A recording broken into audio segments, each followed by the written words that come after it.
When some women become obsessed, nothing will stand in their way. Catherine is evil. What happens when you fall in love with a serial killer? Human life meant nothing to these two people. Two schoolgirls are consumed by a friendship. They will kill to protect. She killed her mother because she wanted to and got her friend to go along with it. And one woman's compulsion drives her to the unthinkable. Here's a woman so desperate to cover up a lie that she's willing to cut another woman and rip that baby out of her womb. These deadly women are savagely single-minded, ready to murder for their fatal obsession.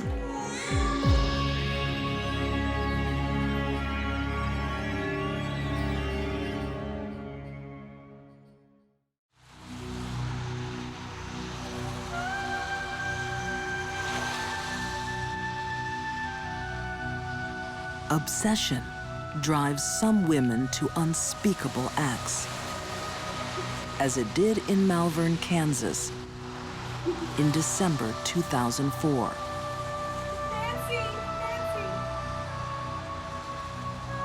36-year-old Lisa Montgomery arrives home with a new baby. Her husband, Kevin, is thrilled. Oh my God. Hey, Lisa, she has your nose, don't you think, Nancy?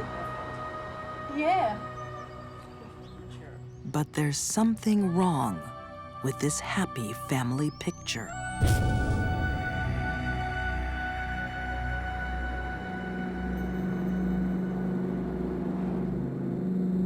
The memory haunts Lisa's first husband, Carl Bowman. The images that run your head are horrible. The idea of what happened was, I mean, it's horrible. I mean, it still affects me. And I was allowed to see evidence and pictures and stuff, and it was, yeah, it's terrible. 200 miles away in Missouri, a young woman has been savagely murdered. This smiling new mother is the killer. Who would cut a baby out of a pregnant woman's stomach and leave the woman to die?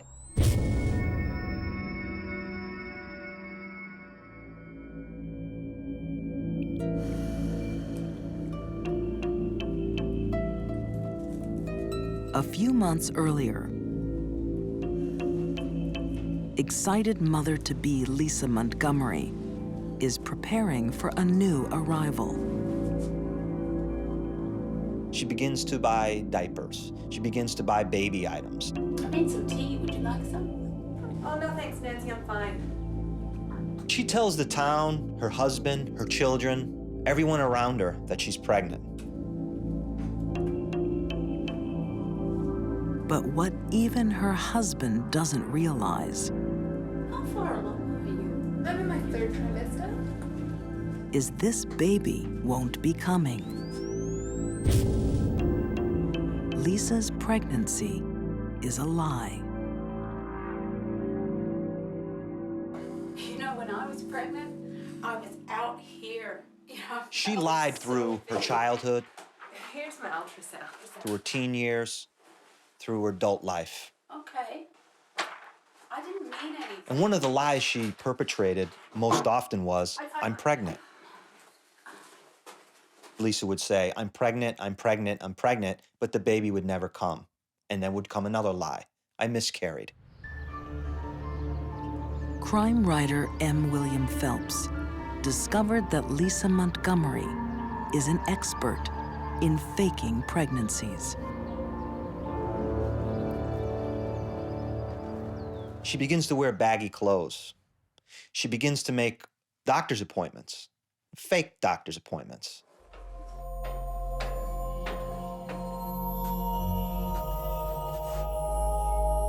She begins to swallow air when she's around people to extend her stomach.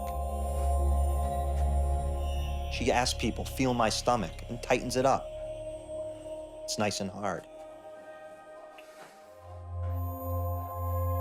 She begins to do all these things, knowing that when the 9th month comes, she's not gonna have a baby.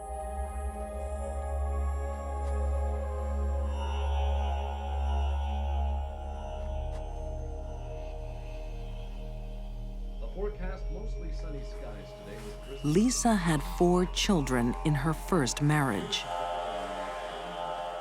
but none with new husband Kevin.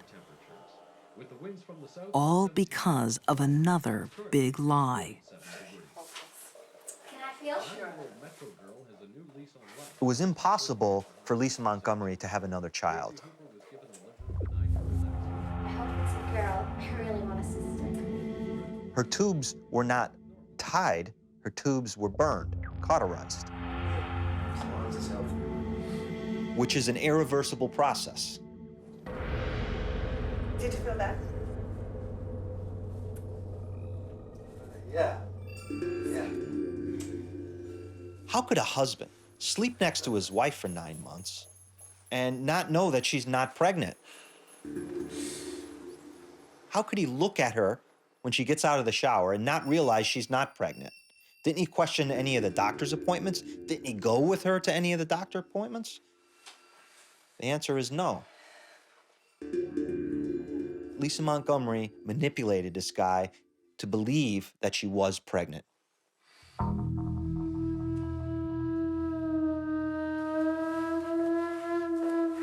After her due date, Lisa's lies will be exposed to the world. But she has a plan. When she befriends Bobby Joe Stinnett online, a terrible idea takes hold. The one thing she notices about Bobby Joe is that Bobby Joe is pregnant. I think she looked at it as Bobby Joe would be in an incubator.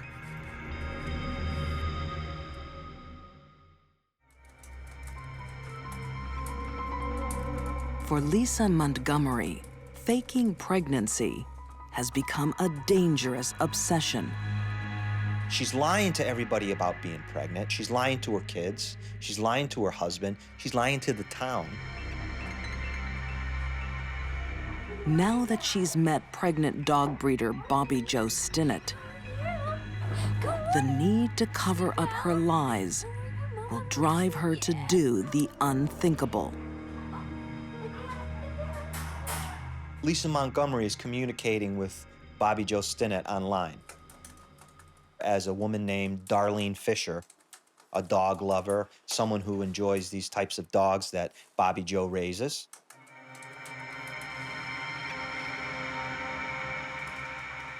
Darlene Fisher, AKA Lisa Montgomery, makes a date with Bobby Joe to look at some puppies.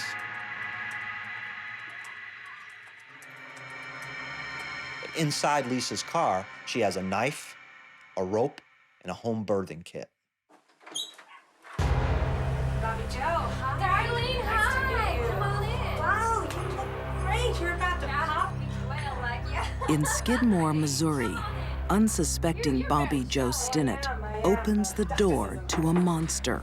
Well, come on in. Would you like a cup of tea? Oh no, I want to see those dogs, please. I'll put your bag down and come this way. Lisa Montgomery looks at the puppy, asks Bobby Joe to bend down, open the cage, pick up the puppy. She took out the rope, put it around the neck, choked her out.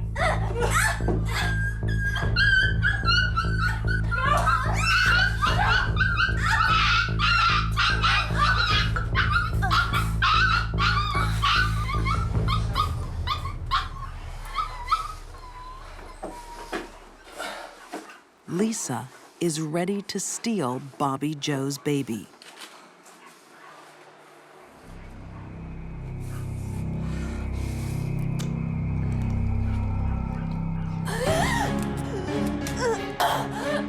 Bobby Joe woke up. She was just knocked out. Not only is she struggling to keep herself alive, but now she's fighting for her baby. Bobby Joe dies a violent death.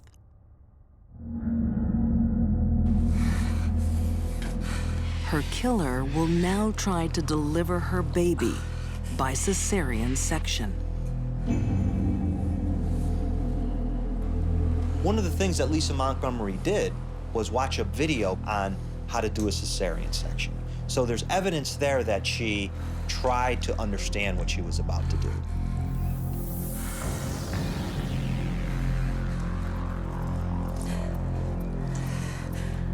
In order for this child to survive after the amateur cesarean section, the child would have had to have been at the end of the 8th month or the beginning of the 9th month.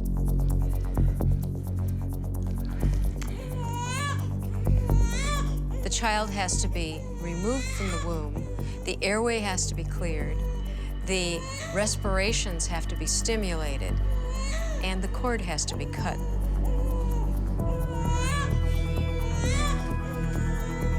The 4-time mother knew just what to do. She has her baby. This child was very lucky to have survived.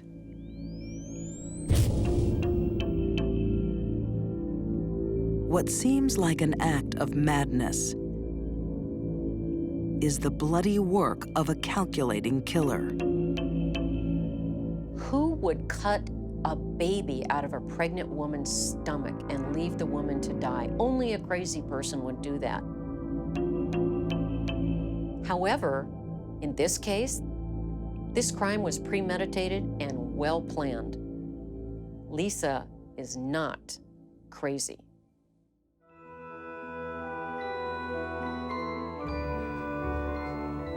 Lisa's crime has been building since her childhood. She began to become an expert at lying. Pathological lying, sure, but more so lying to people in order to, get them to do the things she wanted done. But those lies would backfire. Lisa Montgomery's claim is that one of her stepfathers sexually abused her. She complained about being sexually abused, but no one would listen to her. Nobody believed her.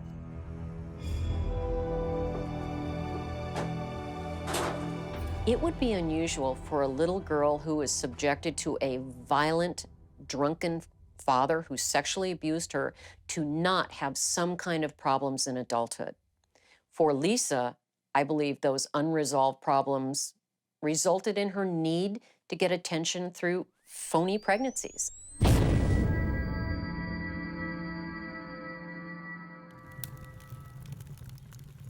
One of the first to the crime scene is Sheriff Ben Espy. There was blood all over the entire room, and it looked like her stomach had exploded. The paramedic hollered at me and said, "You need to get in here. Here is the umbilical cord. It has been cut. There's a baby. You guys need to find a baby."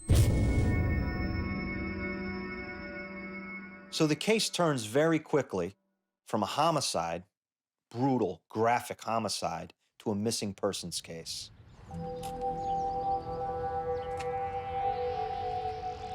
The hunt is on for the missing newborn. Nancy! An entire nation is placed on alert. Meanwhile, Lisa Montgomery, Kevin, her husband, they get up in the morning. They take the baby down to the local diner. They show off the baby. They're just one happy family cruising around town with their new baby. Well, guys, she's beautiful. Thank you. Go to the nursery. Lisa's new motherhood won't last long. The plundered body of Bobby Joe Stinnett gives up vital clues.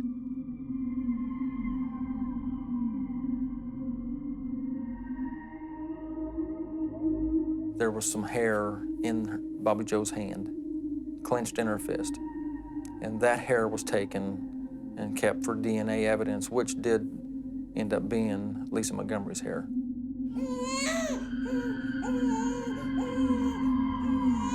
Lisa's deep-seated need to get a baby overrode her planning.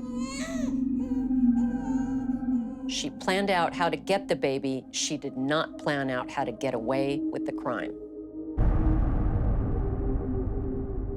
Lisa Montgomery is found guilty of murder and sentenced to death. She is one of only 3 women on death row. I really believe that Lisa Montgomery deserves the death sentence. The brutality of this, and going into this young lady's home and cutting the child out, if anybody deserves it, she does. It wasn't done because she wanted that baby. That was not the point of it. The point of it was to cover up her lies. If there's one positive aspect to draw from this case, it's that the baby was returned to its father. And Zeb Stennett has that child in his arms today, and he can raise that baby as Bobby Joe would have wanted.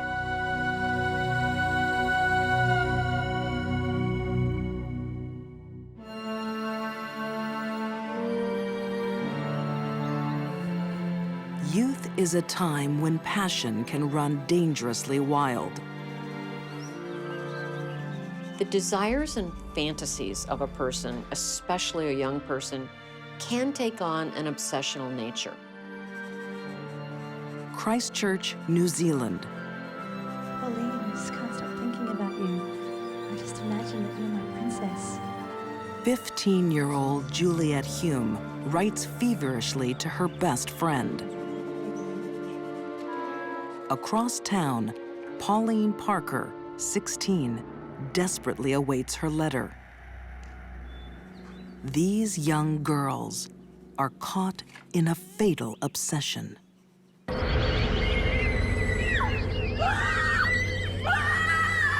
This was a brutal murder. She didn't want her mother around. She hated her.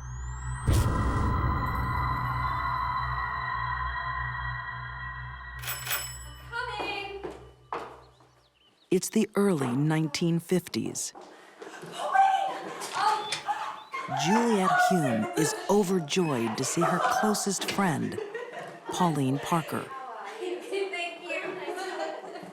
She found in Pauline an intensely close friend, and they did form a very close friendship almost straight away. She said to her mother, "Mother, I have found someone who has got just as strong a will as I have."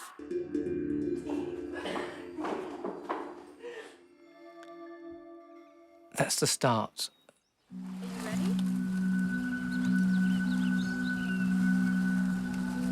The pair share a passion for art and literature.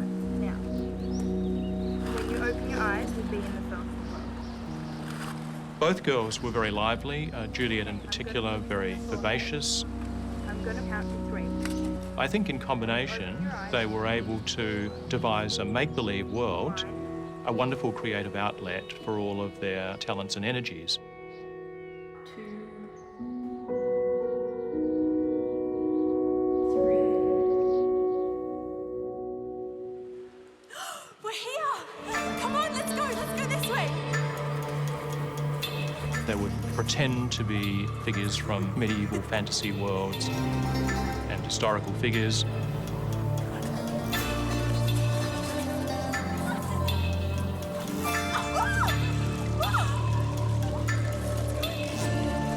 It appears that in Juliet's case, she had an excessive and extreme fantasy life and appeared to be bad at assessing when to stop.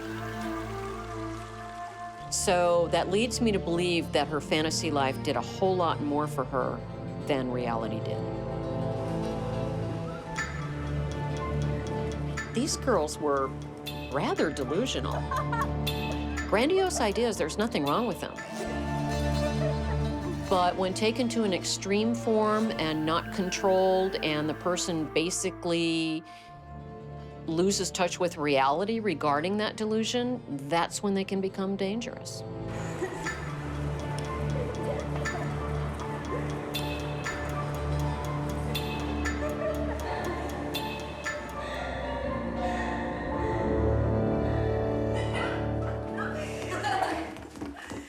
Girls, please, I'm trying to concentrate. Obsessed with their fantasies. Obsessed with each other. There's something very wrong between those girls. Darling, I'm trying to finish off. Pauline and Juliet's teenage friendship is about to become deadly. The fact that the girls' fantasy life turned to writing murder mysteries and killing people in violence, I think was an indicator of what was to happen. And apparently a fantasy they were willing to kill for.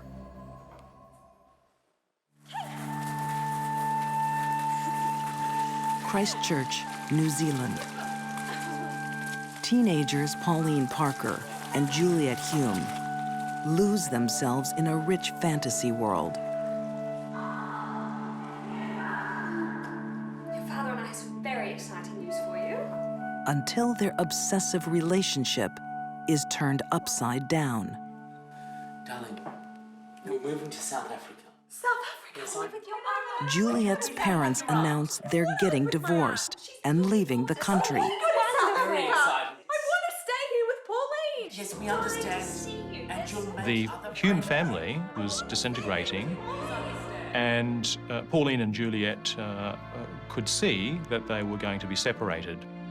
Juliet, please understand. I don't understand. I want to stay here. Juliet will be sent to live with relatives overseas. I know, but I want to stay here. She's my best friend. She's pretty much my only friend. Well, of course, Juliet doesn't want to go. And then when it's determined that she has to go, she says, well, Pauline could come with me.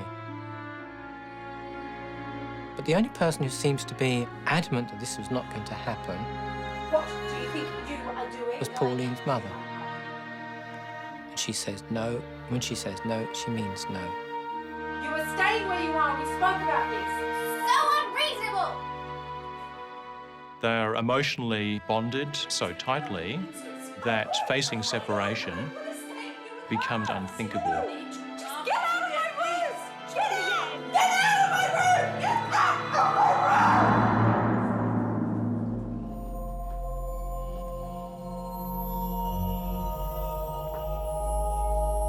room! Faced with losing her best friend, Pauline makes a chilling decision.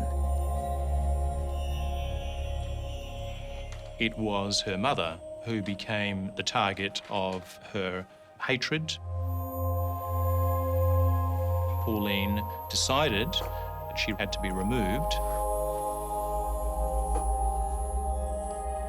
A diary had been kept, traces all these various thoughts that they have that says what they're going to do as they plot her downfall. I don't think Pauline had an attachment to her mother. This was a smart girl. Part of her had to believe, or certainly consider the fact that killing her mother wasn't going to result in her being able to live out her dream. She killed her mother because she wanted to, and got her friend to go along with it.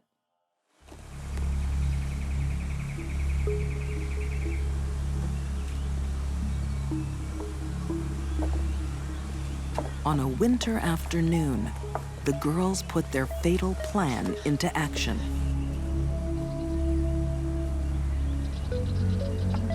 They invited Pauline's mother to Victoria Park. They took a leisurely stroll down a path,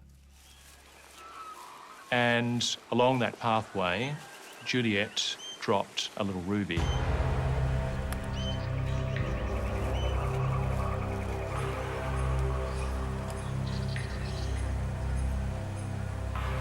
Juliet went on ahead When Pauline came walking along with her mother, Pauline said, "Oh, look, Mother, look at those lovely pink pebbles down there." Seems to be it's a bauble of some form. Pauline pulled a half brick in a stocking out of her bag and began to bludgeon Honora about the head. It seems to be. Ah! Ah! Very good.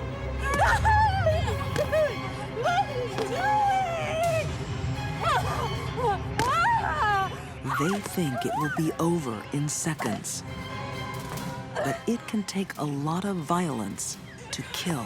Just hit her. It would take repetitive blows. It would require that the outer bones of the skull be caved in and that the brain tissue itself become pulpified. The brain would start to bleed, and that the respiratory centers at the base of the brain would become altered.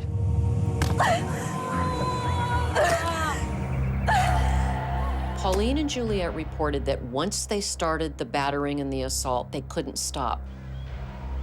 I think she's dead. Come on, let's go. They were afraid to go on, but they were more afraid to stop. Later on, it was found there were 45 wounds.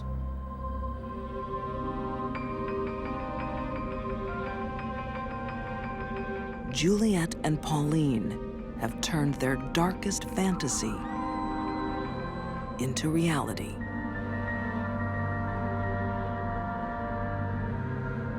The children went screaming, covered in blood, saying, "Mother has fallen down and banged her head." And one of them even says, "Well, she banged her head more than once. It was just like banging and banging and banging and banging." But their tale about a tragic accident isn't convincing.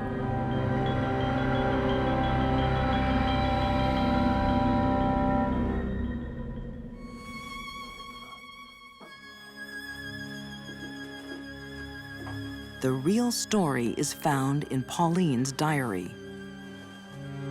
What marks this case out as distinctive is that the diary actually documented a murder plan.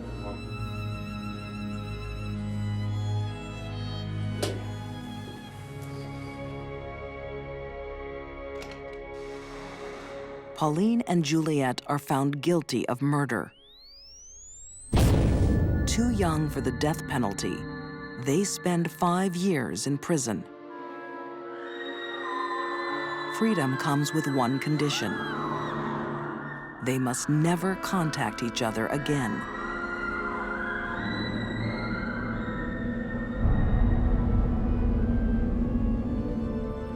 Today, Pauline Parker lives in England. Juliet Hume is in Scotland, living under a different name. She is now a successful author of murder mystery stories.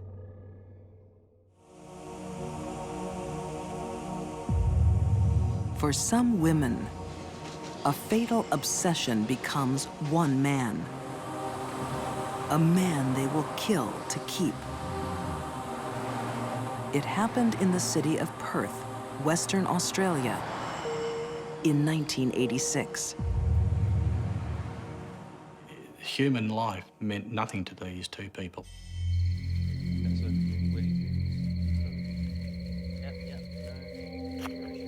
Former detective Paul Ferguson remembers a frightening night. A female serial killer and her partner lead him to an isolated Australian forest and proudly reveal 4 shallow graves. Vince shifted some dirt, and when he shifted the dirt, there was the flesh of the first girl. One disturbing moment stands out in his memory. She pointed to the gravesite and then spat on the gravesite. Disgusted. Absolutely disgusted. Few will forget an encounter with the killer Catherine Burney. I'll tell you, Catherine is evil.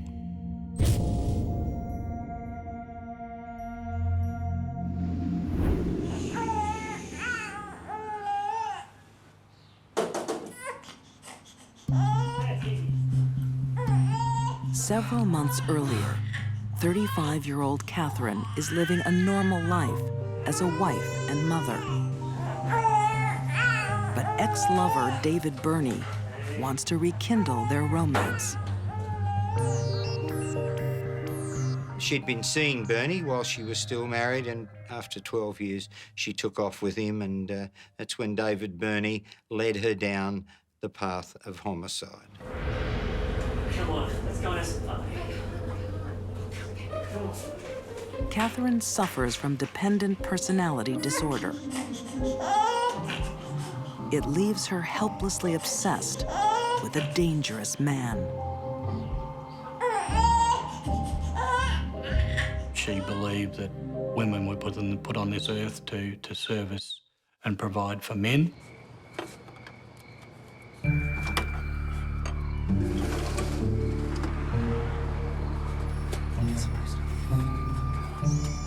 Catherine's not the first person to suffer from dependent personality disorder.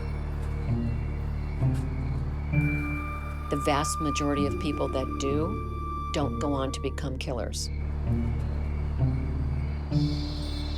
A psychiatrist told the court that he believed that it was the worst case of personality dependence he had ever seen in his life.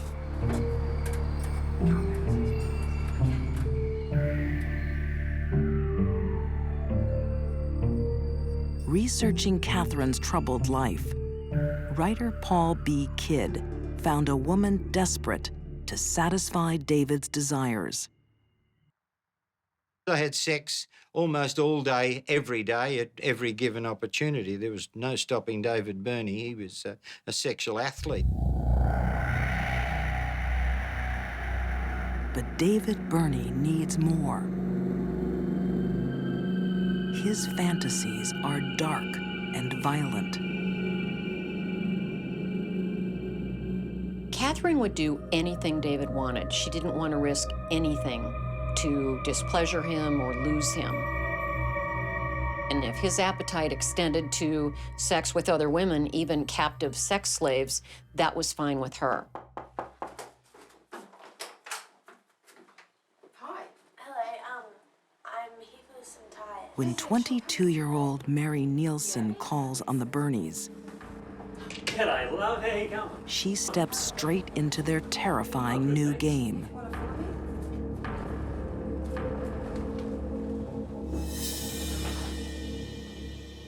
The young lady was dragged in at knife point, where she was chained and gagged and tied to the bed.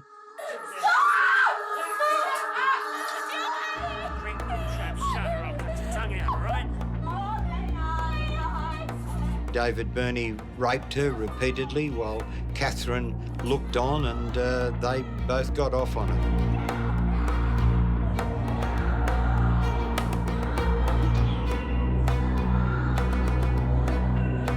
Catherine must have known then that the young lady, having seen their faces, the atrocities that had been committed to her, that she'd have to die. A pair of them made love on the strength of it.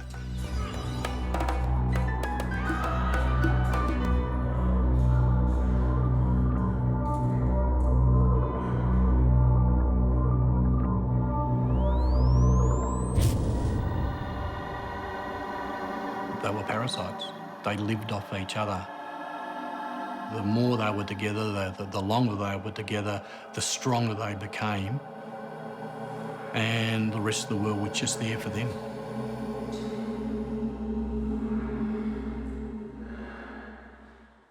Their next victim was a 15-year-old hitchhiker. The girl had no hesitation into getting into the car with a man and a woman.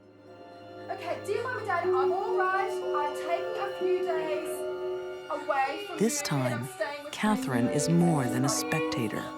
Oh, come on, let's just kill the bitch now. No, back off. Just back off. Do it later. Just gotta write this. Catherine's need to be involved was escalating with each attack.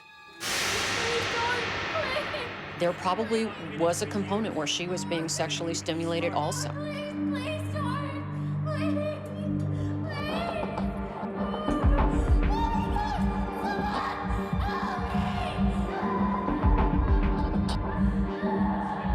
She will do anything to please David Burney.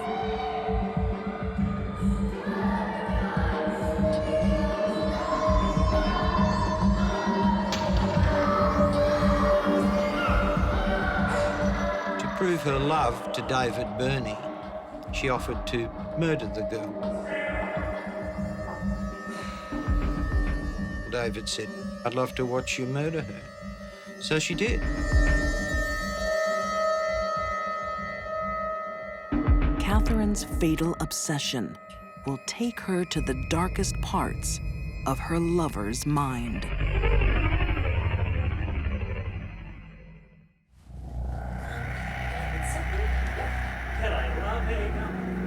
Catherine Burney is fatally obsessed with a serial killer. To prove her devotion, she helps him live out his deadly fantasies.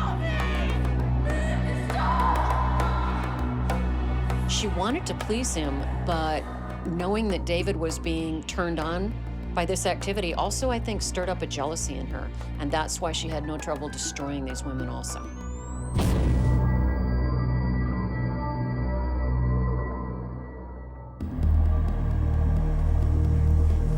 In the midst of a brutal killing spree, Catherine and David Burney kidnap glamorous 31-year-old Nolene Patterson.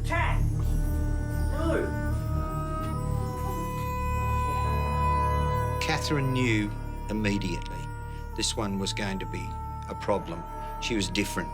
She was everything that Catherine wasn't. She had class. Yeah, no, we'll get rid of her in the morning, huh? No, not in the morning, David, now. No. David did not want to kill her. Kept her alive for 3 days, kept putting it off. And this brought up intense feelings of jealousy. David, look at me! Look at me! What? You get rid of her tonight. It's either me or it's her. No, Catherine Burney was seething, absolutely seething with rage. Okay. We'll Get off the bed, David! Get off the bed! Okay. I'm off the bed, okay? I want it dead. I don't want to have People that suffer from dependent personality disorder don't have a sense of self really at all. Promise you. We'll get rid of it tonight. They develop a feeling, a belief, they cannot live without the other person. And if that other person were to leave them, they themselves would die. Put the knife in my hand. I'll kill her now, eh? Long after they dispose of Nolene, Catherine's bitter jealousy lingers. Sorry. I love Kath. Kathy never mentioned Nolene Patterson's name once, just referred to her as the bitch.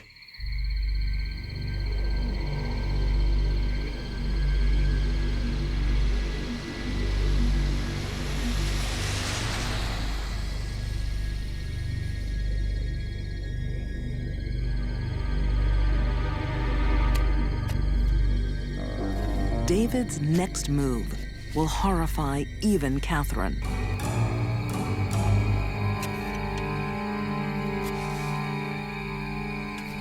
As they bury victim number 4, 21-year-old Denise Brown, they discover that she is still alive.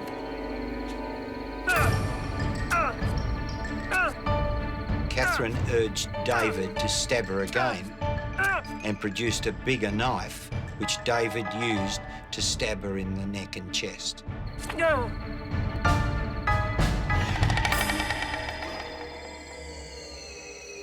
It's really hard to kill someone when you've got a will to live. Even when you have been very injured by multiple blows, a person can still live.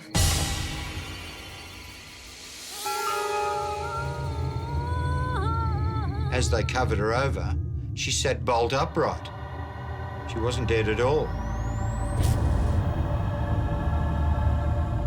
When she sat up in the grave, she was responding to sand being placed over her mouth or nose, obstructing her respirations.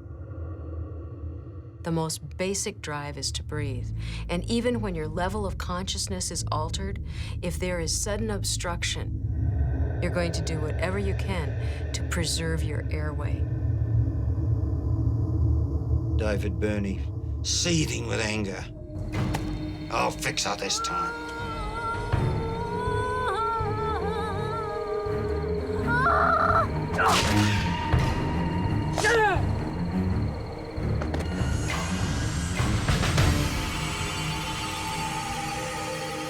His savagery shakes even Catherine's devotion. Catherine became, I think, frightened and repulsed by David crushing the skull of a victim. Catherine started having doubts that she could go on with the killing.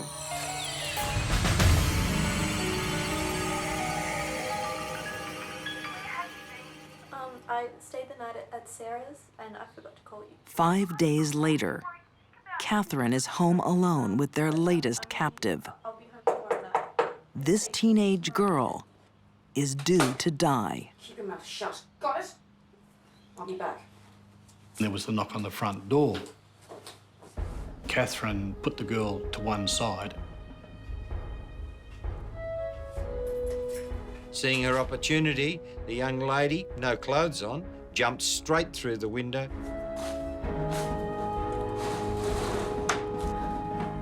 Did Catherine Burney leave the bedroom window open on purpose?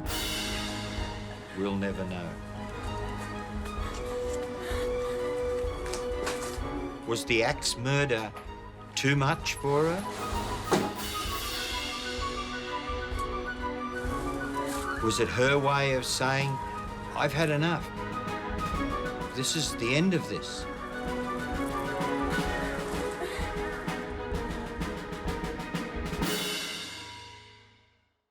Catherine forfeited any right to be a member of our community the day she murdered those girls.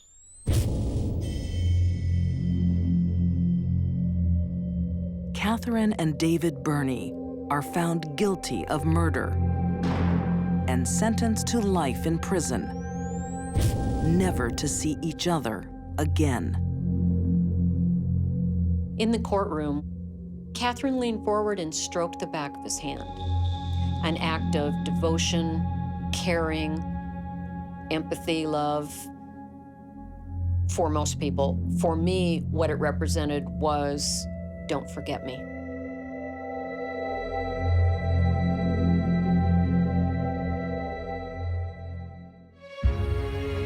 Obsession took these women down a dark path, killing those who stood in their way. To cover up her lies, Lisa Montgomery stole a baby from the womb. Catherine Burney made an unholy alliance with a serial killer. And Pauline Parker's strange bond with Juliet Hume destroyed a loving mother. For these deadly women, a single-minded desire became a deadly focus. Murder was a means to an end when they were in the grip of a fatal obsession.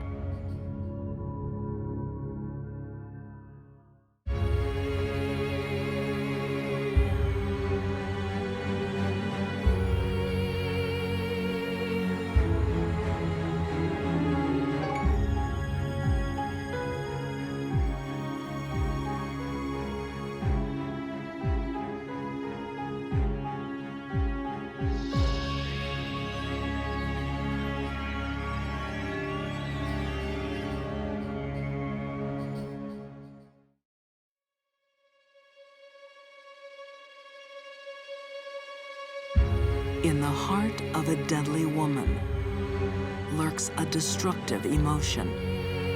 Jealousy is the most common motivator of murder. A pretty passenger escapes a crime scene with a grisly secret. Who is this woman? Who is this enigma? Who is this trunk murderess? A seductress flits from romantic meals to murder. This case was every cheating husband's worst nightmare. And a bizarre love triangle is shattered in a spiteful bloodbath. There was a chainsaw dismembering a body in my basement. Hungry for love, consumed by hate.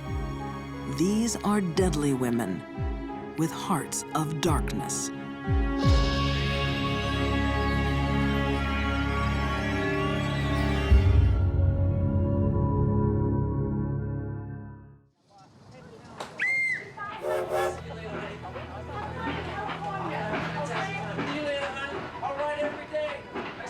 Jealousy is all too easily disguised behind an innocent face.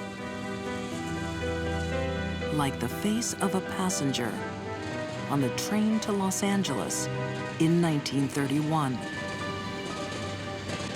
She was beautiful, she was sweet, she was pleasant, she was nice. She was kind of everything you'd think a little minister's daughter would be. Her name is Winnie Ruth Judd. She arrives in a new city with a few pennies in her pocket and a suitcase full of secrets. And then they start discovering that the trunk is bleeding. When the trunk is opened, America will be left reeling. This is the biggest sensational case in the entire country. Papers all over the nation are writing about this unbelievable situation. The trunks, the bloody trunk. I mean, who is this woman? Who is this enigma? Who is this trunk murderess? It was frantic. No one knows the tale of Winnie Ruth Judd better than writer Jana Bommersback. She had every right to believe she would have a white picket fence and a nice little life, and that's not the way it turned out. Phoenix, Arizona. One night in 1931. So Jack popped into the office yesterday, and he said that they should be here about 8:30, so... Roommates Anne Leroy and Sammy Samuelson are in the mood to entertain. He said he was going to bring a friend. I wonder who he's bringing. We're here. Hello. Tonight, their guests include 26-year-old Winnie Ruth Judd. Oh, I'm Pete. Pete, this is Pete. Oh. Hey, darling. She was one of the young ladies around town who played a bit and became involved with some very influential political people in Arizona. Winnie is having an affair with married businessman Jack Halloran. They called him Happy Jack, and he was, I guess, a man about town, maybe a playboy. Jack is well connected in Phoenix and likes to mix business with pleasure. Having a good time there, Pete? Oh, this is great. Jack Halloran was a tall, good-looking Irish guy who could take his booze and his women in great big doses. He was also a lumberman. He owned a lumber company in town. He was on the Chamber of Commerce. He was on all the city commissions. This was a dandy man, handsome as can be, and he liked to party. But Winnie isn't the only one with eyes for Jack Halloran. And apparently all three of these women were crazy about this guy. And they all were trying to wheel themselves into the best position. We have the entire Southwest market covered. That's good. There was a disagreement between these three young ladies, probably over the affections of Jack Halloran. It's a disagreement that will turn deadly. Jealousy is the most common motivator of murder. criminal profiler Candace DeLong has seen envy explode into homicide all too often. Jealousy can drive people to violent extremes because it cuts them to their core and it hurts. And the only way the person can stop the pain is to destroy their rival.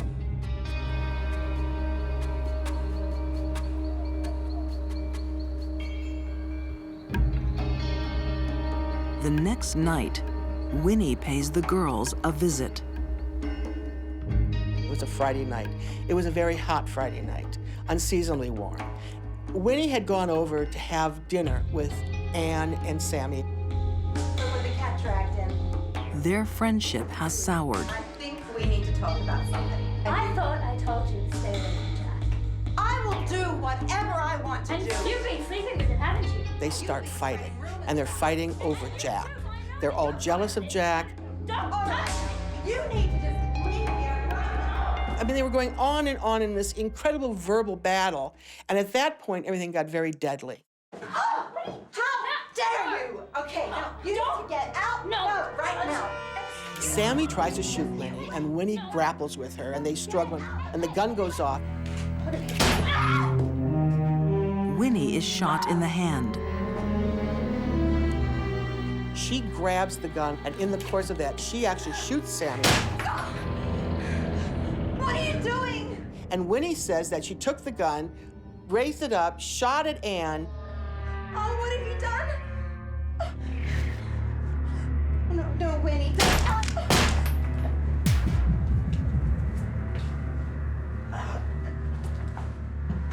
And realized that her two friends were dead. Winnie Judd has suddenly become a murderer. What happens next will brand her a monster.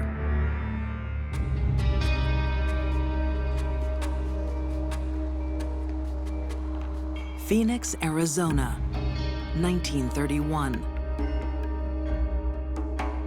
The lives of two women have ended tonight,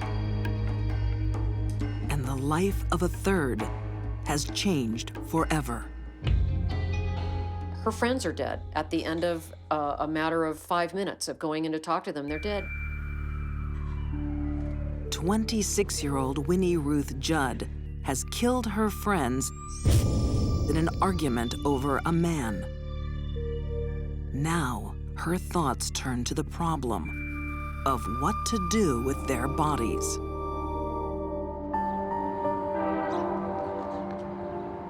Union Station, Phoenix.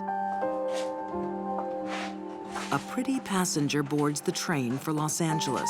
Can I help you with this, man? No, it's fine. No, I'm just gonna... No! And she checks the luggage, adds her luggage to LA, and gets on the train. She only has a few pennies for a tip for the porter. She obviously has no money. She can barely afford the ticket to LA. Winnie Judd has spent all night packing in a desperate attempt to conceal her crimes. Police surmise that she cut the bodies up and put them in trunks. She aims to dump the bodies in the Pacific Ocean.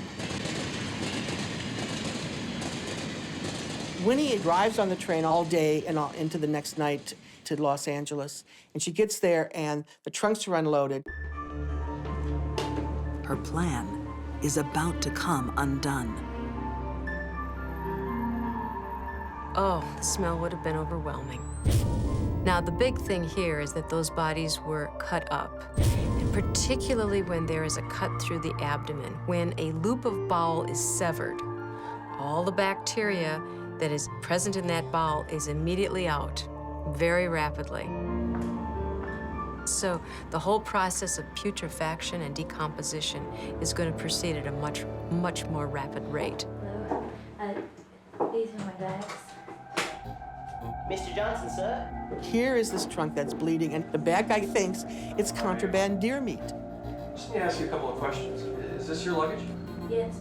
Because apparently there was a big smuggling issue between Arizona and California in those days, and he wants the trunk open. Can you tell me what's inside of it?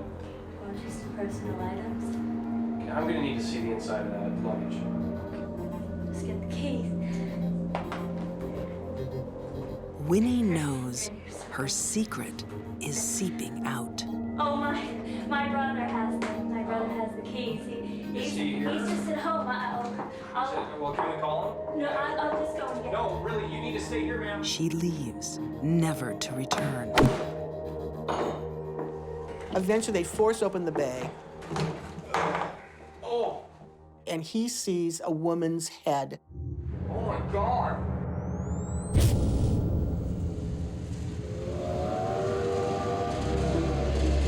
Police catch Winnie Ruth Judd a week later.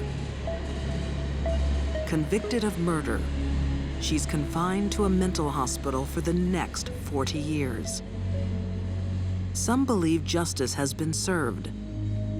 Others are not so sure. There was a distinct effort to make sure this woman was convicted and put away. You know, they called her the trunk murderess. They called her the butcher. They said she was a cold-blooded killer and she had cut up her best friend. They gave her one of the longest sentences in the history of the country, 38 years, 11 months, and 22 days. But they were wrong. In Phoenix today, the murder house still stands. But for Jana Bommersbach, the case against Winnie Judd has collapsed. She believes Winnie was framed in a police investigation that was flawed from the beginning. They not only let people traipse to the crime scene, they charged 10 cents a head in most of Maricopa County, walk through the crime scene. Before, they collected one shred of evidence, one piece of blood evidence, one piece of any kind of forensic evidence. That crime scene was so trampled, there was no possible way you could ever mount a decent, honest case in that house. In fact, the investigation is so murky, the police department never established the exact sequence of events leading up to this. There are also doubts about what happened after the murders. Forensic pathologist Janice Amatuzio thinks Winnie couldn't have cut up a victim alone. Disarticulation of a human being is an art that fortunately most people don't know. In my opinion, somebody with a lot of experience and somebody with a fair amount of strength would be required to disarticulate a human being.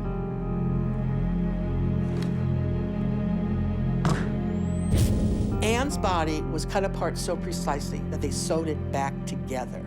It was not hacked to pieces like they said in the media. It wasn't shreds and shards of bone and flesh.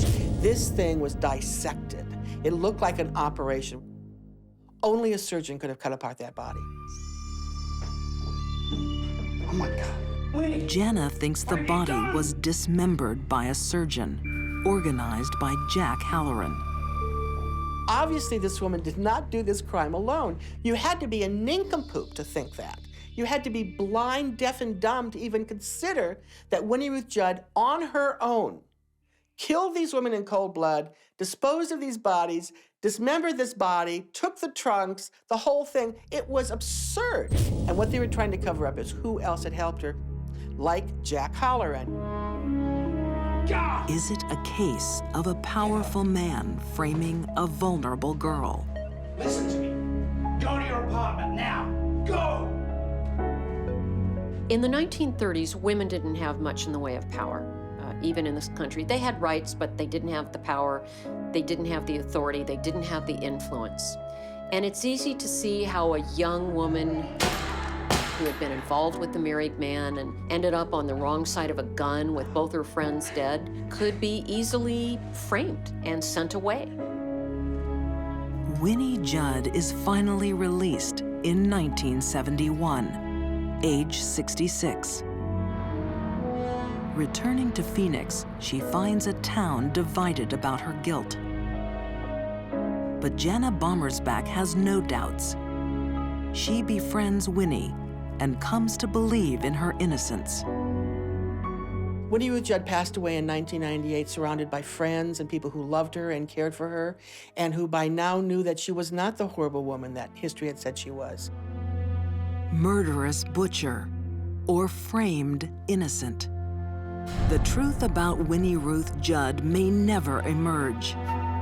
All that's known for sure is her problems began with a jealous heart.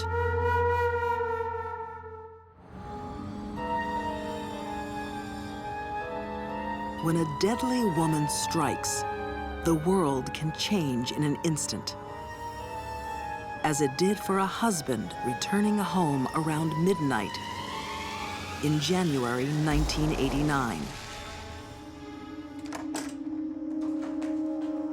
So he walked in the apartment, and then when he looked, he saw his wife laying on the floor. Betty, Betty, Betty! And that's when he discovered an enormous amount of blood. Paul Solomon calls 911, but it's too late. Hello? His wife is dead. I think my wife's been shot.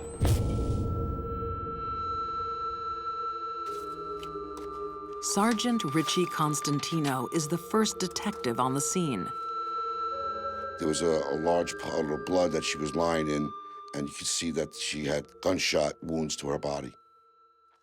A seasoned New York cop, Constantino quickly has a prime suspect. Any type of homicide, you'd always look at the person who saw the victim last and the person who found the victim. And that person was Paul Solomon, the husband. Police sense Solomon is hiding something. His wife, Betty Jean, had the same feeling earlier that day. Yeah, I'm going bowling. Remember? Paul tells his wife of 15 years he is going out with friends. Yeah, sure. Yeah. The next time he sees Betty Jean, she will be dead. Going bowling now, so you have a good night. When Paul Solomon left the house, he used the excuse or the alibi that he was going to the bowling alley to bowl, when in fact his intention wasn't to go bowling. Paul Solomon has lied to his wife so he can cheat on her with 25-year-old Carolyn Warmus. Carolyn Warmus was a very attractive woman. She had a lot of energy. She had an incredible body. To crime writer Diane Fanning, Carolyn Warmus is a classic femme fatale. Very short skirts, revealing tops. She wanted to attract the attention of men, and she did it very well. The couple meet at the school where they work. Carolyn doesn't mind that Paul is married. That is part of his appeal. She had a thing for married men, and that was who she preferred having relationships with. And Paul Solomon was not the first one, the most serious one, but not the first. 3 years earlier, she is dating another man. He was a medical student. His name was Paul Lavin. And she dated him and had a very torrid affair, even though he was engaged. Carolyn repeatedly got involved with men who were unavailable to her. Those are guaranteed to be unhappy relationships. Maybe you're not what I need. When Lavin tries to end the affair, it flicks a switch in Carolyn's mind. She changes. And when those relationships didn't work out, which they were bound not to, she was left with hurt feelings. And when she was hurt, she would become a stalker. She stakes out her ex-lover's house, waiting to steal him from his fiancée. She used to send notes to Paul Lavin saying she was pregnant, and in fact she wasn't, trying to get him to be with her. Those phone calls yesterday, that was her again.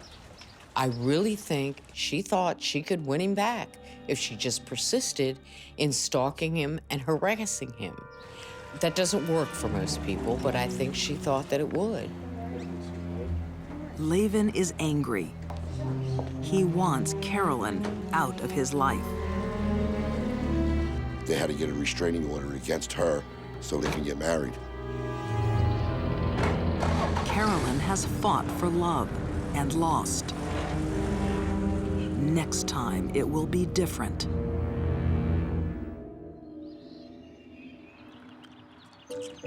New York, 1988. Carolyn Warmus has attracted another attached man, Paul Solomon.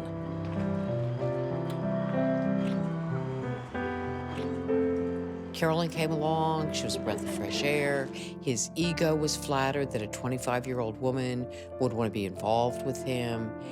And that's how it began. Before long, Solomon is talking of divorcing his wife and marrying Carolyn instead. He thinks she has the face of an angel. What he doesn't know is she also has a heart of darkness. This case was every cheating husband's worst nightmare. What could be worse than to fool around and then be stalked by a crazy woman who kills people?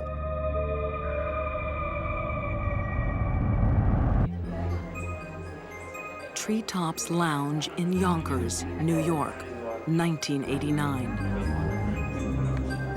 A place where couples can indulge in secret affairs, away from prying eyes. Couples like Carolyn Warmus and Paul Solomon. It was a secret because Paul Solomon was a married man, and he kept the affair quiet, obviously.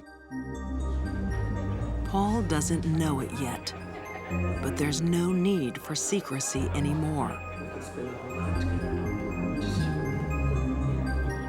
His marriage ended a half an hour before, in a hail of bullets. She's dangerous. If I was Paul Solomon, I'd be concerned.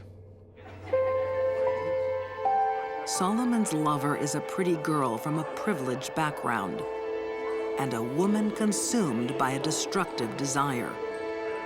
Carolyn wanted to break up other marriages. She wanted to be the reason a man left his wife. It was the way to give meaning to her life if she could be the seductress who took the man away. Carolyn's greatest desire remains unfulfilled. She's been dumped by a series of attached men, starting with the first man she ever loved. Carolyn lost her father out of her daily life when she was a young girl. Her father left the family to go with another younger woman. And I think that set into motion some serious psychological problems for Carolyn because she felt abandoned by her father. Every time a man leaves, she feels abandoned again. When Paul Solomon starts to pull away, she decides it's time to fight back. When she found out that he wasn't going to divorce his wife, she felt that she had to take matters into her own hands, and she did. It's a Sunday evening in 1989. Carolyn calls Paul Solomon and asks him to meet her at Treetops Lounge. His wife, Betty Jean, is home alone. Meanwhile, Carolyn is sneaking over to the house. No one's sure how she got in.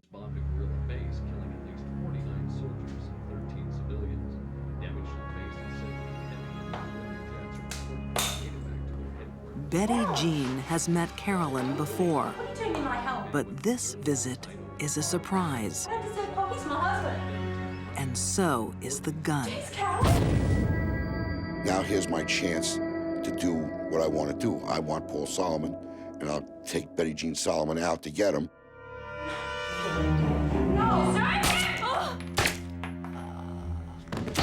She shot Betty 9 times.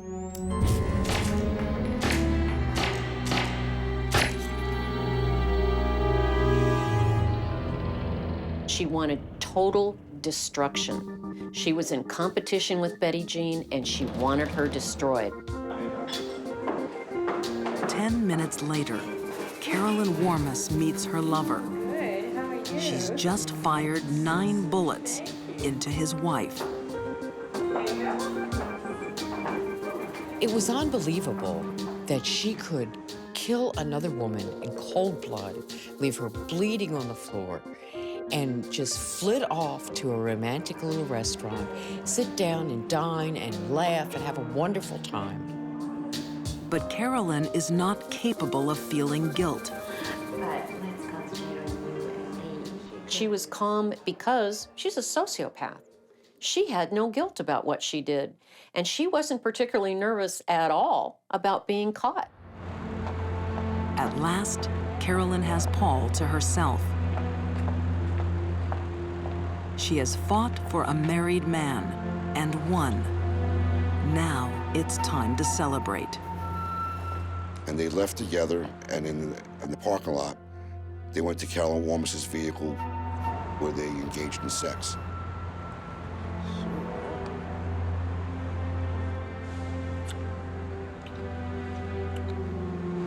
So it was a cold and horrible thing that she did. Take someone's life and then go have fun. For Paul Solomon, the fun comes to a halt when he gets home.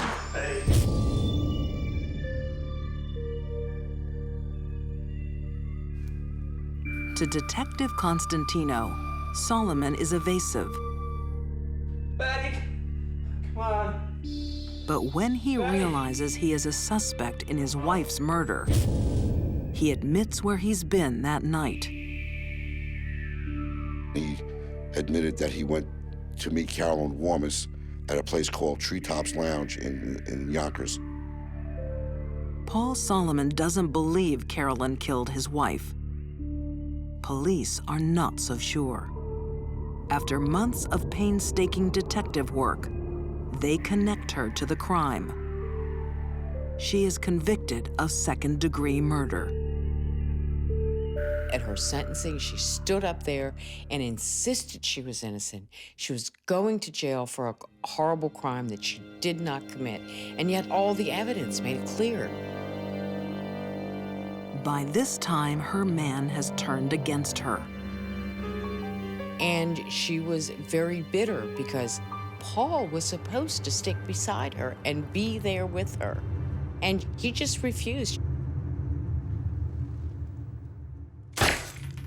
The worst fear of Carolyn Warmus is to be abandoned and alone.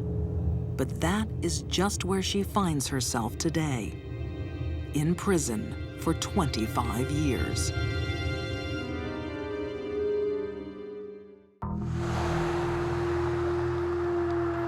A heart of darkness can turn an ordinary home into a house of horrors. Jackie Chesmore has seen it happen. I just want to advise to other people, beware. You cannot trust people. They may look innocent, they may have a smile, but check their behaviors, their references, because there's a lot of bad people out there and they may be living in your home. In Jackie's basement, blue paint covers the stains of a grisly crime. But memories can't be painted over so easily.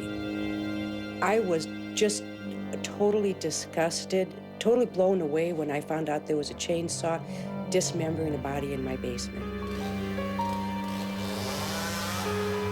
It's something that I certainly will never forget.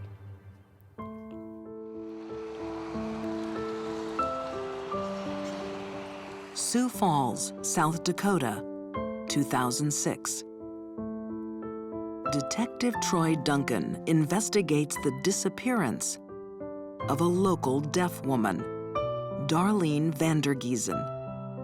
The majority of missing person cases we have, the people turn up and there's a logical, reasonable explanation of where they had been. But Darlene's disappearance has her family fearing the worst. Darlene's parents, family, and friends were gathered at Darlene's apartment, trying to put their heads together, trying to gather their wits to try and figure out where Darlene might be. Dee Vandergiesen welcomes a visit by her daughter's friends.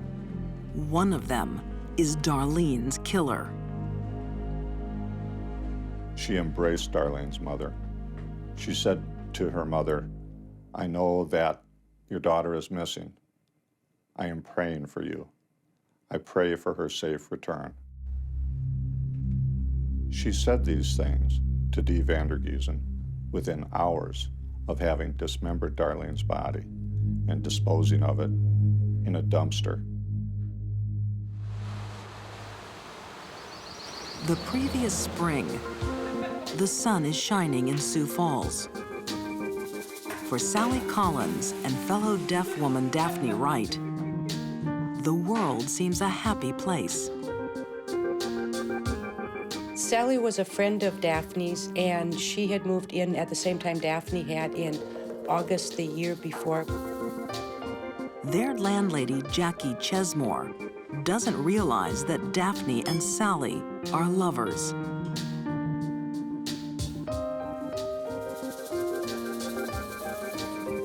Deafness is the common bond that unites the couple.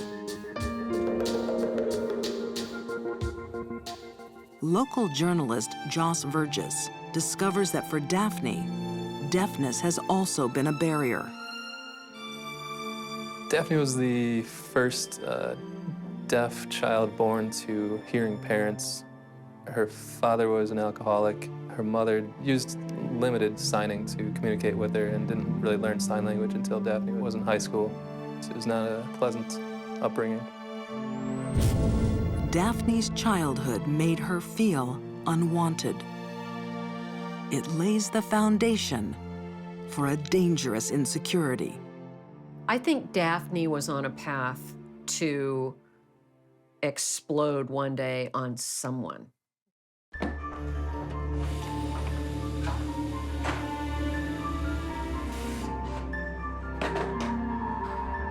Over time, Daphne's demeanor changes.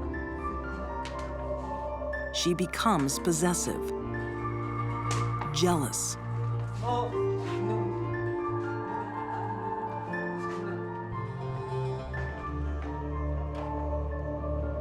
Daphne could be kind of jealous and controlling and angry at times. Sally gets a glimpse into her lover's dark heart. She doesn't like what lurks there. Not long before the murder, Sally broke up with Daphne.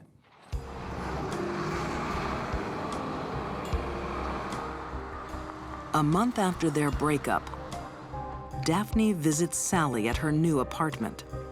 She wants to make amends. But there's a problem. Sally has a new friend, Darlene Vandergiesen. She was a deaf woman. She lived alone. She was a very popular employee with her colleagues. State's Attorney Dave Nelson would later prosecute Darlene's killer. One of the tragic parts about this case is that so many of us who were involved in it never got a chance to meet Darlene because she sounds like she was really a remarkable woman. She may have been remarkable, but to Daphne, she represents one thing: a threat. Daphne Wright was wanting to reestablish the relationship with Sally Collins, and she believed Darlene Vandergiesen was a threat to being able to accomplish that. Got to a point where she felt that the only way she was going to be able to reestablish that relationship with Sally was to remove Darlene Vandergiesen from the picture.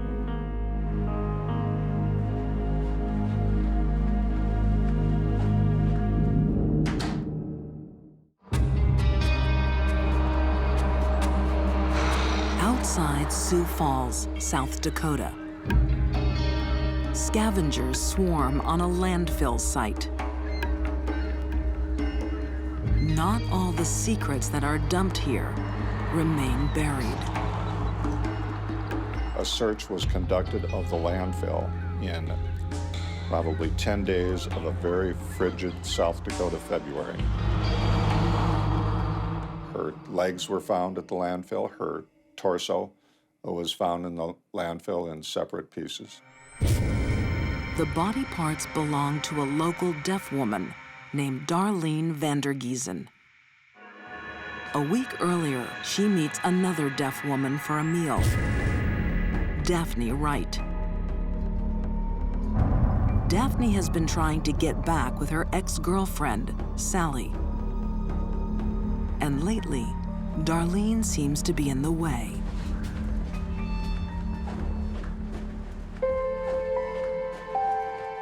Daphne became jealous of the relationship between Sally and Darlene, and she took extraordinary steps to try to keep Darlene away from Sally Collins. She was motivated by jealousy. But tonight, Daphne's jealousy seems forgotten. Daphne Wright scheduled a meeting with Darlene Vandergiesen here in Sioux Falls to occur on February 1st.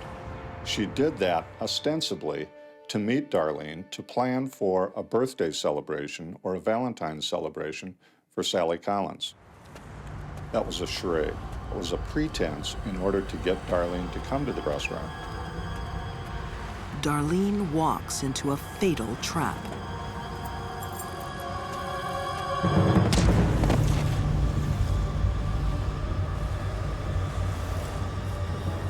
No one really knows what's happened other than the two people involved, but police suspect that Daphne somehow forced Darlene into her truck and took her to her home, killed her somehow, and then the gruesomeness happened after that. At the time of the murder, Daphne is living at Jackie Chesmore's house. One afternoon, she sees Daphne in the basement, dragging a large bundle. And it looked like something was rolled up in there. And I looked down there, and my first thought was, what is this? And I almost went down there. I asked her if she needed help, and she immediately signed no, she needed no help, and signed me to go away. Jackie is haunted by what might have happened if she descended those stairs. I do believe if I had gone down there, I would have had to either been complacent with her and help her take the body out, or she would have taken care of me also. Daphne would have had to have done something to keep me from talking. Daphne doesn't dispose of the body right away. For 2 days, it lies in the basement. She's waiting for something. The defendant was broke. She had no money. She received a government disability check, coincidentally, on February 3rd, that Friday. So at that point is when she finally had enough money to go out and purchase a chainsaw, $53 at the hardware store. Now, Daphne can get to work. Daphne could have taken the body to a ditch or a dumpster area, something. She chose to wait because she wanted to chop her up. Evidence of the intense rage within her. Her weapon of choice splatters DNA clues from floor to ceiling. Clues she will try to hide. A week after the murder, police investigate threatening emails sent to Darlene before her death. They come from Daphne Wright's home. Daphne Wright was questioned by law enforcement about a week after the disappearance of Darlene Vandergiesen. She told them a pack of lies. In Daphne's basement, police find some grim evidence. We found in the concrete floor what we thought were cut marks that could possibly come from a chainsaw. They found fresh blue paint on the walls. It became clear that it was used to cover something up. They later figured out that there were tiny bits of Darlene's flesh in there, flesh and bone.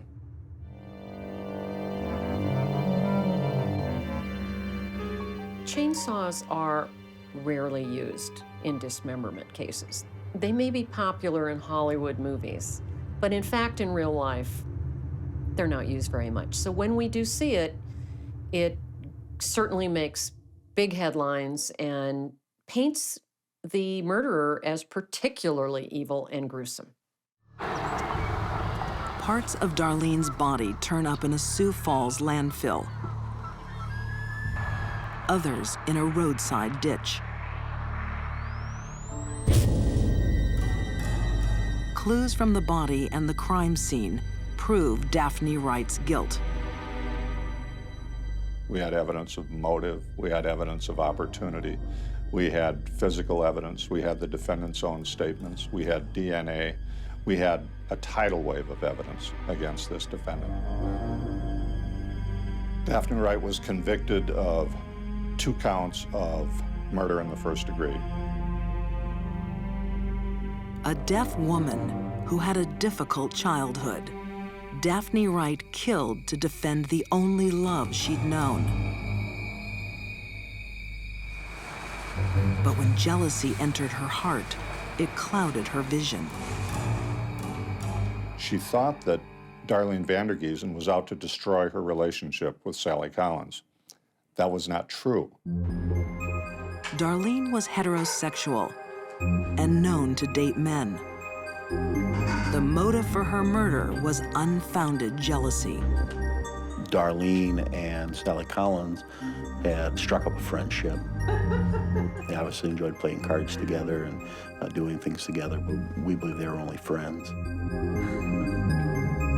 There was no intimate relationship. It was all in Daphne's head.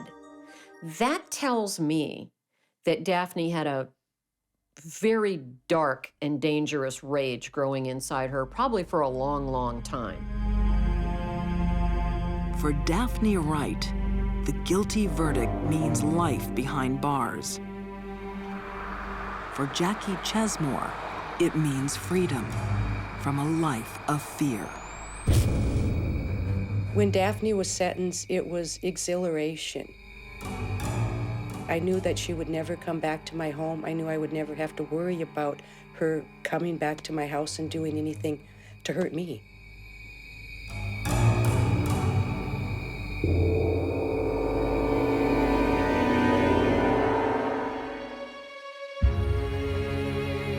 These deadly women were consumed by a poisonous emotion. Winnie Judd dispatched her rivals in bloody trunks. Carolyn Warmus lashed out at the wife who stood in her way. And Daphne Wright unchained her rage on a woman who posed no threat at all.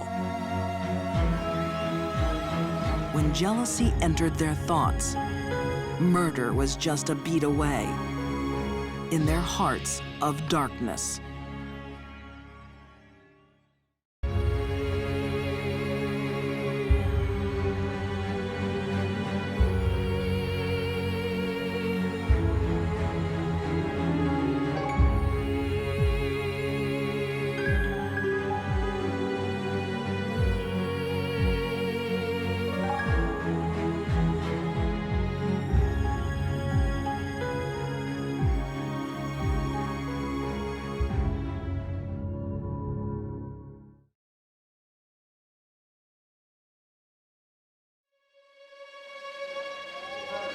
They live among us. On the surface, completely normal. Beneath, deadly. Cunning, manipulative, users and abusers of other people. The smile of a suburban mom hides the soul of a killer. You can't ever say never. The unimaginable did happen. My friend killed her husband. The life of the party has a secret life at home. Who would suspect anybody that nice of murder?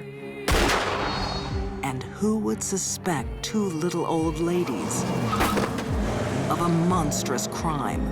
I've never worked a case where human beings were housed and cultivated and fed for the singular purpose of being executed.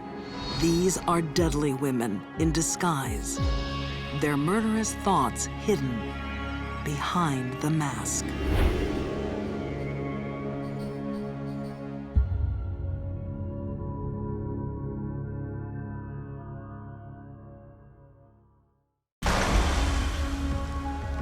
Hollywood, California. Movies and money lure dreamers chasing a glamorous life.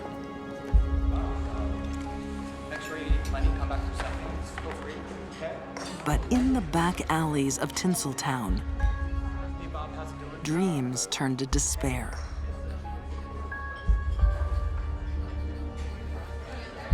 Among the destitute, a ray of hope. Two elderly women tend to the homeless. Helen Golay, age 73, and Olga Rutterschmidt, 75. They made them feel warm, secure, comfortable, fed, clothed. But there's a sinister side to these good Samaritans. They felt no guilt or shame for what they did, which enabled them to do it so well and for so long. Helen and Olga have no charity and no mercy. They are cold, ruthless killers. This goes beyond homicide. This goes beyond just a simple murder. Two old ladies. Just doesn't compute. It's just almost, beyond belief that these two women would be doing this. No one would suspect them of anything. A fatal mistake.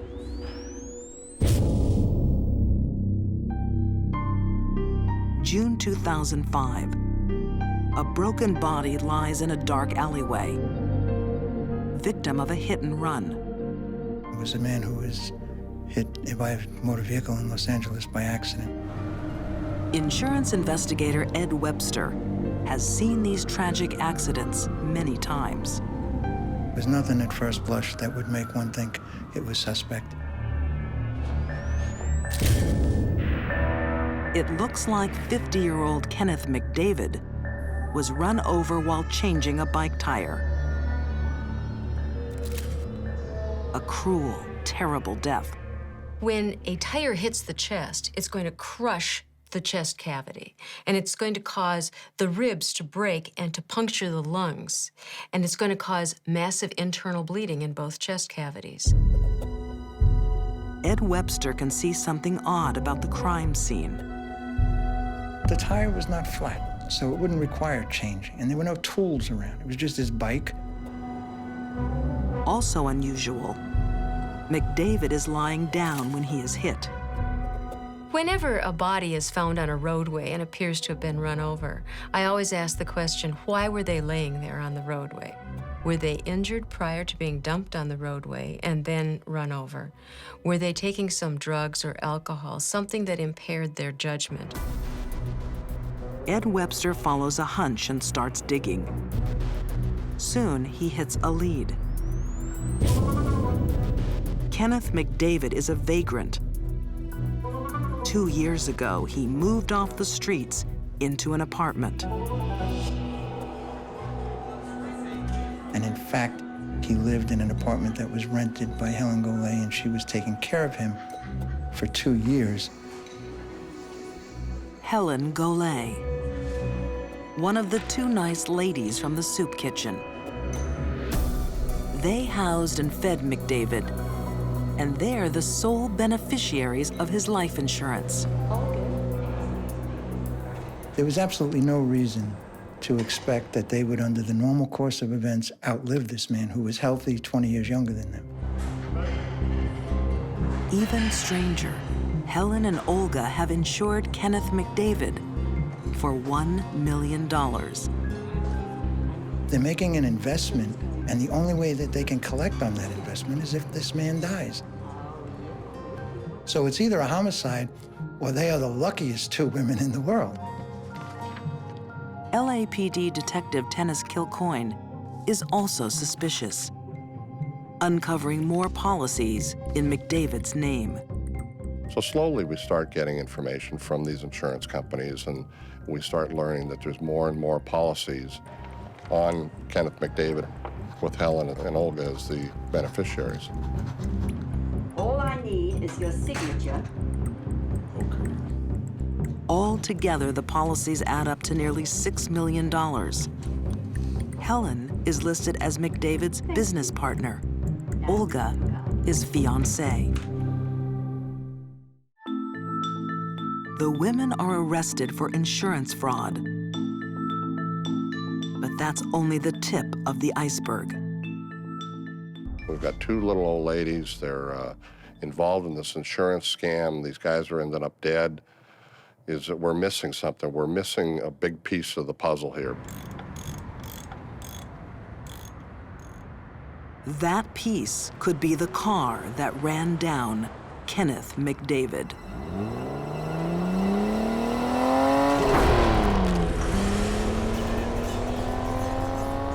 There was a surveillance video on the corner, and they actually had captured the vehicle going down the alley. CCTV vision helps connect the car to Helen Golay.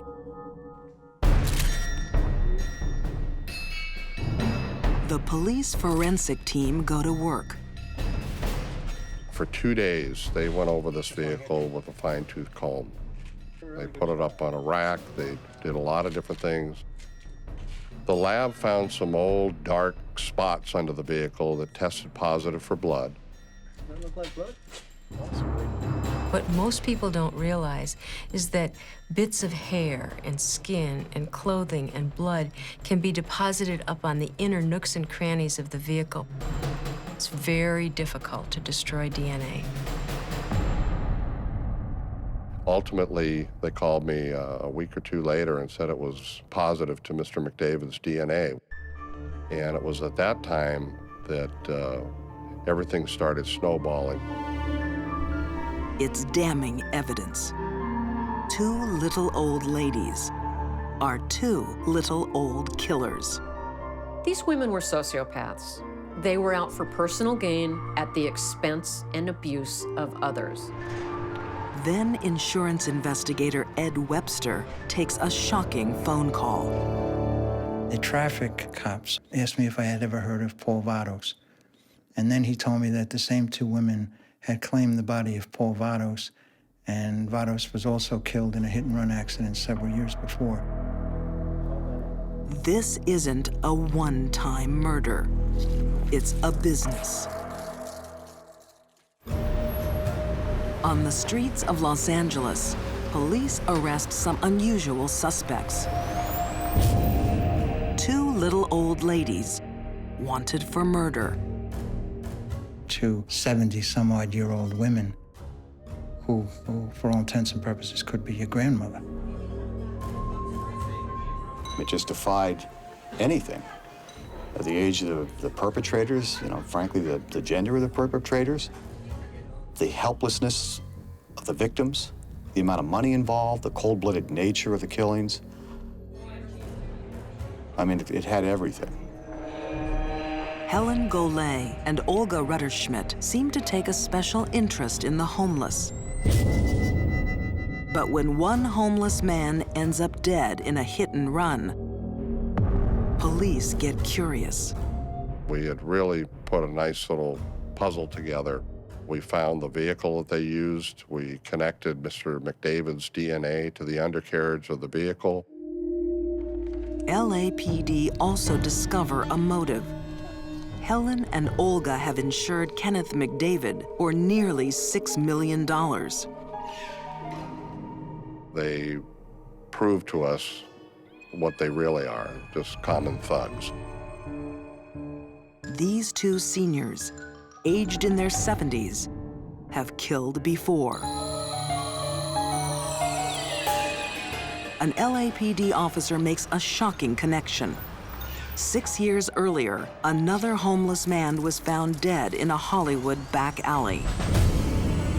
Mr. Vados was killed in an almost identical fashion.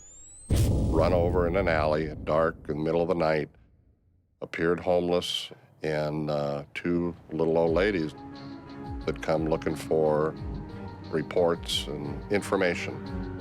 Sure enough, when the file was pulled, the same two little old ladies were identified as Helen and Olga.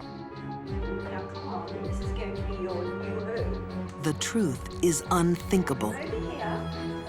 Victims are being raised like cattle for the slaughter. So comfortable. You're going to have food. This is I've worked a lot of cases.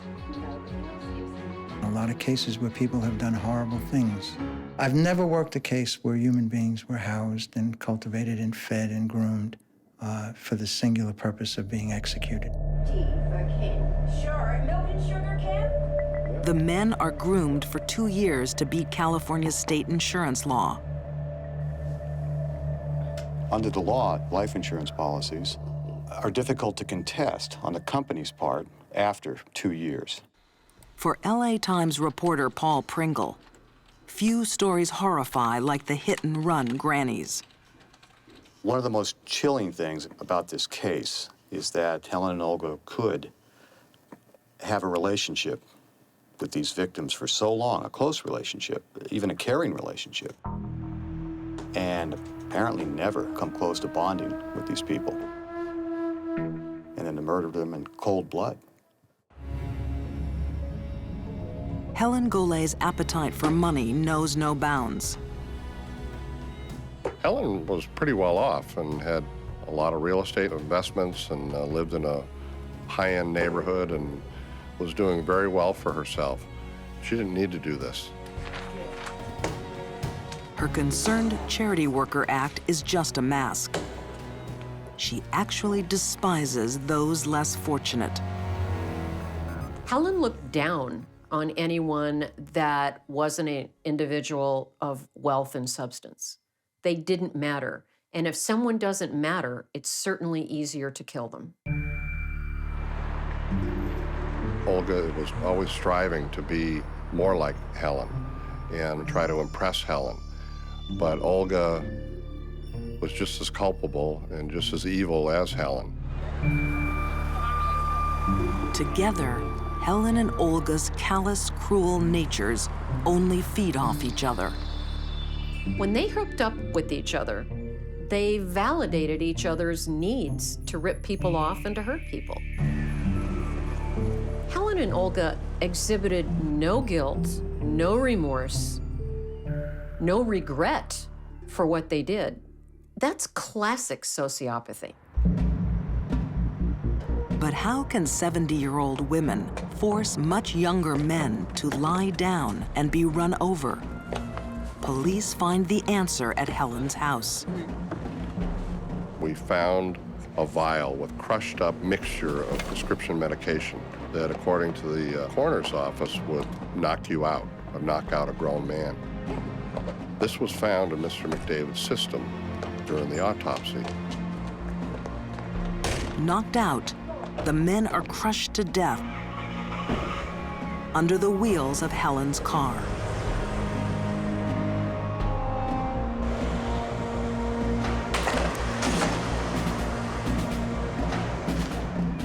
It's the final act in a long, disturbing murder plan.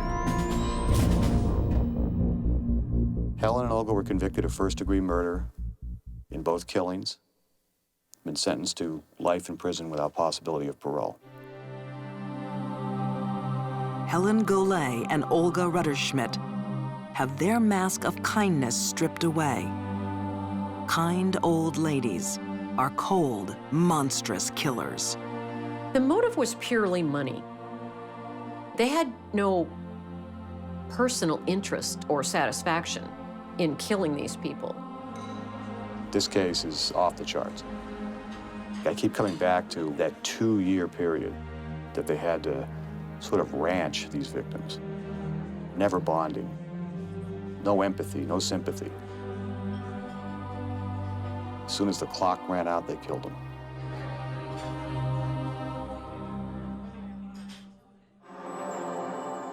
Gun Barrel City, Texas, 1982.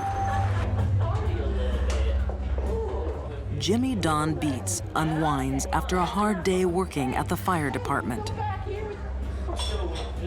Jimmy Don Bates was a wonderful man.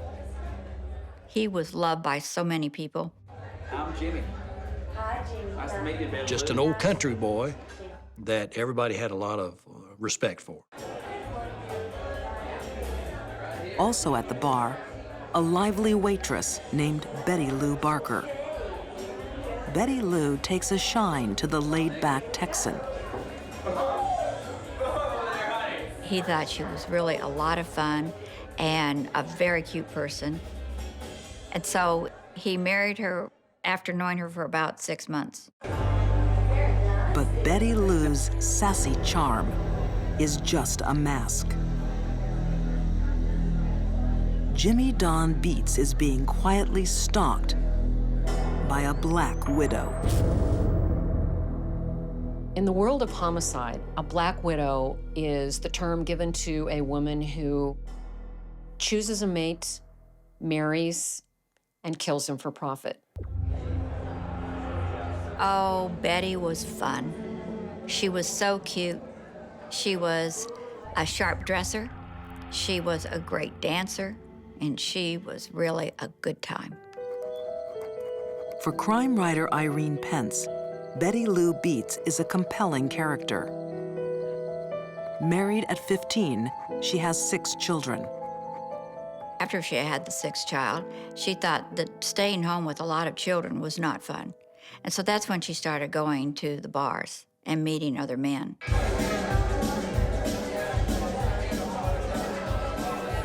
Betty Lou's bar hopping is too much for her husband of 18 years. He files for divorce. In the following years, men and money come and go. But Jimmy Don Beats looks like he might be the real thing. He's her 5th husband in 10 years.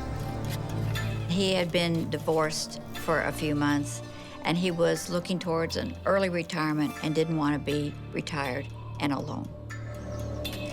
Early in the marriage, Betty Lou has a special request.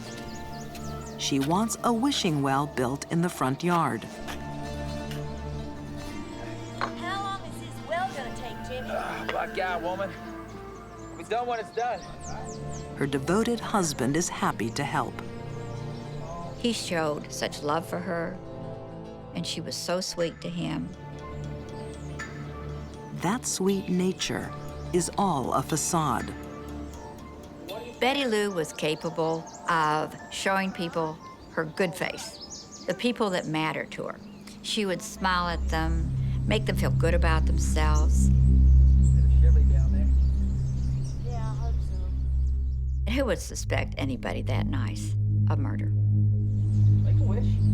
Jimmy Don Beats is in serious danger. Damn, woman. He has just dug his own grave. Jimmy Don Beats is a down-to-earth Texan fire captain.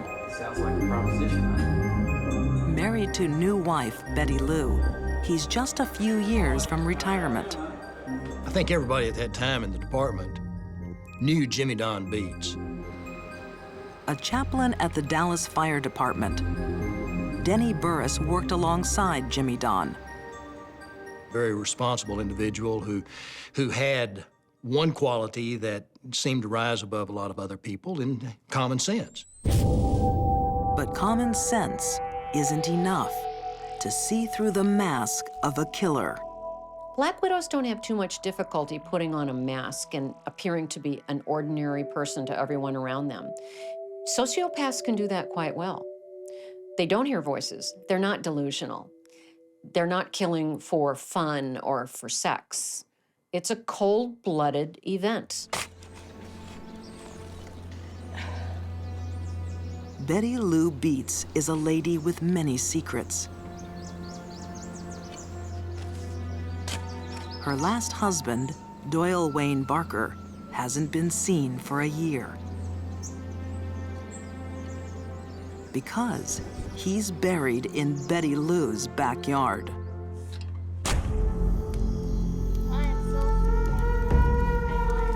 She told her daughter that she really wanted to get rid of him. And so the daughter said, well, divorce him. And she said, and then I'd lose the trailer, and winter's coming. Well, I would be out here in the cold. You know what, Shirley?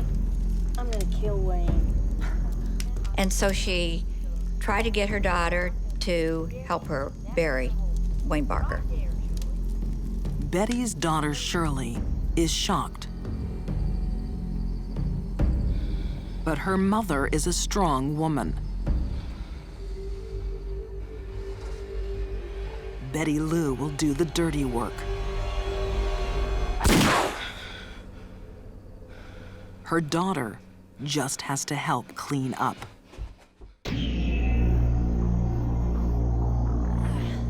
Betty's state of mind was calm, cool, and collected. Good riddance, Wayne. These were not crimes of passion.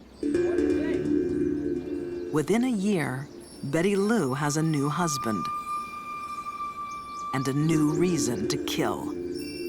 With a husband, if he had money, she could get it by murder him, then she would murder him. Well, go on. Make a wish. Oh, making a wish. He was probably the wealthiest of her husbands. He had a house that was all paid for, a boat that was all paid for. There was a lot of monetary gain to kill Jimmy Don. 6 months into their marriage, Jimmy Don goes missing. I received a call that morning that Jimmy Don had apparently drowned in an accident out at Cedar Creek Lake. His fishing boat is found drifting on the lake, empty. While the search goes on for days, no body is found. All that remains is an air of suspicion. They found it very strange that Jimmy Don turned up missing in the first place because he was a very careful boater. He didn't take any chances. Betty didn't act normally for a grieving widow. She made the statement, if they don't find Jimmy Don, when can I expect to begin receiving benefits? For me, it was like just kind of aghast that she would even ask something like this. This is only the third day that we've been out there. Is it gonna be big enough, Jimmy? It'll be big enough. Jimmy Don Beats is not at the bottom of the lake. It's gonna be beautiful. You wait. Let's finish. After 4 days building Betty's wishing well, he falls into bed, exhausted. The Black Widow moves in for the kill. Bye-bye, Jimmy.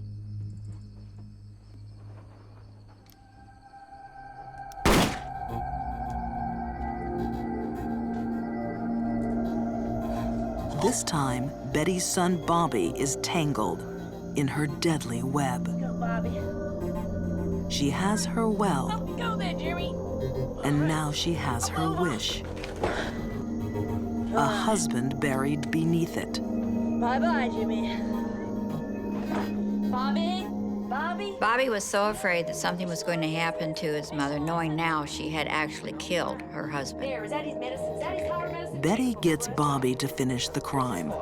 It's to put in the boat, Bobby, okay? It's to put in the boat. Why? He takes Jimmy Don's fishing license, his glasses, and his heart pills, What's the fishing license? puts them in his boat, and sets it adrift on the lake. Put it in the boat,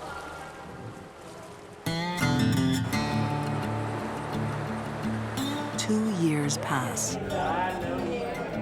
Jimmy Don's disappearance is still a mystery. Then Betty Lou finds a new man and jokes about having buried her own husband. I guess the old saying, your sins are going to always find you out. Well, they did in Betty Lou's case, and it came as a result of just a slip of the tongue. Betty Lou's new boyfriend also has loose lips. he takes the news straight to the police. The person that I spoke to informed me that Betty Lou actually told him that there was a body buried under her porch. So that was my first solid clue. Detective Rick Rose pays Betty Lou Beets a visit.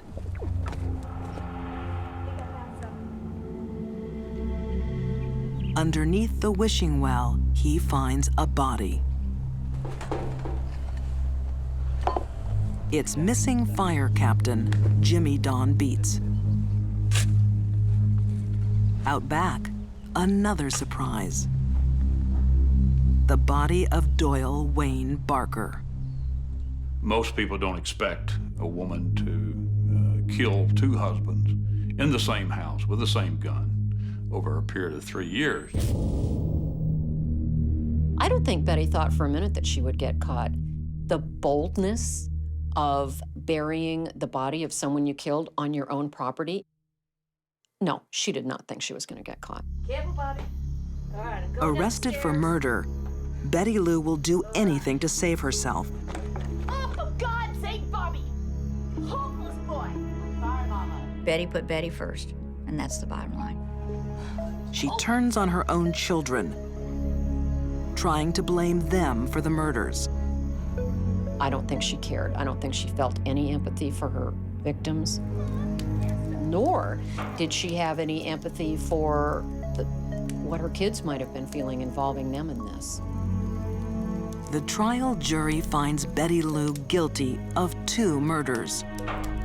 My visit with her at the trial is something that I don't think in my mind's eye will I ever forget. I don't know how you can describe the eyes of that lady. Her stare was just a glaring type of stare. And her eyebrows weren't raised, but they were just staring. Betty Lou's deadly past is finally exposed.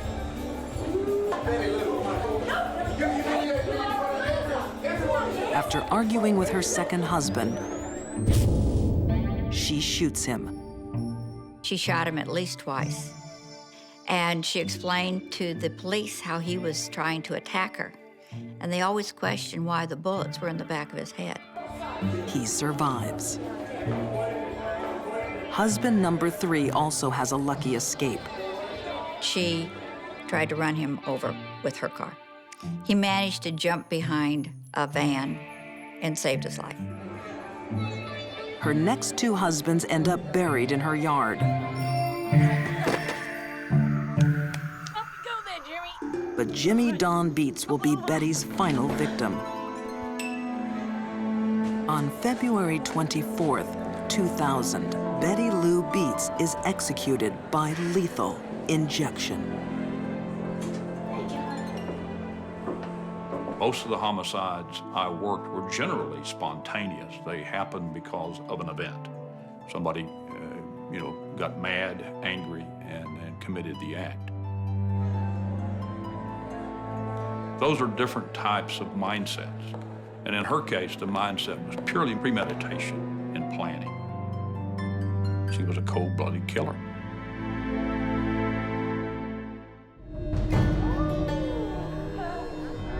At a resort in Maryland, a wife is poisoning her husband.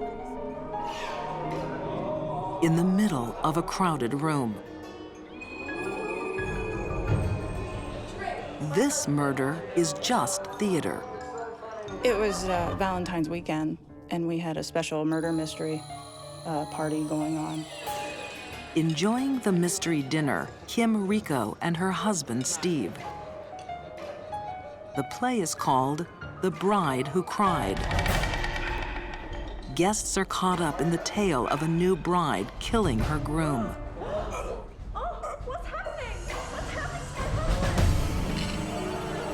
But there is one other woman in the room with her mind set on murder.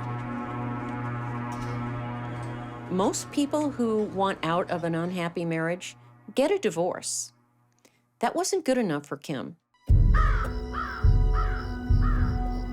It's the last thing you expect to get a phone call in the middle of the night. When the phone rings in the middle of the night, you know it's not anything good. My wife answered the phone, kind of roused me a little bit and said that there was an incident in Steve and Kim's room. Kim's requesting that you come down there as soon as possible. It's disturbing news for Mike and Maureen Miller. They're close friends with Steve and Kim Rico.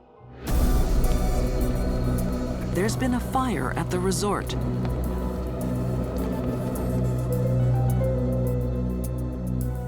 Elaine Phillips had just finished work for the night. A woman was coming into the door, going to the front desk. Yeah, anyway. Sunday. And she mentioned that her room was on fire. My room is on fire. The woman is Kim Rico. She was very calm. She wasn't talking whatsoever. It wasn't like a shaking or a shock. It was just calm. Oh, what cottage are you in? Staff leap into action. Come on. Let's go. Yeah, come on. Nothing like this has ever happened before. As soon as we got outside, there was a smell in the air. You could tell there was something was burning somewhere.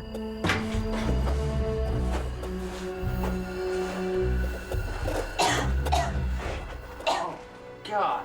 I could see his face that he was burnt, that it was beyond anything, and I knew he was dead at that point. The charred body belongs to Steve Rico, age 35. Steve was my best friend since 7th grade. Corny as it sounds, we're kind of each other's brother that we didn't have. Distraught, the Millers rushed to check on Steve's wife, Kim. I didn't expect her to be anything less than just an hysterical woman whose husband just passed away. She was the exact opposite, just exact opposite. On the day he dies, Steve Rico is desperate to save his marriage. Kim's just laid it on him that, you know, I want a divorce. A few months earlier, Mike took a troubling phone call from his good friend. He was upset, I mean, crying. I could hear his voice quivering. I mean, he didn't want to lose her. That was his life. The Millers had introduced Steve and Kim. Kim was a very gregarious type personality. She was very outgoing, very friendly. Everybody liked her. My wife set up a double date. He was kind of smitten by her. He thought she was attractive. Just basically hit it off, and from that point on, started dating. Soon they marry and have a daughter. 9 years on, Steve is still in love. Can you help me? What are you, baby? But Kim is no longer the bright, outgoing woman he married. She is cold and distant. Kim's true Valentine is not Steve Rico. It's a 23-year-old Marine sergeant named Brad. She's having an affair. Kim wrote Brad a letter the day that she left for her weekend with her husband about how much she loved him and couldn't wait to spend her future with him. Steve has no idea about his wife's betrayal.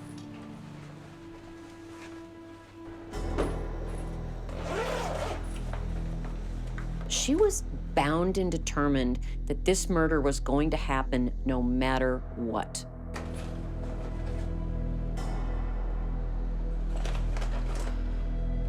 This suburban mother is a cold, calculating killer.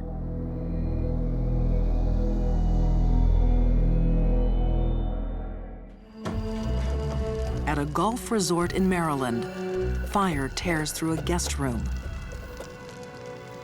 Kim Rico's husband, Steve, is found inside. burnt to death.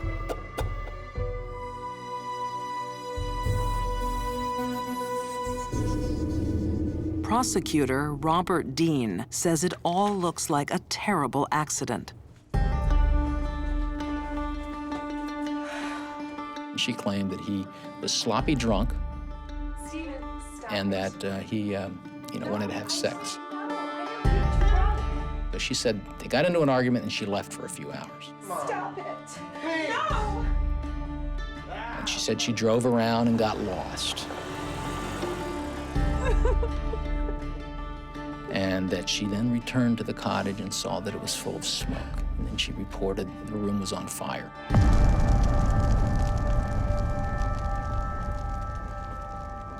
Steve Rico's best friend, Mike Miller, is called to the scene. His grief turns quickly to suspicion. They're saying that the fire started because of him carelessly smoking. Steve doesn't smoke. All the years that I've known Steve, I've never seen him smoke a cigarette, a cigar, and he despised being around people that smoked. Forensic pathologist Janice Amatuzio says the body of every fire victim tells a story. Stephen's body was found in a fire. The major question for the forensic pathologist is, did he die as a result of the fire or not? When there was no soot in the airways, when there was no damage to the lungs, it suggested that Stephen was dead before the fire started. Stephen was not drunk that night. The blood test at the autopsy shows that. He was not drunk. He's such a party pooper. We're away. The mask of Kim Rico is slipping. Behind it lies a killer. Was she really capable of doing this? Everybody was saying it, but again, I ignored it and just pushed it back and said she wasn't capable of doing it. And man, was I wrong.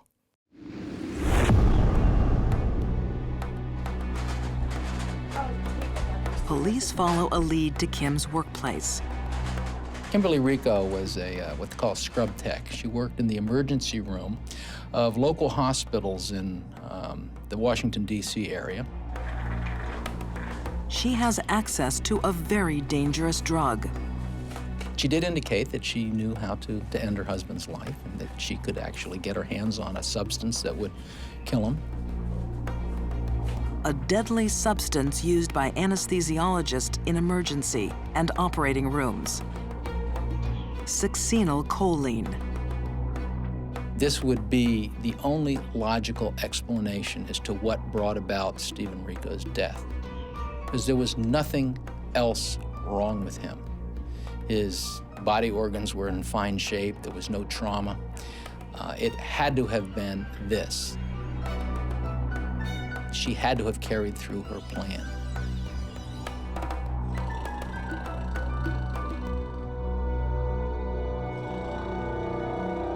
She snuck up and attacked him with a hypodermic syringe, knowing full well that the burning of the body would cover up any puncture wound. Succinylcholine is a fast, lethal drug with a terrifying twist. This agent just simply causes paralysis. It does not alter your level of consciousness.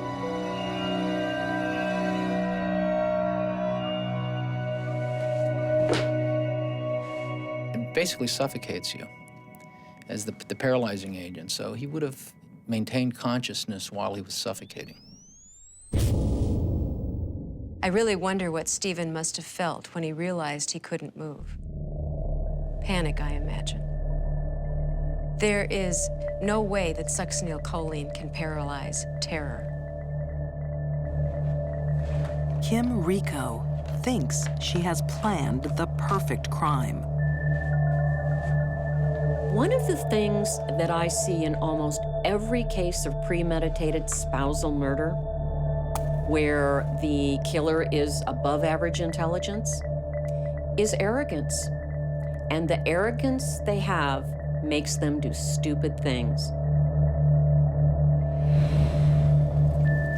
It was clear that this was a staged killing.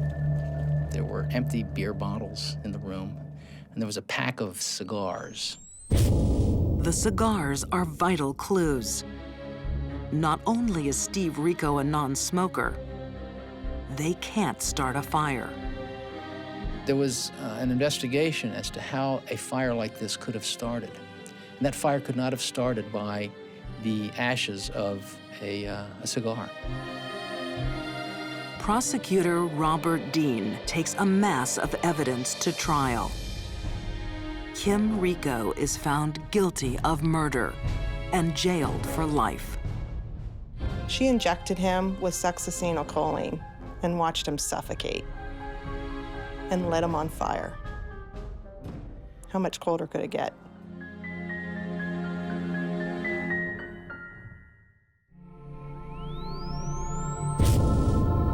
I think one of the saddest things about this story, it really touched me how much her husband truly loved her, didn't want to lose her, and was doing what he could to try to make things better. And she still killed him.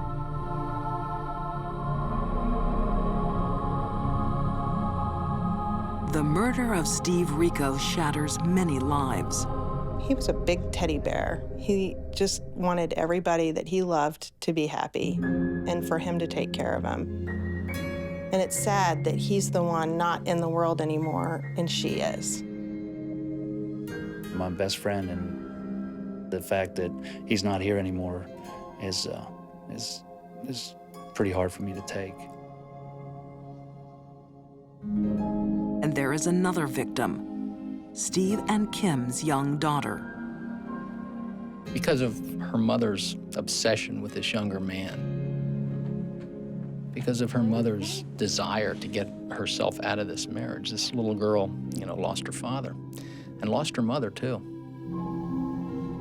Her child is a victim of her crime and is forever going to wonder what side of the family is telling her the truth. Is it true that her mother was unjustly accused? Or is it true that she is a cold, manipulating, calculating murderer?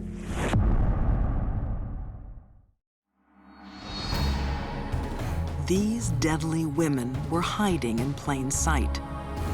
They looked like anyone, but they were far from normal. Betty Lou Beets was a black widow, luring men with a smile. Instead of divorce, Kim Rico chose murder. While Helen Golay and Olga Rutterschmidt were just little old ladies, helping desperate men to die. You'll never notice them until it's too late. Lurking behind the mask are the coldest killers of all.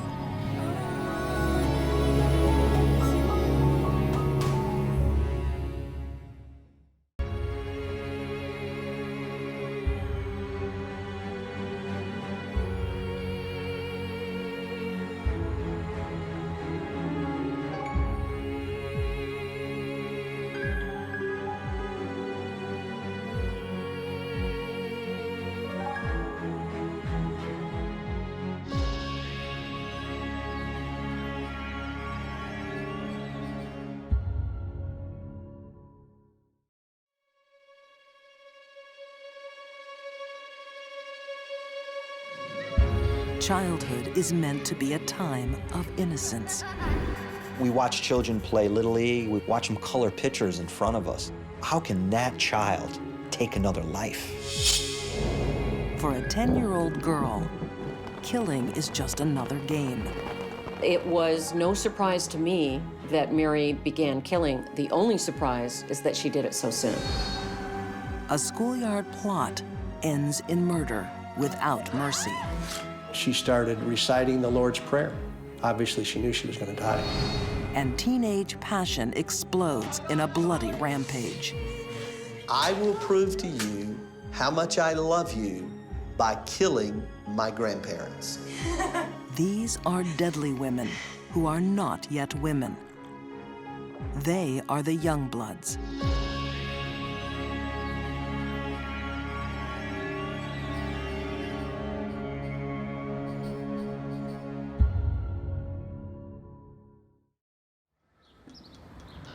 Northern England, late 1960s. The industrial city of Newcastle is about to lose its innocence. And one mother's life will be destroyed. My son Martin was 4.5. He was happy, bundle of fun, laughed all the time. June Richardson, remembering the son that went out to play and never came home. He was my first child, and he used to run around the house singing "We All Live in a Yellow Submarine." That was his favourite song. And he was just a lovely little chap. One afternoon in May 1968, a construction worker makes a shocking discovery. Martin Brown's tiny body lying lifeless on the floor of a derelict house. Get an ambulance, man. Get an ambulance! A knock came on the door, and it was one of the women from up the street. She said, "Martin's been hurt." And that's all she said. June races to the scene, confronting a mother's worst nightmare. And he was just white, lifeless. There was a bit of blood trickling down his face. I knew he was dead then. The autopsy shows no marks on the body or evidence of poisoning. His death is ruled accidental. Only one person knows this isn't true. An angel-faced girl, age 10. Mary Bell is Martin Brown's killer.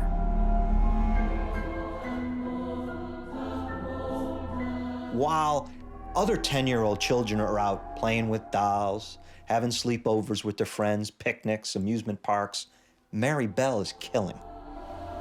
Crime writer M. William Phelps has studied Mary's case closely. He can see why no one would suspect a child. We watch children play Little League. We watch them color pictures in front of us in a coloring book. How can that child take another life? It's just unfathomable.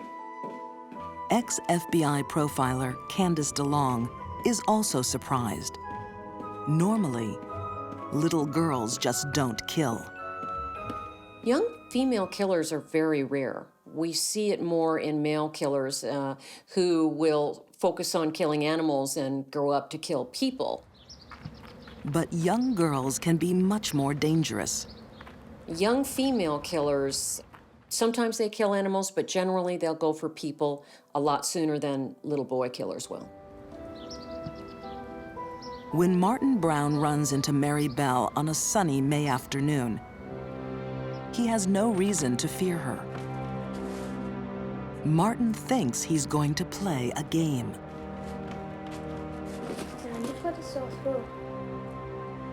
She knelt him down, she put her hands around his neck.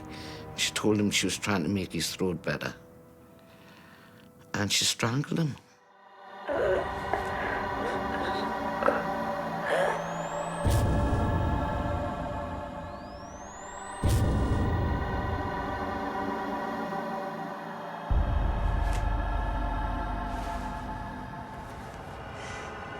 It doesn't take much pressure at all.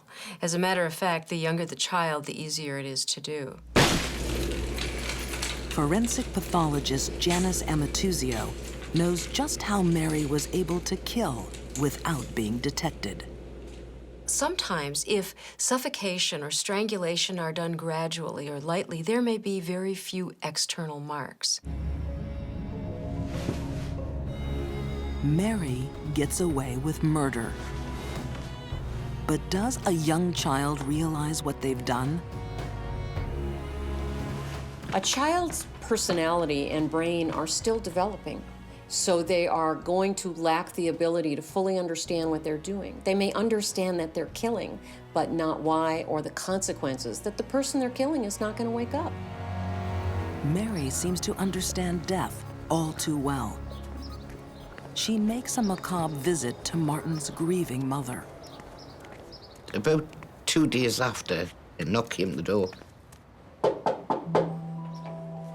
And it was Mary Bell standing at the door. Hello, Mrs. Richardson. And she said, I've come to see Martin. And I just turned around and I says, I'm sorry, darling, but Martin's dead. Oh, no. Oh, she says, I know he's dead. She says, I want to see him in his coffin.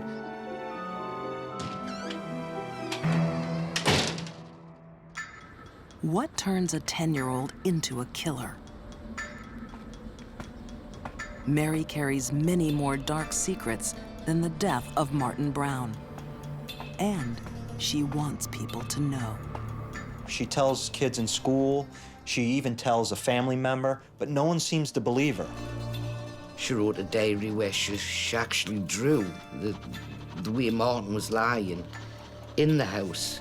And she put on, I killed Martin Brown, you'll never catch me. She also writes an eerie message. I murder so that I may come back. Mary will be back. Something is driving her to kill again. I believe that Mary knew that killing was wrong, but she chose to do it anyway. She's just kind of putting her toes in the water, if you will. She's just testing the water. She wants to kill. She's developed the instinct to kill. Mary Bell watched all the grief of my grief, and then she goes out a few months after and does it all over again.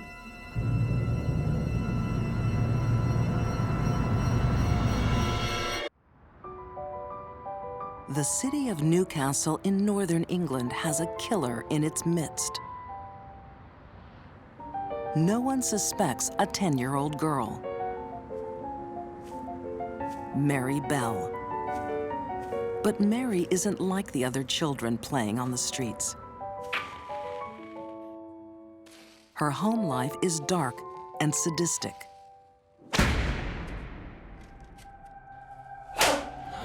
The mother was a well-known prostitute in the town. Mary, at an early age, begins to see her mother performing sexual acts. And many of the sexual acts that she performed were violent sexual acts. Betty Bell was 17 when she gave birth to Mary. She made many attempts to abandon her child and even tried to poison her with pills. Mary became a killer because of the horrible things she was subjected to at the hands of someone who was supposed to love her. Mary's mother made her the killer that she became.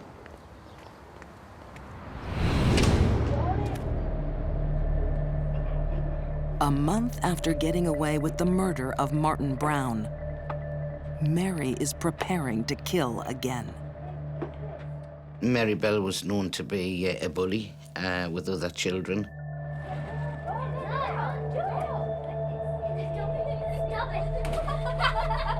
She was just the kind of kid she used to have to be top dog. One girl barely escapes a game that goes too far. Mary's next target won't be so lucky. We just couldn't believe he was only 3. Blonde hair, blue eyes, beautiful little thing. Mary finds 4-year-old Brian Howe playing in the street. This time she has a friend with her, 13-year-old Norma. Once again, she strangles her victim. Imagine a 3 or 4-year-old gasping for air, kicking and screaming, trying everything he could do to survive. I can tell you that strangulation is not a fun way to die. Supported by a partner in crime, Mary becomes much more violent. What's different about the second murder is Mary begins to develop her signature. She begins to develop a way that she's gonna now start to kill and leave her mark on her victims. She decided to cut him. She actually cut her initials. She cut her M and N in, Mary Norma. Serial killers leave all kinds of the trademarks at a crime scene because they want to stage a cat and mouse with the cops, number one. Number two, they want to get caught. Mary leaves one more horrific calling card, a clue about a terrible secret in her life. She tried to cut his little private parts off. It's just totally unbelievable. When Mary killed little boys, as we know, she also appeared to be sexually involved with the body. This is all recreating the terrible crime that was done to her.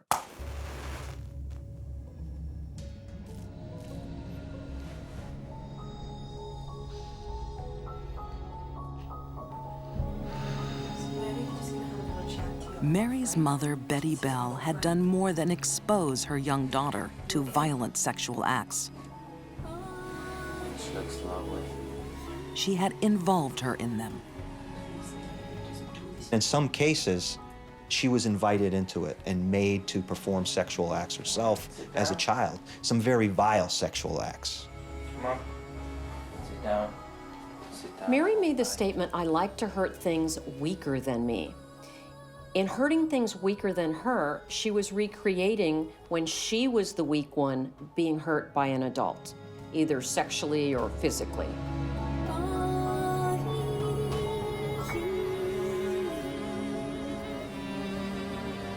Mary's strange behavior is starting to be noticed. As Brian Howe's tiny coffin is carried out of his house, a policeman sees a familiar face. It's Mary Bell, smiling. The unthinkable is now becoming possible. Could this 10-year-old be the killer? Children differ from adults when they kill in that they rarely cover up their crimes well, and they don't generally have the cunning and guile to fool a lot of people about what they did. Mary's friend Norma admits the murder to police. Mary won't confess so easily. But the evidence is mounting. Where have you seen that? Written admissions, drawings of Martin Brown's crime scene, and the bloody M carved into Brian Howe's stomach. Police have a case. June Richardson is there in court for the judgment of her son's killer. She just sat there and she smiled and danced and turned her head round asking for sweets. I just couldn't believe this person had destroyed my life, and she was laughing. Mary is sentenced to lifetime detention. But because of her age, the judge orders it to be reconsidered as she grows older. The court never hears the details of Mary's family life. All the things that Mary's mother did to her, trying to overdose her with tranquilizers, abandoning her, and then eventually involving her in sex acts with her clients, her prostitution clients, basically were the underpinnings of creating a monster. The only big question regarding this case is, why wasn't Mary's mother put in prison for the rest of her life? After 12 years in juvenile institutions, Mary is deemed safe to be released on parole. Today, she has a new identity and lives in anonymity. She also has a child of her own. she has never offended again. I think she should have served the rest of her life in prison.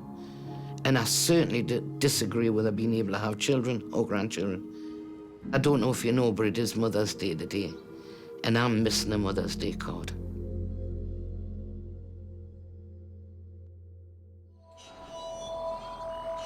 A young murderer doesn't start killing out of the blue. It's hard to accept the warning signs from a child, but missing them can be deadly. Fayetteville, Georgia. A quiet, sleepy city of God-fearing folk. One of the neat things about living here is just to see how people have a love for God. Local Reverend Glenn Stringham tends to a tight-knit Baptist congregation. When something is amiss, he finds out fast. In August 2004, it came in a phone call from a concerned parishioner. She called me on the phone. She said, Glenn, she says, I don't know what's going on, but something has to be happening at the Colliers. I've been trying to call them. I can't raise them. I'm not sure what happened, but something's going on. Carl and Sarah Collier are in their 70s, a kindly couple who rarely miss a Sunday in church. Both of them very outgoing, very helpful. If we were going somewhere, they were first on the scene. They didn't wait for somebody to ask them. They were first to help. Reverend Stringham's congregation are about to face a test of faith and forgiveness. The Colliers have been found brutally murdered in their home, stabbed over 20 times each.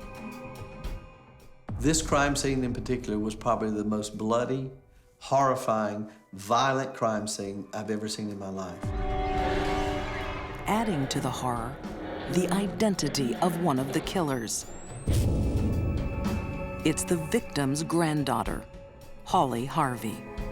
She is 15 years old. Holly is one of the most dangerous teenage offenders I'm aware of. She was not a Sunday school girl. She was not a girl that would adhere to the Collier's rules. Holly wanted to do what Holly wanted to do, irregardless of any rules and regulations set forth by the Colliers. Author Dale Hudson needed to know, what turns a teenager into a killer? In researching a book on the case, Dale soon discovers that Holly Harvey's problems began at home. Her mother and her father had divorced at an early age. Holly was left to the care of her mother. There were a lot of parties. There was a lot of inappropriate social behavior, a lot of immoral behavior, and Holly was pretty much left to herself. It only gets worse when Holly's mother is jailed on drug charges. The Colliers do what they think is right and take in their wayward granddaughter. But the strict rules of a retired Baptist couple are not for her. She was not a child that was going to be obedient. She was accustomed to living her own life. Holly's mother, Carla, allowed her to smoke marijuana. Carla allowed her daughter to live a promiscuous lifestyle without any boundaries. It's a lifestyle that's incubating a killer. Although there are plenty of sullen teenagers, not all of them have the childhood history that Holly did. Holly was hell-bent for a path of destruction starting much earlier in her life. This was in Holly's soul long before the night it happened. Boiling with anger and resentment, Holly finds a soulmate, 16-year-old Sandy Ketchum. There were a lot of similarities between Holly and Sandy. They both grew up without the parental guidance that most children get. They both grew up in a dysfunctional family. They had been abandoned by their parents and left to their own. They sought solace and they found comfort in each other. Sandy and Holly are inseparable. They take drugs together and begin a sexual relationship. Holly is now on a collision course with her conservative grandparents. It will end in catastrophe. For many teenagers, every relationship is a matter of life and death. They must have it or they will die. Sometimes that's taken to an extreme. Age 77 and 73, Carl and Sarah Collier are at their wits' end. Their 15-year-old granddaughter, Holly, lives under the Colliers' roof, but not under their control. I think it had to do with the fact that her grandparents said, look, you're in our house, we do want you to live by the rules, and she didn't want to live by the rules. Holly's drug taking is a problem. So is her lesbian lover, Sandy.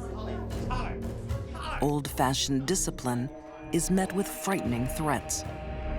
They were at a loss of what to do. Even when Holly begins to threaten them and say that I'm going to kill you, they still could not imagine that their 14-year-old grandchild, the one that they had loved and nurtured, would be saying things like that to them. Most children, teenagers, do not say, I want to kill you or I will kill you. As hard as it is for a parent or a grandparent to listen to that, they must act on it for the benefit of the child and to save their own life. The Colliers can't accept the warning signs. They respond with a threat of their own, sending her to a children's home. Holly is cornered. Holly's first and immediate thought was, then I'll be separated from Sandy. I'll be separated from the person that I love the most. The most important part of her life is at risk. She was not going to let that relationship die. And anything that got in the way of that relationship, she was determined to get rid of, including the Colliers. A terrible urge is building inside this 15-year-old. She enlists her girlfriend, Sandy, in a shocking plot. I will prove to you how much I love you by killing my grandparents.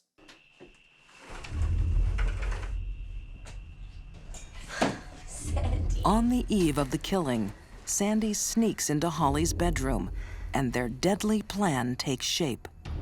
Part of Holly's plan for murder was to compose a to-do list. On her forearm, she wrote 4 words. These were her cue words for murder: kill, keys, money, and jewelry.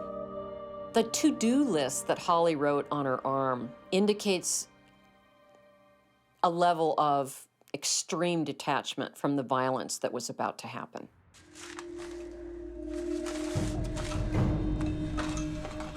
Because Sandy was already there and already involved, Holly gave her a knife. Holly knows the smell of marijuana will lure her grandparents downstairs. She instructed Sandy to hide behind the bed. It would be an ambush of 2 with a large butcher knife against a defenseless and an aged couple. As the Colliers investigate, Holly springs her trap, stabbing her grandmother in the back. What she doesn't count on is Carl Collier fighting back. Carl wrestled Holly to the bed and was able to subdue her. Carl Collier desperately fights for survival with his own granddaughter. Holly has a big, bloody knife. Carl Collier only has his hands for defense. She cuts the phone cord. Holly stabs him several times.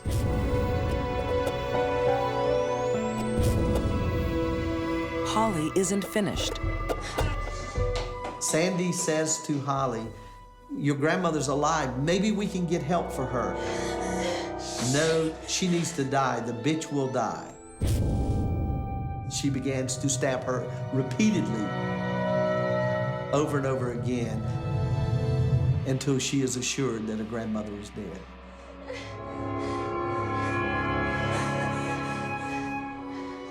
Dripping in blood, the two young girls stand in a scene of shocking devastation. It was unimaginable, the most horrifying thing that anyone had to have stepped into. I think the fact that Holly chose to use a knife for the killings speaks of her disregard for life and her hatred and rage. That's a hands-on crime, which is hard to understand because these are people that were trying to help her. Holly didn't want anybody's help. Holly was angry. Sarah had 35 stab wounds, and Carl had 23. When I see that many wounds, I think about rage. That's many more wounds than you need to cause somebody's death. And it says to me that an individual was either on drugs, their mind was altered, or that they were incredibly angry.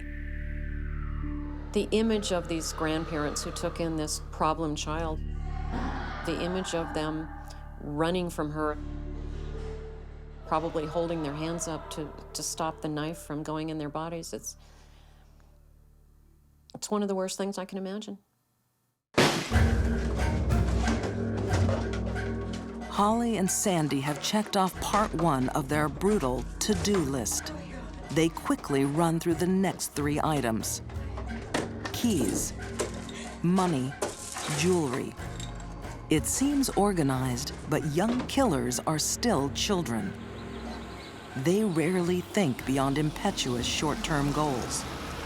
Their plan cost 2 lives, but soon they run out of ideas.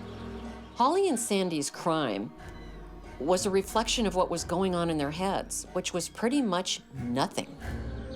It was poorly thought out, poorly planned, poorly executed. They drove over to the friend's house, reported to the friends the reason that they were bloody was that they'd been accosted by someone and had been attacked by someone. But later on, they confess in a very giggly manner that they had actually killed Holly's grandparents. The friends are horrified.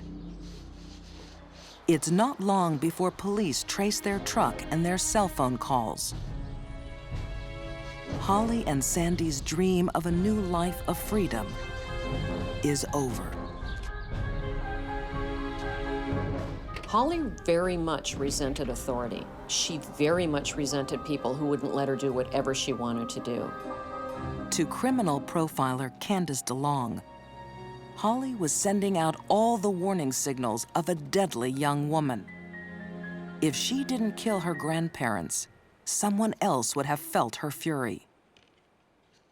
What might she have done later in life if she were not caught to someone who wouldn't share their soda pop with her? Dangerous, dangerous woman.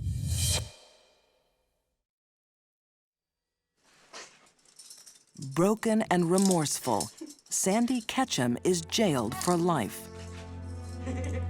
Defiant to the very end, Holly Harvey now serves 2 life sentences. The very thing that she fought against, she is now going to be subjected to for the rest of her life. She has someone telling her when to get up, when to go to bed. She has rules that she has to follow. It is ironic, the very authority that she fought with the Colliers that she's subjected to now and will be hopefully for the rest of her life.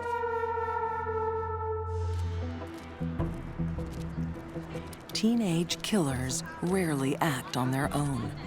The same forces that drive them to dress alike can make them kill.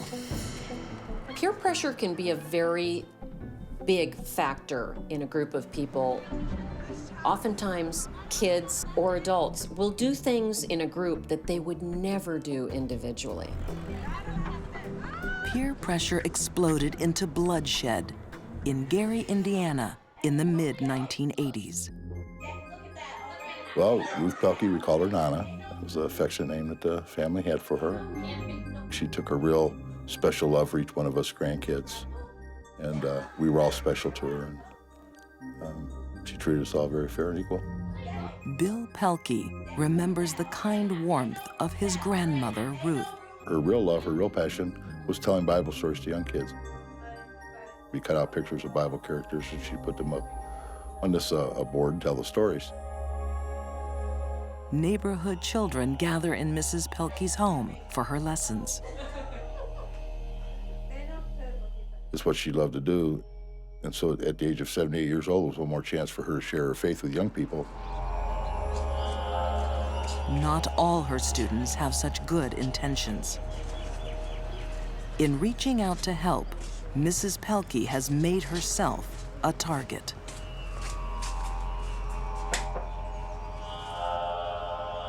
When these 4 girls knocked on her door and said they want to take Bible lessons, Nana said, come on in.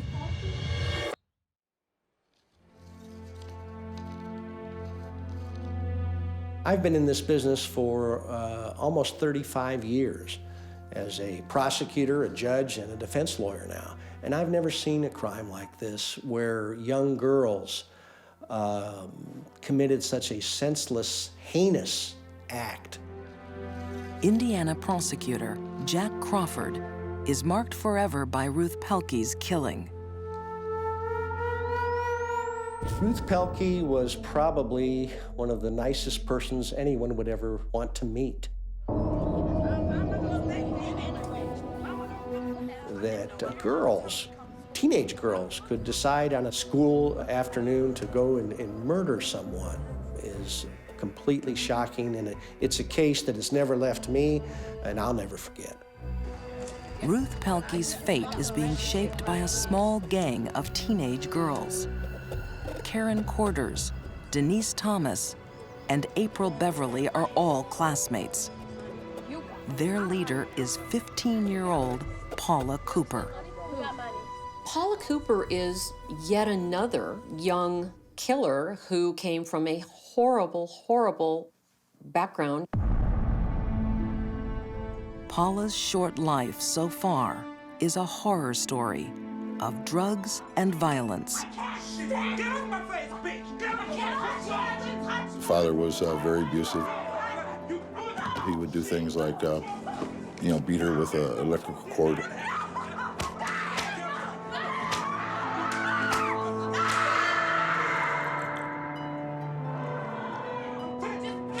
She was in and out of school. She watched her mother being sexually assaulted.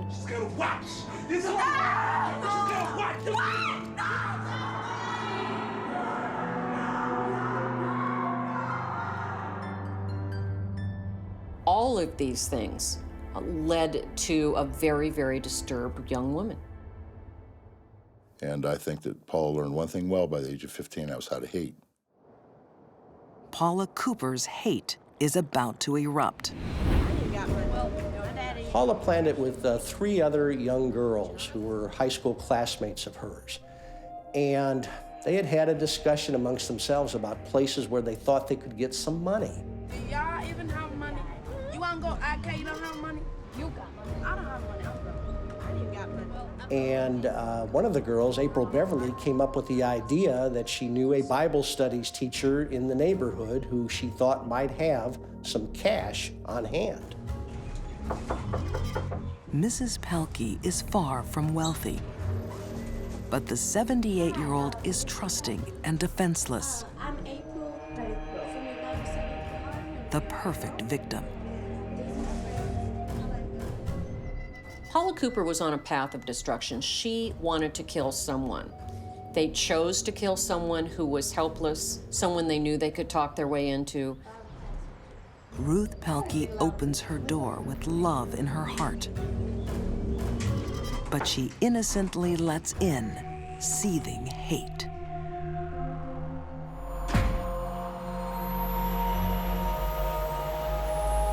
I got a phone call from my brother-in-law. Just had gotten off work, and he told me that Nana had died. Bill Pelkey's Nana is 78-year-old Ruth Pelkey, a gentle grandmother living in a decaying blue-collar town. Her family had encouraged her to move out because it was a changing neighborhood. But she was so committed to the young people there, she wanted to stay and offer her Bible studies classes to the teenagers in that area, which she did, of course, for free. In 1985, 4 girls knock on Mrs. Pelkey's door, asking about Bible school. She already knows April Beverly from previous classes. The girls are welcomed in. Schoolgirls from the 9th grade are about to become a pack of killers, led by Paula Cooper.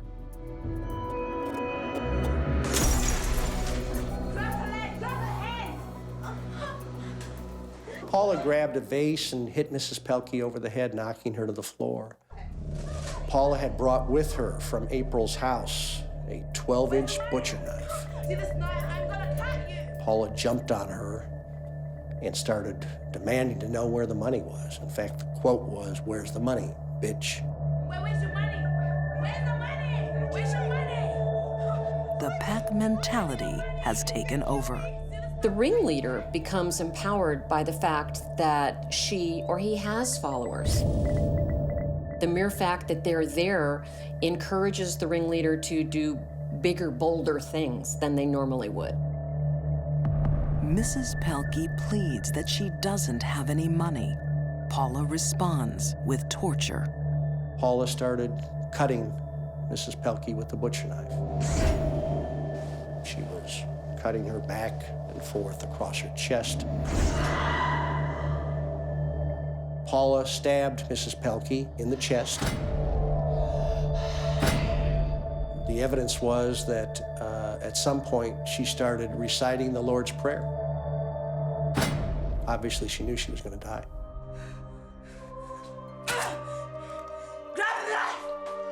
And it's Paula Cooper who orders her death. Paula told Karen to push the knife through Mrs. Pelkey's body, which she did. And in fact, the knife made an indentation in the floor. It was a horrendous murder.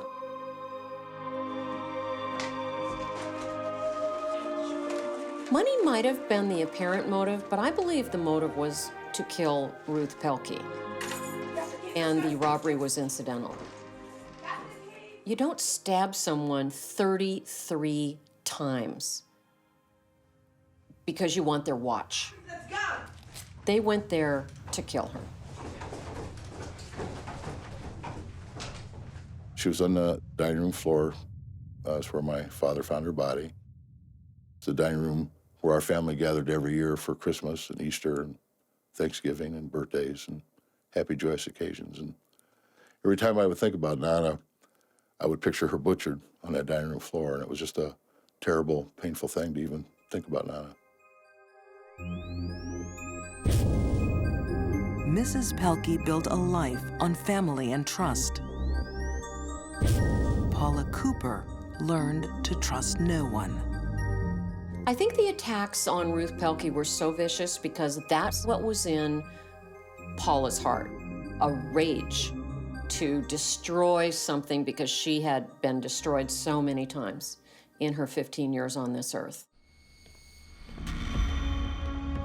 The girls leave the house with just $10 and the keys to Mrs. Pelkey's car. Paula leaves her jacket behind. In the pocket, a prescription for birth control pills with her name on it.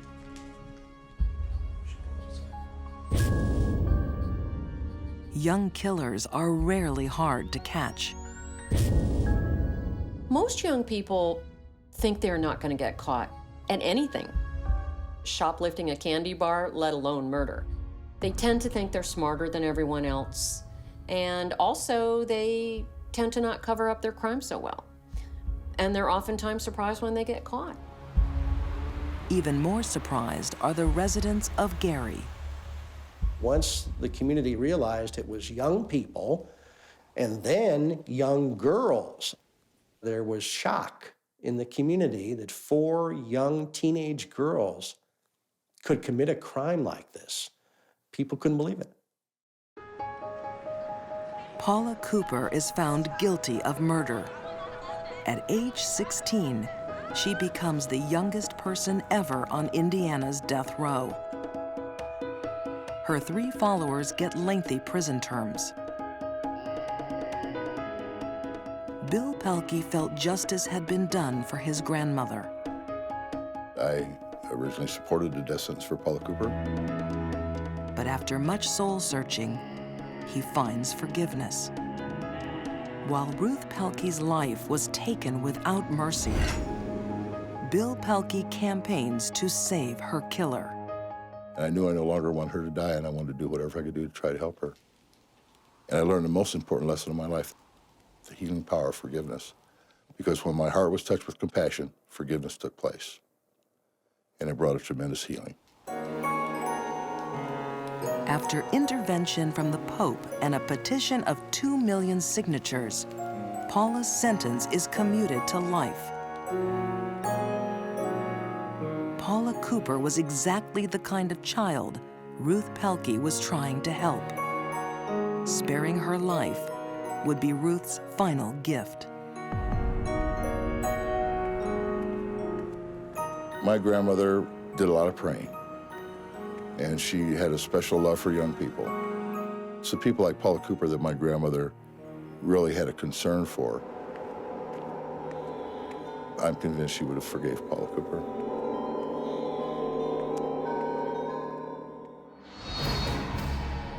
These deadly women became killers while they were still girls. Scarred by abuse, they were young, impetuous, and dangerous. Haunted by her dark past, Mary Bell killed to take control. Holly Harvey brutally lashed out at authority. And Paula Cooper's boiling hate destroyed an innocent victim. Young girls act on impulse. They don't consider the consequences. And often, they're beyond suspicion. That makes the young bloods some of the deadliest women of all.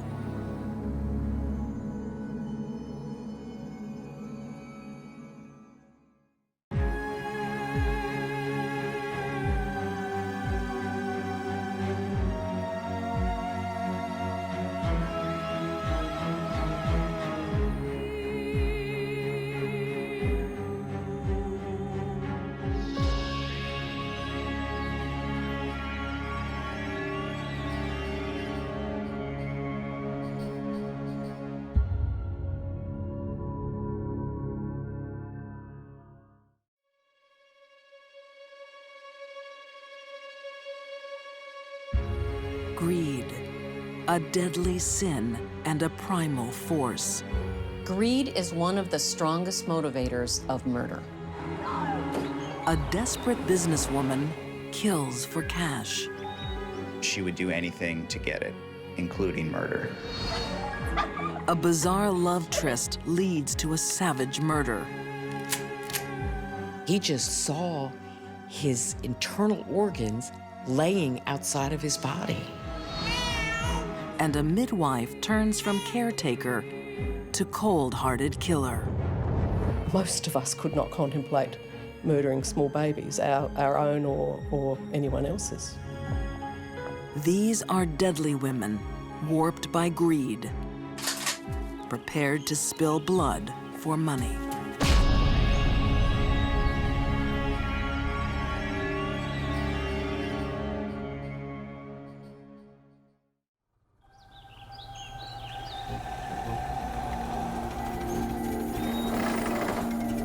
On an isolated farm in New York's Catskill Mountains,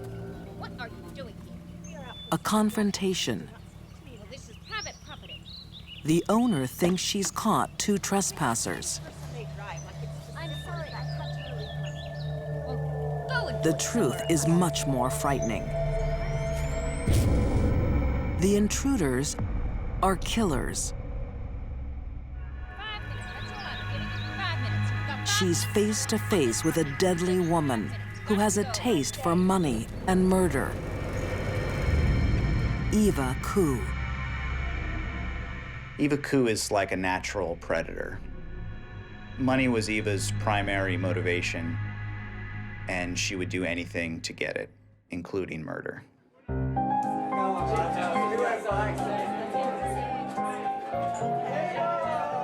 Eva Koo is a sharp businesswoman. At the height of Prohibition in the 1920s, she runs the busiest speakeasy in town. Little Eva's Place, it was called. Lots of loud music, lots of women, lots of alcohol, and everybody visited Eva Koo's place that wanted a good time. New York playwright Isaac Rathbone has turned Eva's sordid life story into a stage production. The story of Eva Koo is the story of survival. You have a woman who wants to survive on her own, and she will go through any means necessary to survive. There are stories of her having the sheriff's department and the police in her back pocket by offering them alcohol and women so that they would kind of turn a blind eye to her operations. Eva's Place is home to a cast of characters. The resident barfly is Eva's slow-witted handyman, Harry Wright. Harry Wright, or as he was known around the town, Gimpy Wright, was an older man in his 50s who lived with his mother. He was crippled, he was an alcoholic. There are stories of him drinking himself stupid, so to speak. With his mother now dead, Harry is in Eva's care. You have a side of Eva that takes in kind of lost souls. A lot of people who hung around the inn were alcoholics, were desperate women looking for a way to make ends meet. One such woman is Martha Clift, who's found a surefire way to make a little extra money. Martha was very subservient to Eva. And it's very apparent that she did whatever Eva told her to do. Before long, that will include murder.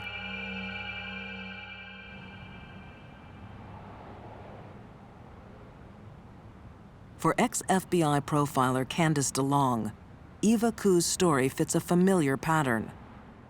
It's more common for women than men to have greed as a motivator for murder. With business booming, Eva's greed is satisfied. Until disaster. The Great Depression hits. The good times run out. We start to see a more desperate businesswoman as opposed to a shrewd and powerful businesswoman.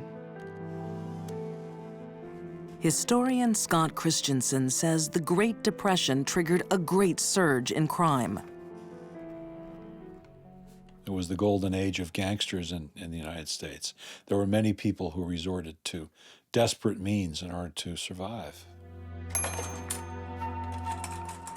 Poverty-stricken and desperate, some women took a deadly gamble on insurance fraud. It was the leading cause of execution of women in New York at that time. If somebody committed insurance fraud and committed a murder, the chances were that they were going to be sentenced to death. Eva is in dire straits. Her gaze moves to Harry Wright. the slow-thinking drinker is in her way. As the depression rolls on and Eva starts to lose money and lose clients, he becomes a bit of a burden on her. She can't afford to keep herself fed and keep her business on operation, let alone paying for Harry's addiction to alcohol.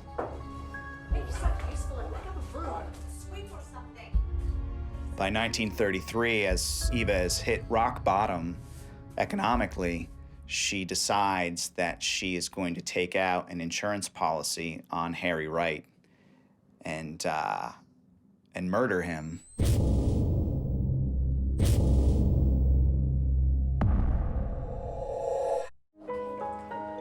Martha is also greedy.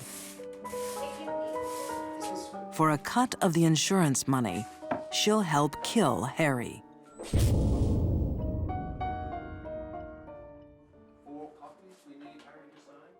It begins at the insurance office.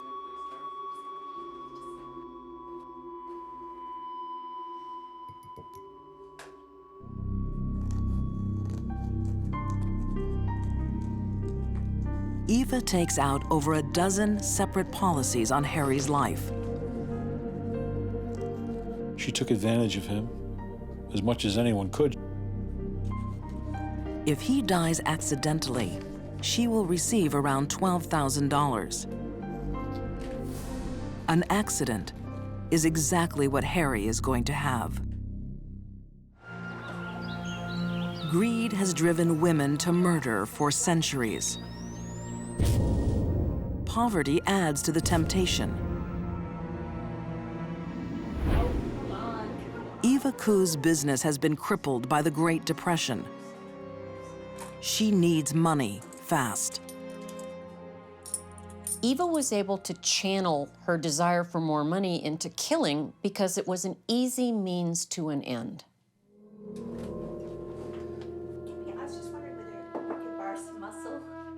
Harry Wright has a price on his head. Thousands of dollars worth of life insurance taken out by Eva Ku and her friend Martha Clift. For them to collect, Harry has to have a little accident. Everybody knew Harry. They knew he was a drunk. It wouldn't be surprising that he'd perhaps gotten drunk and wandered in front of a car and gotten hit. It was a good plan in that respect. Or so it seemed.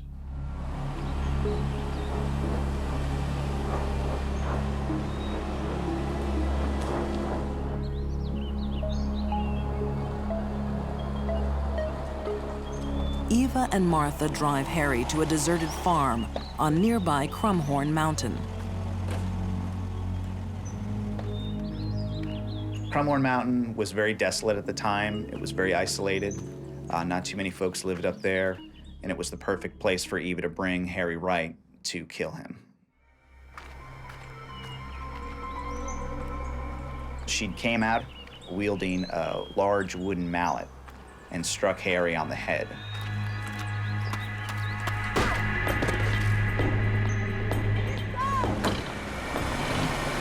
It's alleged that Harry Wright's last words were to Eva, and he said, "My God, I can see why you brought me up here now." But this insurance job has to look like an accident.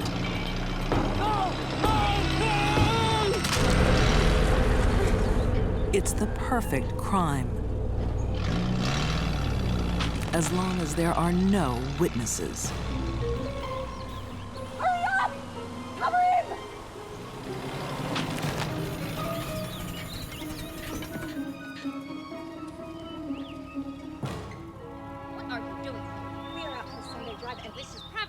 When angry farm owner Iva Fink suddenly turns up, I'm sorry, I had to relieve myself. Eva decides attack is the best defense.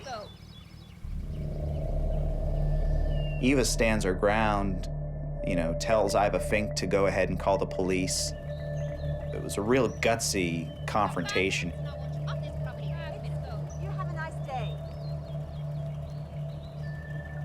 Eva and Martha get away with murder.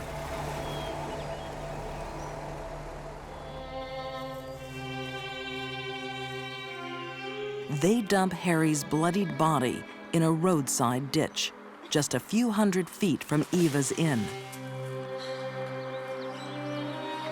The coroner's verdict?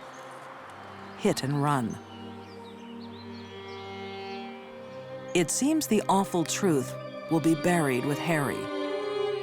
Eva then went to cash in the insurance, and it was at that point that the problem developed. Nice to see you again, Miss Coop. Eva is a little too eager to get her hands on the money. The insurance agent, looking into the claim, It's warm, isn't it? apparently became suspicious.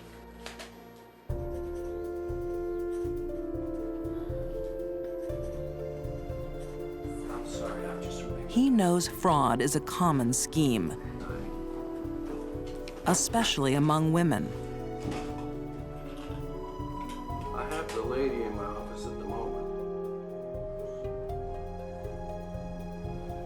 She appears to be extremely nervous. Alerted by the insurance agent, authorities demand a new autopsy.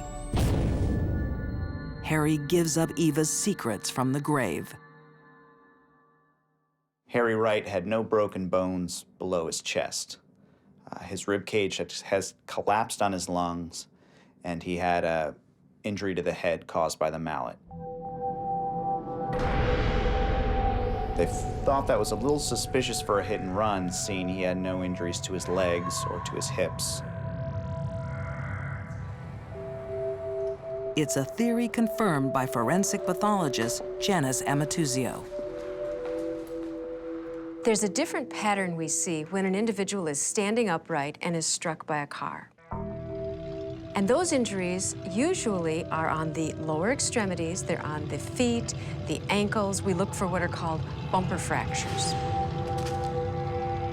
However, if they're laying on the roadway and a vehicle just simply drives over them, the injuries are distinctly different. We don't get the bumper fractures to the lower extremities.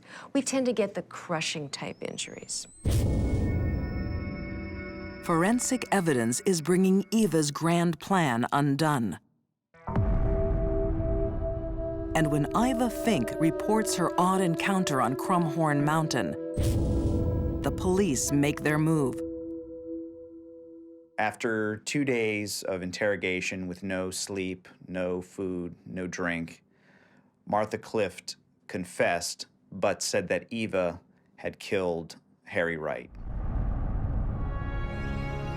Her confession spares Martha the death penalty. She gets 13 years. Martha Clift had actually committed the murder. She'd driven the car repeatedly over Harry, killing him. He was not yet dead from the stroke of the mallet. She'd carried out the murder as much, if not more so, than Eva. Eva Koo is not so lucky. Found guilty of first-degree murder, she is executed in the electric chair on June 27, 1935. There are two sides of Eva. One is a very caring and giving person. The other one is a cold-blooded killer. It was a shame that the darker side, I guess, had taken over and she had decided to kill this man who she swore that she would care for and nurture and protect. To me, that's the saddest part of this story.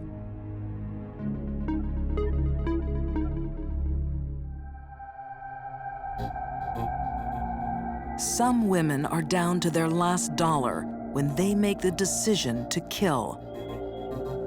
But greed also stalks the wealthy. Sometimes having everything is not enough. She is really, in my mind, a very despicable human being. To me, that level of greed is so astonishing. I don't think I've ever seen anything like that. She's just an evil person.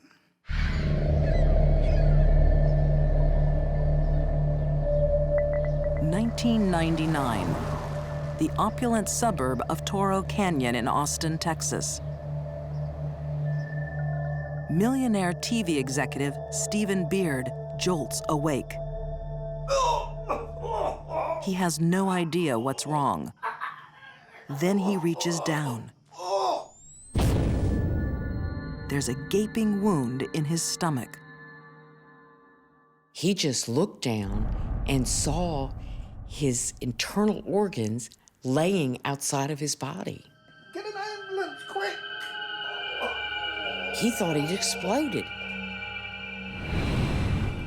Paramedics fight to save the 75-year-old.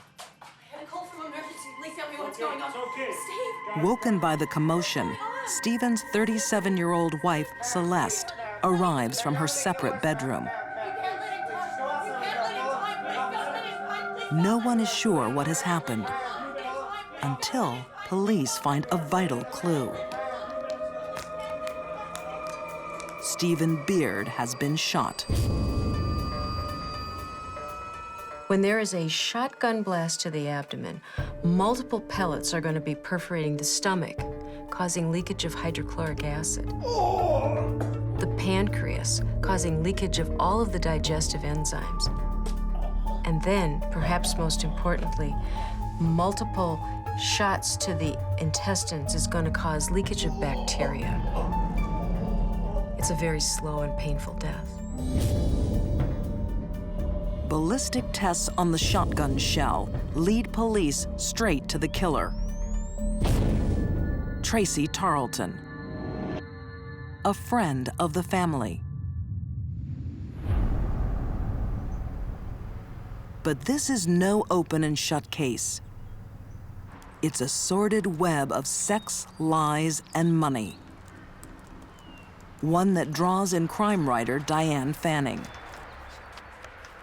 They knew that Tracy had pulled the trigger, but they suspected someone else was involved. But Tracy just wouldn't talk. Why? Why did you do it? We have significant... Tracy has a secret. I've been through this before. I thought it was a way we could be together. She's in love with the dead millionaire's glamorous young wife, Celeste. But Celeste Beard is not the woman Tracy thinks she is. Celeste Beard had a very rough childhood. There was a lot of instability, alcohol abuse in the family, and she really had it rough. Celeste grows up to become a teenage mother with a string of broken marriages.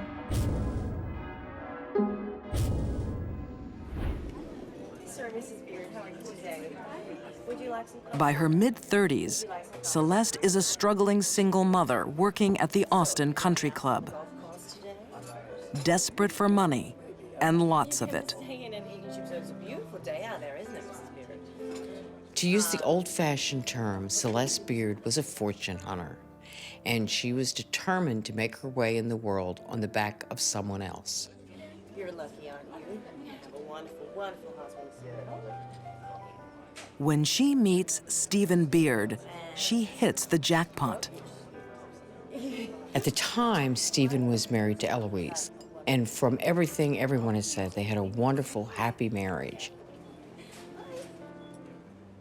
Then Eloise died of cancer. And when that happened, Celeste knew what she wanted.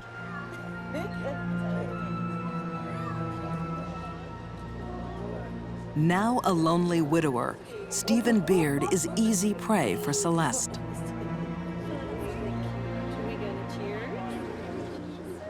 She paid attention to him. That's what he needed at the time the most, was someone to pay attention to him. And he just went hook, line, and sinker. To daughter Becky Beard, Celeste's motive is obvious. I think it was money. I think Celeste was after his money. But Stephen is entranced, becoming husband number 4.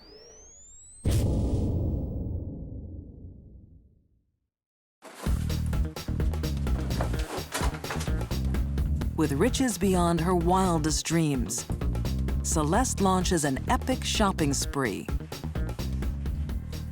She was insane about spending money.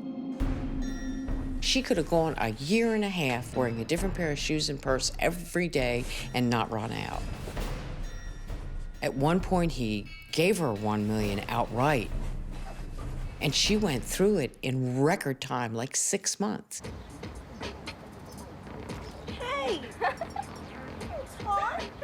The only thing Celeste isn't willing to spend is time with her husband. Come on, Celeste. You know what time it is. She had married him only for money, so obviously she didn't find this 75-year-old man sexually attractive.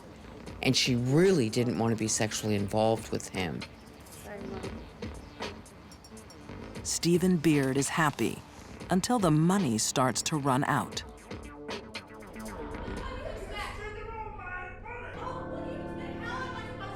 He wants to cut off her cash supply. But Celeste can't survive without money and says she'll kill herself to keep it. Celeste threatened suicide when Stephen wanted to cut off her supply of money because for Celeste, shopping was like heroin. She had to do it. Every time she bought something, it made her feel good. But for Celeste, there was never enough. 50 million wouldn't have been enough.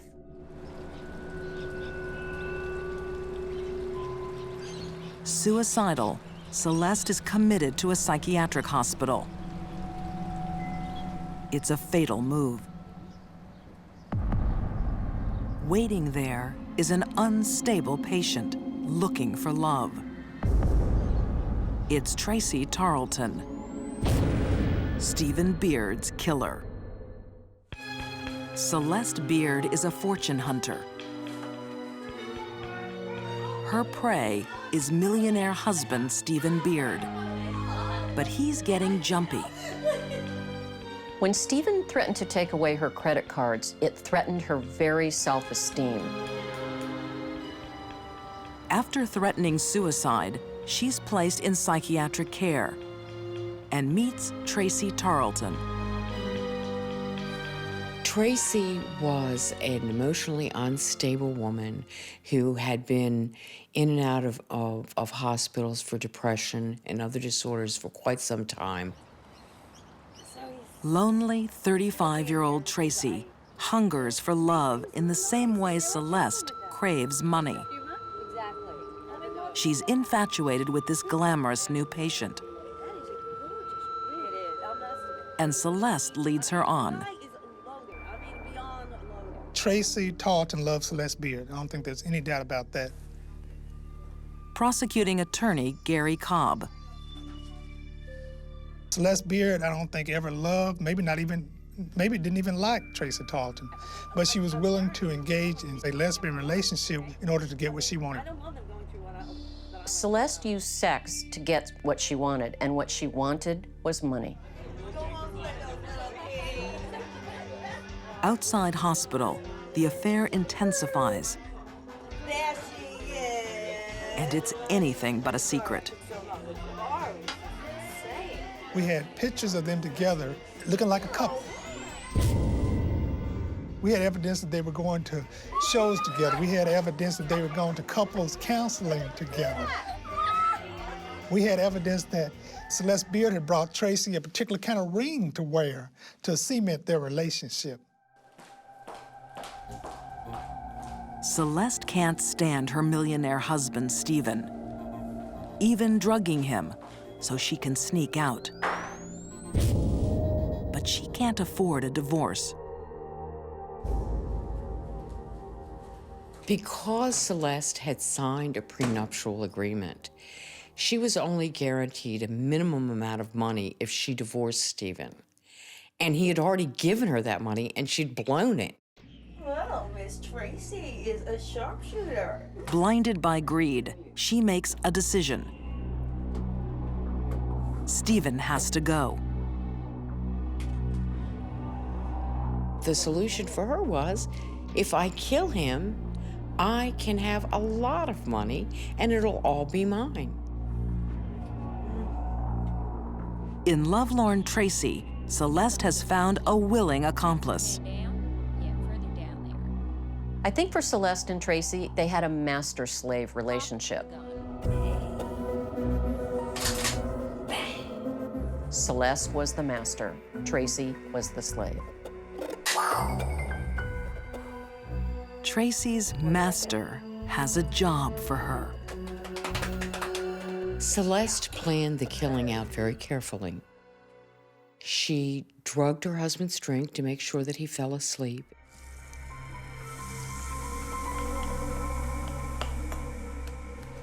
She went into the other wing of the house where she could justifiably say she heard nothing.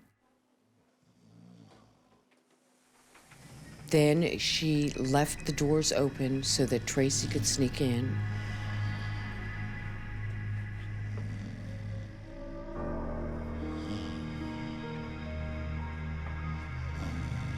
Tracy has her own reasons for wanting Stephen dead. He's the one thing standing between her and true love. Tracy's faith is absolute. She assumes Celeste will get rid of the evidence. Celeste Beard never attempted or intended to pick up the shotgun shell. And the police immediately go to Tracy Tarleton's house. And Tracy's not a very good criminal. She was not a person who had the proper frame of mind to kill somebody. She's already feeling guilt about it. She immediately tells them, while they're at her front door, yes, I have a shotgun. Tracy Tarleton pays a high price for love. Sentenced to life for murder. But Celeste is still under suspicion. I had a call from the deputies. It's okay. Steve, what's going on?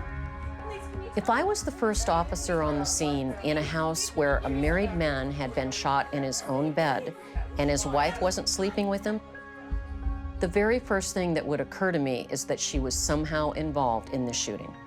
She had nothing to do with it. They kept pressuring Tracy, trying to get her to give up Celeste, because they knew there was no reason for Tracy to do this completely on her own.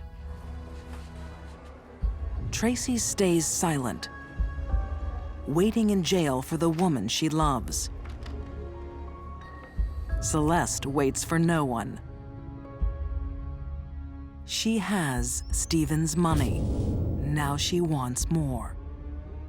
It was not till a year later that Celeste went and married husband number 5 in Aspen, Colorado.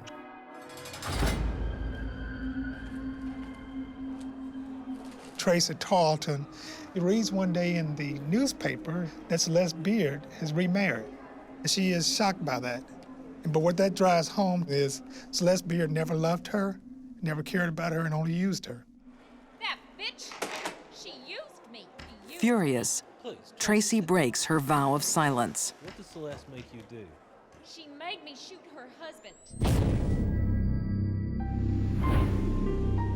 Celeste Beard is found guilty of first-degree murder and sentenced to life. It was wonderful. It was absolutely wonderful. It was, thank you, Lord. What brought Celeste down was greed, self-centeredness, and a willingness to do anything she wanted, no matter who stood in the way. This is a woman who showed up at his house when she came to live with him with a box that contained everything that she owned. One box. And he gave her mansions, gave her lake houses, gave her entree into a society she never would have been able to step her dirty little feet into. And for that, she turns around and murders him.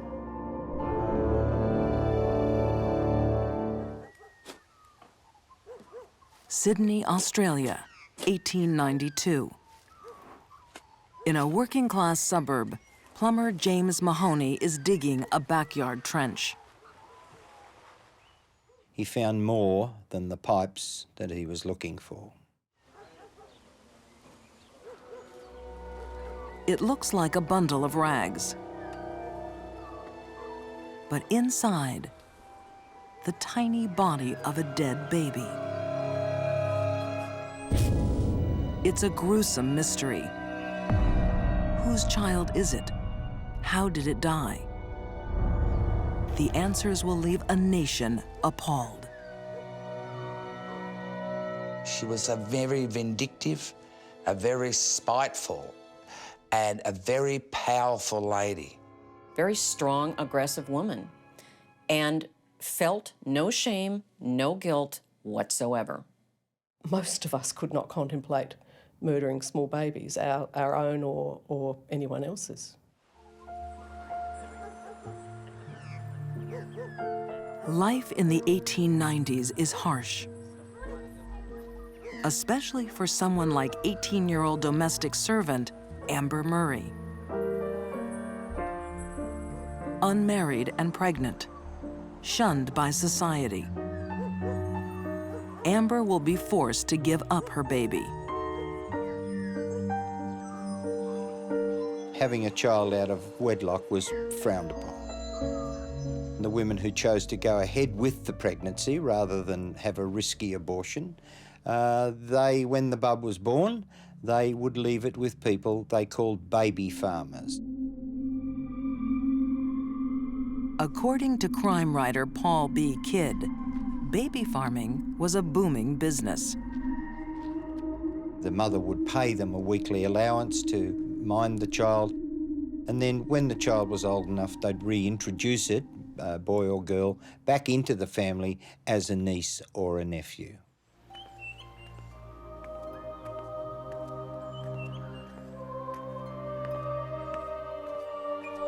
With son Horace just 3 weeks old, heartbroken Amber seeks out experienced midwife Sarah Macon. The 47-year-old has spent her whole life caring for infants.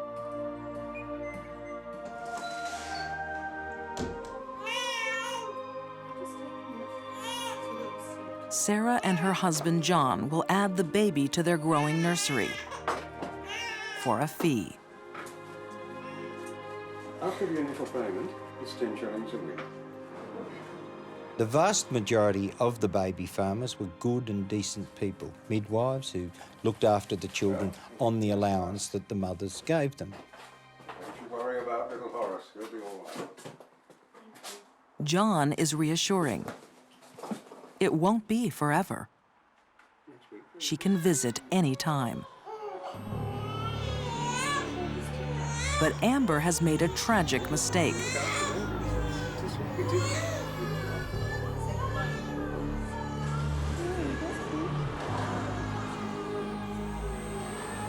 Sarah Macon is more than a midwife and mother. She's a murderer.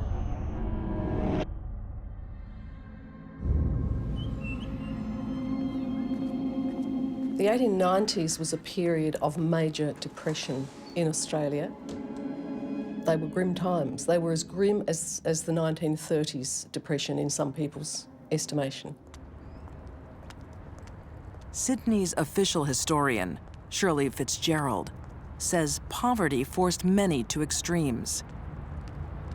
The reality day to day for people was a hard grind, high infant mortality rates, high death rates, insecurity in the job markets. It was a very harsh life. But greed drove the Macons over the edge. They're ignorant, they're poor, they're desperate, they have a number of children of their own. The fees from baby farming go further if you don't have to spend them on the baby. Amber will never hold her son again. Little Horace is already dead. His body buried under cover of darkness.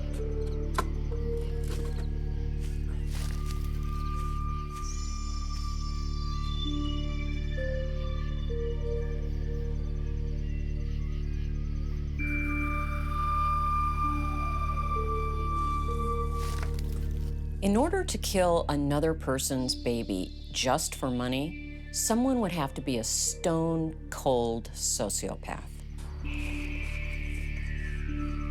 Amber's baby is not Sarah Macon's first victim. And he won't be the last. But no secret can stay buried forever. Sydney, Australia, at the end of the 19th century. Sarah Macon is a baby farmer, paid to care for illegitimate children. But a tiny body has been found buried in a backyard. Sarah's dark secret is unearthed. The whole garden is a graveyard. Sarah Macon is a serial killer.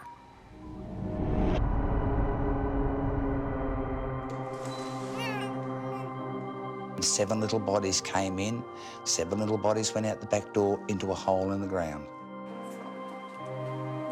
It had never been determined if they were buried alive or how they really died.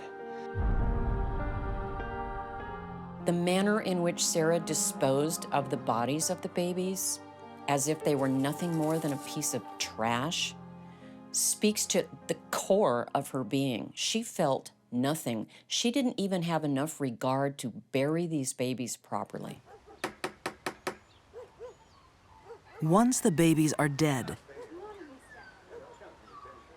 the Macons collect more payments. To keep one step ahead, they are constantly on the move.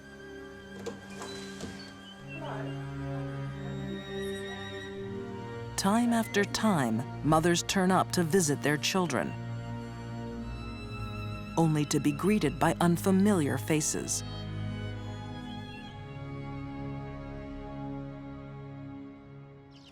Good afternoon, Mrs. Macon. Would you mind if we ask you a few questions? Thank you. Good afternoon, Mr. Macon. Police finally track the Macons down through tenancy records. Constable, I'm going to have a look outside. Those same records reveal they have moved 25 times in 18 years. And previously, you were living in Farm Street. My understanding is that you are baby farmers, is that correct? The police excavated in at least 3 of the backyards where the Macons had lived at various times. Had any more children under your care? They found babies ranging from fairly recent burials back to those who were only skeletons, so clearly they had been engaged in this operation for quite some time.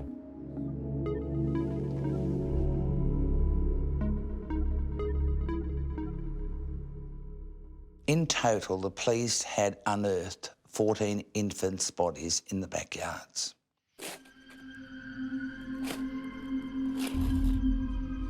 For Sarah Macon, babies are an easy target.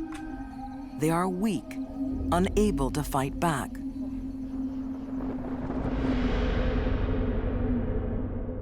Babies are at the most risk in our society to be discounted or hurt, probably because they haven't formed a personality. Sometimes people just don't see them as persons. For years, these baby farmers sowed their wicked crop, harvesting money from desperate mothers, then disappearing. The fact that this went on for years and involved a lot of planning and cover-up shows Sarah's above average intelligence.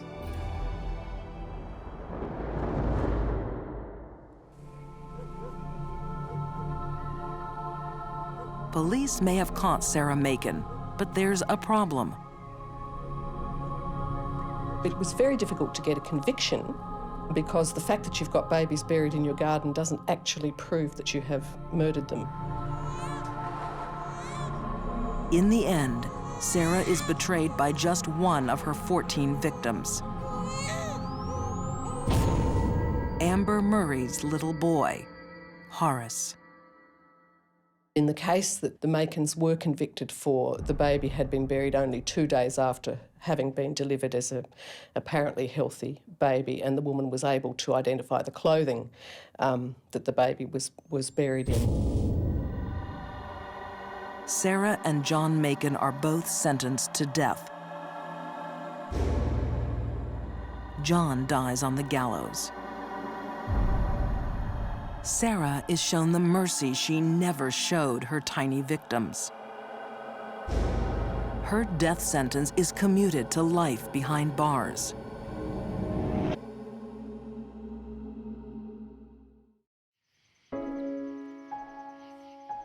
But out of Sarah Macon's great evil came some long-lasting good. It led to a change in the way the state saw its obligation to its children, and it resulted in the development of child protection and child care legislation. I find the story particularly sad because here were women who accidentally got pregnant but still wanted to raise their child. So they find someone that they think will take care of them for a few months. And it turns out they turned over their most precious thing to someone who disregarded it and killed it. I don't know how people live with something like that. These deadly women chose money over morality. The lure of an easy dollar drove them to unspeakable acts. Threatened by poverty, Eva Koo was happy to cash in a man's life. Celeste Beard had everything, but was destroyed by her own insatiable greed. And Sarah Macon's desperate need for money cut short 14 young lives. Desire for the dollar is a potent force. These deadly women were happy to spill blood for money. But in the end, they were left with nothing.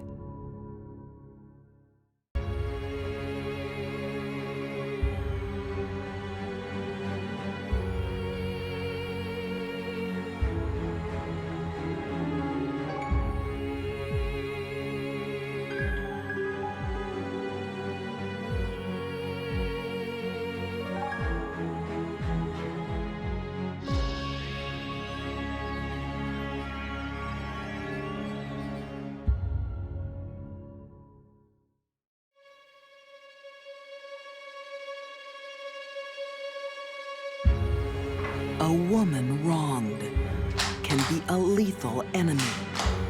She had a single-minded passion, and it was to get her ex-husband in the grave. A jealous girlfriend takes bloody revenge. She said, I can't let you go. You're going to die. Daddy's little girl becomes his killer. She had to be looking him right in the eye, and she still did it. And an ex-wife completes her divorce with a gun. It was an incredibly cold-blooded killing. For these deadly women, it's payback time with a lethal vengeance.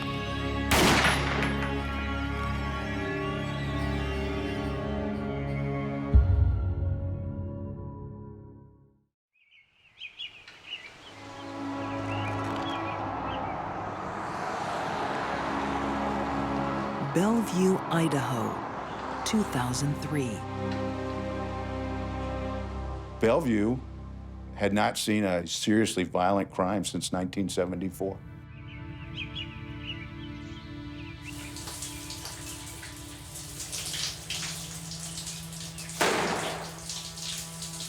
Diane! What's that noise? You all right? Diane!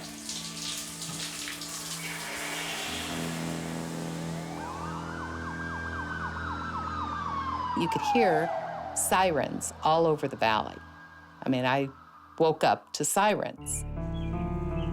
That morning, Marguerite Sowersby receives terrible news. It was totally disbelief that this could happen in such a small town. Alan and Diane were very well known, very well liked. They were active in our church. They were active in the trap shooting community. They were active with bowling. They were fun people. Now, at 6 a.m., in their own home, Alan Johnson and his wife Diane have been shot dead. We had our fights, we had our drunks, we had our DUIs, we had those kind of things. We did not have brutal gunplay. That just didn't happen. Not everyone is in shock. The Johnsons' daughter, Sarah, is strangely calm.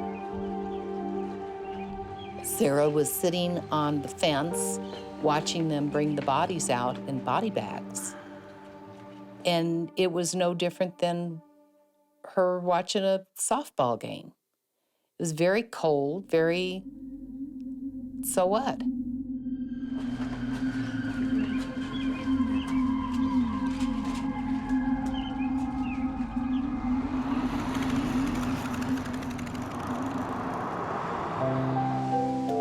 In the tight-knit town of Bellevue, Alan Johnson had always been known as a doting father. Alan was a sweetheart. He was like the brother that I never had. And he was very affectionate with his kids. He was a good dad. Alan's sister-in-law, Linda Vavold, said he had a special bond with his daughter, Sarah. She and her mom would butt heads fairly often, but she loved her daddy, and she was always daddy's girl.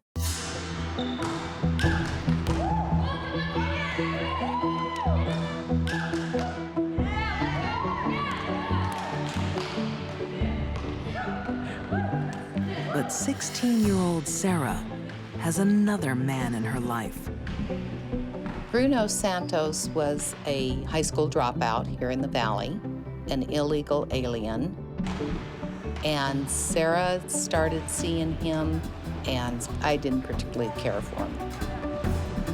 Bruno is 3 years older than Sarah and known to police.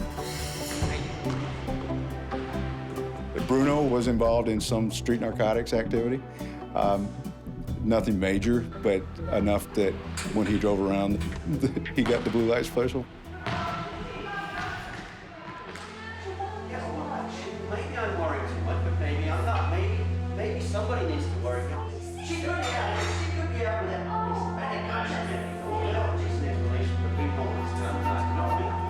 Alan and Diane are alarmed about the boy their only daughter is dating. Sarah! Where have you been? Out with friends. With friends! None of What do you mean? That's Spanish, don't you? That's Spanish. Dad, even if I was with him, I'm 16 years old. I can do what I want. So they told Sarah that they did not want her to spend any time with him. I don't know who he is or where he Dad, comes I'm from. not your baby. Go! You let me go! And so Sarah was pretty upset about that, and apparently she decided that she was going to see Bruno whether they wanted her to or not.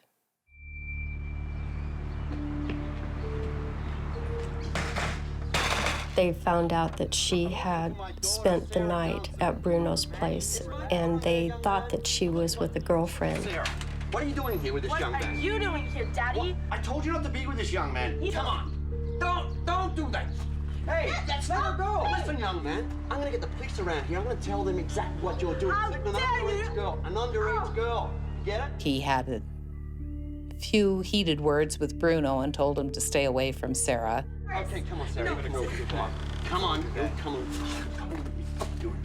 In trying to protect his daughter, Alan makes a deadly enemy.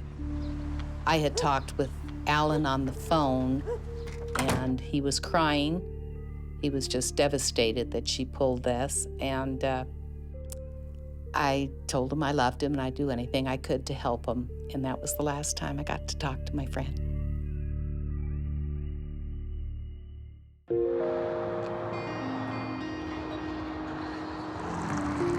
In the small town of Bellevue, Idaho, no one saw it coming.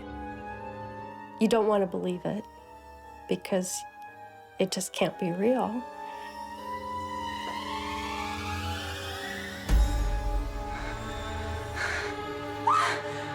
Diane Johnson and her husband, Alan, murdered in their own bedroom. Their daughter, 16-year-old Sarah, calls for help. I received a call at my home from Blaine County Dispatch the morning of the homicide. Marshal Randy Tremble is expecting a routine call-out.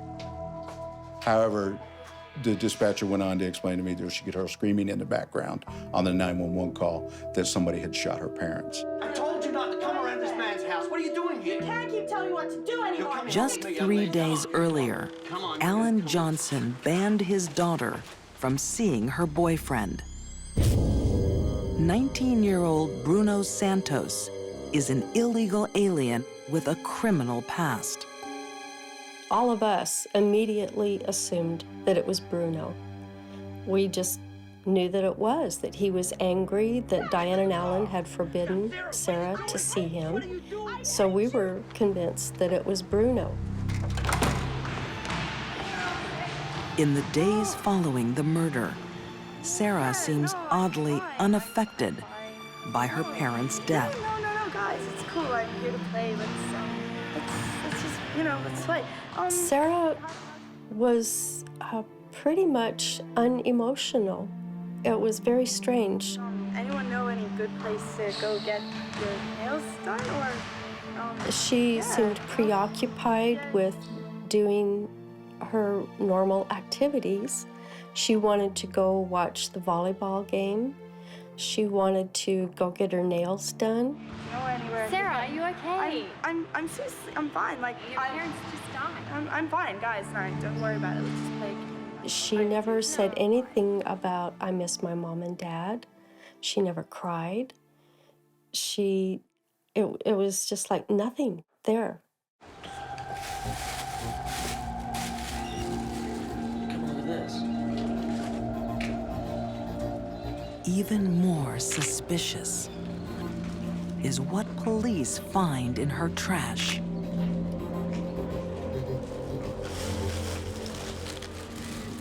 And that was some very important evidence. There was a bathrobe that had some blood on it and gloves.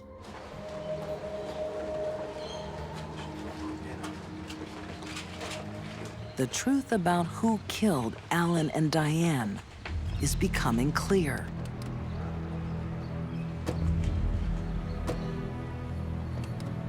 From the moment I spoke with Sarah Johnson to where we are sitting right here, right now, I have no doubt Sarah Johnson killed her mother and father.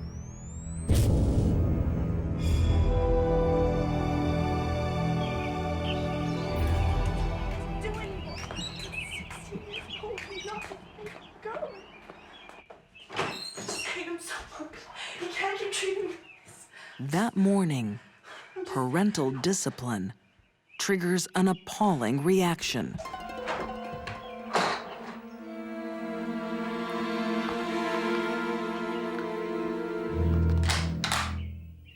Sarah's ego would not allow her to ever accept defeat. She had to have the last word.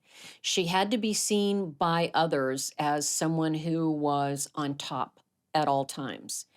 She was the kind of person, because of this, that would deeply resent being told what to do. Sarah's fury cannot be controlled. The only thing that we could surmise was that she was so in love with Bruno. And when her parents broke it off and said she was not going to see him again, he was not going to be coming around, that something just snapped in her. Sarah's mother never wakes up. According to the evidence, Diane had been shot while she was still in bed asleep. You're right. When Alan Johnson investigates, Oh my God! Daddy's girl takes her revenge. Alan had been shot facing the person that killed him. And if it was Sarah, she had to be looking him right in the eye, and she still did it. And that just was really hard for us to accept.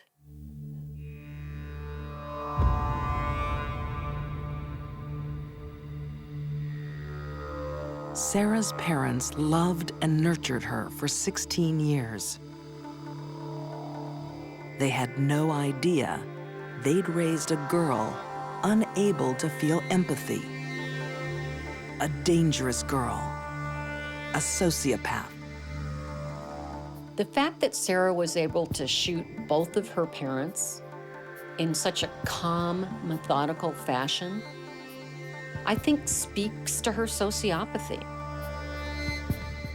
These people who had raised her meant nothing to her.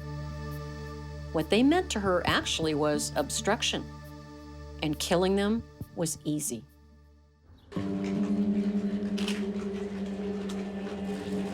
But getting away with murder isn't so simple. In that garbage can was the bathrobe that Sarah had put on, as well as rubber gloves and outer gloves that she had worn. Police find no evidence to link Bruno Santos to the murders. And within a few days, they had decided that Sarah was a prime suspect.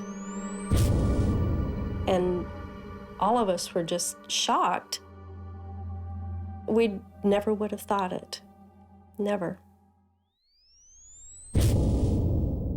The bloody robe and gloves from the Johnsons' trash match Sarah's DNA.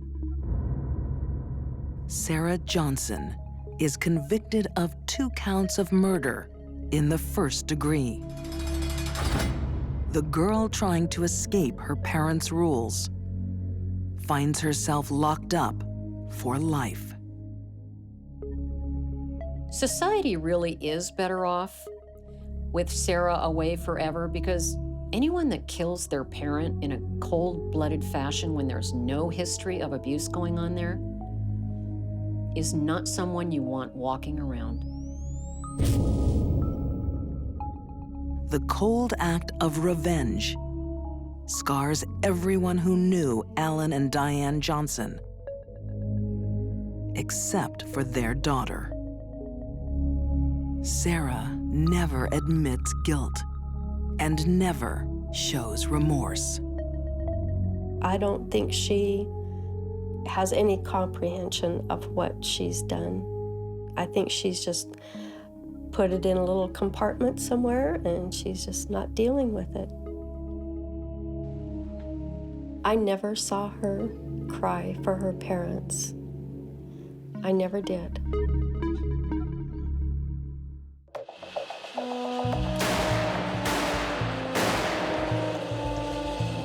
Revenge can transform a suburban mother into a calculated assassin. Wow, honey, you are a hotshot. This is a woman who was not able to take rejection on any level. Consumed by lethal vengeance, this mom's next target will be flesh and blood. It was an incredibly cold-blooded killing.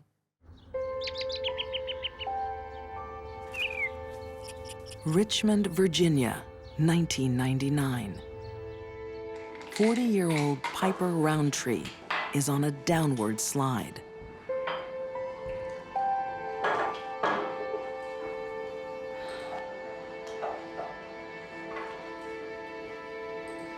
I think Piper became increasingly unstable over a period of years. Crime writer Catherine Casey investigated Piper's volatile psyche.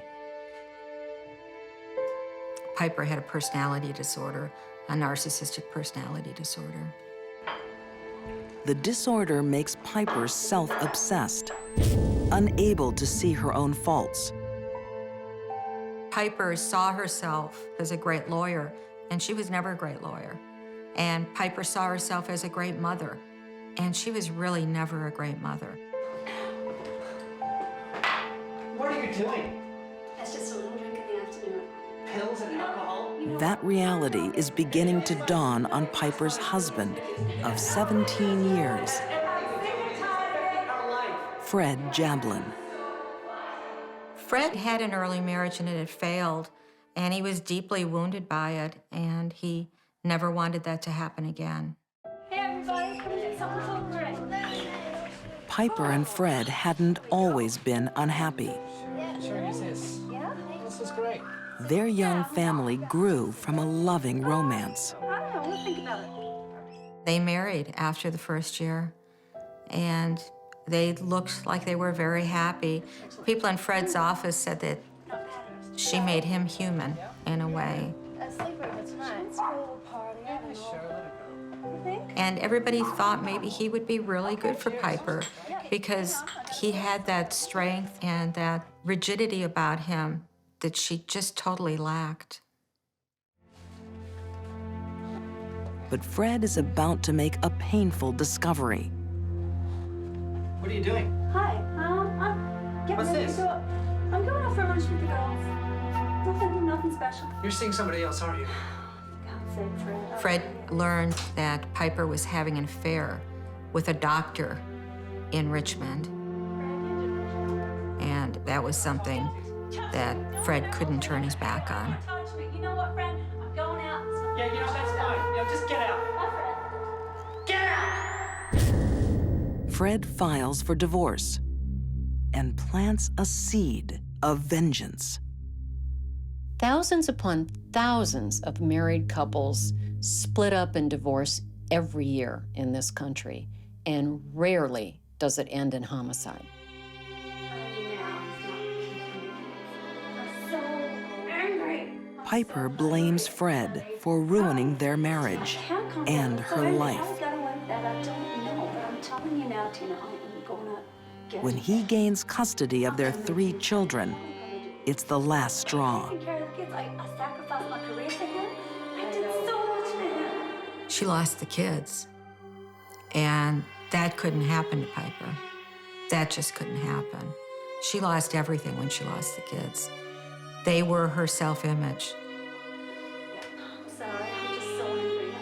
Living with her sister Tina in Houston, Piper becomes obsessed with revenge.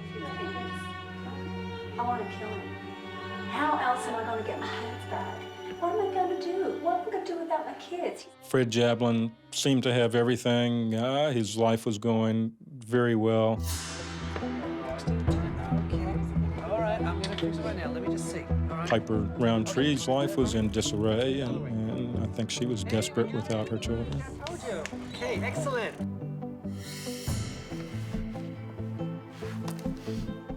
Attorney Wade Kaiser believes Piper's desperation set a deadly plan in motion.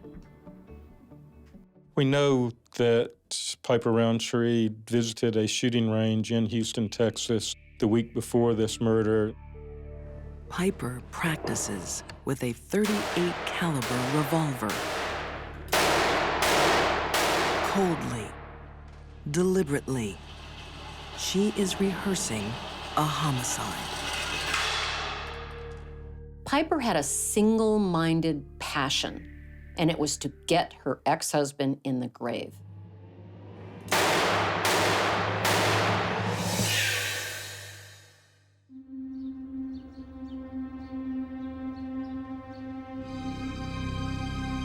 In the leafy suburbs of Richmond, Virginia, a body shot to death before dawn. It seemed like it was a planned hit or someone intentionally went there to kill him. The victim is Fred Jablin, respected professor, father of 3, recently divorced. A number of people had said, well, the first suspect I'd look at would be the ex-wife. The day after the murder, Sergeant Breck McDaniel interviews Fred Jablin's ex-wife, 1,500 miles away in Houston, Texas. She was entrenched in the statement that I was in Galveston, I was in Houston, I did not leave Texas, and she didn't waver from that. She stuck to her guns, and she wasn't changing it. Piper Roundtree is lying, concealing a crime of deep premeditation.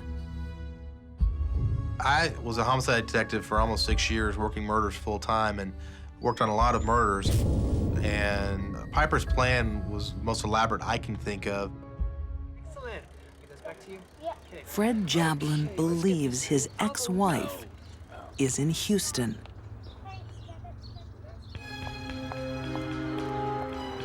But she's just around the corner. Well, before she left, she bought 2 wigs, a blonde wig and a red wig. And the blonde wig looked a little bit like her sister Tina's hair. And the red wig she held in reserve for her escape. How can I help you? I'd like a room for 2 nights, please. Sure, just to start. Can I get some ideas? Piper has traveled to Richmond using her sister Tina's identity. And she uses a false name to sign in at a hotel. Here you go, 120. Enjoy yourself. The clerk at the hotel she stayed at nearby the murder scene commented on her behavior and how odd it was that she was wearing this wig and like she wouldn't make eye contact. So almost she drew more attention to herself in an effort to disguise herself than if she just behaved normally. The cell phone is another mistake. Piper was a cell phone addict. She was on the phone all the time. They were able to pinpoint them, and they knew that somebody was on Piper's cell phone in the Richmond area. No. Mommy's in Galveston. We knew that she was the one using the telephone because her children had talked to her, recognized her voice. Okay, bye. Piper Roundtree is on a mission of lethal vengeance. Fred, I hate you. I'm going to get my kids back and you're going to be dead in your grave. I'm going to kill you, Fred. Her children will lose their father in a violent shooting because Piper has to place her own feelings first. Piper's a narcissist. She's a true narcissist. And a true narcissist really doesn't think about how other people feel. And in this instance, I don't believe she ever really thought it through. I don't think she ever realized the effect it would have on her children. She only thought about what would make her happy.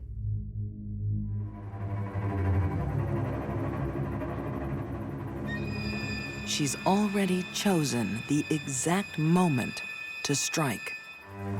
We know that she was aware of her husband's routine of waking up early, making coffee, and going out to the street to pick up the newspaper.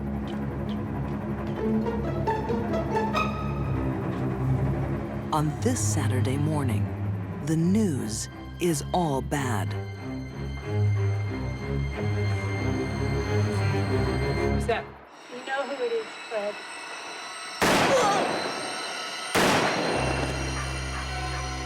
The last thing Fred would have seen was Piper holding that gun, and it was an incredibly cold-blooded killing. Piper flies back to Houston right after the murder. Her mission accomplished, she thinks she's left no trace. This is a murder by a classic narcissist. She was so arrogant in thinking that she could get away with this that she paid no attention to the details.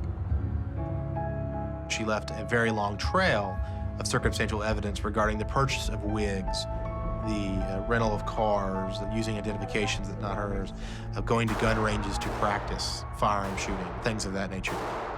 Checking a gun at the airport on the way up there, but not checking one on the way back. Clue. Piper is arrested just days after the killing. The evidence against her is overwhelming. She will spend the rest of her life separated from her children, behind bars.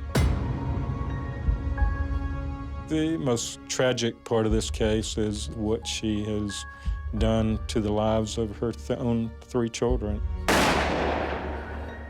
Not only did she take their father away in a cold-blooded execution-type killing, but the stigma of what she has done has got to weigh heavily on these 3 kids and will for the rest of their lives.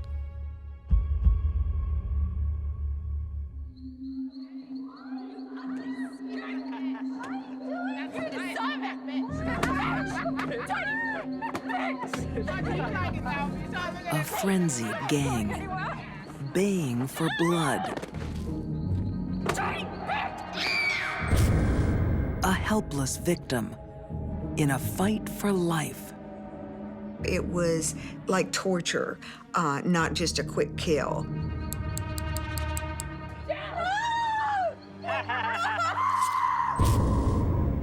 There was hardly any places about her face and body that didn't have a cut mark or slice mark.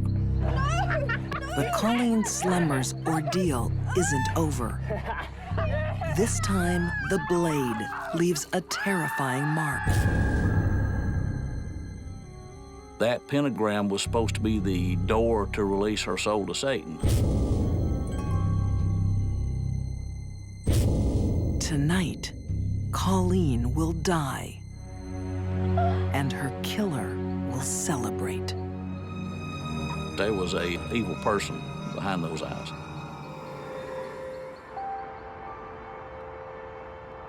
Knoxville, Tennessee, 1994. Get one of these. It's a job. The Job Corps provides education and training for teens trying to get their lives started. The Job Corps was designed for pretty much troubled youth. What would you like to do? Smoke weed, Joe! It was the last stop for them. 18-year-old Krista Pike lives on the Job Corps campus, where her studies are taking a back seat.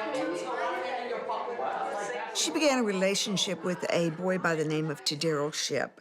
She believed that she really loved him and that he was the love of her life. It's a love with a dark side, according to crime writer Patricia Springer. Krista was very much the jealous type, so she was very possessive of Daryl. His time, his energy, his interest. Make a business for yourself. What are you looking at? Hey, please, please. Krista believes there is a rival for Daryl's affections. Colleen Slemmer was also a student at the Job Corps Center. And Krista took a dislike to Colleen. Krista stated that she felt Colleen was trying to take Daryl away from her, but from all other indication that I've found, that was not true. The truth doesn't matter to Krista Pike. She's already plotting a savage act of revenge.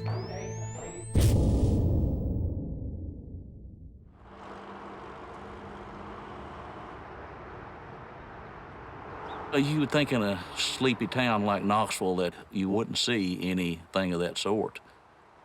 Detective Randy York will deal with the aftermath of Krista Pike's awful rage. I couldn't justify what she did in my thought process, and I don't want to. Anybody that could, I would imagine, would be as crazy as her. Growing up, Krista had little family stability. Hey, sweetie, look what I got. What, Mom? You want to try some? I want some. Okay, okay, you can have some. Mom was more interested in partying than raising a child. All right, write me up, baby. Then as she got to be a teenager, Mom wanted to be more of a friend than a mother. And she smoked pot with Krista. Okay, you want to go? Yes, okay, hold on. Krista was sent to her father. Her father didn't want her. He'd send her back to Mom. And so she was bounced around. Her grandmother actually raised her. All right, you having fun or what? When her grandmother died, that was sort of the ultimate abandonment for her. That was the only person that had ever really cared for her. Learn how to chill sometime. What you been doing? It's more than parenting or drugs that makes Krista dangerous. It's her volatile mental state. I'm not trying to have a little girl time tonight. I don't want to have girl time. Dumb, you're stupid, you're skank. I don't think Krista had a chance of being a normal person in our society. She certainly later in her prison years was diagnosed with a severe mental illness. The illness sounds benign, borderline personality disorder, but it means that Krista lives in a world of extremes, a place of all or nothing, of black or white, of love or hate. For a young person with an inability to handle their emotions in a mature manner, it's not much of a jump from jealousy to violence. Do you know Colleen? Yeah. That bitch, I hate her. Why?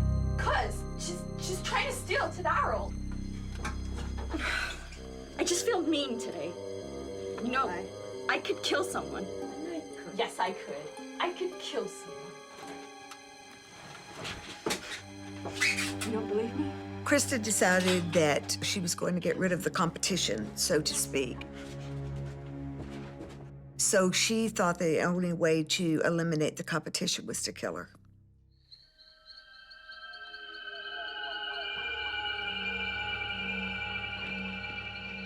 On the night of January 13th, 1994, Krista Pike, to Daryl's ship, and 18-year-old friend Shadala Peterson invite Colleen Slemmer for a walk in the woods.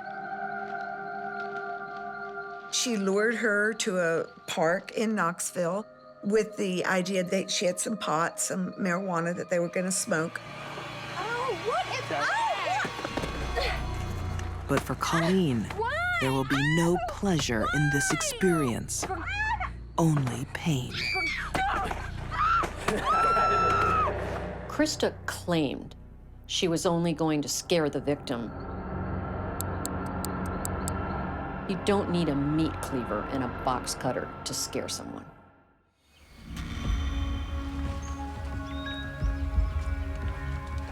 In Knoxville, Tennessee, a brutal crime scene. A teenage girl slashed, murdered, mutilated.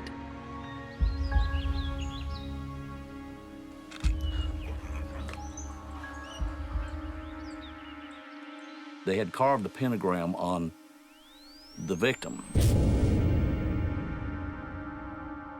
And that was actually cut in with probably the box cutter. And that was while she was still alive.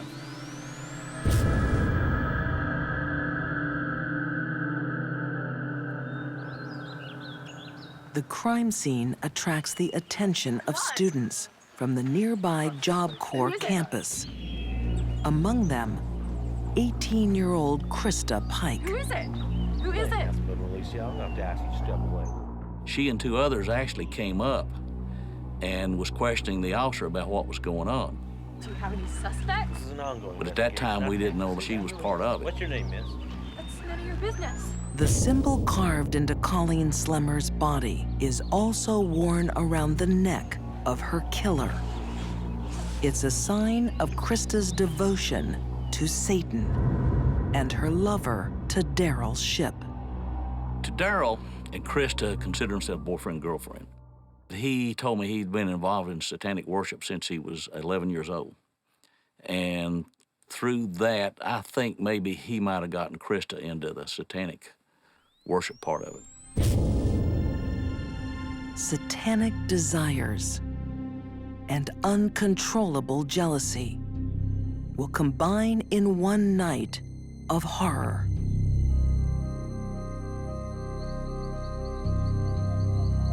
The evening before Colleen Slemmer's body is found, she follows 3 other students into the woods.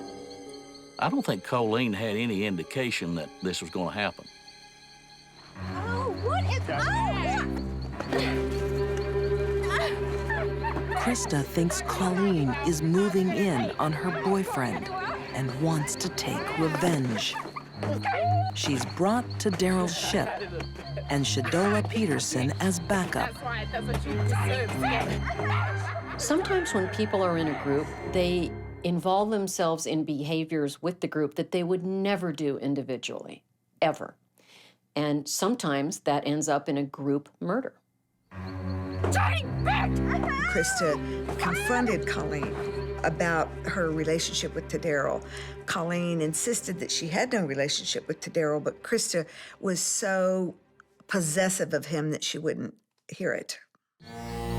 Krista draws a blade from her jacket. She called her a lying bitch, and she said that she was going to make sure that she didn't come around to Daryl any longer, and then she began cutting her. During the next 45 minutes, Colleen will be slashed over 300 times. In this case, I think all of the marks left on the victim's body indicate she was being punished. She was being punished by Krista, and Krista got her friends to go along with her.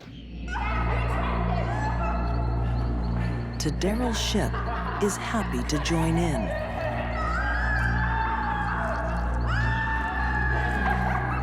He carves the pentagram into Colleen's skin. I assumed that that was going to be his mark in the kill. He wanted to put his brand on it. While Colleen bleeds to death, she still clings to hope. And she said, if you just let me go, I'll hitchhike on to Florida. I'll go back home, just let me go. And basically she said, you know, I've already gone too far. I can't let you go. You're going to die. The last thing Colleen Slemmer sees is Krista Pike raising her arm. The death blow crushes Colleen's skull.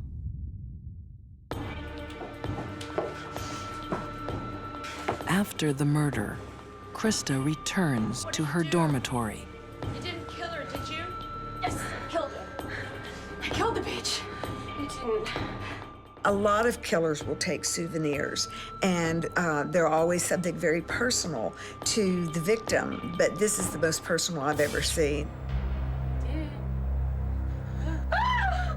What is that? What are you She doing? took a piece of a skull. She took that piece of skull to a service station, washed it off, wrapped it in a napkin, and placed it in her coat pocket. Somebody asked where Colleen was at. She patted her pocket. She said, oh, I'm having breakfast with her. Gruesome, gruesome souvenir. And worse, she showed it off to people. She was proud of what she did. The pentagram carved into Colleen's body leads police to investigate Satanists at the Job Corps. They discover that Krista has been bragging about her crime. I would say she was giddy. She was excited about what she did. This is the grandest thing that's ever happened.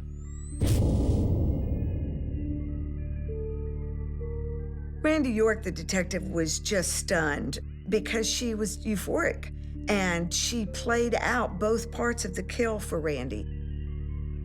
She would get down on the ground and she would squirm just like Colleen did, and then she would jump up and she would play her part as the killer and slash motions. So it was just that delight in what she had done. All 3 suspects admit to the attack on Colleen Slemmer. Shadola Peterson receives a 6-year suspended sentence. To Daryl Shipp gets life. And Krista Pike is sentenced to death. At 21, she becomes the youngest person on death row in Tennessee. It did surprise me because most juries are sympathetic to young people for some reason. But I don't think the jury saw any hope for this girl. I think they heard all the details and the things that happened, and I think they saw her as evil. A craving for revenge and a dangerous mental illness made Krista Pike a brutal killer. She remains on death row and remains dangerous. I don't believe Krista has changed. I don't believe Krista can change. I think her personality is set.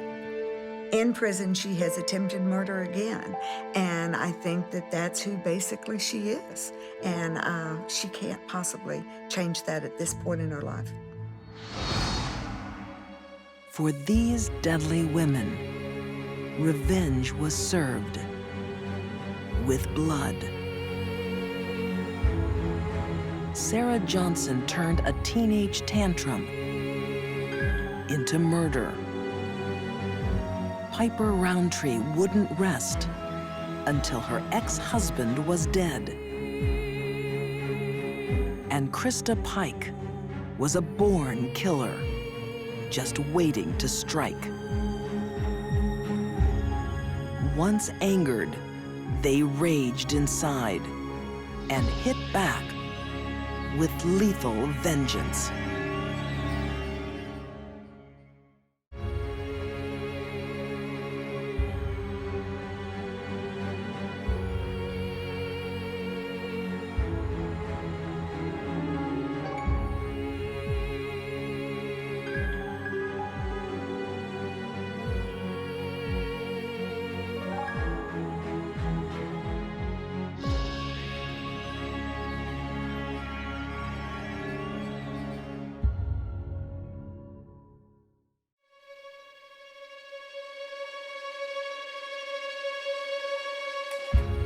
When a woman kills for the first time, she can become hungry for more. Once this killing spree started, I don't think anyone around her was safe. A nurse betrays her patient's trust to satisfy dark desires. She could only feel pleasure when she was inflicting pain. A shopaholic mixes trips to the mall with murder. She really enjoyed what she was doing. She got a thrill out of it. And a babysitter calls an end to playtime by killing. It just amazed her that she could do this and nobody pick up on it. These are deadly women, damaged by life, excited by death. They are disturbed.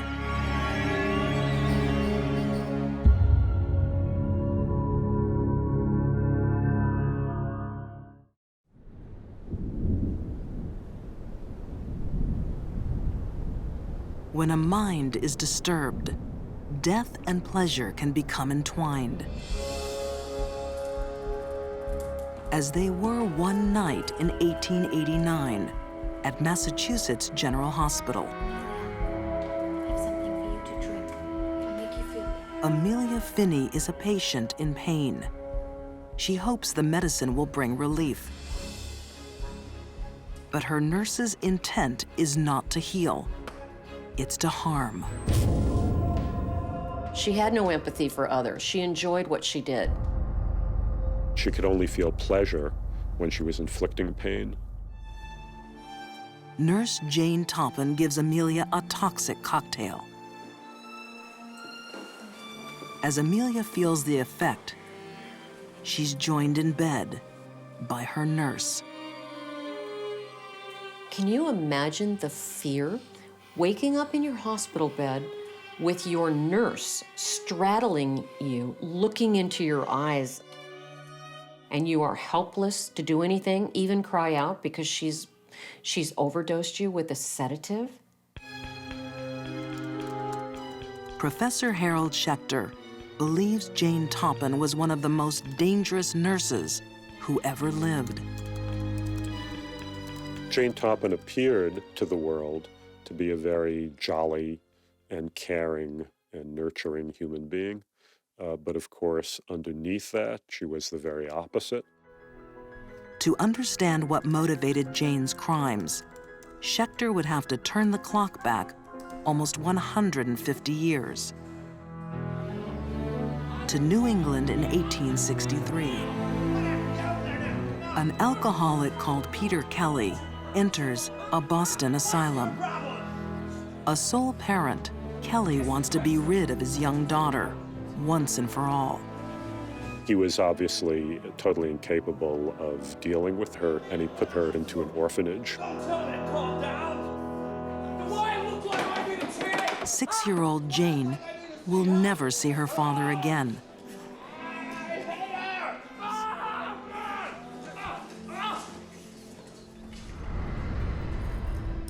A well-to-do family later takes Jane in, but she is not treated as an equal. Well, she was taken into this family called the Toppins, but she was never formally adopted, even though she took their name. The Toppins have a daughter the same age as Jane. But while Elizabeth is lavished with affection and gifts, Jane is treated like a servant. What are you doing here? Go away. Finish sweeping. Jane feels excluded. Something in her mind is changing. She is becoming disturbed.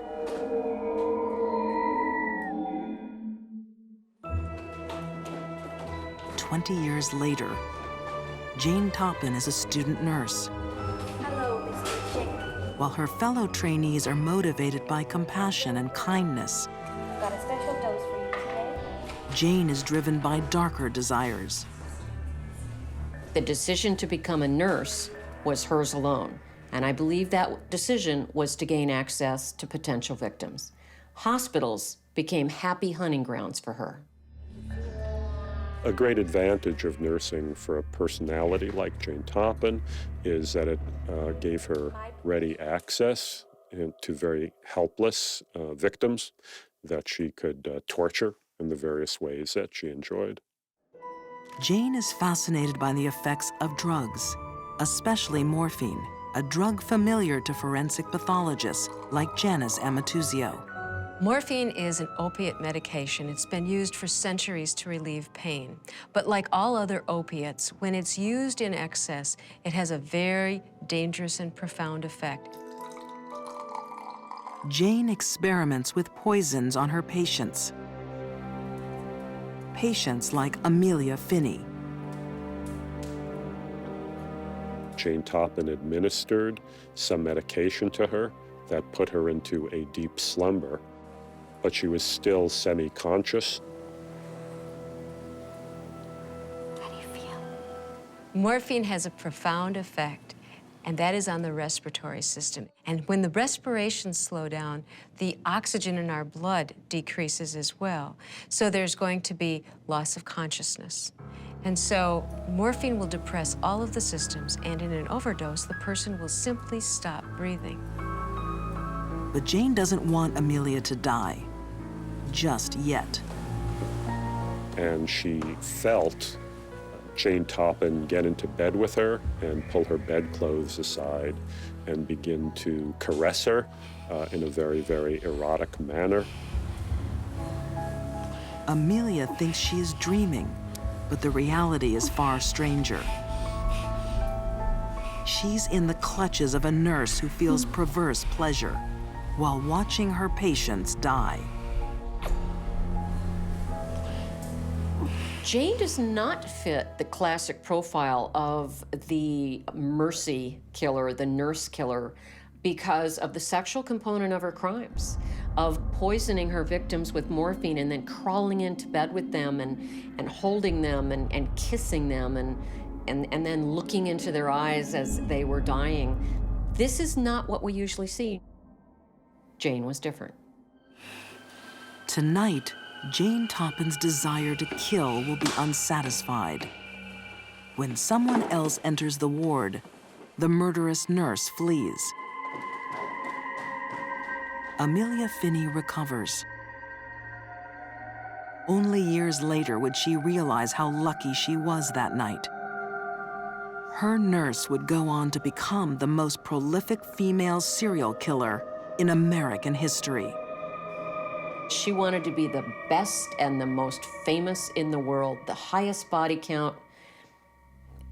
She might have achieved that. Jane Toppin is known to have murdered 31 of her patients.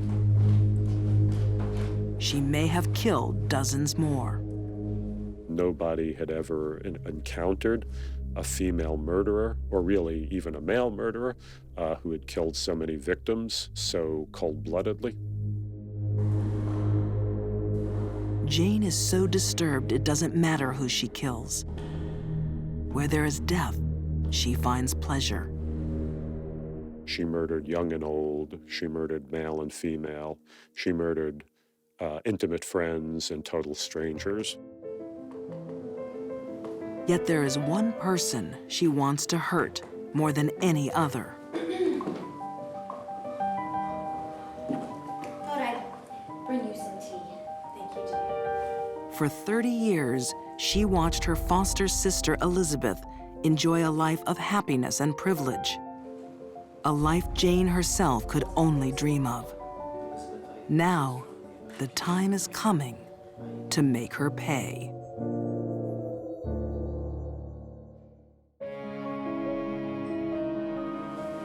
In the summer of 1899 on Cape Cod, Massachusetts, Elizabeth Brigham has mysteriously fallen ill. Her foster sister Jane appears eager to nurse her back to health. She was a very, very successful private nurse. You know, people just thought that she was a very caring human being. But Jane Toppin is not what she seems. She will kill 31 people and become America's most prolific female serial killer. Her latest target is her own foster sister.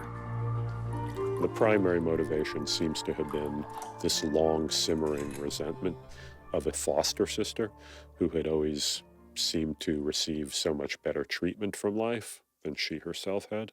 Go away. Finish sweeping. Jane's jealousy of Elizabeth begins in their childhood. When Elizabeth marries a wealthy vicar, it intensifies. Once again, Jane feels left out.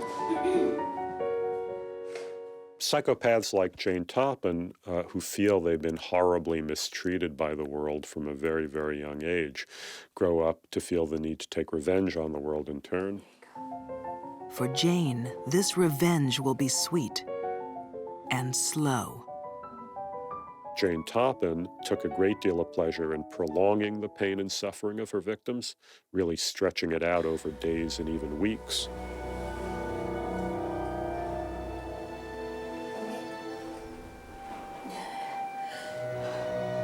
A lot of killers are not sadistic. Jane was. She actually derived pleasure seeing the pain that she had inflicted on others. That is sadism. Jane's sadism climaxes as Elizabeth takes her final breaths.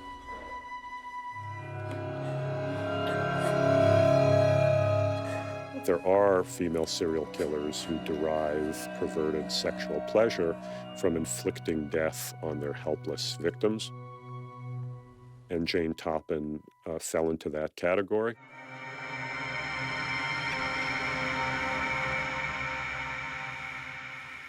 Later, Jane admits that Elizabeth is the only victim she truly hated.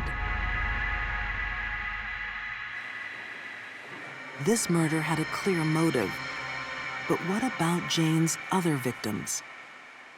Could her murderous desires be tied to the mental history of her own family?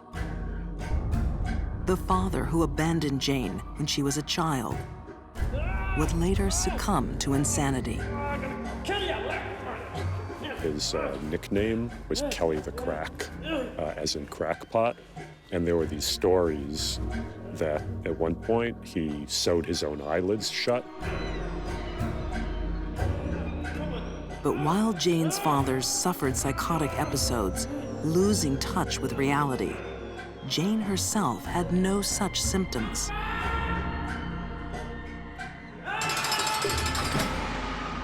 Her father's act of trying to sew his own eyelid shut is indicative of a very, very severe mental disorder, either schizophrenia or bipolar psychosis. Both of those are inheritable, but I don't think Jane Toppan was insane. Not at all. Jane is clear-headed and calculated when she kills, making her all the more deadly. Serial killers like Jane Toppan, they have to murder more and more frequently in order to produce that rush of pleasure. Jane has been killing for 15 years. But when she's contracted to care for the Davis family, she takes her murder spree one step too far. I don't think serial killers want to get caught. They simply get sloppy. They get away with it so many times that they begin to think they're invincible and invisible.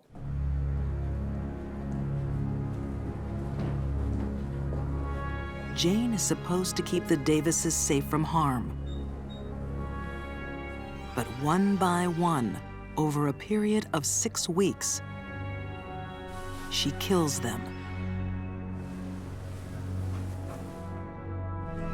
She ended up wiping out this entire 4-member family, and that is what ultimately led to her discovery and arrest.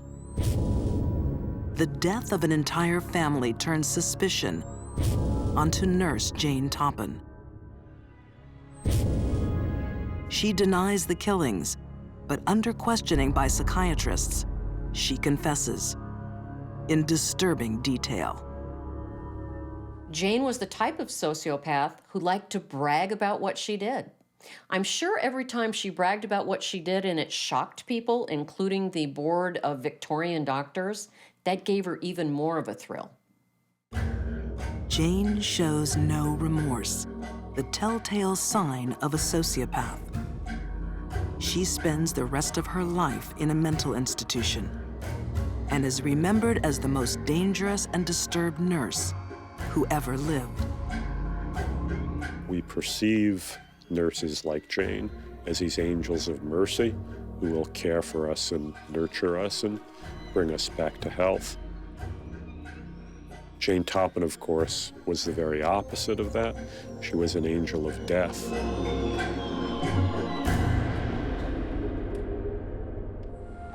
A disturbed mind can lash out when it's least expected, as it did on a clear morning in Canyon Lake, California. 38-year-old Dana Sue Gray is setting out on a shopping trip. There was something about money and having it and spending it that made Dana Sue feel important. She looks like a typical suburban mom on her way to the mall. But Dana is a woman with a startling secret. She used ligature strangulation. She used bludgeoning. She used knives. Dana Sue Gray is a psychopath. She just committed a brutal murder. Now, she needs some retail therapy.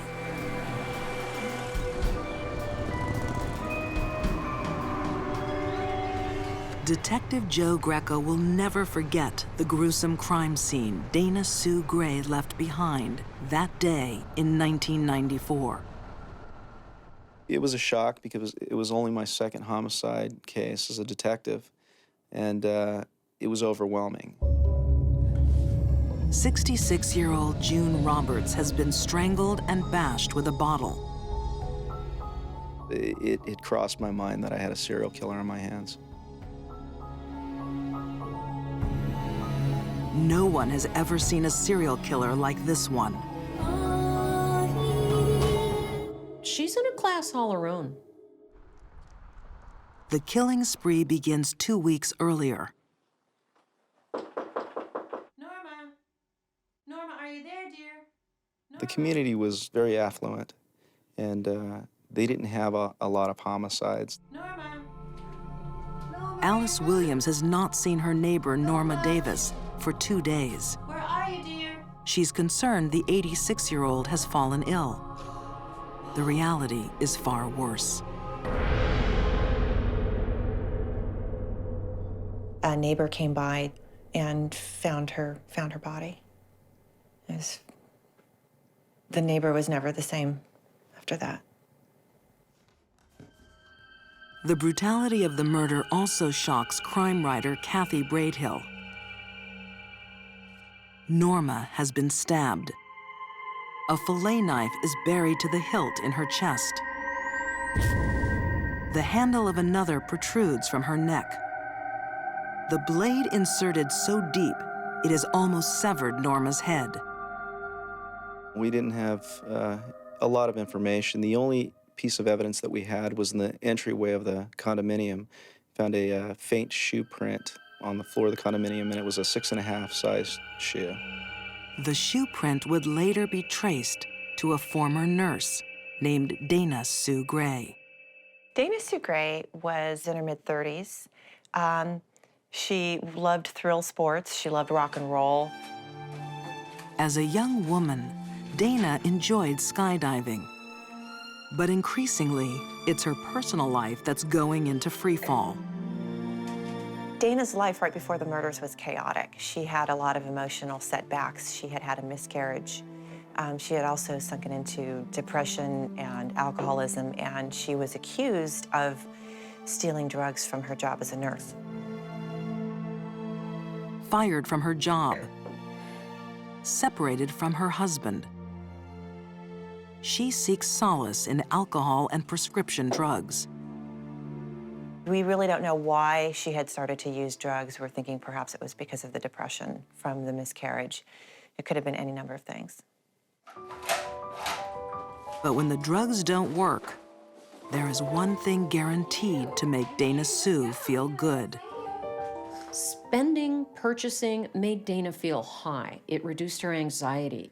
It became compulsive, and it got way out of control. Dana Sue is hundreds of thousands of dollars in debt. Her disturbed mind is becoming desperate. Desperate enough to kill. Once this killing spree started, she was clearly out of control. And I don't think anyone around her was safe. 2 weeks later, 66-year-old June Roberts answers a knock at the door. Hey, June, look, I was wondering if I could... Recently widowed, June welcomes the visit by a family friend. Little does she know, she has admitted a killer into her home. A killer who leaves her boyfriend's 5-year-old son waiting outside. I think the fact that Dana Sue had her lover's 5-year-old boy in the car with her, waiting outside in the car while she went into these homes and killed these women, really speaks to the coldness and how little she thought that what she was doing was wrong.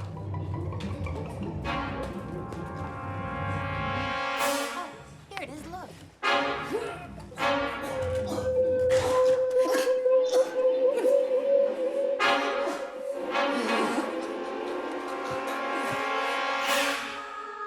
It was very brutal.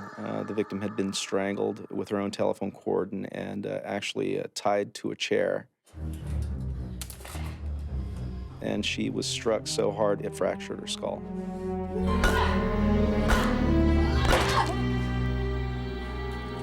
She used her hands and extreme violence to kill her victims. We don't usually see this in female serial killers. We usually see poison or gun. With a gun, you can kill someone from afar. Dana Sue wanted hands-on. But perhaps just as shocking as the murders is what Dana chooses to do next. She didn't even go home after she killed these women and lay low for a while. She just needed to get to the mall. Canyon Lake, California, 1994. 38-year-old Dana Sue Gray is in the mood to be pampered. Dana was so meticulous about her appearance, and she always went to a salon for services, for manicures, pedicures, hair color, cotton color, all of that. Beauty treatments make Dana Sue Gray feel good. But lately, she's found another activity that gives her a thrill. Murder. Dana is halfway through a month-long killing spree. Her first stop after killing her second victim is the mall. What was taken from June was her checkbook and her credit cards, and right after the murders, Dana went out and she got a beauty treatment and she went shopping. She immediately went out and drained their bank accounts and used their credit cards on high-ticket items, hundreds and hundreds of dollars, with a little kid in tow, her boyfriend's little 5-year-old with her. Thought nothing of it, thought nothing of it. Despite being hundreds of thousands of dollars in debt, Dana Sue is obsessed with spending money. Dana Sue's issues with money are reported to have existed when she was a girl. Her brother described this. She said, "I had to spend, it made me feel good." But the feeling wouldn't last, so the behavior became compulsive. She would repeat it to get the high again. Psychologists have a term for compulsive shopping: oniomania. But it is not the only reason Dana kills. Dana didn't take any rings from the victims or some valuables from the home that were obvious. So I don't think anything was motivated there by money. The next attack reveals more about Dana's motives. 2 weeks later in Lake Elsinore, California, 57-year-old Dorinda Hawkins is working alone in an antique store. Dorinda was working at the time Dana had walked in and asked about picture frames. Just wondering how much this one is. This is actually $55. Do you do gift wrapping? Yes, we do.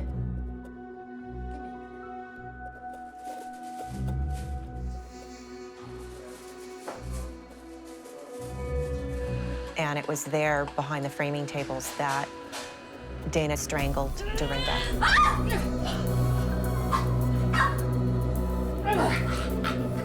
Dorinda was begging for her life when Dana was strangling her. And Dorinda told her, "You can have anything you want, take the cash. You know, I have 8 kids, let me, just let me live." And Dana told her, "I'm not doing this for the money." She said that twice. And that really gives you an insight into what Dana was thinking when she was committing these crimes. Thinking Dorinda is dead, Dana Sue steals just $25 and flees. But Dorinda is still alive.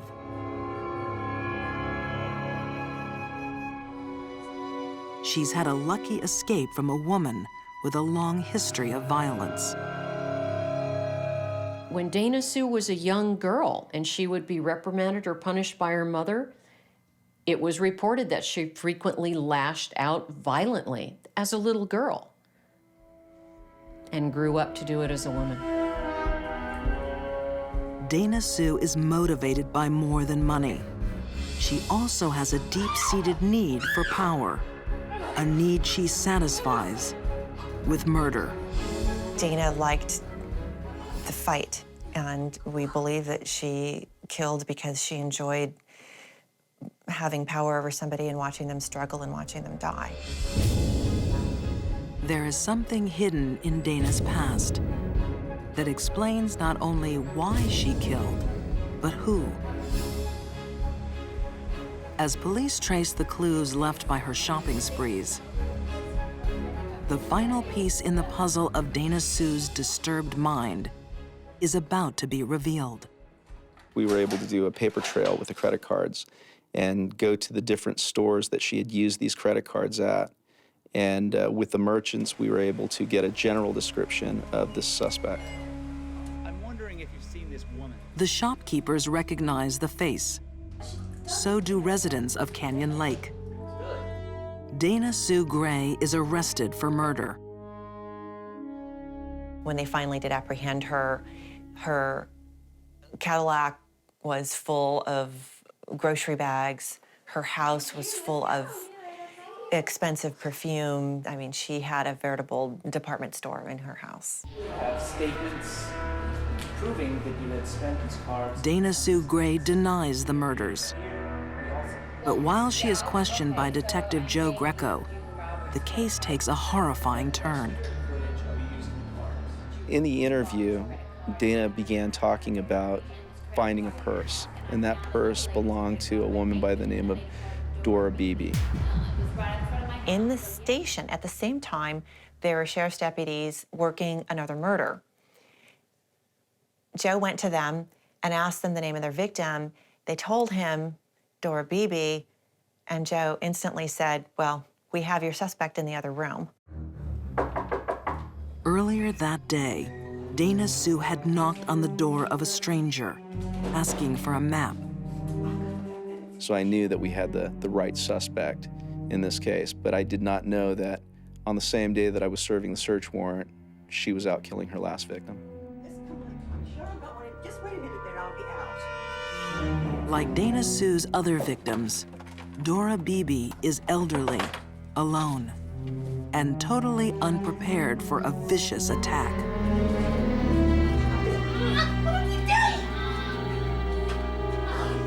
Dora Beebe was found murdered inside her home. She was beaten with a clothes iron, and her skull was fractured.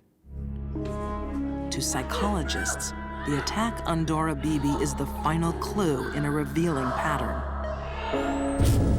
All 4 of Dana Sue's victims were elderly women. Women old enough to be her mother. Dana Sue had a lot of unresolved anger toward her mother. I think these older women that Dana Sue killed represented her mother, and she was just unleashing rage and anger. To avoid the death penalty, Dana Sue Gray pleads guilty to multiple murders. A desire for money, a need for power, and a hatred of her own mother. Dana Sue Gray's disturbed mind made her a ruthless killer who will spend the rest of her life behind bars. Then when you look at her history and you see how violent she could be as a child with her mother when she was reprimanded, this was a murder spree in the making for 30 years. She enjoyed doing things that were risky. She was a thrill seeker, and I think that she really enjoyed what she was doing. She got a thrill out of it.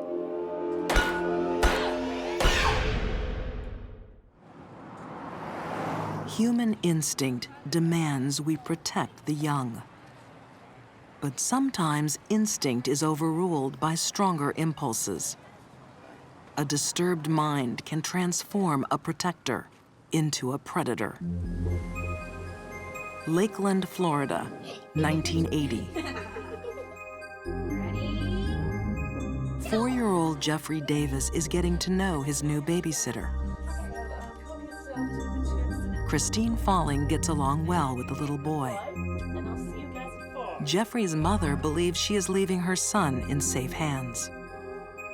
I think that she was doing a good job as far as, as taking care of the babies, But this babysitter's playful persona is hanging by a thread. A thread that is about to snap.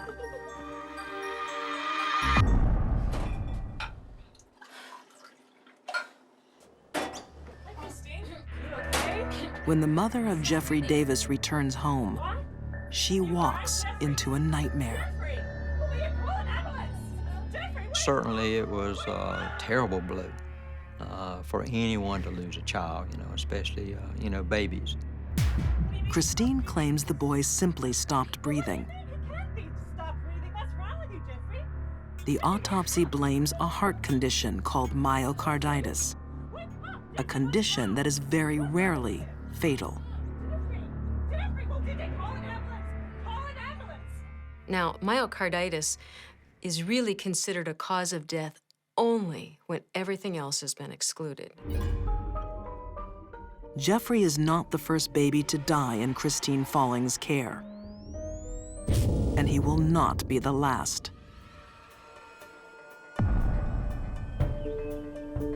When the deaths are reported to the sheriff of Calhoun County, Buddy Smith, he knows something isn't right.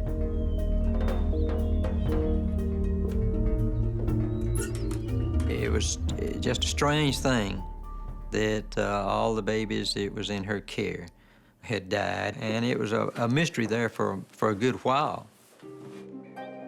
Many put the trail of dead down to bad luck or an unknown virus. No one dares to imagine the children are being murdered by their slow and apparently harmless babysitter. It seems that she had maybe a nice nature. Hey, Christine. Hey, Liz. How are ya? And people maybe thought, well, Christine couldn't possibly have done this. She's too slow. She's not maniacal. And so they ruled her out. Yet the seemingly gentle Christine Falling started killing early. Oftentimes when young children abuse small animals, it's acting out rage and frustration over something they can control. As a child, she would test if cats had 9 lives by dropping them from a great height. She grew up fairly poor, and families did not have good paying jobs and make a lot of money, you know. And I think probably from the beginning had some problems.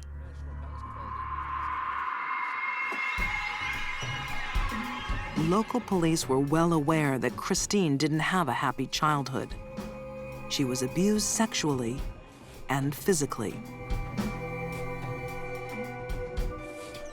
I recall the former sheriff, W.C. Reeder, worked a case where the child was taken to the hospital, and the first word he got from the mother was that she had gotten run over by the car, and he got to checking into it further and found out that this child had been beaten pretty bad with a bottle.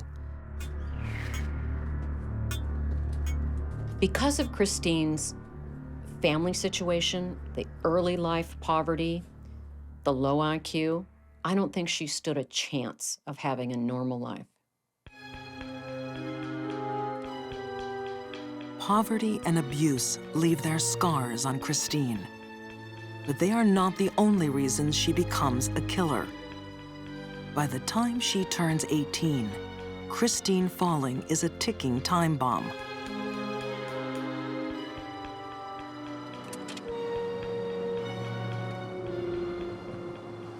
Ready? 3 days after the death of Jeffrey Davis, Christine Falling is asked to babysit again. She will look after 2-year-old Joseph Spring while his parents attend a funeral. Say bye-bye. The funeral of Christine's previous victim. With her background and her educational background, she just did not have the ability, you know, to get out and get good jobs. And she just picked up jobs like babysitting. And she felt like, I guess, this was the only way she could maybe make some extra money and survive. Christine has a childlike quality that children find appealing.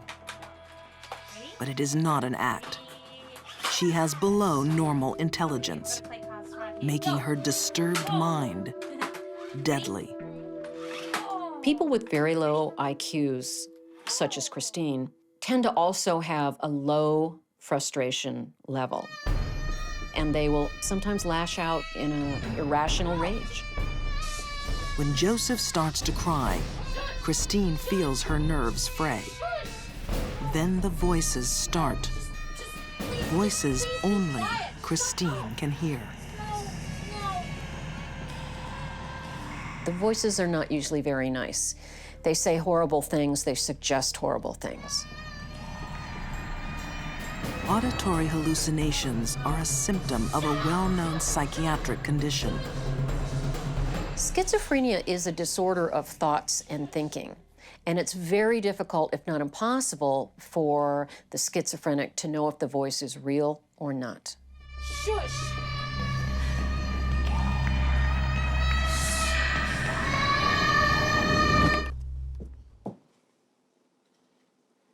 Joseph has been silenced, but the voices in Christine's head have not.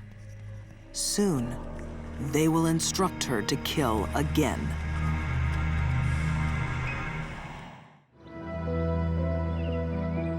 At a children's graveyard in Calhoun County, Florida, tombstones bear witness to lives cut tragically short. Some by accident, some by illness, some by murder.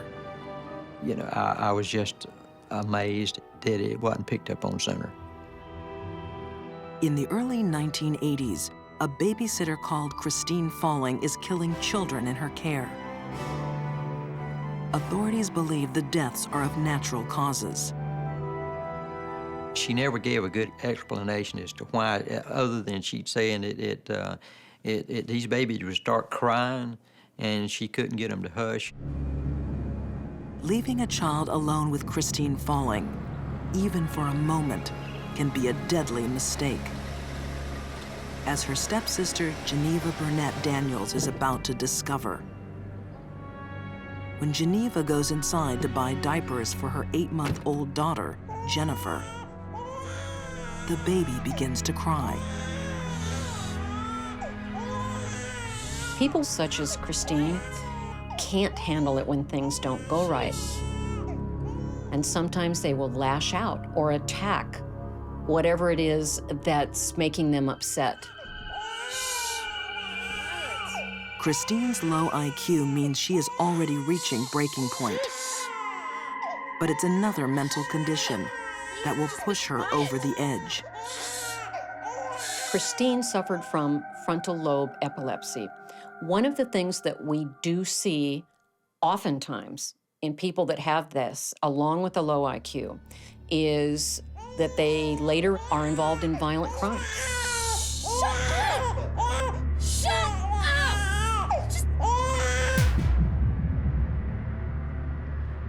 Like Christine's other killings, this one leaves no trace.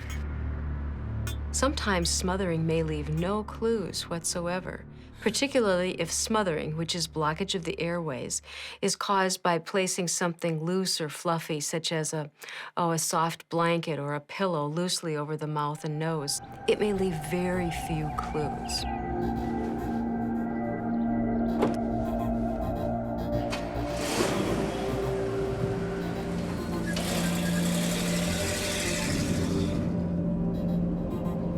This baby ain't breathing. Jesus. Christine, what happened? I don't know. Oh my God. Oh my God, what happened to her? 5 babies die in Christine Falling's care. Under pressure from the local community, she checks herself into the hospital, asking doctors to find out if she's passing on a mystery disease to the children. I really think that her desire was that somebody really find out that she was killing these babies. The doctors find nothing, and Christine asks them to call the police. And she says, okay, I'm ready to tell you. Sheriff Buddy Smith will never forget what she said next. She said she had a way of choking these babies without leaving any signs. And she said, you know, it just amazed her that she could do this and nobody pick up on it. Christine admits to smothering 3 children. Police believe she also killed 2 other infants and a 77-year-old man. Poorly educated, mentally disabled, and brutally abused, Christine Falling's future has never been bright. And now she will spend it behind bars. I was pretty much convinced after working this case that is, if you're mistreated by your parents or someone else, then you tend to be the same way whenever you get grown. She's often said in her incarceration, I think back, I wonder why I did this. I don't see her as a sociopath. I see her as a very poor soul, who, by the way, needs to remain in prison. For these deadly women, murder became a habit too strong to resist. Nurse Jane Toppin found pleasure in her patient's pain. Dana Sue Gray's lust for money and power made her murder on the way to the mall. And Christine Falling let her anger explode on kids who couldn't fight back. Life dealt them suffering, and they returned it in kind, driven to murder by minds that were disturbed.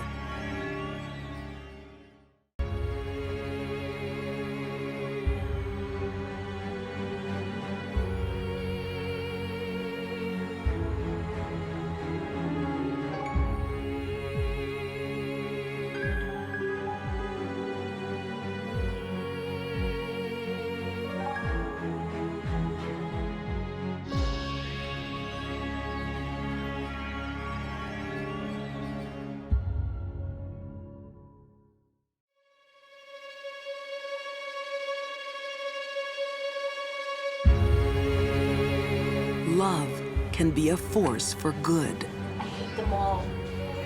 and evil. For some people, love can be as powerful as a narcotic. An affair at work turns toxic. She felt the only way out was to murder her husband. The internet becomes a murder weapon. What's going on here? He was just used as a pawn in her game. And a schoolgirl crush sparks a family massacre. There's gonna be some burning in hell after this. These are deadly women, breaking hearts and destroying lives, all in the name of forbidden love.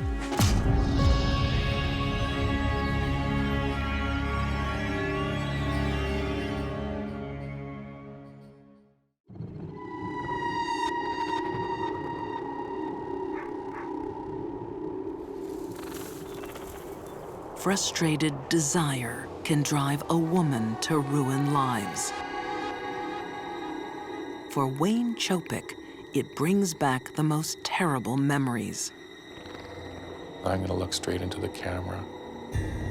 If JR ever watches this, she needs to come back to this community and she needs to face what she did.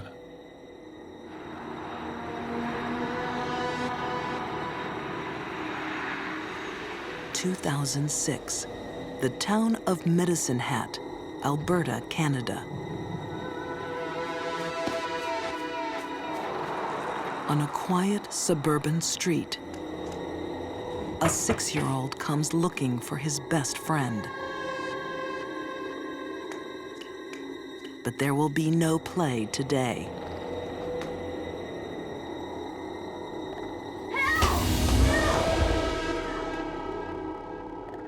It was a bloodbath in that basement. You can watch as many horror flicks as you ever wanted to, and it could never even compare to what happened in that house.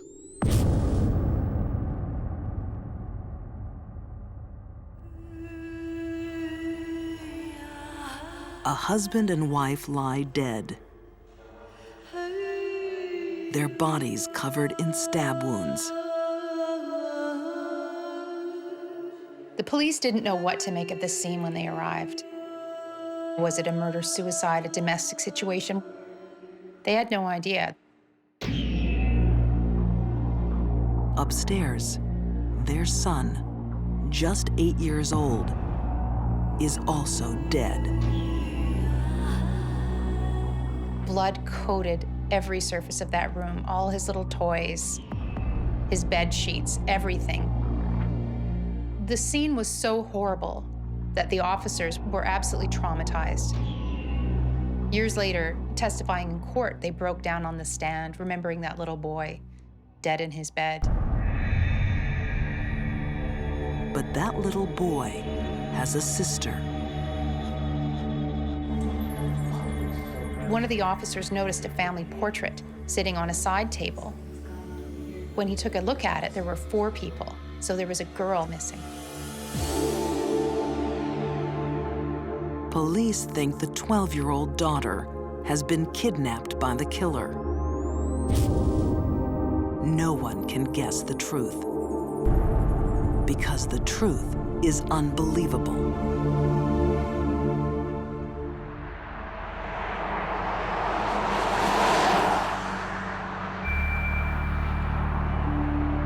Crime reporter Sherry Zickafoos arrives in Medicine Hat to find a town reeling. It was like a bomb had gone off. They were so shattered. It's a quiet, middle-class kind of town, very family-oriented. The family that we lost that day was a family that was a very tight family, a very loving family. They deserved to live life. They did not deserve to meet their maker.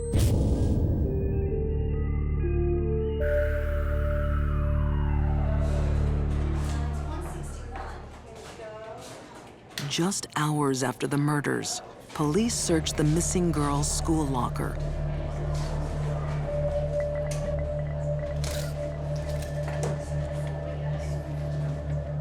Inside, a drawing that chills the blood. It was a stick drawing, but it was very dark, and it was basically a stick figure lighting a family on fire and running off to her boyfriend's truck. She went from missing person or kidnapped victim to murder suspect immediately.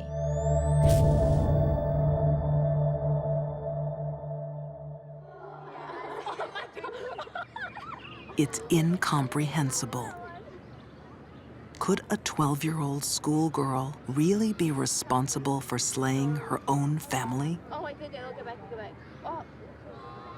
JR was a typical ordinary Catholic schoolgirl. Teachers said she was quite a diligent worker and by all accounts, just a very typical, unassuming girl. Until she discovers a dark side. She started becoming interested in the goth movement. I think she was really drawn to their darkness, the artistic nature of their makeup and their dress. While her friends were obeying the Catholic school dress code, she was more interested in chains and shorter skirts and fishnet stockings, what she'd seen other kids at the mall wearing. So disappointed. You know you're not supposed to wear that at school. But this is more than fashion. Waist. What is that around your waist? It's a belt. Well, you know JR is acting strangely. The sweet little girl has fallen in love with every parent's worst nightmare.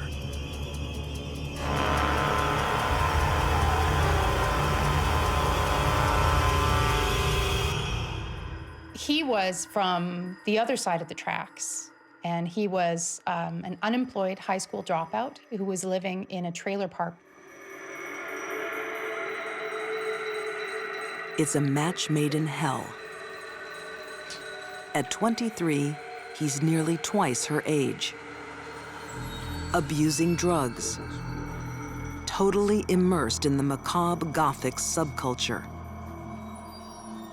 He even went so far as to tell his friends he believed he was a 300-year-old werewolf and that he carried a vial of blood around his neck. JR looks and acts older than her 12 years. One of the most disturbing aspects of their relationship was that it was a sexual relationship.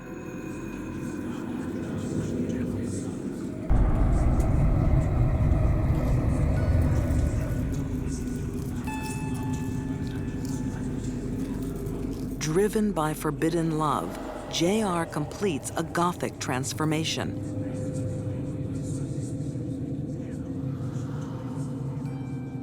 People were afraid of JR, even her friends.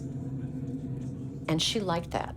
She liked the idea of frightening people. It made her feel powerful. Criminal profiler Candace DeLong thinks JR's fixation went well past makeup. The goth culture represented something to her. It fed into a deep, deep need. A need to be different, a need to be frightening, a need to control other people.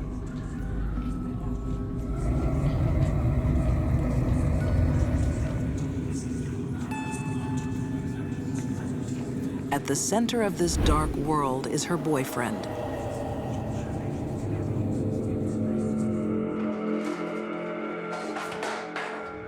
Where the hell have you been? None of your business. It is my business. The relationship was secret for a very long time, but once it was revealed to her parents, it drove an even bigger wedge between them.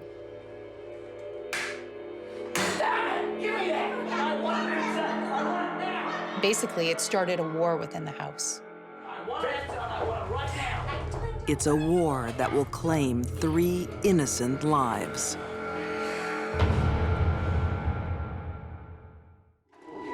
In Medicine Hat, Canada, Where the hell have you been? a young girl is out of control. I hate my family. Obsessed with the dark goth subculture, the 12-year-old is having a forbidden love affair with a man twice her age. He's the last person you'd want your child to date. You would go straight to the cops. You would put your kid in lockdown. You would do everything you could, everything in your power, to separate him from your child.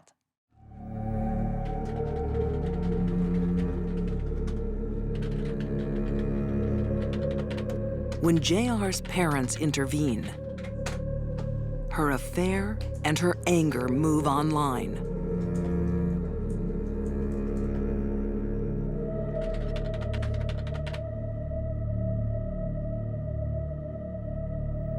JR's message said, "I hate them, so I have this plan. It begins with me killing them, and it ends with me living with you."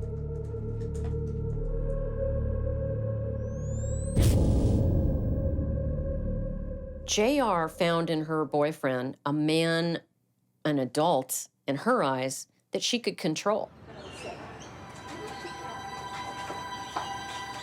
He found in her someone that looked up to him, and the combination was toxic. I hate them all. What's wrong? His favorite movie was Natural Born Killers. Swear to God, I'm gonna do something bad. The scenario within that movie's opening moments is a young man murdering his girlfriend's parents to give her freedom. You know, go there with a knife and just kill him, you know? Just stab them. He began to equate that with the task that JR was ordering him to do.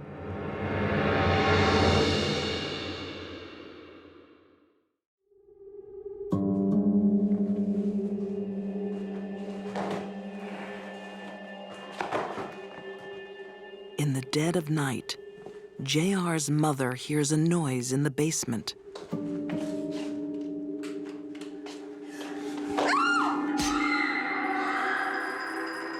Imagine getting to the bottom of the stairs and being faced with a nightmare dressed all in black and carrying a great big knife.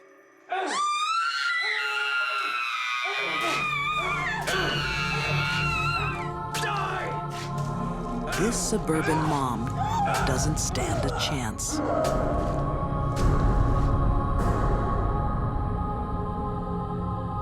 Her friends described her as a lioness, but there's no way she was any kind of match for a man wielding a knife and high as a kite, ready to kill. JR's father launches his own attack. But he's doomed from the first knife blow.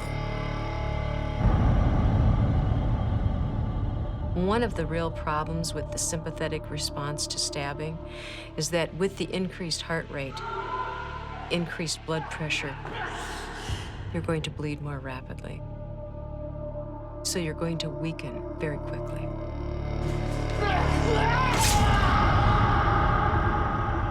I think what is the most haunting is that prolonged fight between the boyfriend and the father. That father was a bear protecting his family.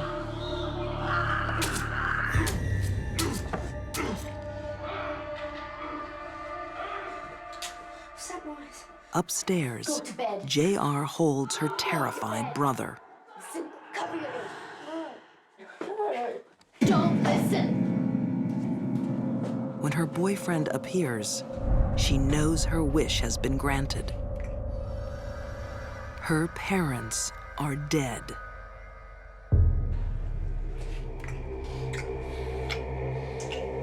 They are free to be together.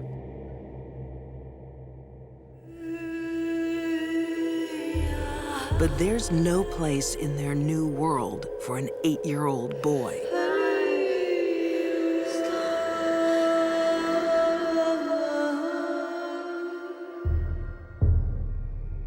It's a crime too horrible to even imagine. He died for nothing. They basically reasoned that he had to go too because he was too sensitive and it would be wrong to leave him without parents. I mean, it's unthinkable.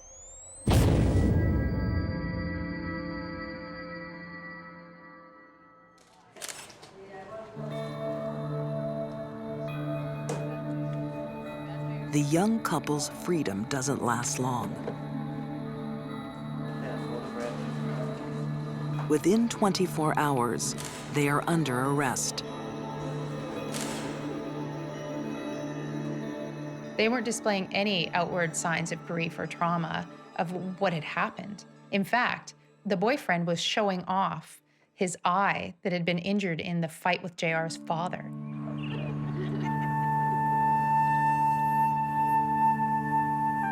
The deepest devotion of two parents was no match for the frightening power of forbidden love.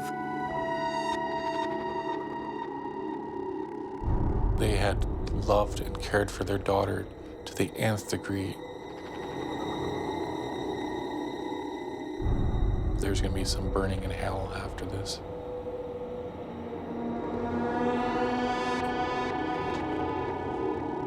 JR's boyfriend is now serving a life sentence for murder. Under Canadian law, JR's true identity can't be revealed. Found guilty of 3 counts of murder, she receives the maximum juvenile sentence, 10 years.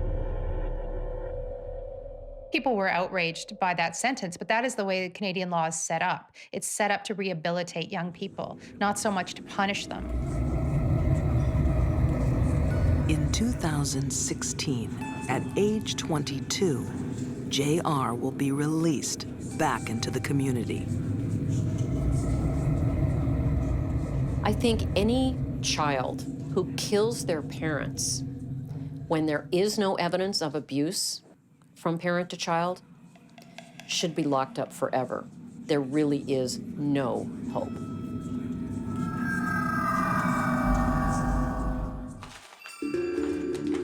Kansas City, February 2000. Former homicide detective Jerry Cassidy prepares to die. consumed by shame. He can't go on living with what he did in the name of forbidden love.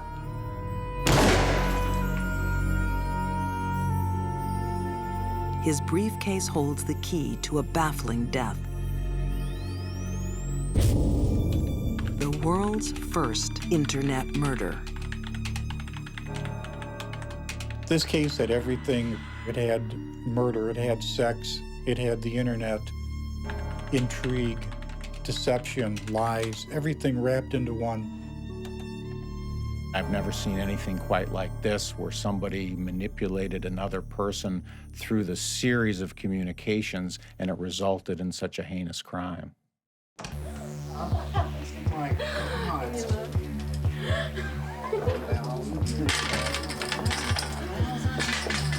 Reno, Nevada. A few months earlier, Jerry Cassidy is enjoying a wild weekend with a wild woman he met online. Cherie Miller represented that she was a wealthy businesswoman from Flint and that she was in the auto parts business. 27-year-old Cherie Miller is gorgeous. The fact she's married only adds to the excitement. Cherie told Jerry that her husband was involved in the mafia. Oh. And she couldn't leave him because she knew too much, and he wouldn't let her leave. To winning. Lonely Jerry doesn't care. He's been down on his luck too long.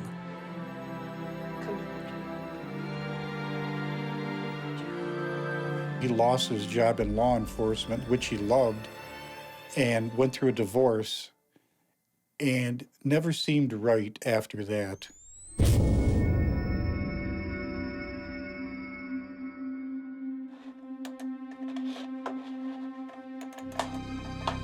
Cherie goes home to Michigan. But their forbidden love continues to flourish online. Cherie and Jerry launched into a series of emails and internet discussions, probably thousands over the course of a few months.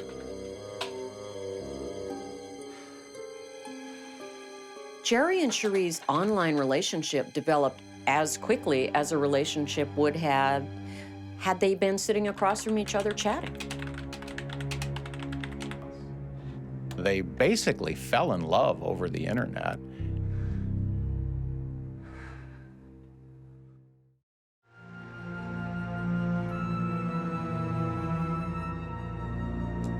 As Jerry Cassidy falls under Cherie Miller's power, she begins a campaign to control him. He was manipulated. He had no idea that most of the content of these emails were lies.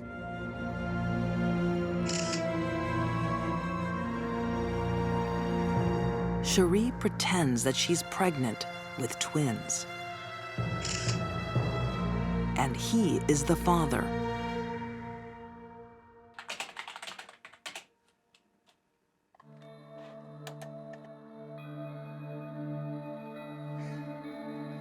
Jerry falls into her trap. He was ecstatic. He wanted nothing but to spend the rest of his life with Cherie.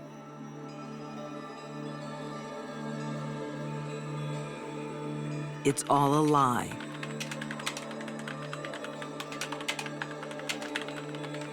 But the biggest lie is yet to come. One email designed to drive Jerry over the edge and make him a murderer.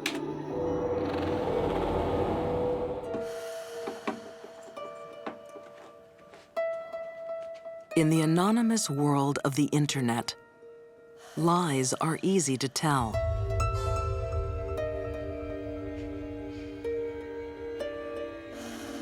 Cherie Miller is carefully conning her online lover, Jerry Cassidy.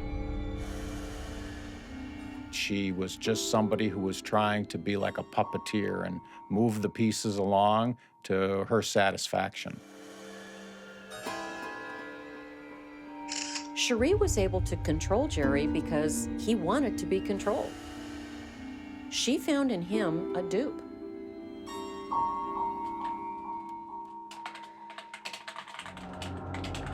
Cherie tells Jerry her husband Bruce is a violent gangster.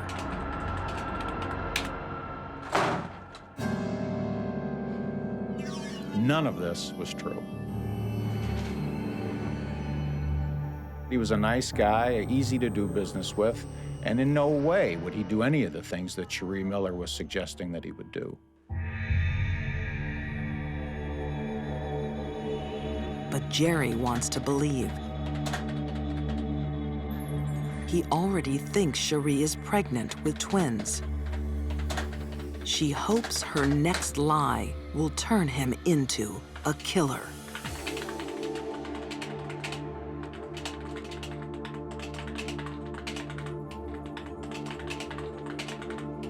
The turning point in all this was when she said that her husband had beaten her specifically so that the twin babies would be killed.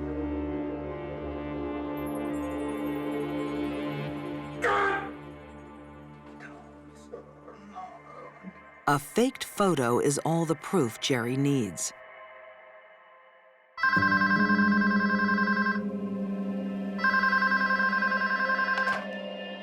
Cherie. That's when he decided he was coming to Flint to take care of business. I'm coming there, Cherie. I'm coming there, goddammit!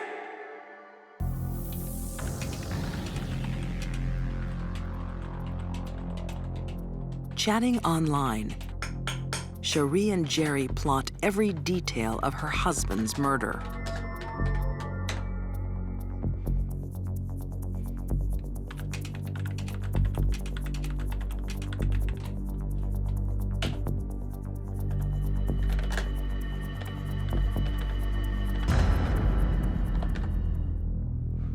She used sex and the internet to manipulate Jerry Cassidy in a way that infuriated him enough that he became from a good citizen, a former police officer, to he became a killer.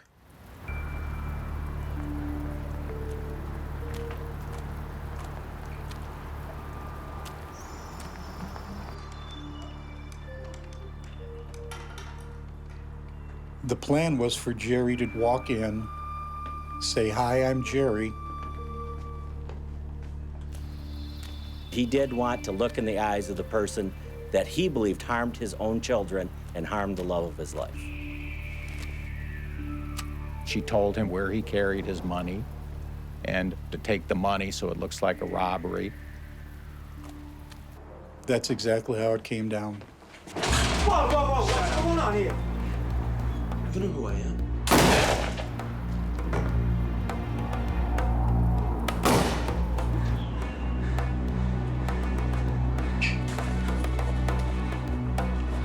The police were baffled at first. They thought it was a robbery gone bad. And the case went unsolved for quite some time. Cherie was never really a suspect in the murder.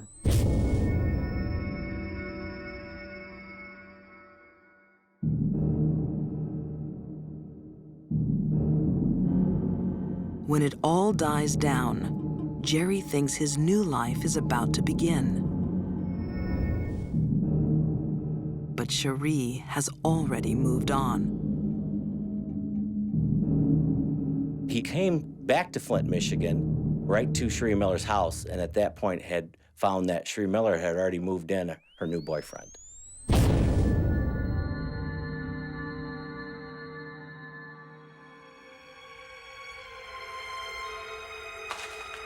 The terrible truth dawns on Jerry.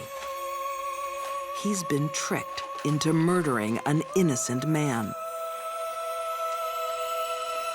He actually had killed for what he thought was the love of his life.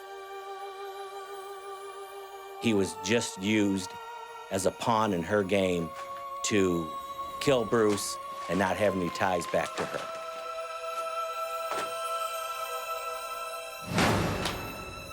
The former detective's final act is to take revenge on the woman that destroyed his life.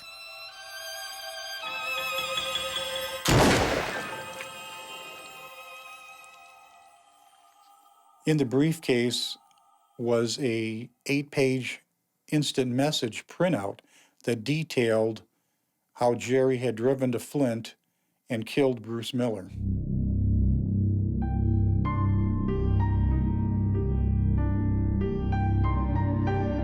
Cherie's beloved computer lands her in a murder trial. Her testimony was nothing but one lie after another, but she was caught in every single lie because we were able to produce for her all the emails, all the chat room conversations, all of the instant messaging that she had done.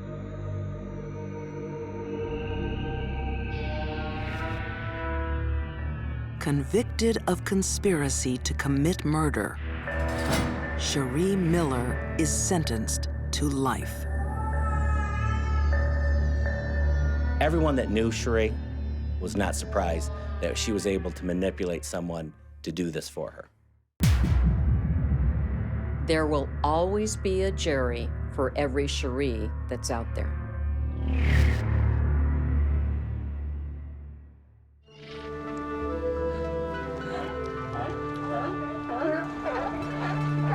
La Jolla, San Diego, November 2000.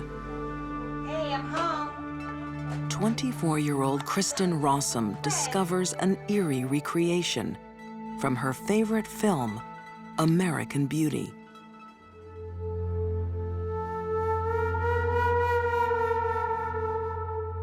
Greg? Husband Greg is sprawled on the bed. Greg.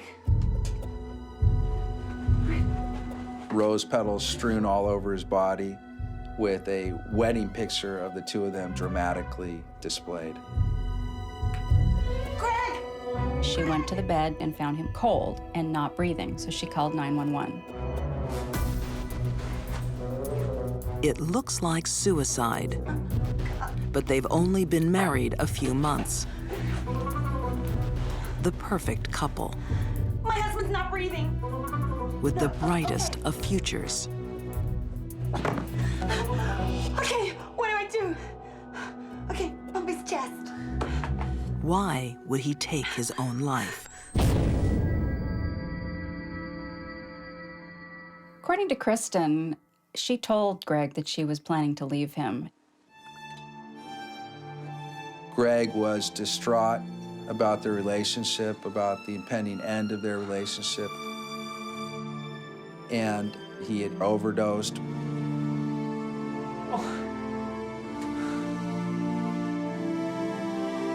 The authorities were going to buy off on this idea that Greg had just taken drugs that ultimately killed him. But this bed of roses hides a darker story.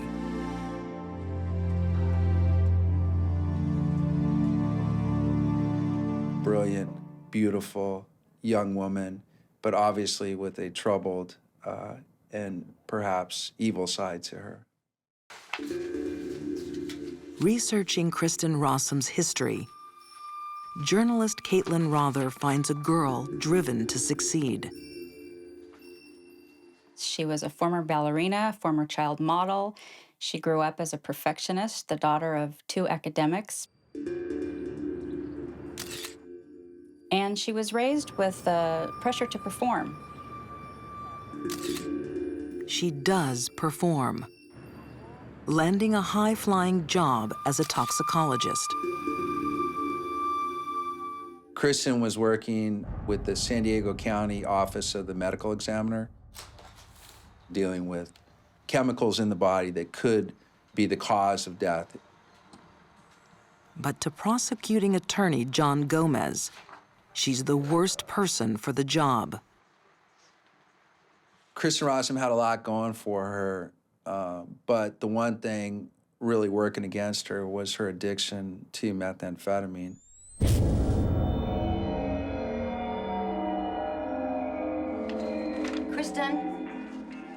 Kristen was 16, and she started using methamphetamine when a friend introduced it to her. And she just felt this euphoria, and she wanted to use it again. Can you clean your room? Can you clean your room? No. People can be addicted after even one dose because it causes a rush of euphoria. I might just do that. It starts a whole cascade of events in the central nervous system that makes you feel absolutely wonderful.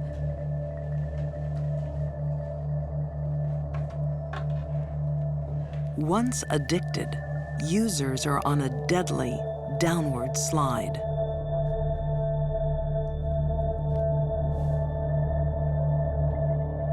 Over time, with a methamphetamine addict, the same dose will become less effective. The brain, which has now become dependent on this, becomes very depressed when we don't get it. So it's an absolutely incredible and very dangerous drug.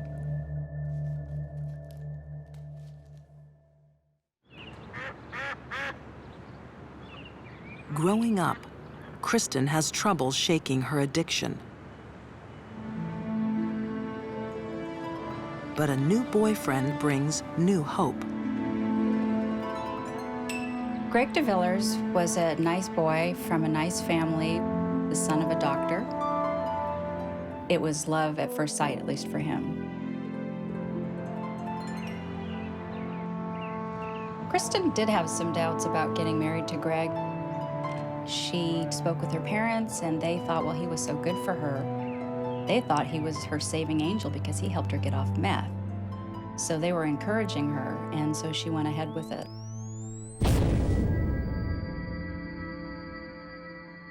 Do the whole thing. Hello. Only months after the wedding vows, Kristen is surrounded by new temptation. Her workplace is a candy store of drugs and forbidden love. Divorcing her husband would have been messy, and everyone would have eventually known she was leaving her husband for another man. By killing him, she could assume the role of the tortured, grieving widow. Kristen Rossum is a glamorous 26-year-old who appears to have it all. A successful career and a doting husband. But forbidden love has turned her life into a lie.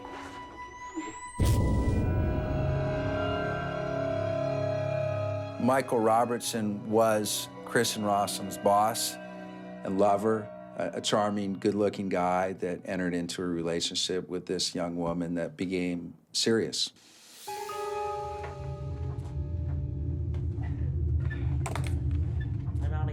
Kristen and Michael were carrying on their affair in emails, in cards, and in letters. Have a good night. And they could also be seen just looking at each other adoringly. So people in the office knew that they were having this affair.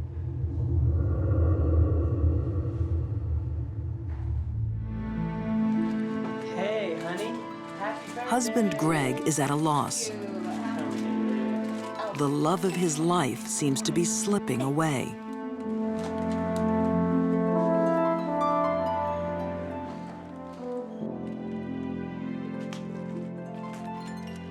He discovers she's back on drugs.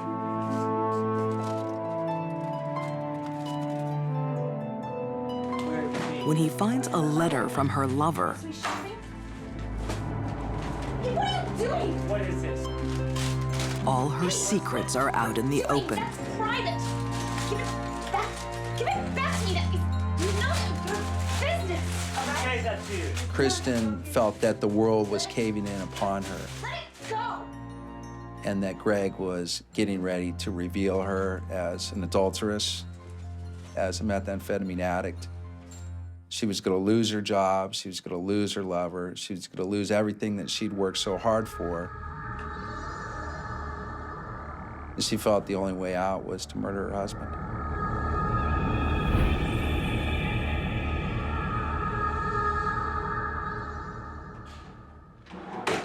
she's a toxicologist with detailed knowledge of deadly drugs. Her weapon of choice is a substance called fentanyl. Fentanyl has the same effect as heroin, except it doesn't have the euphoria associated with heroin.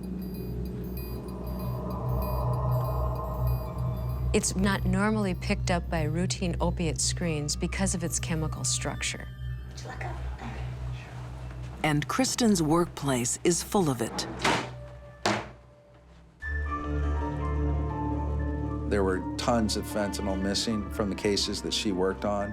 There was also a fentanyl standard that was used for testing that was missing.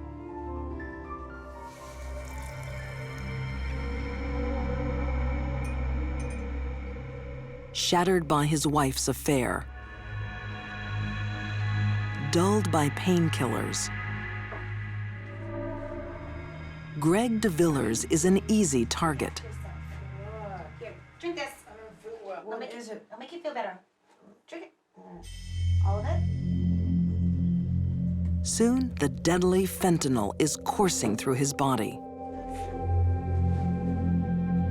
One of the big problems with fentanyl, like all narcotics, is that it causes profound respiratory depression. People stop breathing. Their heart continues to beat. There's a lack of oxygen. So fluid builds up in the lungs, and fluid builds up in the brain, and eventually they die. It's so pathetic. Inspired by the movie American Beauty, Kristen does some elaborate set dressing.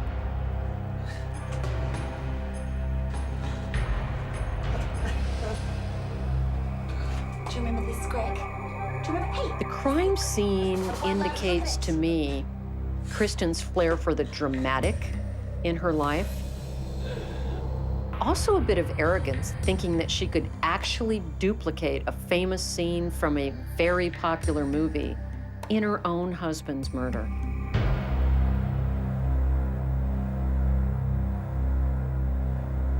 It looks like suicide. The medical examiner agrees.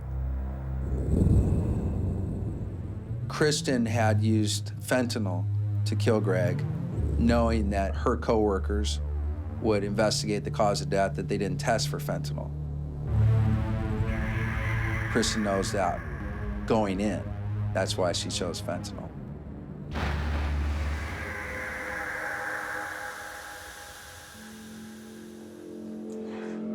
Kristen is free to start a new life with her lover.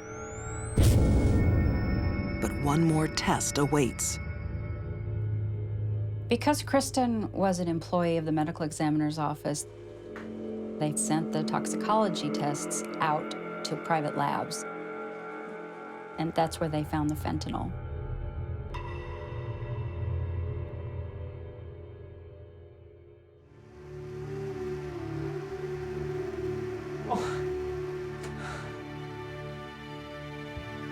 It seemed like the suicide of a lovesick man. But the traces of fentanyl prove it's a murder. Once Greg was under the effect of fentanyl, and a sufficient amount of it, Greg would no longer be able to act purposely. His respirations dropped because of the drug, which would mean that the amount of oxygen to the brain would also drop, and there could be no meaningful activity. He couldn't have spread rose petals. There's no way that he could have engineered all of that.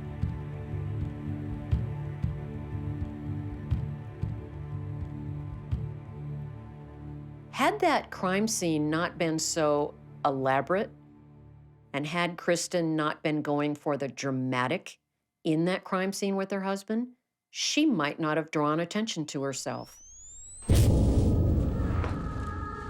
Kristen Rossum is found guilty of first-degree murder and sentenced to life in prison.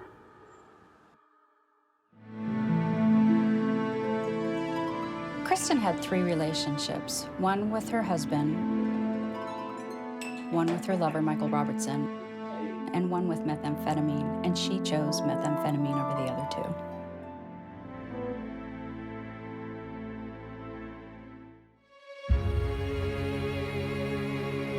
2. Illicit desire drove these deadly women into a world of murder. J.R.'s schoolgirl fantasy spawned a night of terror. Kristen Rossum was torn between 2 passions, men and methamphetamine. And Cherie Miller turned internet fantasy into a lethal reality. Consumed by lies, deceit, and death. They sacrificed everything on the altar of forbidden love.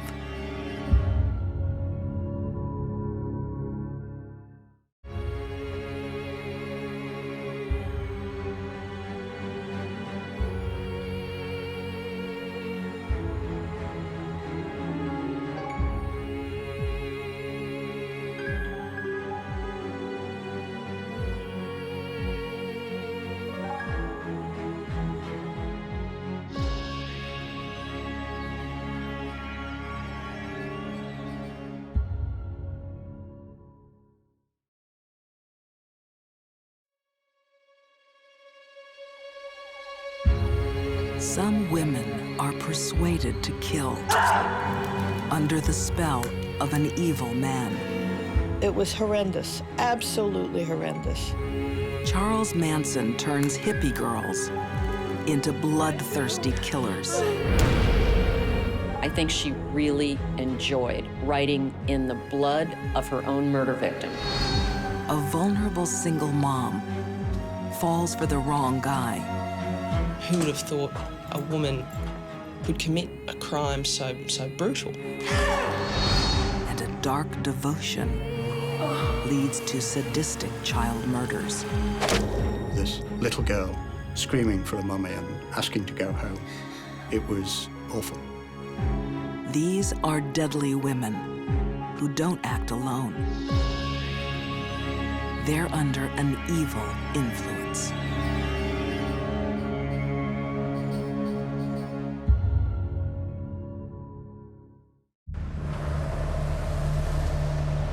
At a busy English railway station, a police investigation leads to a baggage room. Inside an ordinary suitcase, horrifying secrets. In it, there was a gun, a kosh, various sex magazines, a copy of Mein Kampf. But the most damning and most important piece of evidence was a tape, a 1/4-inch reel tape.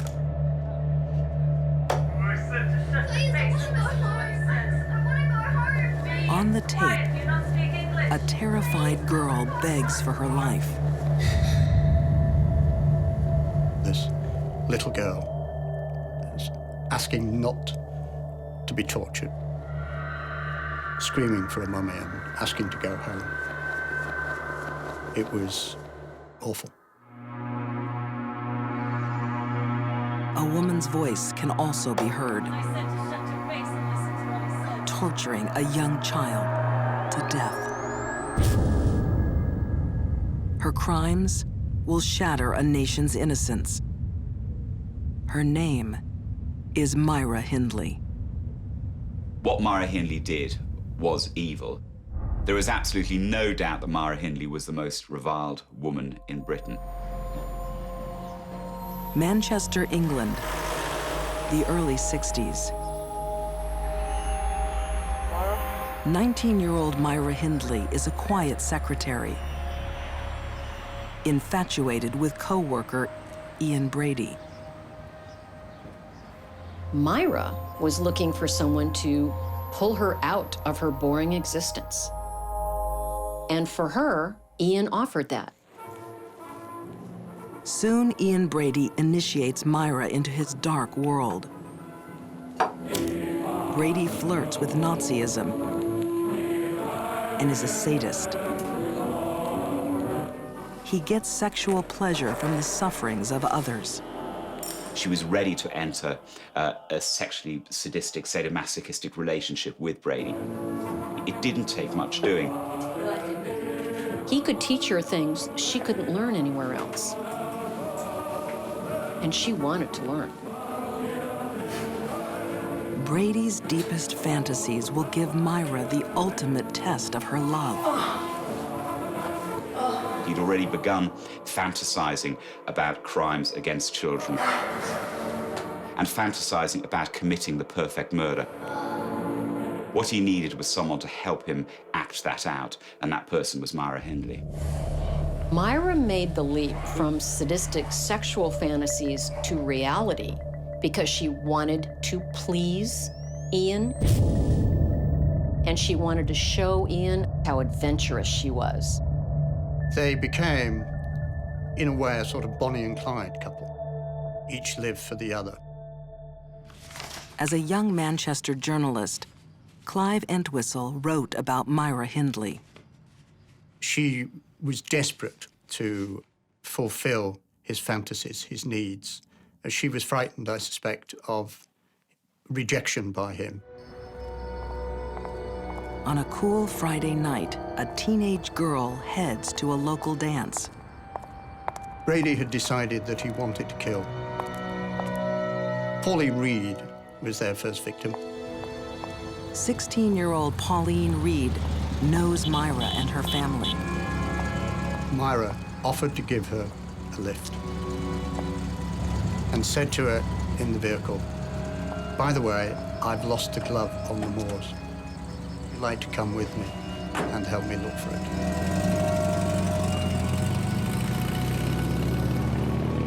And that's how they got Pauline to the moors. The moors above Manchester were a special place for Ian Brady and Myra Hindley. They'd picnic there together. They'd have sex there. It was a very, very important place to them. Tonight, it's Pauline's time to die here. Because she trusts Myra.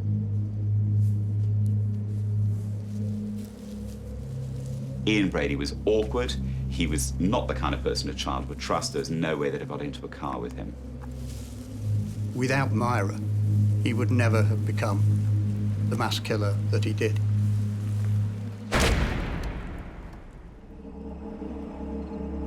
On the barren hillside, their depraved fantasies are unleashed. Pauline is brutally raped, tortured, and murdered. When a sadist abducts someone and tortures them, the most important part of that for them is the actual suffering of the victim. The moaning, the crying. Criminal profiler Candace DeLong knows what drives a sadistic killer. By the time the victim finally becomes unconscious, oftentimes what we see is that is when the offender kills them. And kills them quickly. For them, the party's over. Under his wicked spell, Myra silently watches her lover until Pauline's body is completely buried.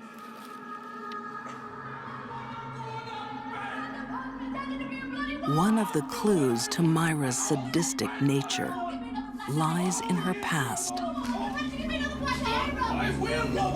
She's exposed to violence from an early age. Her father, Bob, boxing champion and barroom brawler, is a hard man. He used to beat her a lot. Her father was a very, very powerful influence on her life. What happened to you? She'd had basically a very tough personality type to start with. No, you do it to me. If you then combine that with a violent childhood, a childhood in which someone is taught how to fight, how to be aggressive, Hit me, Lou. Come on. then you end up with an unusual personality type. That's what I'm talking about. Myra fell in love with Ian because she was comfortable with violent, explosive men. In fact, she was attracted to them. For her, Ian equaled daddy, and she always wanted daddy's love. It's a love that Myra will kill for. The bringing together of Myra Hindley and Ian Brady unleashed an appalling set of criminal acts.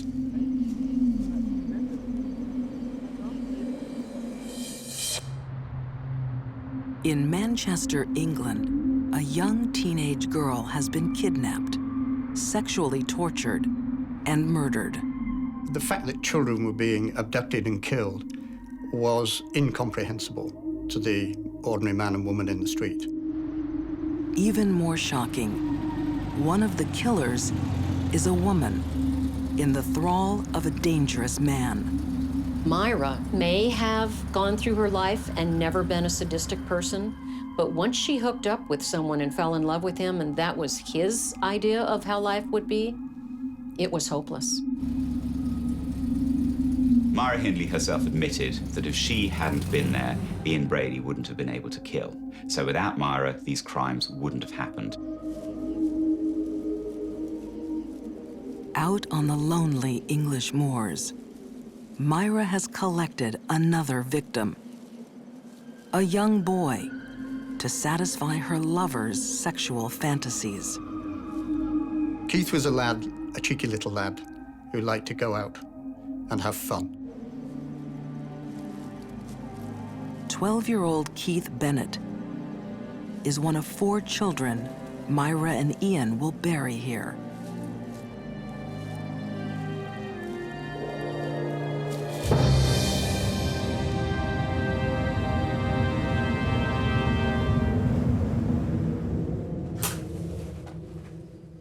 Keith's mother is Winnie Johnson. I'm a mother. It was my first lad, and I've got to find him, no matter what. Keith's body has never been found. I've had nightmares, I jump in my sleep.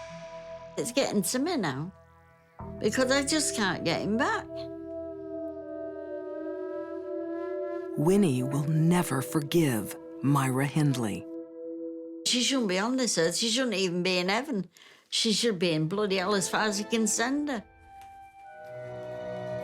While Winnie Johnson holds on to her memories, Myra and Ian create their own.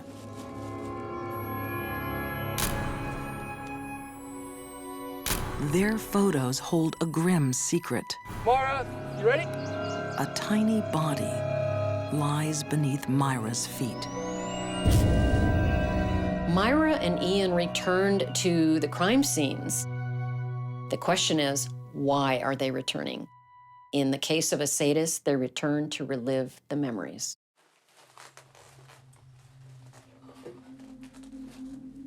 That's a good one, Nettie. But photos aren't enough. The sadistic couple want to record the sounds of torture and murder. One victim is a 10-year-old girl, Leslie Ann Downey. And they took her back to Wardlebrook Avenue, where he photographed her. Shut up! You're not going anywhere! And recorded her being killed. Stop it! You're gonna make him mad. You wanna make him mad? With an audio tape, he could relive the screaming, the begging, the pleading, and get turned on all over again.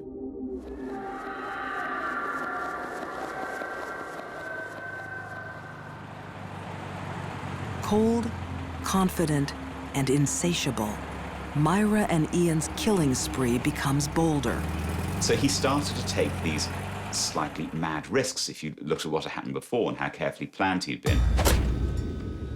Dirty little bastard. Their next victim, Edward Evans, is invited to his own death This one's been the messiest one yet. in their living room. Evans was 16, 17, and he picked him up in a pub in Manchester. They also invite Myra's brother-in-law, Dave Smith, thinking he'll join them. Smith had no idea. He walked into it totally cold, totally unaware, and suddenly found he was involved in the most horrific scene with blood all over the place, a man's head being smashed in. The killers have taken one risk too many. Hey? Afraid for his life, Dave Smith calls the police. Yes, may I speak with the police?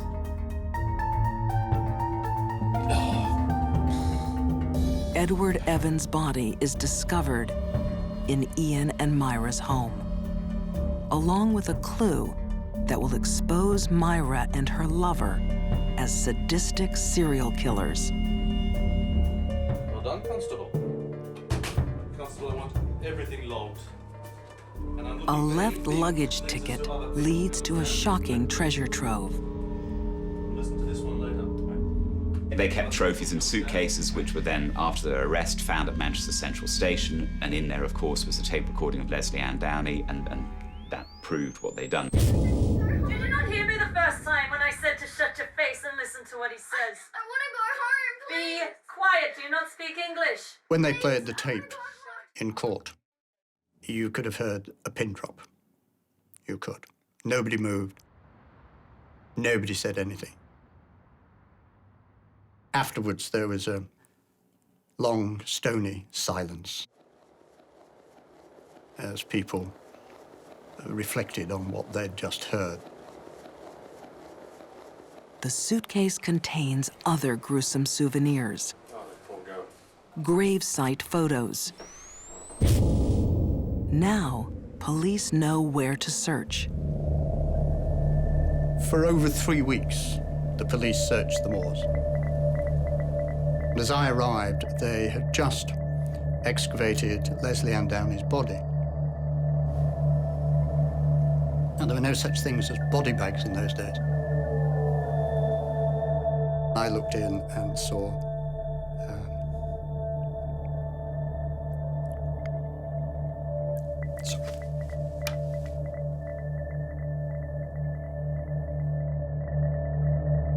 Despite their denials, the evidence is overwhelming. In May 1966, Myra Hindley and Ian Brady are jailed for life for 5 horrific murders. Hindley, if she had said, I was under his influence, I was afraid he'd kill me if I didn't carry it out, could probably have ended up giving evidence against Brady and walked free. But she didn't. She just sat, cold-faced, and wouldn't say a word. It takes Myra 20 years to admit to the killings. In 2002, she dies in jail of respiratory failure. After her funeral, Myra Hindley's ashes are scattered over the wild moors, where she and Brady made love and killed. I think it's very difficult to say, was Myra Hindley sick or was she evil? She had a violent father. She met a sexually sadistic man who desperately wanted to be a serial killer. All those things came together and made her carry out some evil, appalling crimes.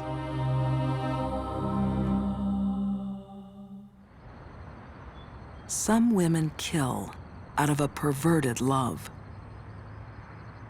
Others murder under a deadly illusion.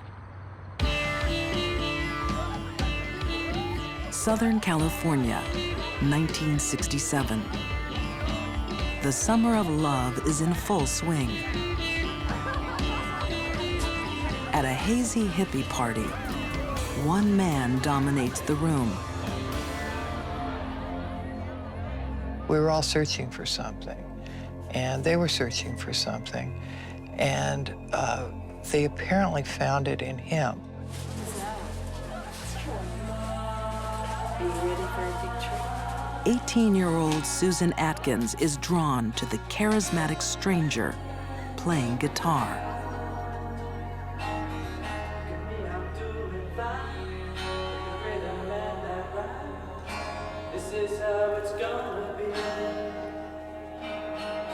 I think for Susan, Charlie was finally the man who saw how wonderful she really was. And together, they could do great things. Susan is being seduced by Charles Manson. Charles Manson, if nothing else, is a master manipulator of people. He ran into all these young people who were very naive and looking for something different than what their families and society could offer them. He knew that, and he used that to manipulate them. At 32, Charles Manson has already spent half his life behind bars. Prison has taught him how to manipulate and how to con. He played on people's weak points.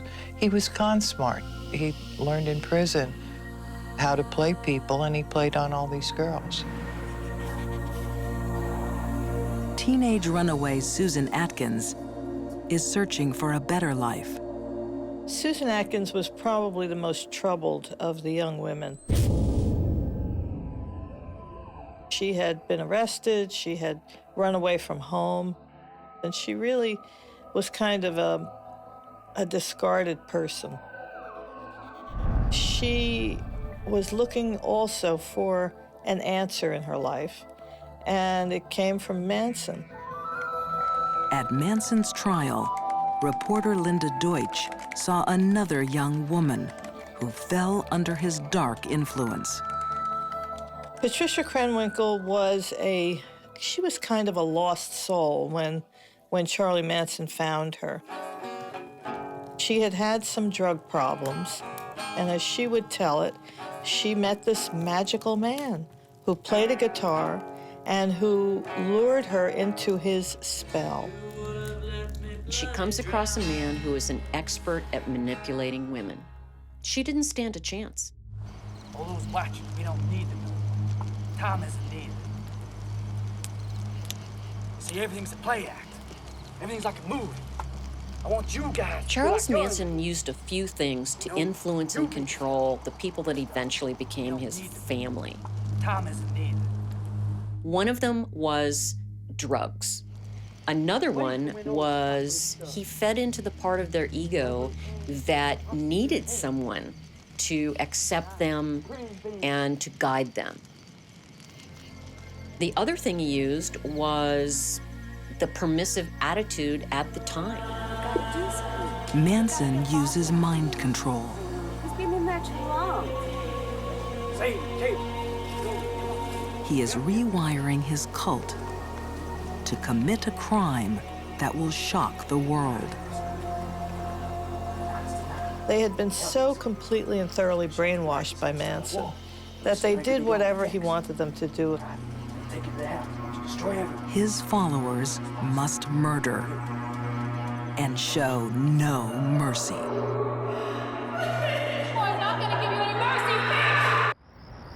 Los Angeles, August 1969.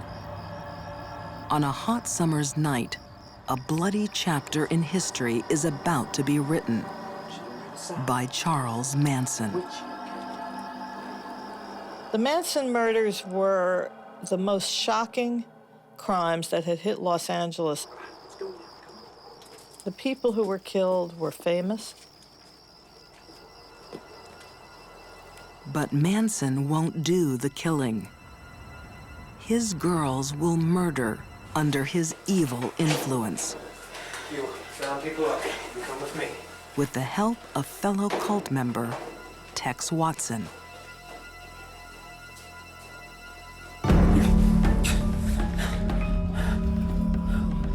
Tex is a college football star. The devil. Tonight, in a mansion high in the Hollywood Hills, he's the devil. Susan Atkins and Patricia Krenwinkel are the devil's helpers, eager to kill 5 famous strangers. Sharon Tate was a beautiful and famous actress. wife of director Roman Polanski. There was Jay Sebring, who was a very famous hairdresser.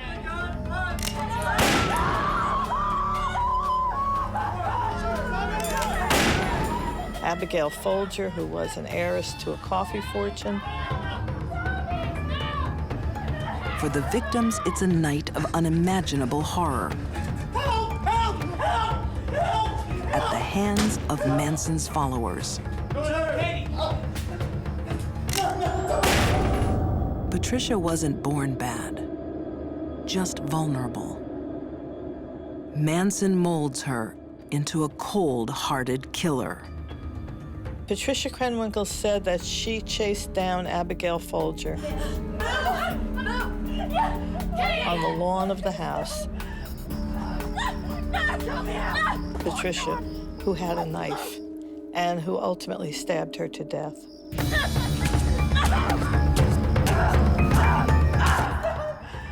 Susan saves actress Sharon Tate to last. It was quite chilling, quite unbelievable. No, baby! She told of Sharon Tate pleading for her baby's life. No, I'm not gonna give you any mercy, bitch! And said that she told her, shut up, I don't want to hear about it.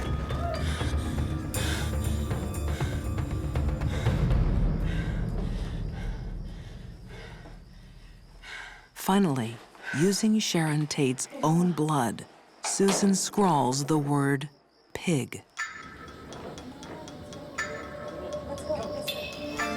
The Tate murders are part of Manson's insane prophecy. Helter Skelter. Helter Skelter was basically a race war between blacks and whites in the United States. Charlie felt that whoever won, he was going to be the leader. But it wasn't happening fast enough for him. So he instructed his followers to go into these affluent neighborhoods and murder these people. The night after the Tate killings, Manson wants to murder again. Yet another young woman will help him. 19-year-old Leslie Van Houten, a little girl lost. Leslie Van Houten was the most unlikely Manson family member. Leslie was very beautiful. She was a homecoming princess in her hometown of Monrovia. And she would have been something wonderful had she not gotten into drugs. Leslie played a very active part in the murder at the LaBianca home. Manson and Tex Watson have tied up the victims. Supermarket owner Lino LaBianca and his wife, Rosemary.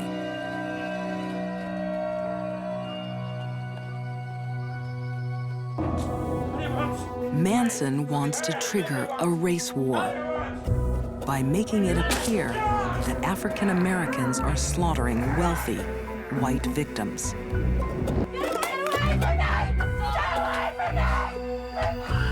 Tex and the girls fulfill his evil plan. Leslie Van Houten, homecoming queen, helps stab Rosemary to death. She talks about stabbing Rosemary, but doesn't really seem to accept the responsibility for the death. Sort of Rosemary was dead, and I just kind of did it. Rosemary was stabbed dozens of times.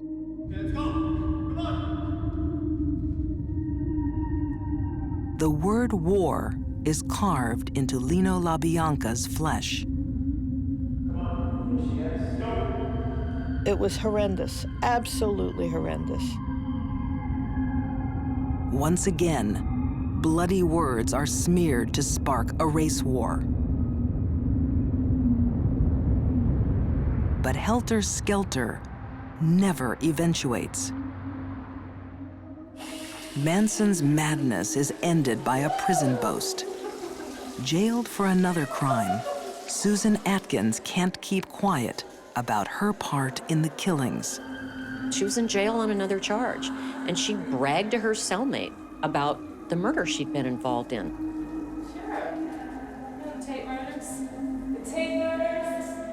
This boastfulness actually broke open the entire case. Charles Manson and his followers are charged with murder over the Tate and LaBianca killings. When he was on the stand, he said that he had learned something important in prison. He had learned to tell people what they wanted to hear about themselves. And that was his magic. If you wanted to hear you were beautiful, he told you you were beautiful. If he wanted to hear you were smart, he told you you were smart. That was how he lured people into his web. In April 1971, Charles Manson, Leslie Van Houten, Susan Atkins, and Patricia Krenwinkel are sentenced to death. But the death penalty was outlawed shortly after, and all of the sentences were commuted to life. Behind bars, the women are finally freed of Manson's mind control. Well, all of them were remorseful in the end. I think that once they were isolated from Manson, they basically detoxed in prison from this brainwashing they had been under. It's very sad to see how many lives were wasted, let alone the murder victims. These women are rotting away in prison because they allowed themselves to be influenced by Charles Manson.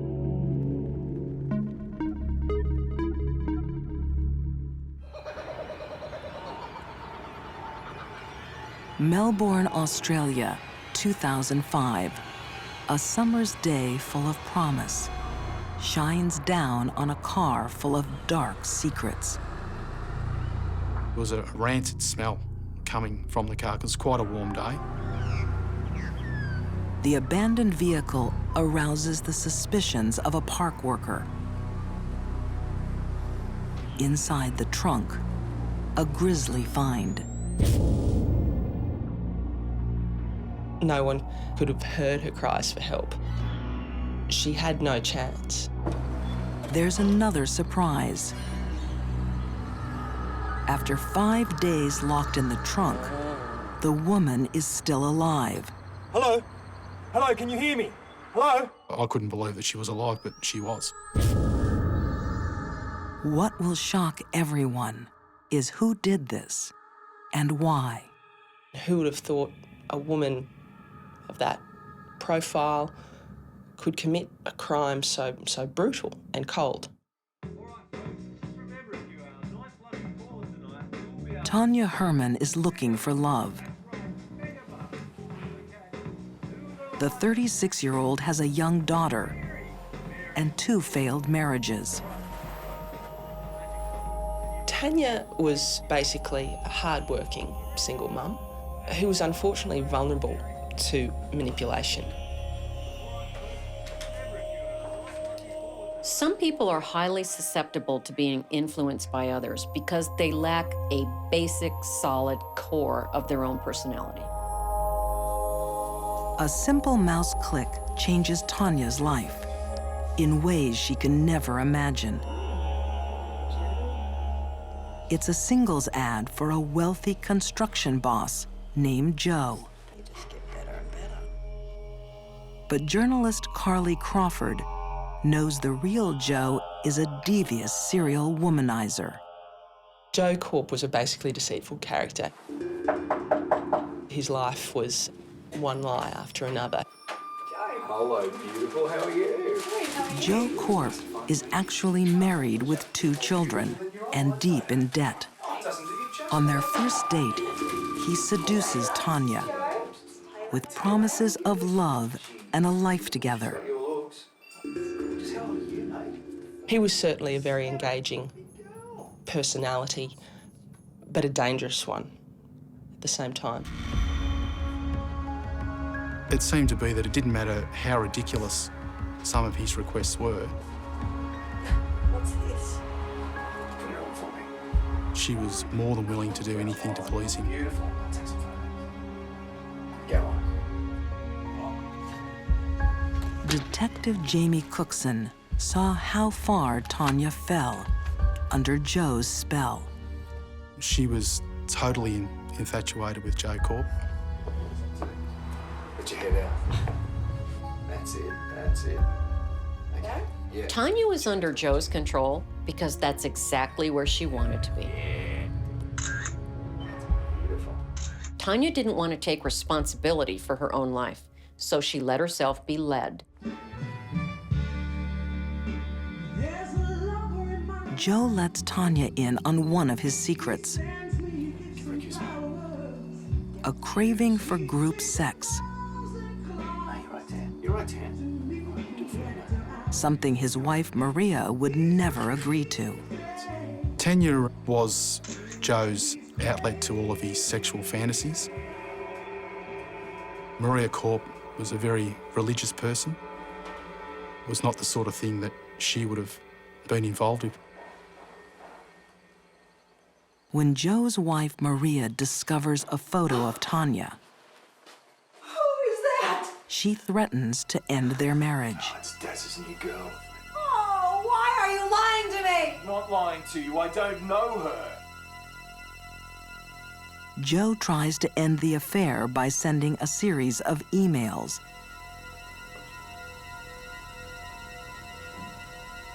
Faking his own death. That correspondence said that he died in a car accident in Barcelona. But Joe changes his mind. He wants her back. And despite the heartbreaking lies, Tanya returns to his side.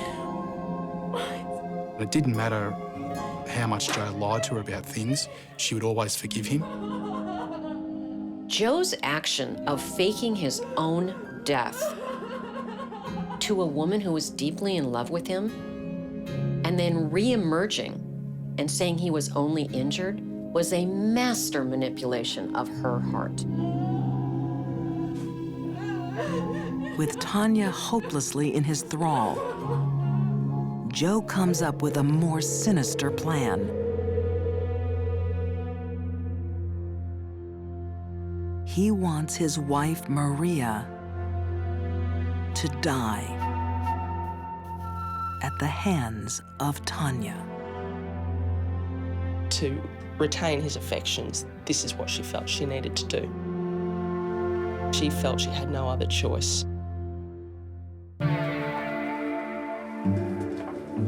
In Melbourne, Australia, Joe Corp has lust in his heart and death on his mind.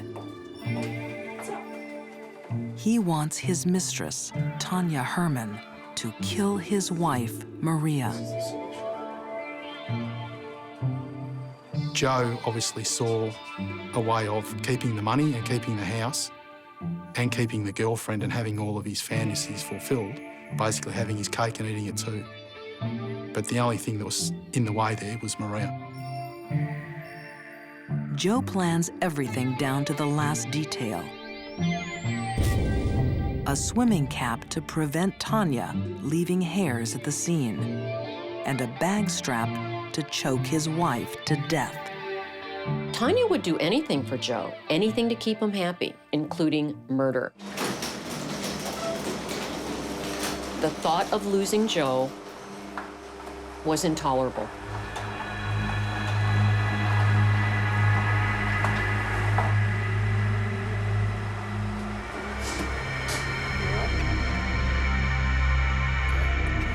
Joe Corp lets Tanya into his garage to lie in wait for Maria. His chilling parting words. And don't let the bitch come out of here alive.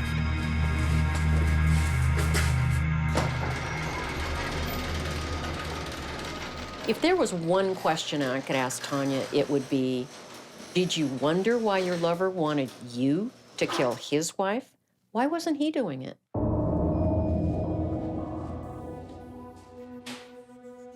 Maria came out to get into her car in the garage to go to work as she normally did every other day. Tanya snuck up behind her, placed the bag strap over her neck and started to strangle her.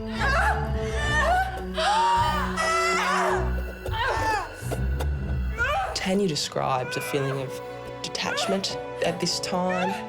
She felt like she was an outsider watching this horrific spectacle unfold before her. All that changed when Maria fell to the ground. Blood came out of her mouth, and Tanya suddenly had the shocking realisation that this is real, this woman is dead. Scared, alone, Tanya's only thought is to get rid of her victim. Joe told her to dump Maria's body as far away from their home as possible.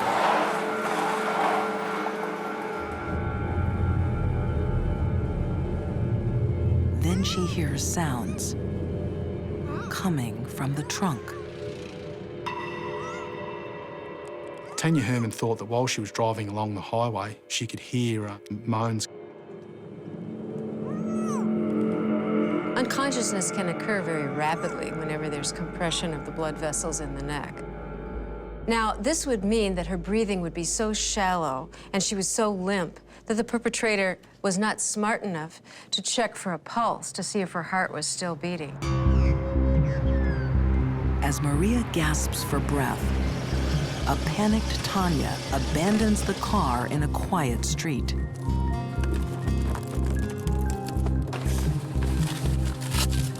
Tanya Herman was manipulated, yes, but it doesn't excuse what she did. She killed a woman in cold blood.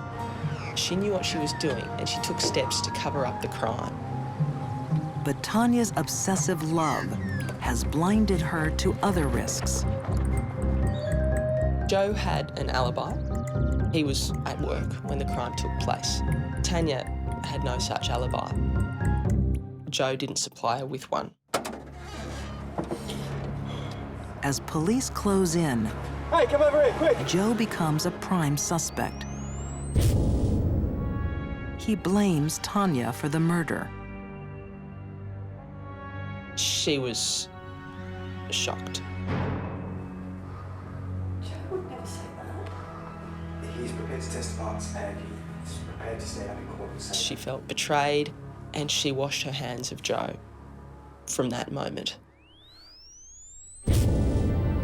Tanya murdered for love. Now she realizes that Joe's love is a lie. I conducted an interview with her and she totally confessed to the whole thing. I'm so sorry. I'm so sorry. She realised that she'd been Joe Korp's patsy and that he was going to blame the entire thing on her and walk away free. So the love that she once had for him was well and truly gone by that stage. Tanya Herman and Joe Korp are charged with attempted murder. Maria Korp never wakes from her coma and dies 5 months later. On the day of Maria Korp's funeral, Joe attended the funeral.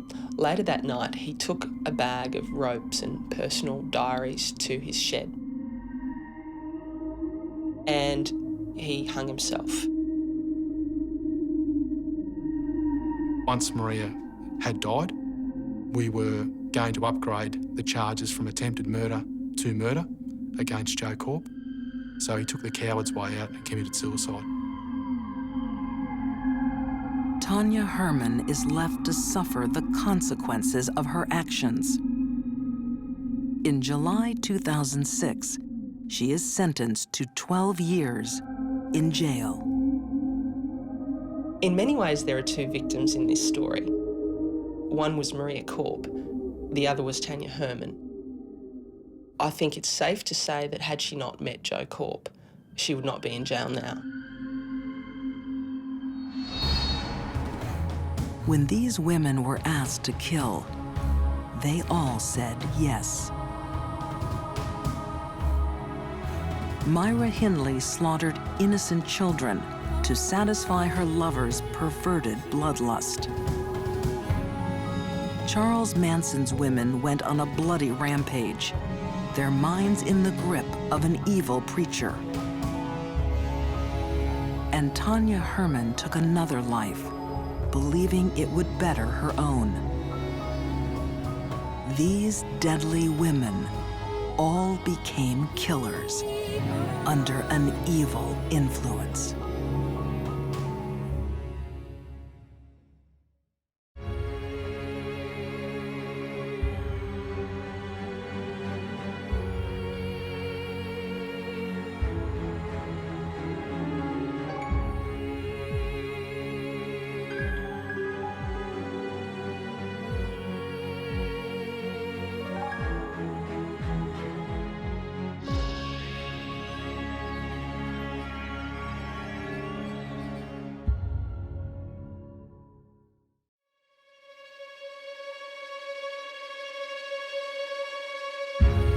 Some matches are made in heaven, others in hell.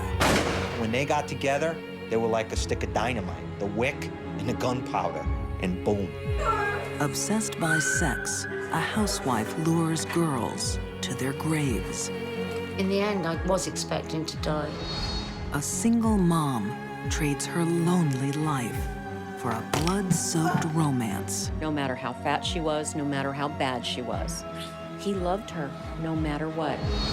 And a thrill-seeking couple get their kicks from murder. When you look into the eyes of pure evil, you know that if you don't do something to stop it, it could come after you. These deadly women seal their murders with a kiss. They are lethal lovers.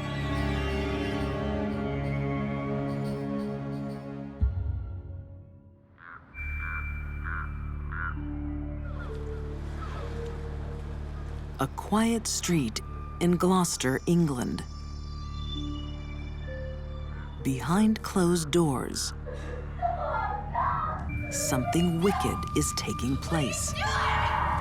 The most gratuitous act of violence you can imagine.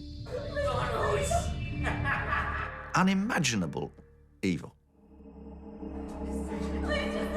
17-year-old Caroline Roberts is captive to a husband and wife who delight in torture. This is one of the most truly sickening cases of sexual predators I've ever encountered. Beaten and raped for 12 hours, Caroline thinks it's her time to die.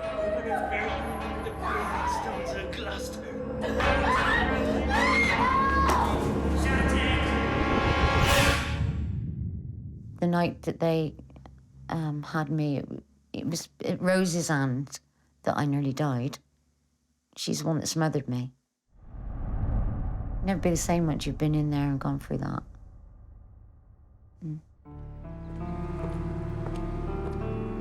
Caroline is one of the only survivors of a shocking 20-year killing spree. 12 young women raped, tortured, mutilated. Most of them buried under a house of horrors. 25 Cromwell Street, the home of Rose and Fred West. The sheer scale of their destruction, it is almost unimaginable. More than 20 years of sexual abuse and death. It takes your breath away. When biographer Jeffrey Wansell traces the history of the Wests, he finds a lethal love that begins at first sight. Rosemary had been picked up at a bus stop by Frederick West when she was 15 years old. And it was as if it was a magnetic force. One recognised in the other that one was a victim and the other was a manipulator, and vice versa. I think Rose manipulated Fred rather more than Fred later liked to admit. Fred West has been obsessed with sex from an early age. But in Rose, he meets his equal. Rosemary West was abused as a child by her father relentlessly from a very young age, certainly from 9 or so onwards. So she used her sexuality as a means of defense. But at the same time, she came to enjoy the manipulative power it gave her.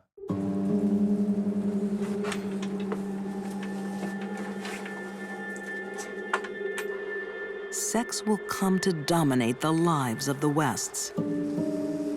But the pleasures of an ordinary marriage are not enough for them. Frederick West had no problem with sharing Rose. He did it for many years with many different people. The sexualization of Rosemary West was something that became addictive, an addictive aspect of her personality, which in turn was egged on, made even more incendiary by West, which just becomes a forest fire. You cannot stop.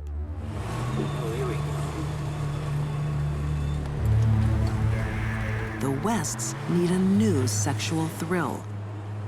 They comb the countryside, Who's that up ahead?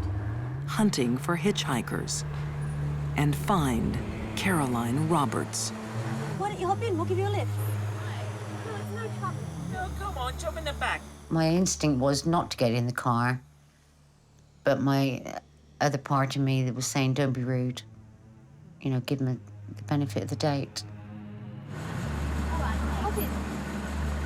Caroline's split-second decision will change her life forever. 12 hours of being sexually assaulted, beaten, and raped, finally. In the end, I was expecting to die. Hearing someone outside, she sees her chance to escape.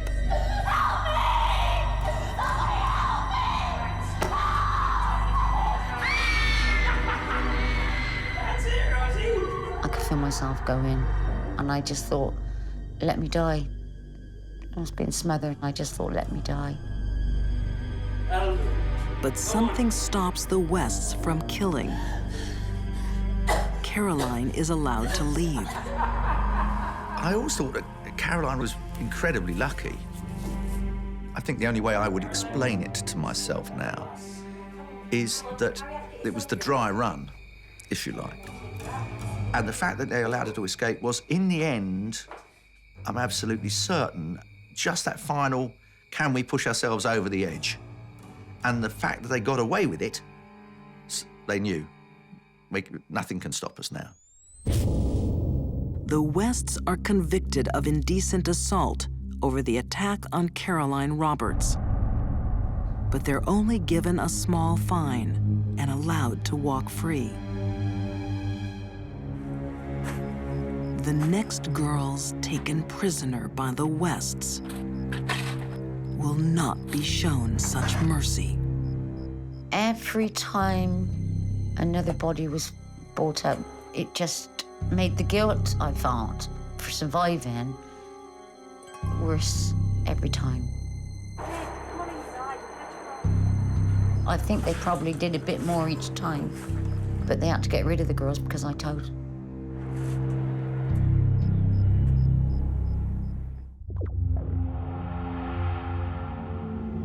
When you thought something could not get any worse, it did.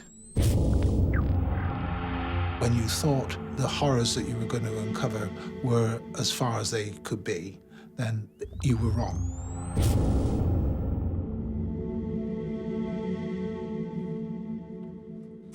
Detective John Bennett was lead investigator on a case that will haunt England for generations. This series of crimes shocked everyone that came into touch with it in any shape or form. For years, Fred and Rose West have been getting away with murder.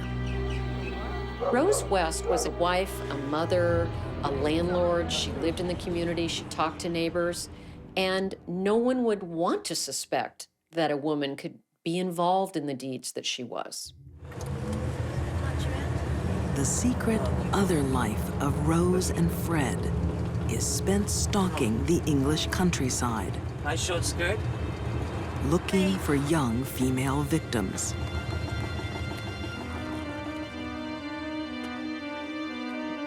By 1978, 8 of these women will be buried under the West's house. Sadly, my own view is that probably the best thing that ever happened to these young victims was when they breathed their last breath. Before they're killed, the captives of the Wests are sexually tortured for days, even weeks. Frederick West was a genuinely evil man who had no conscience whatever. He simply saw adolescent young girls as prey, rather as a fox would see a hare, and took great delight in seizing them and then toying with them, rather as a cat would with a mouse. Fred's sadistic desires are only eclipsed by his wife's. Rosemary West would be involved in sexual activity day in, day out, non-stop, in every sort of depraved form that you can imagine. But Frederick West would like to think he was of that ilk, but he wasn't.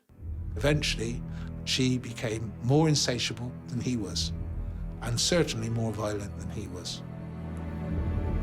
The argument that Fred was the spark that set her off, otherwise she'd just have remained plain old Rosemary Letts, has never washed with me.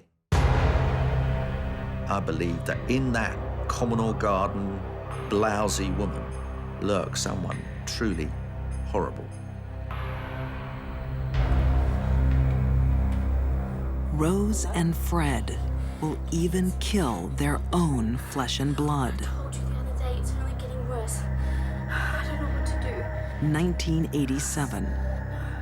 Daughter Heather is caught telling some of her parents' secrets. You have had your last warning. I didn't tell anything. I can't trust you anymore. I promise I don't trust you anymore. No one was safe around them, including their own children. Just like the 11 women who have gone before her, Heather will be killed.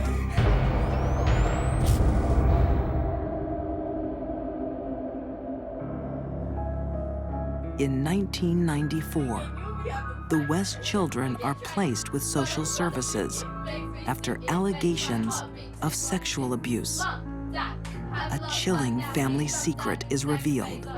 If you're good or if not so, you'll be under the patio. The young children who'd been taken away started to tell the family joke about where's Heather to the people who were looking after. Where's Heather? And, oh, well, she's in the garden. She's either 2 down or 3 across, you know, under the pavings, which were all square pavings like a crossword. When police dig at the West's house, they're sickened by what they find. Mutilated skeletons with missing bones. Where were the kneecaps? Where were the finger bones? Where were the little bits of the toes?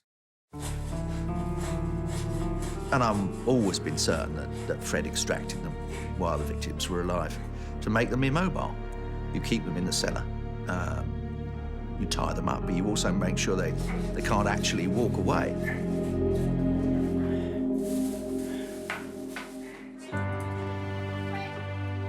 The Wests are arrested.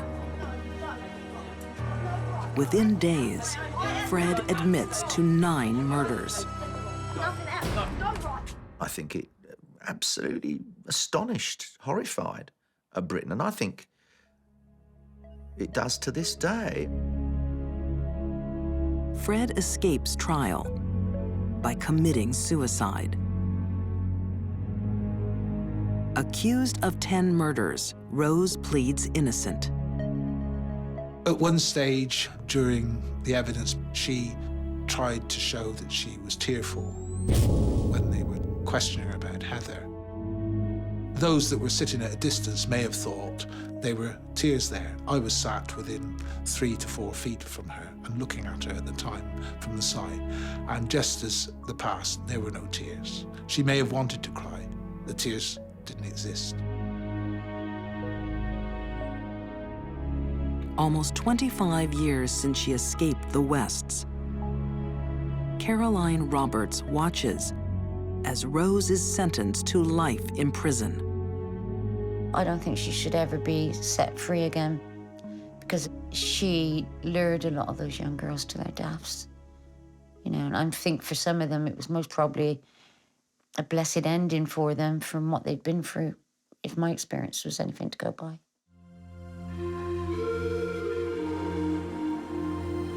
Appalled by the crimes of 25 Cromwell Street, the community acts. The house is bulldozed and becomes a public walkway. But the horror at what occurred there will never be erased. I've learned about how people tick. I've learned how to cope and forgive. But you don't forget. You mustn't forget.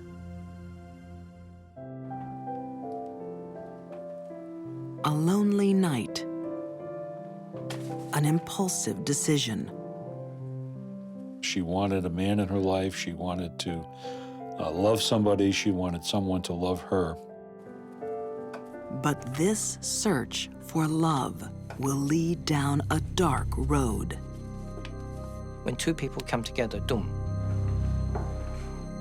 you don't know what's going to happen. Lust. Voodoo. Murder.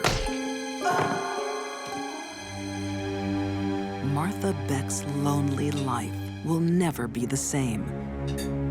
No matter how fat she was, no matter how bad she was. He loved her no matter what. Is everything okay? I see you're not drinking your wine. Pensacola, Florida, 1947. Just watching my weight a little bit. Why? You're perfect. Martha Beck is on a first date with a man she met through a Lonely Hearts Club, Ray Fernandez. You're so beautiful. Thanks. Most men don't like larger women. He was a very smooth-talking man, very polished, quite gentlemanly, seemed to be quite a worldly fellow. Cheers. She fell for him very quickly. She wanted to have a relationship with him. She didn't know who he really was. According to writer Scott Christensen, Ray Fernandez wasn't looking for love. Ray was after the money. He was after the gold. That's what he desired. Well, Raymond Fernandez is not a rich man. Fernandez is a con man who preys on lonely hearts like Martha Beck. She was a mark for him. She was prey. She was somebody to try to take advantage of. And when he saw that she didn't really have a lot of money, he wasn't as interested as he otherwise might have been. But he doesn't count on the determination of this divorced mother of two. Martha wants so deeply to be loved by Ray Fernandez, she will sacrifice everything. She is so committed to this romantic illusion of who he is and what their relationship can be, that she agrees to abandon her children. For Todd Robinson, director of a Hollywood film about Martha Beck, this is the first sign that she is becoming obsessed. And one day she marches her 2 kids down to a Salvation Army, parks them on the steps, and never sees them again, which is almost a pathological commitment to this man whom she barely knows. Martha, I think you should take a seat. To Ray Fernandez, this unthinkable act is a touching sign of devotion. Martha, there's something I gotta tell you. Something interesting happens. He somehow embraces the notion that she really cares about him, that she is really supportive. And at some point, in a rather short duration of time, he decides to put his cards on the table. I'm alive, and I'm a cheat. My feelings for you were genuine. You're the only one I love. Out of all those girls. Ray tells Martha he makes a living by seducing single women and cheating them of their savings. I could always use a partner in crime. And she says, well, that's a good idea. I can be your sister, and we can just do it together. It's a brilliant idea. Really? When Beck became aware that Fernandez was conning women out of their money, it didn't repel her. It bonded her to him. She liked the idea of taking advantage of women. She didn't like women. She was angry at them. This afforded her an opportunity to get even with all the slender women that got the guys. No. Joining forces, the lethal lovers hone in on a lonely heart. Yep, she's a beauty. 66-year-old Janet Faye obviously was much older, looks like an old lady, but obviously the degree of property she had, or the degree of money she had, was the lure. And he thought that they could do a rich pick in here, which would last them quite a while. You are looking beautiful. Thank you. While Ray courts his latest mark, Are you trying to get me drunk? I do believe I am. Martha pretends to be his sister. To us. A woman your age probably shouldn't drink so much. Do not concern yourself, my dear. I am in perfect control of my drinking and my eating. But she is burning with jealousy. We are. Cheers. On a number of occasions, she was no longer able to conceal it. Is the food to your liking? Oh, it is fabulous. Good. The meat's a bit. And it led to explosive results. It is a beautiful wine. A woman of your age shouldn't be drinking so much. Long Island, New York, 1947. A pair of lethal lovers are at work on their latest victim. They were a strange couple. Certainly these other women must have found it strange that as they were being courted by Ray, his sister was often on the scene. But Martha Beck is not Ray's sister. Anything for you? She is his lover, and the only woman who knows the real Ray Fernandez. For you alone, I can be myself.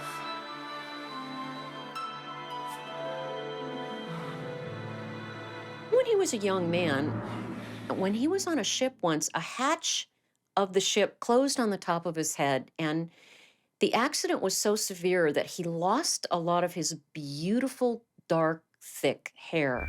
And that had a profound effect on him. There was this self-loathing part of him, this man that felt ugly and destroyed. Ray's revelation only makes Martha desire him more. Martha loved Ray. She did not want to share Ray with anyone. Martha Beck's powerful desire puts her on a collision course. What on earth are you doing? Ray is trying to sit, for God's sake. I am about to write to my stepdaughter. With Ray's latest lonely heart, Janet Faye. I'm going to make sure that you will not be living with us. She could no longer contain herself.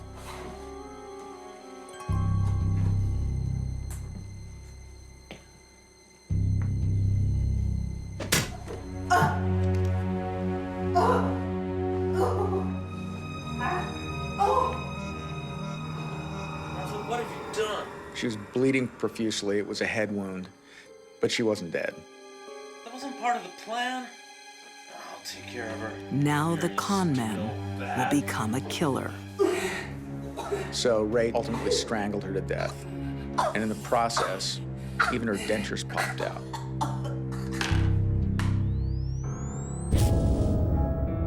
The lethal lovers dispose of Janet's body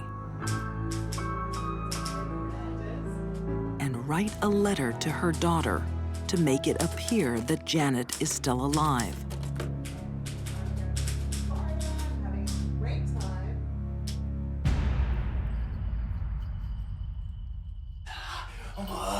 High on the thrill of killing, Ray shares a new secret with Martha. Voodoo.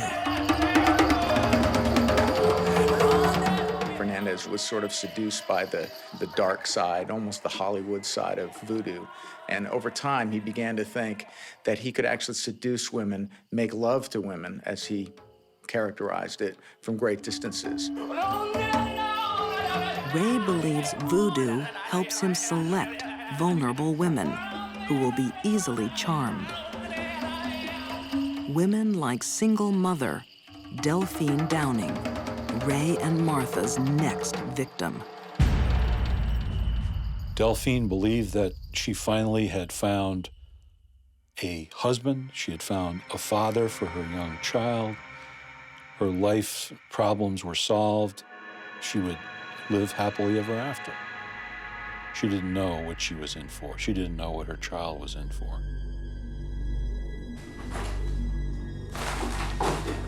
Oh my God, you're bald! There's no need to act like that, Delphine, just because I'm going bald. Lots of men go bald. She came upon Ray without his toupee, and this absolutely stunned her. She could see that this man was a fraud, that she was being duped, and she became furious, and she tried to throw him out of the house. You're an imposter, and I want you and your sister out of my house immediately. Delphine's reaction strikes at the core of Ray's insecurity. This is my house. I'll speak to you. Ray Move out of my way. discovered a gun that was in the house. He put it to her head, and he pulled the trigger. Move out of my way. But now, they have a dilemma. They had removed Delphine, but they still had Raynell, the child, to deal with. The motherless child. I'll take care of the baby. You bury her in the basement. And it was at that point that Martha took the child to the basement and drowned her in a tub. Martha became so evil through her relationship with Fernandez, she actually killed the little toddler child of one of her victims. Completely heartless. Martha and Ray's love spawned a callous killing spree. But the police are closing in, alerted by a suspicious letter to Janet Faye's daughter. Ray and Martha actually continued writing letters back to create the illusion that she was alive, but they made a mistake. They were typing these on a typewriter, and Mrs. Faye didn't know how to type. When the police came in, the first thing was not after Delphine. They came in to say, have you heard of Janet Faye? And it was only then that they said, we're going to search this place. And they went down in the cellar when they went through the building, and they saw wet cement. So they knew that something had been buried there. Beneath the cement, the bodies of Delphine Downing and her daughter, Raynell. Janet Faye's body is found in another house on Long Island. After a salacious trial that lasted 44 days, Fernandez and Beck were ultimately convicted of capital murder in the first degree. Even under the weight of a death sentence, their love lives on. They continued to have a very tumultuous relationship even after their conviction in the death house, sending letters back and forth, expressing jealousy and being angry at one another and then making up, and in the end, ultimately expressing love for one another. Martha Beck's desire for Ray Fernandez had taken away her children, her compassion, and her liberty. Now, in the infamous Sing Sing death house, it would finally take her life. Martha's execution was one of the most horrific in the history of the death house. It took 4 applications of electricity to finally kill her. She struggled a great deal before she ultimately was pronounced dead.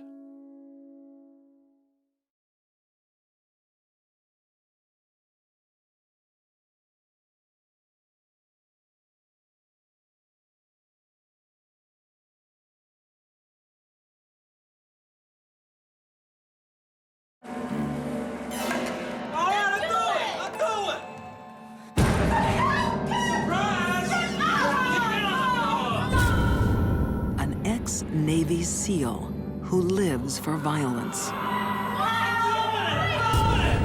A college basketball star with obsessive drives.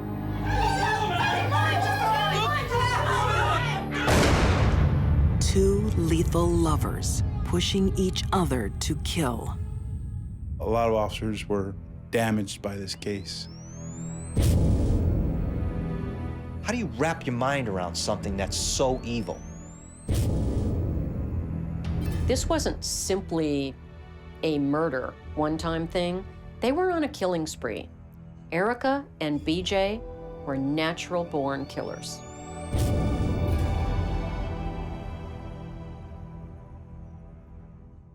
BJ and Erica Sifrit are the deadliest couple author M. William Phelps has ever encountered.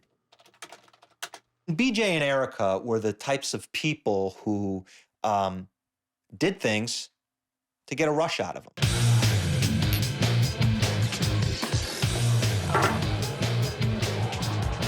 A volatile bond forms the moment they meet.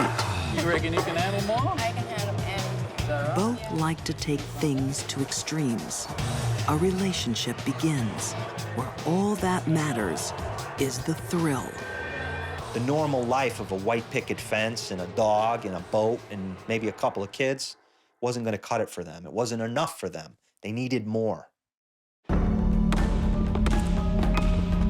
Erica has always had a problem with knowing when to stop.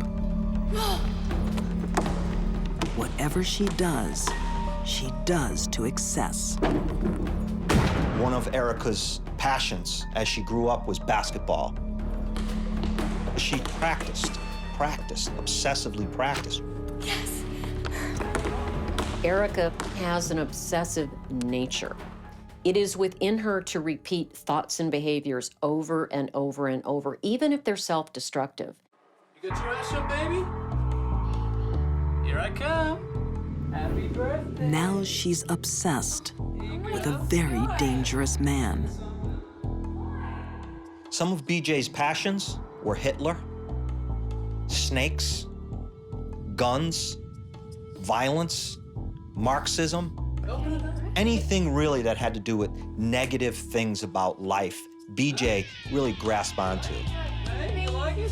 Thank you so much.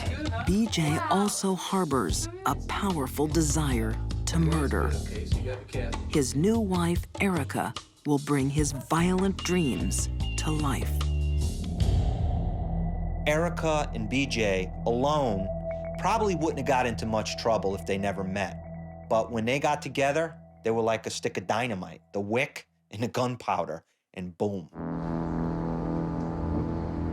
It's a combination set to explode in violence on Memorial Day weekend, 2004, in Ocean City, Maryland. Memorial Day weekend is one of the biggest weekends for couples. A lot of couples like to come down and enjoy and relax. The sun is out. Oh, we were to Atlantis on a checkup. Detective Brett Case believes that when the Sifrits came to Ocean City, it wasn't to unwind.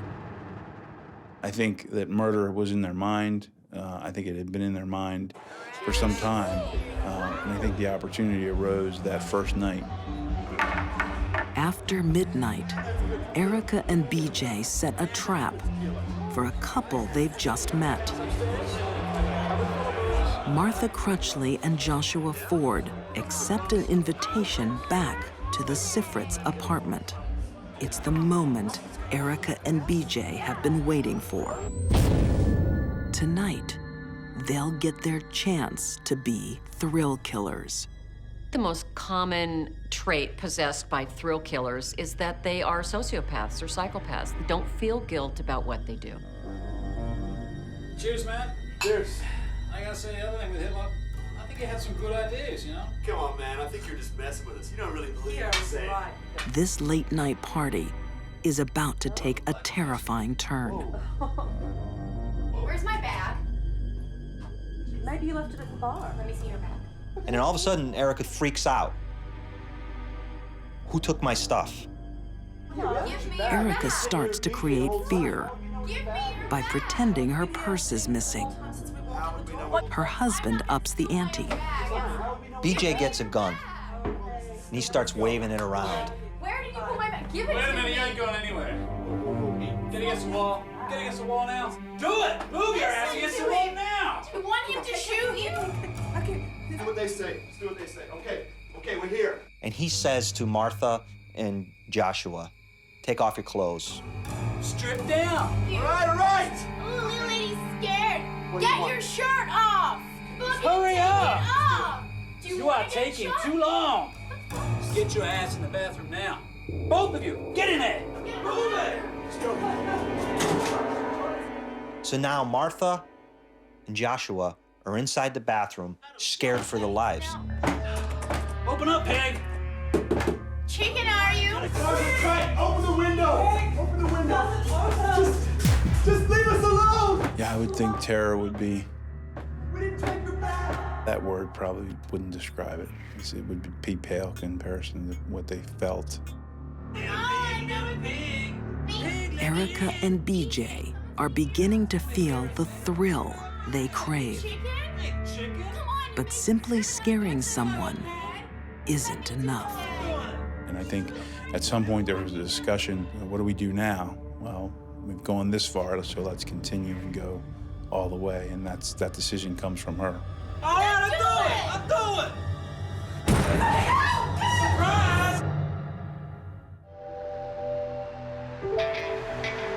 On Memorial Day weekend, Ocean City, Maryland is a vacation playground. But high above the streets, one holiday apartment has become a death trap. The more you investigate, the more you learn that what you're dealing with is not just your normal killer, it's you're dealing with a monster. Pure evil. And when you look into the eyes of pure evil, you know that if you don't do something to stop it, it could come after you. Get your ass in the bathroom now. Both of you. Erica and BJ Sifrit are a young couple, desperate for the thrill of murder. Martha Crutchley and Joshua Ford are trapped in the Sifrits' bathroom. Erica wants them killed. BJ is happy to oblige. So BJ kicks the door open, walks in,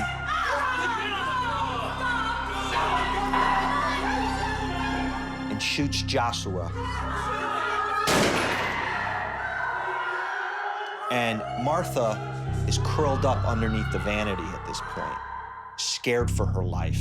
She's just seen her lover, the man she has been living with, the man whom she hopes to marry, killed right in front of her. For Martha, it had to have been tenfold because she had to have witnessed Joshua be killed first and know what was coming. I don't think you can put into words what that fear would be like. Martha pleads for mercy.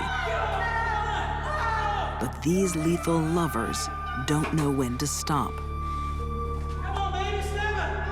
It's Erica's turn to go on the attack with a knife.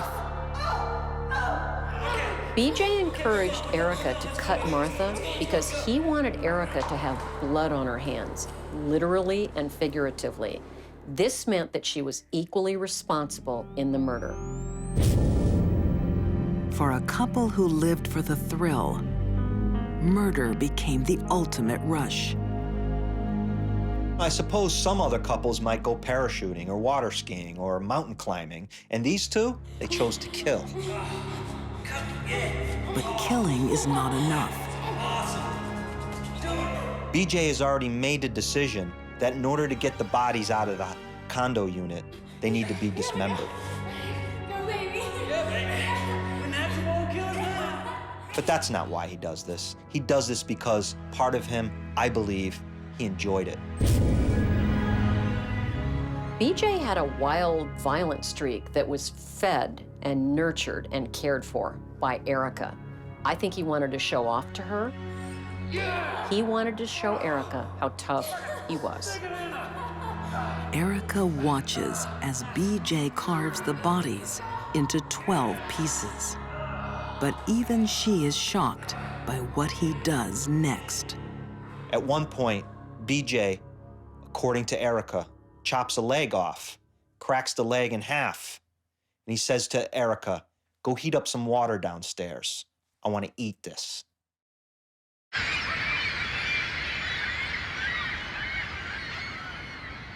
Next morning, Ocean City is bathed in sunshine. The holiday weekend continues. But not for Joshua Ford and Martha Crutchley. When she didn't arrive to work on Tuesday morning, her coworkers were concerned. And so by Wednesday, we had notification that Josh and Martha were missing. By this time, their body parts have been dropped in supermarket dumpsters.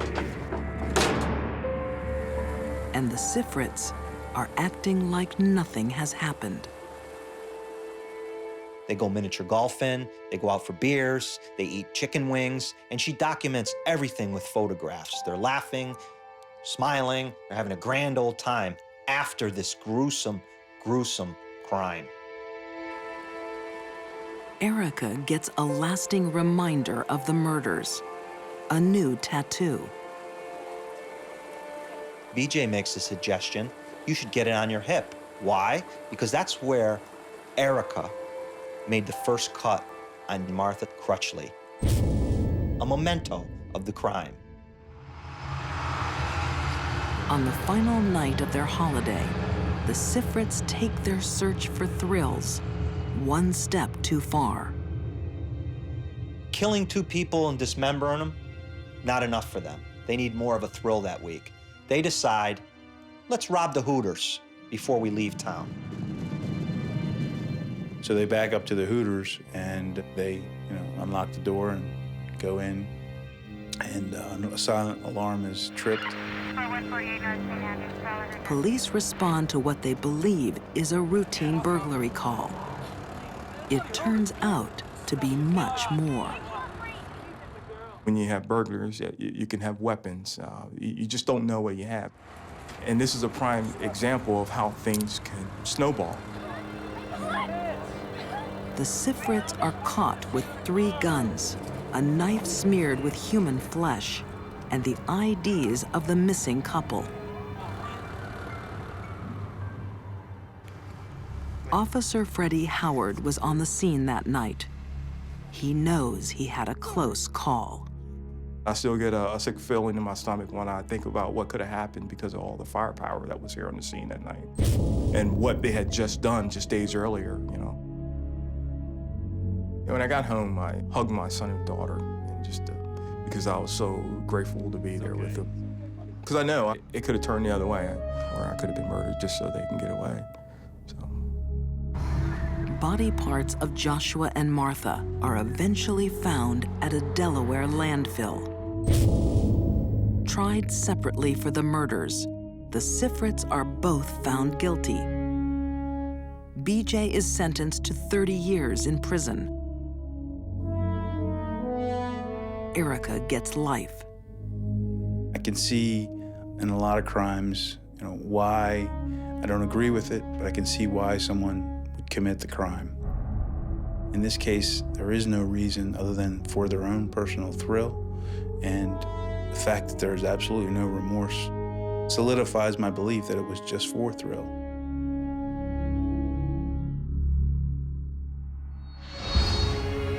For these deadly women, love became a catalyst for killing. Rose West's depraved union claimed 12 women's lives. Martha Beck lashed out at lonely hearts like herself. And Erica Sifrit's search for a thrill became a homicidal spree. When love entered their lives, others paid with their own. Murder played matchmaker for these lethal lovers.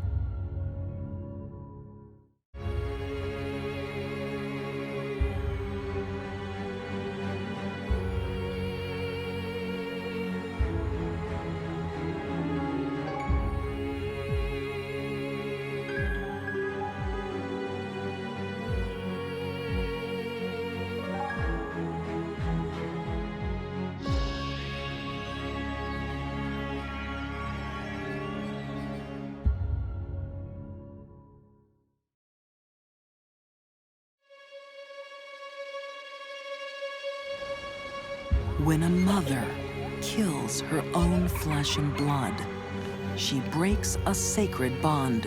I had to accept that they weren't coming back. How can we comprehend a woman who drowns her 2 young boys? In a dark car, they're floating and they're screaming for their mother.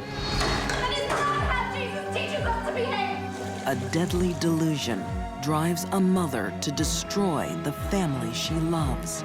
She held them down. They fought her for their lives. And a killer mom's lie alters medical history.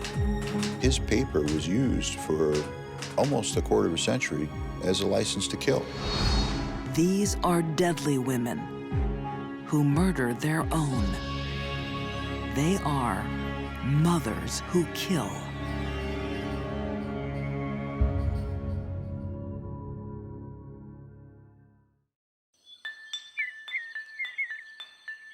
It's 1964 in upstate New York.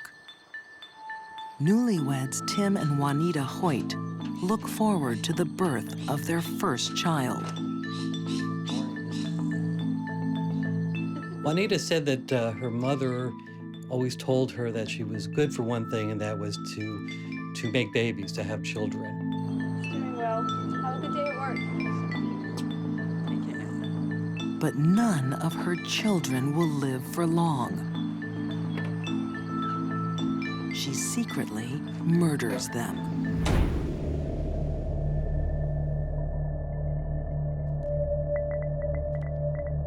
Her first victim is 3-month-old Eric. Home alone together, Juanita smothers him. Smothering an infant is, unfortunately, a very easy thing to do, and it shows no marks.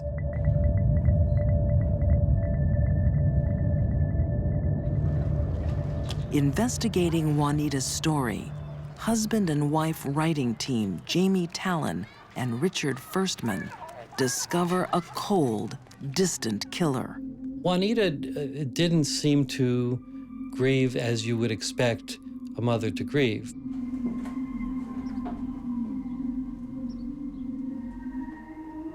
You know, when you have a baby, you take the baby in your arms, you hold the baby. She would never do that.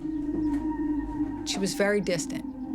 If you look at pictures, she kept them, you know, at arm's distance.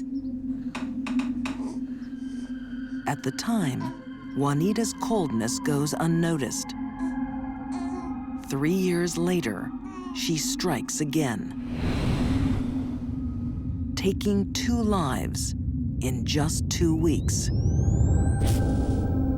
Her 6-week-old daughter and her 2-year-old son. I don't think you can even call her a mother. Anybody who takes their children away cannot be called a mother. No one suspects Juanita, especially her husband, Tim.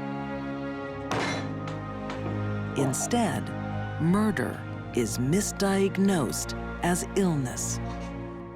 a frightening new disease taking young children in their sleep. The doctors call it SIDS. SIDS is sudden infant death syndrome. And basically, this is a diagnosis that is given to children under 1 year of age who die in their crib, who die while they're asleep.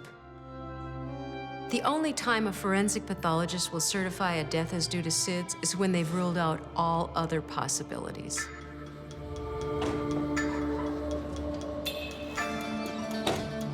Doctors are left trying to explain the deaths rather than police. When Juanita and Tim are expecting their 4th child, one doctor is determined to stop another family tragedy. Dr. Alfred Steinschneider was sort of recreating his research world to understand why babies die inexplicably for no apparent reason. And along came Juanita Hoyt. Here he could follow the 4th baby, and maybe the key to unraveling SIDS was in his hands. Juanita's new daughter, Molly, is monitored at Dr. Steinschneider's sleep clinic. She was a happy little girl. She was just a joy to have around, you know, just a sweet little girl. Corinne Dower was one of the nurses who cared for baby Molly. Molly came in as a SIDS patient. We rocked her, we walked her, we fed her, and she was doing well. So how's she doing today, nurse? She's still responding already. Well, The nurse's only cause for concern is Molly's mother. She seems distant, uncomfortable with intimacy. She never hugged it, never kissed it, never said, you know, anything. She just... And I thought that's a little strange. And that's kind of what led them to suspect that there was something else going on here. They have this mother who seems to really have no connection to the baby, and then these babies are dying mysteriously. The nurses believe this medical investigation should be a murder investigation. Their boss doesn't agree. Yes, nurse. I'm really concerned about Juanita Hoyt and her nurse child, Molly. In what way? I'm sorry. The nurses were very vocal in expressing to Dr. Steinschneider what they felt was going on here.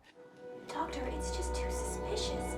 And several of them went to him and said flat out that she's killing her babies. What are you basing this on, feeling or facts? Corinne's worst fears unfold. Enough. Now, I'm very busy, so if you don't mind. Because Dr. Steinschneider, he discharged her. And I said, if you send her home, that lady is going to kill her. And he said, you're just another hysterical nurse. So what can you do? Baby Molly Hoyt is sent home with her mother. It would simply be a matter of time. And then about 11:15, when we were getting ready to go off duty, I said, Joyce, what do you think? Do you think she's still alive? And of course, when I came on duty the next day, she was dead.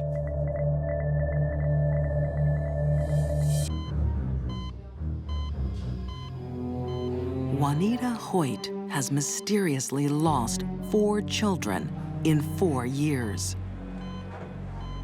Her doctor blames sudden infant death syndrome. Wasn't he adorable? Her nurses have the correct diagnosis. This mother is a killer.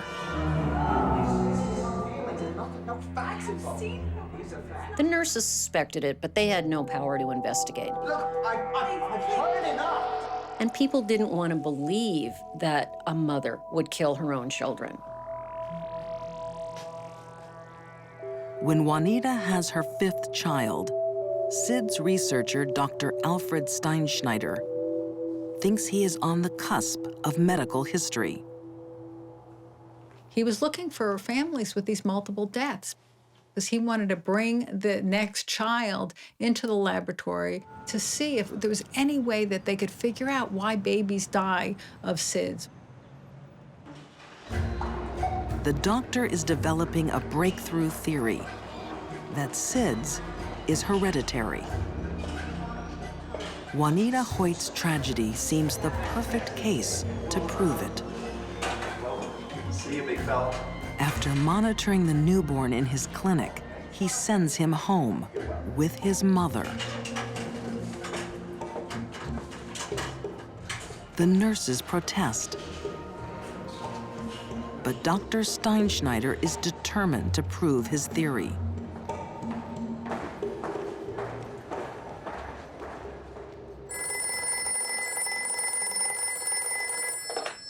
Doctor's office. It's happened again.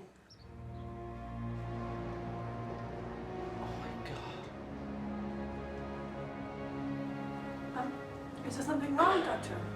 They wept when he died. Noah Hoyt has died. This one nurse said she couldn't even look at Dr. Steinschneider. I warned you. She said, "I told you so. I told you so." Medical research allows another murder. You really can't distinguish between SIDS and what they call a gentle smothering. So when you don't have any really hard evidence, it's very difficult to make an accusation. With every tragic death, Juanita Hoyt gets more attention. It's exactly what she wants. She suffers from a disturbing psychological illness, Munchausen syndrome by proxy. And this is basically where women, it's almost always women, will cause illnesses or even deaths in their own children in order to gain sympathy and attention for themselves. Juanita Hoyt is, you can't think of a more classic case than hers. But in 1971, Juanita isn't diagnosed or investigated. Dr. Steinschneider publishes her case as proof that SIDS is hereditary. He becomes famous as doctors around the world follow his research. Steinschneider had the chance to intercede, to save these babies, and yet what he did was take these cases, take these deaths, and turn them into a theory that was fraudulent. So he used these deaths to advance his own career. And there's really nothing more cynical than that. For the next 22 years, SIDS research is sent off on the wrong track. And Juanita Hoyt, child killer, remains free. Until District Attorney Bill Fitzpatrick takes a look at Dr. Steinschneider's research paper. Pretty obvious to me that they were talking about the murders of 5 children. Bill Fitzpatrick believes the doctor's theory allowed Juanita and other mothers to murder with impunity. His paper was used for almost a quarter of a century as a license to kill. Sergeant, I brought in my photographs of my babies just to show you how beautiful they were. Aged 46, Juanita Hoyt is called in for an interview. I was actually watching through a glass partition, and Trooper Mulvey, in a very, very gentle voice, told her, "Juanita, you know, this is not the way the kids died." These are my babies. My babies. In our wildest dreams, we didn't think we would get a confession. You don't have any crime scene photos. You don't have any eyewitnesses because Juanita was the only one there when the babies died. You're telling me that this was all coincidence? And there came a time where she, put her head down for a second. I'll never forget these words. She looked up in a very sorrowful voice and said, "I've asked God so many times to forgive me."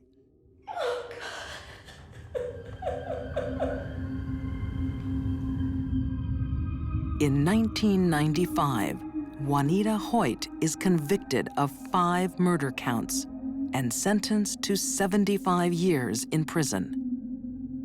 Dr. Steinschneider's theory is in tatters.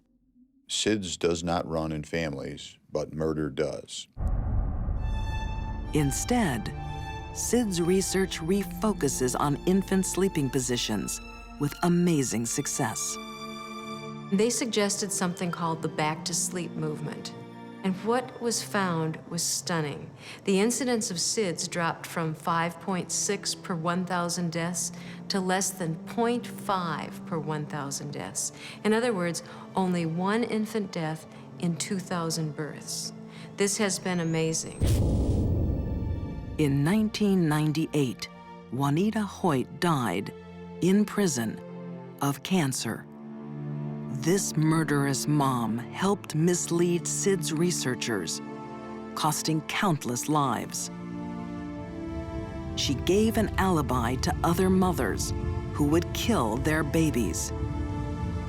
And she murdered her own 5 children. This was a woman who craved a lot of attention. A sad person who nobody really understood the complexity of her sadness until it was too late.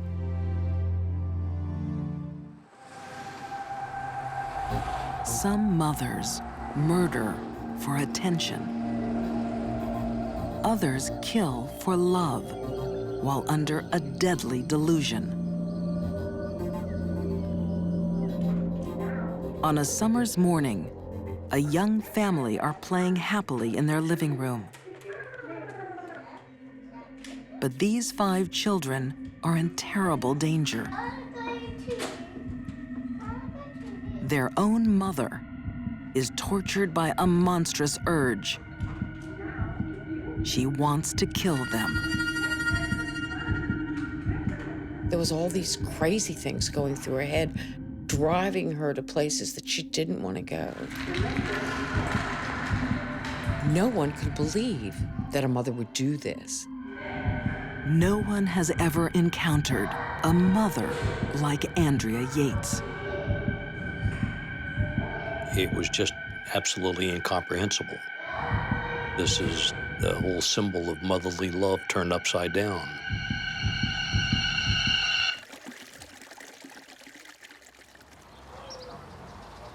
To their friends in Houston, Texas, Rusty and Andrea Yates are a loving, devout couple. I believe we got it right here. There's no question but that there was a bond of love between the two. Andrea was extremely devoted to Rusty. Everything, at least from the outside looking in, appeared to be as normal as one family could be.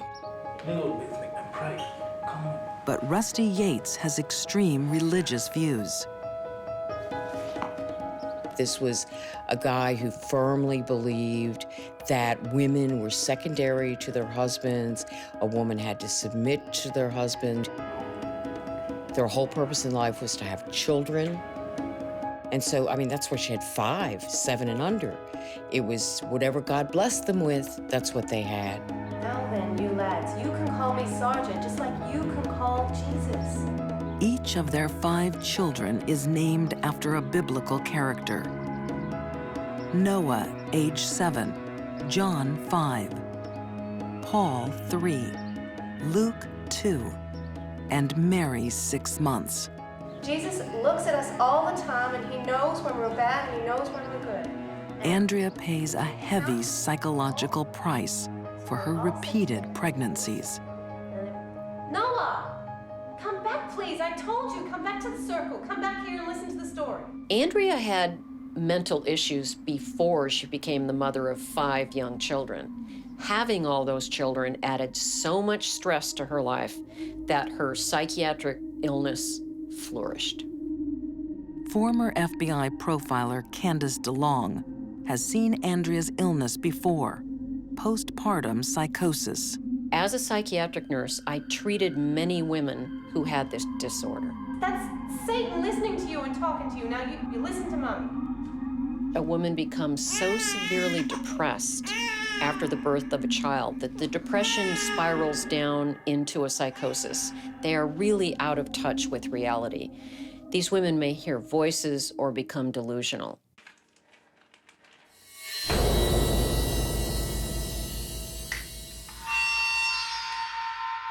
The voices in Andrea's head tell her Satan will take her children.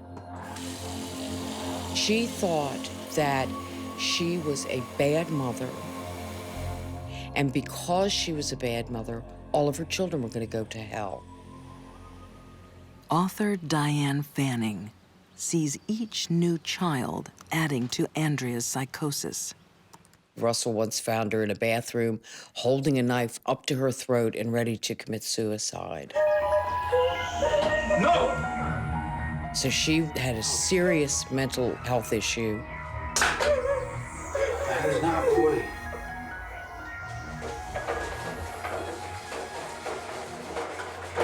She was obsessed with these dark, dark thoughts about what a horrible mother she was. Boys.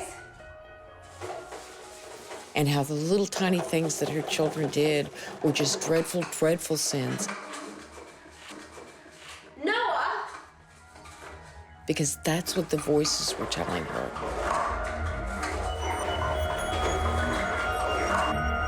Noah, quit it! That is not how Jesus teaches us to behave! What about this one? For 2 years, she is in and out of psychiatric treatment. But the healthcare system limits her stays. The mental health professionals did not feel that she should be leaving. The insurance ran out, and there was no way they could pay for it without the insurance. Psychiatrists also warn against having any more babies. Husband Rusty has other ideas. His fundamentalist religion demands another child. After the arrival of Andrea's 5th baby, Mary, she hatches a plan to protect her children. Satan can't take them to hell if she sends them to heaven first. She loved them so much that she took their lives.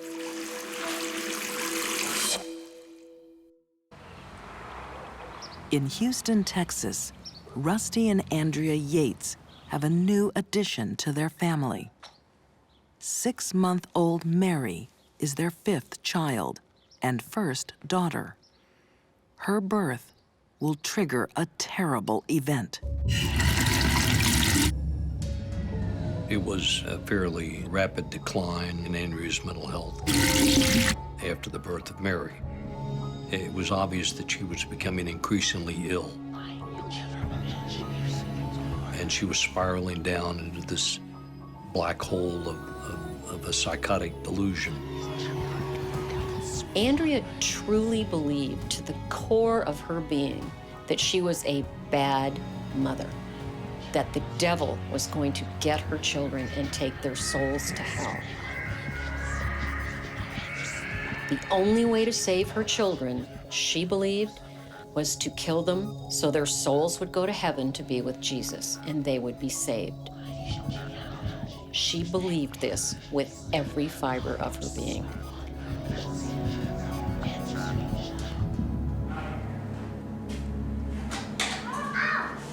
Noah, take that out of your brother's mouth.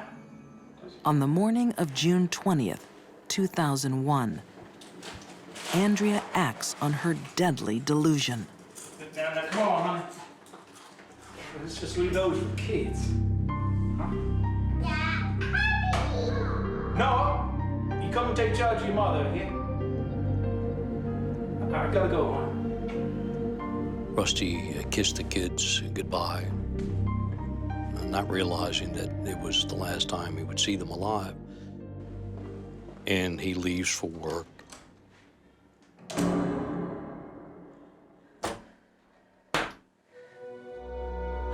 Andrea Yates very carefully filled the bathtub with water.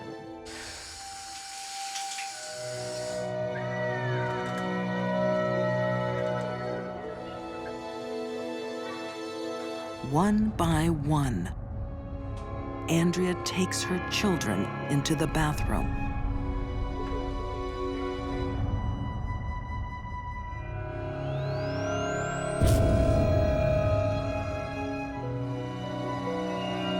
She drowned them in the tub, held them down. They fought her for their lives.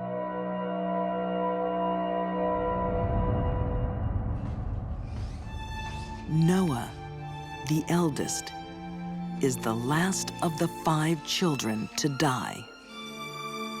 As she drug him back to the bathroom to drown him, he kept saying, "I'm sorry, I'm sorry, I'm sorry." Because like little children often do, Noah took the guilt onto himself. Because we all, when we're little, think our parents are perfect. And whatever we do, we deserve it. Tenderly, Andrea places her children's dead bodies together, clasping baby Mary's hand in her brother's. It's almost as if little brother is taking care of baby sister. On the road to eternity, Andrea absolutely believed she was saving their souls. There's no question about it.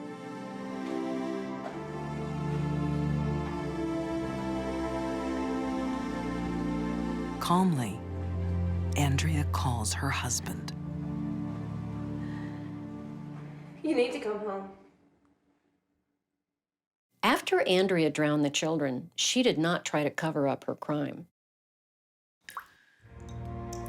She called the police and told them to come over. She called her husband and told him to come home.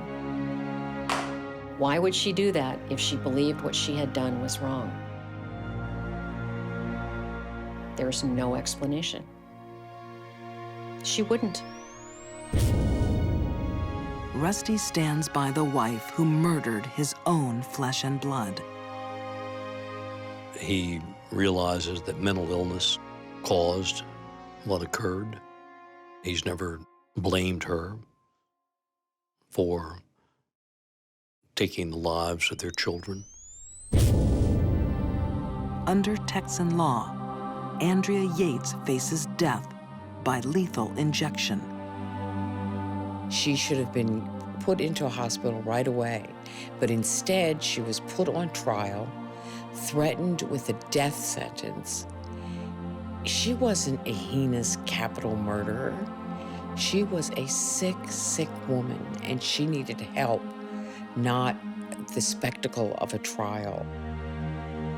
I don't think a civilized society should ever execute the mentally ill when they are compelled to commit a crime because of their illness.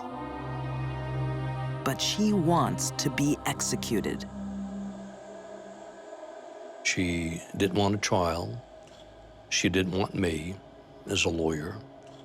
She wanted to go immediately to death row because she believed in her unreal world that Satan lived within her.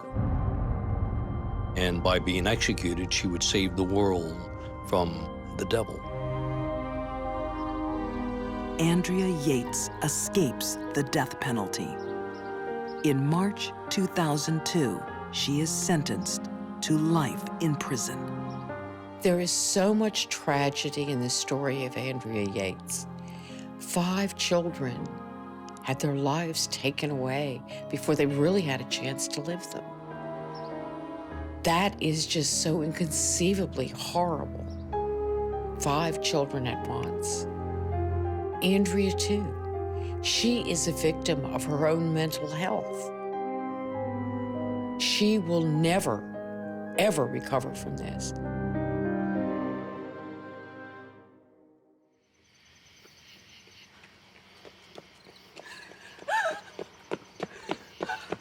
A quiet fall night. Somebody help me, please! Somebody! Shattered by a mother's frantic screams. Her 2 children have been kidnapped. A black man's taking my babies! A black man's taking my babies! She stopped at a traffic light on Highway 49. She said that a man jumped in the car and told her to get out. Get out the car! Right there! In the back seat! He just got in the car and drove away. I try not to even think about what those kids faced because it can become overwhelming. I can't! I can't!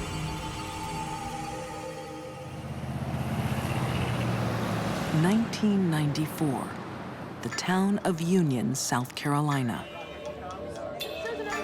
The kidnapping of Susan Smith's 2 boys grips the country. Thank you. Ladies and gentlemen, thank you.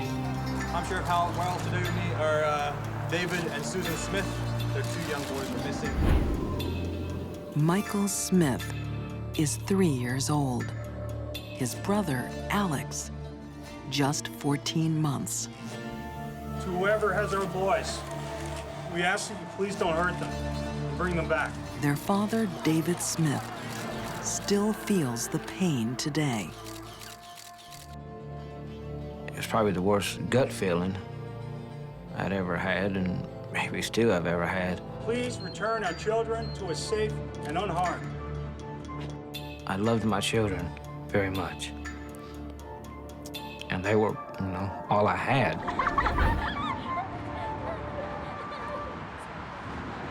The boys disappear at a time when David and Susan's marriage is in trouble. It was a pretty rocky marriage from the beginning. She fell for somebody that was actually her supervisor where she worked. And so things started falling apart. Susan is in love with Tom Findlay, a wealthy local businessman. So when are we gonna meet next? Soon. I promise you. Anytime before the weekend? In the middle of '94, we decided to separate, and we filed for divorce. But as the search for their children continues, David and Susan are united in grief. As newspaperman Gary Henderson watches Susan, his reporter's instinct kicks in. I never saw any real tears. I heard sounds that sounded like someone trying to cry. I don't know how else to put it. And I can't imagine life without them. Susan, you know that? I noticed immediately she was speaking in the past tense, and that sort of sent a flag up for me. Why would you be speaking of these kids in the past tense if you really thought they were still out there alive somewhere? Law enforcement officers are also skeptical. They put Susan on a lie detector. Susan continually failed one question on the polygraph. Do you know where your children are?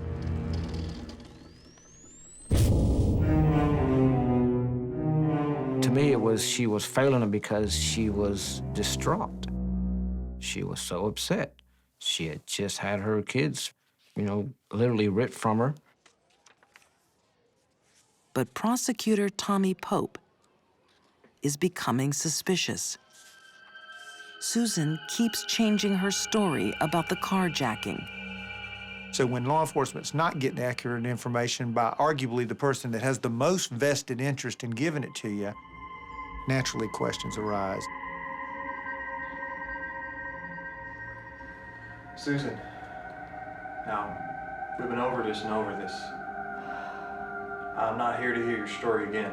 The investigators turned up the heat and really leaned on Susan. I don't know. Any black man with 2 white boys in the back of his car, they would have seen him. Because they actually knew that she was lying. They don't believe your story. They don't believe you're describing a real person.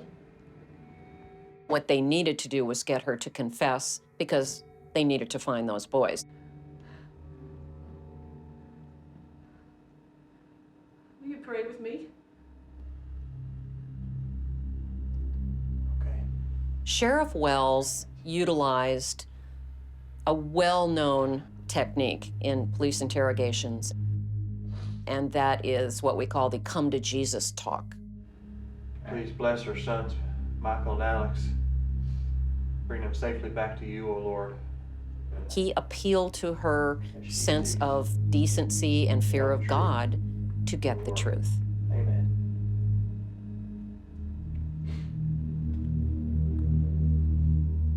After 9 days of lies, Susan admits to the awful truth. I killed my boys. I drove them into the lake. And I threw them in. I drove them into the lake.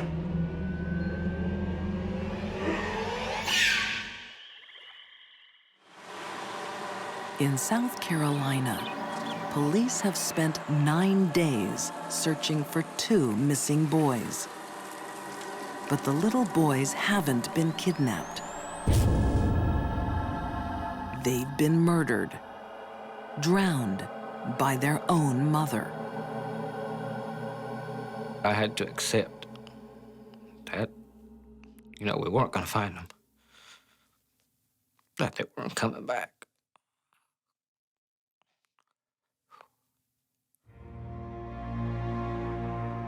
David Smith now knows the terrible truth about what his wife has done. It was more of a shock when I found out that she had confessed to doing it, because I had stood by her for 9 days, and I believed every story, every lie that she told. I believed her. It was hard to look at her and believe she could have done something like that.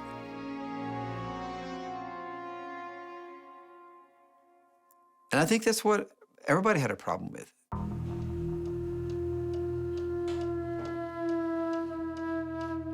The vast majority of mothers who kill their children do so accidentally in a fit of rage. They go to hit the child, and they hit the child too hard. That is not what was happening with Susan Smith. Susan is haunted by a violent past.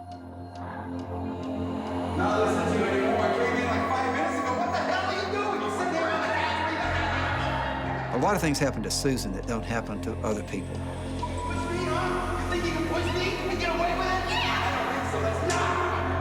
Susan did have a very hard childhood coming up. Her father killed himself when she was very small. She was molested by her stepfather.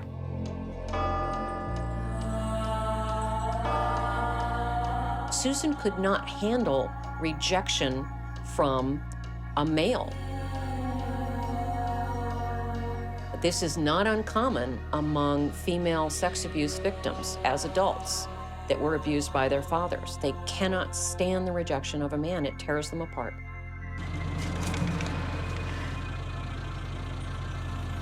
On the day the boys disappear, Susan suffers the rejection that she dreads. She was hoping to marry Tom Finley. Tom Finley wrote her a letter and told her that he didn't want kids. And so that was a problem for Susan because she really wanted to marry Tom Finley. The letter is the catalyst for Susan's cold-hearted decision. Susan cared about herself. She was very narcissistic, with a little bit of sociopathy mixed in there, and her need for the attention of all the men that she wanted. It made for a very, very dangerous cocktail for those 2 little boys. Shattered by her abandonment, Susan straps her boys in the car and drives to a nearby lake. She decided they were in the way and they were causing her pain. And so she merely was getting rid of the source of the pain.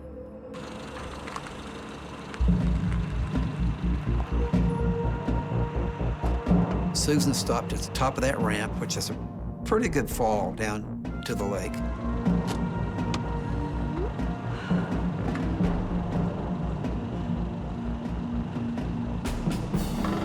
She opened the door and hopped out. She took her car out of gear and let the car go.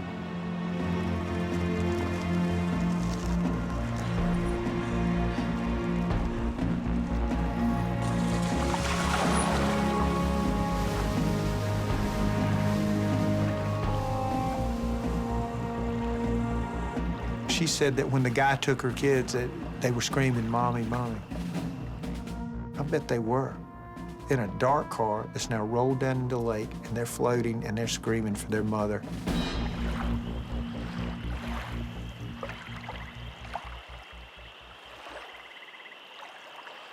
Who knows how long it took the children to die? How long did they float out there before the car turned upside down and dropped into the water? In the car, there would have been panic. They were restrained in their car seats, so they could only reach up just far enough to keep their nose above water. In all likelihood, they would have experienced panic, terror, as they could no longer get a breath. Michael and Alex are found 9 days later, still strapped into their car seats. When the diver found that the car's upside down, you know, it's murky because it's been filled with water, and the lake water was dark. But he saw a small hand kind of pressed against the glass. A lot of guys I'd worked with for years, grown men who had worked hard on this case, that had struggled to try to bring those boys back home, and they were just openly weeping. In July 1995, Susan Smith is found guilty of 2 counts of murder. Susan's unusual in that the murder of her sons was premeditated, very cold-hearted, very cold-blooded. It had nothing to do with losing her temper. It all had to do with making her life temporarily better. And in that regard, she's a very unusual mother. Thank God. Susan is sentenced to 30 years in prison.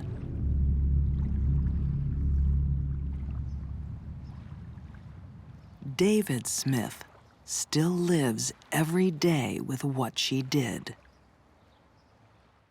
There's no answer to give somebody on how to deal, especially with the loss of a child. You have to find it inside yourself. I forgave Susan for what she did a long time ago, because to me it was, keeping that in was letting her win, and I had to let that go to move on. I don't ultimately think that death would have been the best punishment, because this way now she has to live with, she has to wake up with every day what she did to Michael and Alex.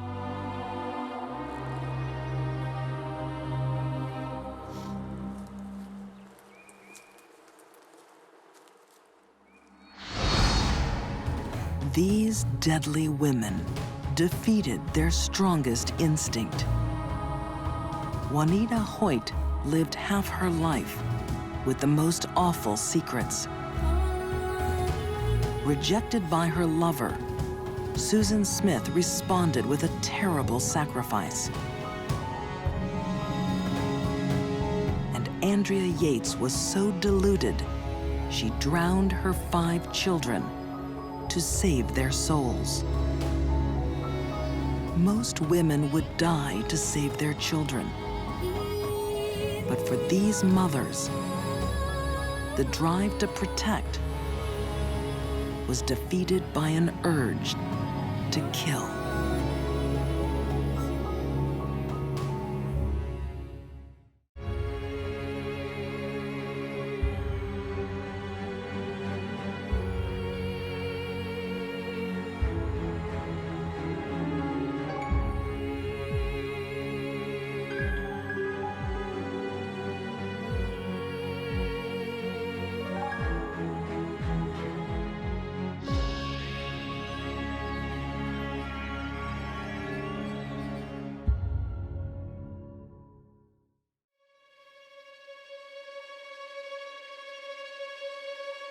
Some deadly women become bad. Others are just born that way. There is such a thing as pure evil. A glamorous housewife swaps the suburbs for a life of crime. She was amazed at how she felt murdering her husband.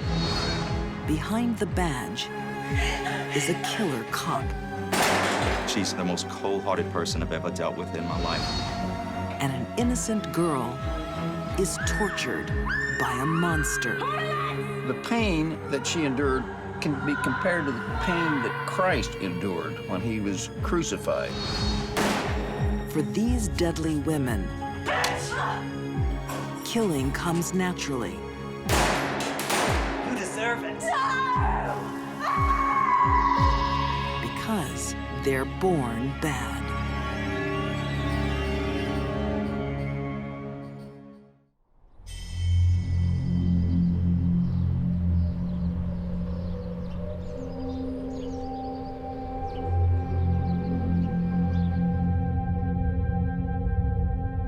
In the mid-1960s, Indianapolis police confront horror in a house full of children.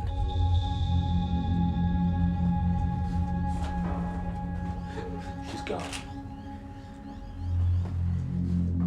The girl is emaciated, covered in bruises and burns. Cigarettes had been put out on her body. 100 of them. This young girl was tortured. It was a horrible, painful trip into death. Unbelievable. What the hell is that? 7 words are carved into her flesh. I'm a prostitute and proud of it. I need to know what the hell has gone on here. Suddenly, a girl comes forward. She says, "You get me out of here, and I'll tell you everything." Her story will shock America and unmask a sadistic killer. How could a sane person do what they did to this girl?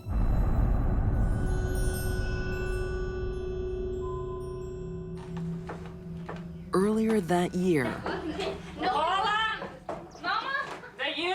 Yeah, it's me. Gertrude Banishevsky is living on the edge. This afternoon. Johnny? Hey, Ma. Where you been? I ain't been nowhere. You better behave yourself. The one-time beauty is worn down by poverty and parenthood. Gertrude was 37 years old and had this house full of kids. Where you girls going now? Just out, you know. She had practically no income. She had some child support, which was not a lot in those days. And she made some money by ironing, and that's the only income she had.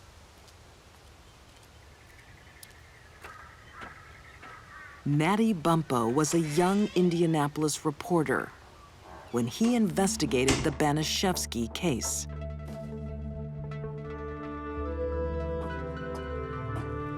She had 7 children in the house of her own, and all the children had friends. There that many or twice that many floating in and out of the house on an almost daily basis. Whoa, what's going on here? Nothing, we're going. What do you mean we're going through? One of the many visitors is 16-year-old Sylvia Likens.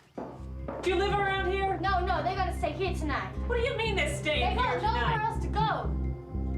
Pretty Sylvia and her sister, girls from? polio victim Jenny, are the daughters of carnival workers. Well, up in your room, Paula. Come on, All of let's his. go. They were invited to spend the night, and they did. Soon, this house will be Sylvia's home and her prison.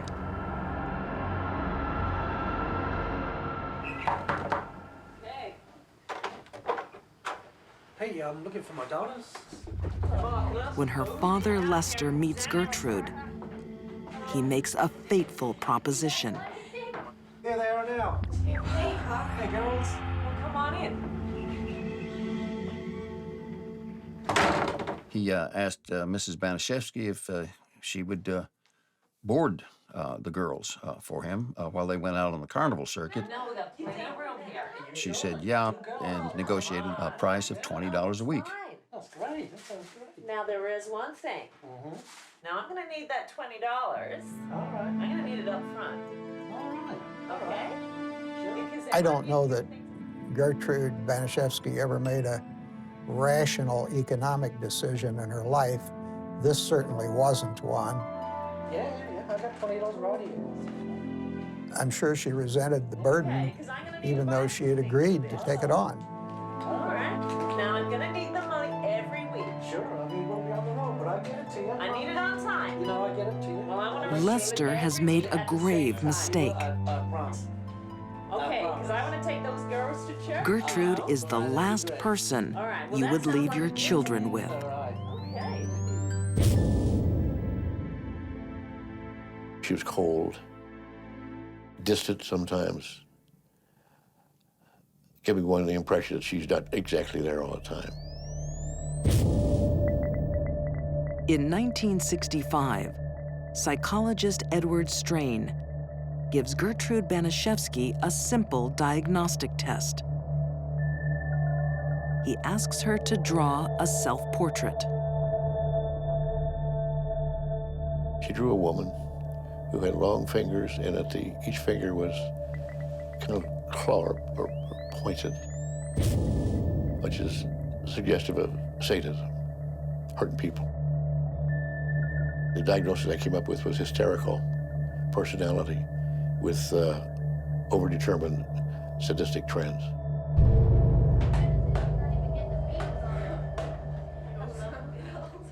With 9 children now in her care, Gertrude is under immense pressure. The house wasn't equipped for 2 people, let alone the crowd that was living there. I mean, it was grim. Something out of Charles Dickens almost. It's not here. I looked after you 2 girls for nothing. Now get up here. When Lester's payment doesn't turn up, she erupts, punishing the girls for their father's failure. Now bend over.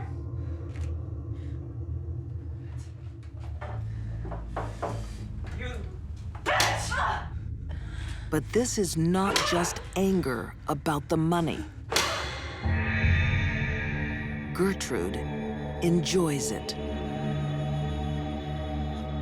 What's important for the sadist isn't so much the infliction of pain on their victim, but the thrill they get from knowing that another person is suffering at their hands. That's what turns on the sadist. You ready now, Jenny? No, Jenny. Bend over. For Sylvia, it's just the beginning. I'm not finished with you yet. From now on, Gertrude will find any excuse to lash out at the defenseless girl. Now stand up. Take your chairs. Come on, hurry up. almost textbook psychological games being played. Get that smirk off your face, Johnny. Gertrude playing those in her own mind, projecting, scapegoating. That's very much what was going on there. If that check isn't here next week, we'll do this all over again. You got it?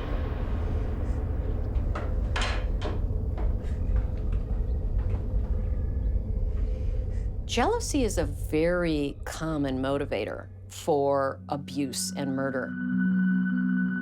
Former FBI profiler Candace DeLong believes Sylvia was a constant reminder of everything Gertrude had lost. Gertrude didn't have any of the things that young Sylvia had. Sylvia was pretty and she was clean, she was a virgin. I think Gertrude was jealous.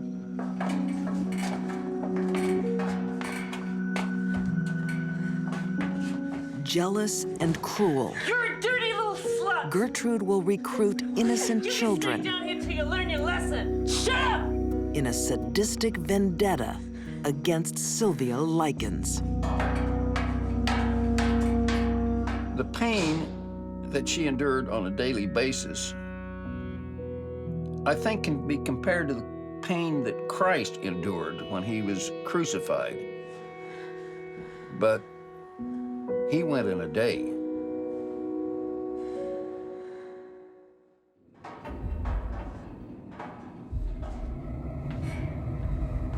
Sylvia Likens is an innocent 16-year-old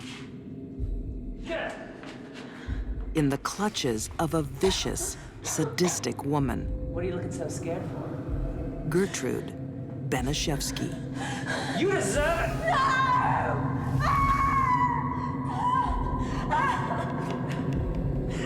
I think she knew everything she did. I think she enjoyed it.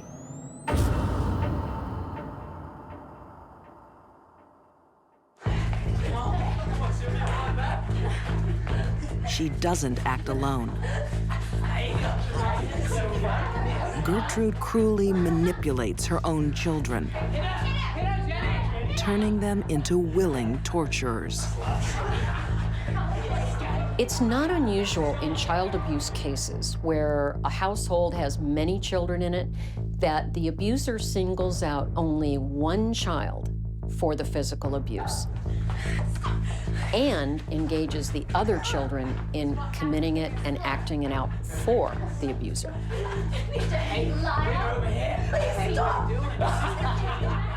You had an adult who was an authority figure to these kids, authorizing this cruelty. The mother sends out a message, in this case, Gertrude to her own children.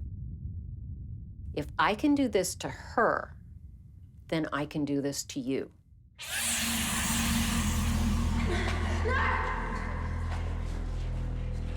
Worse is yet to come. Hold it down. Try that, goddamn little slut. You burned my daughters. Now I'm gonna burn you. Harley! When Sylvia is accused of spreading rumors, You see this? You gonna get this? Gertrude's sadism finds new extremes.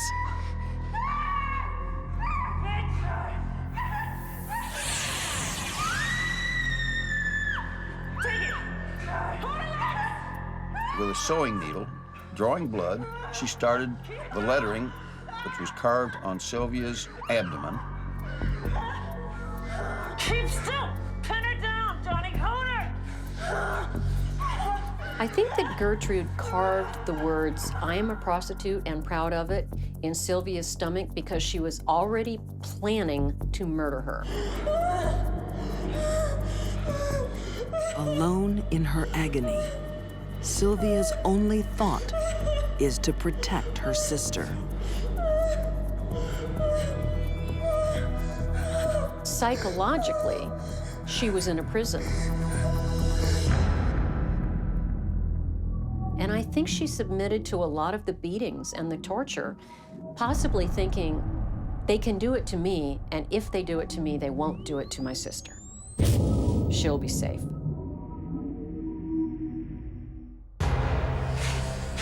Get up! Come on! Get up! Now sit down! The beatings are leaving Sylvia weak, her body wasting away. We're gonna write a letter to Mr. So Gertrude and Mrs. makes a Likens. desperate plan to cover up her crimes. Right to Mr. and Mrs. Likens. Gertrude started getting her to write notes. I went off with a gang. And the theme was that Of boys. Sylvia went with a gang of boys, and they asked what they wanted, and they got what they wanted, and then they beat me up, and blah, blah, blah, and then they brought me back here.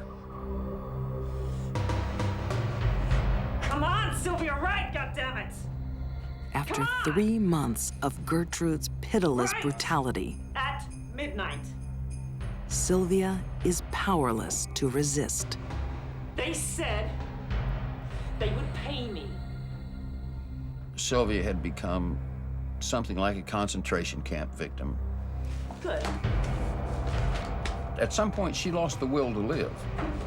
But I'm gonna see you again.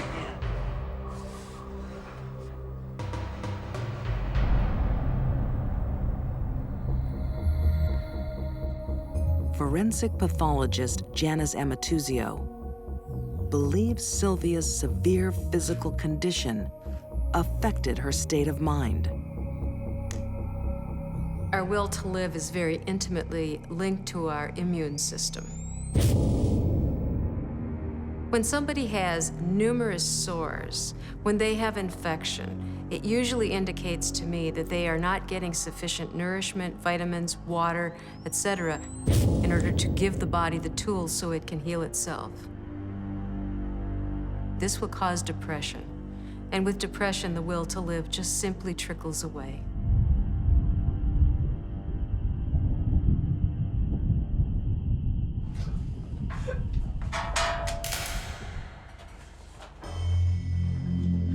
She's gone.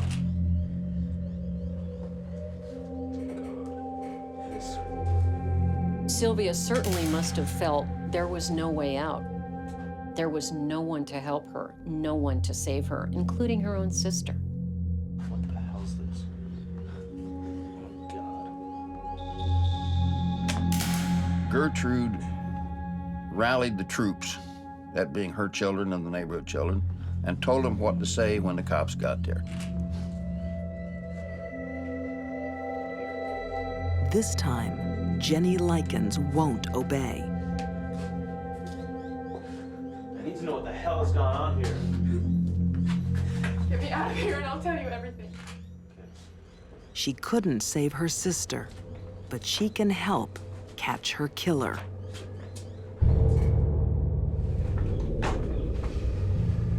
Gertrude Banishevsky is found guilty of first-degree murder and sentenced to life in prison.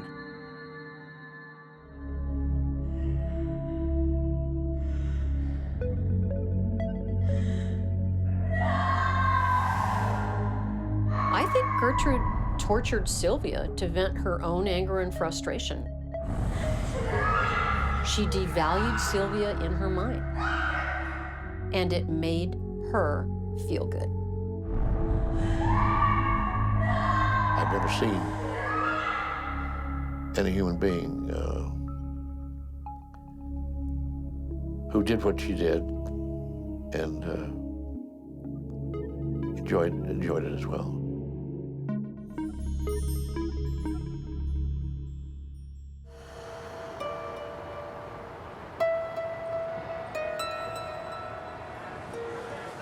When someone born bad is in a position of power and trust, the deadly fallout can scar even the toughest town.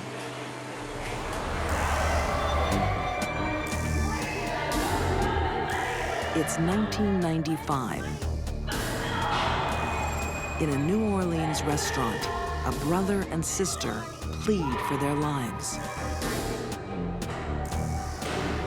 They know their attacker.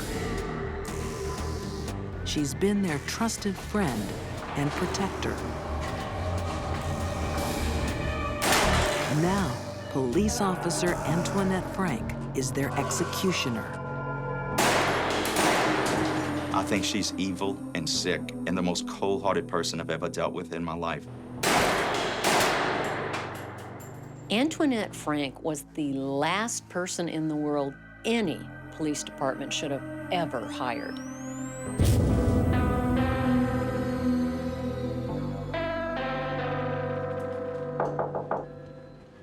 Oh, hey. Hi, how you doing? Antoinette, nice to meet you.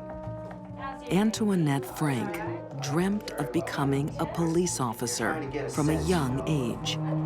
Why do you want to join the force?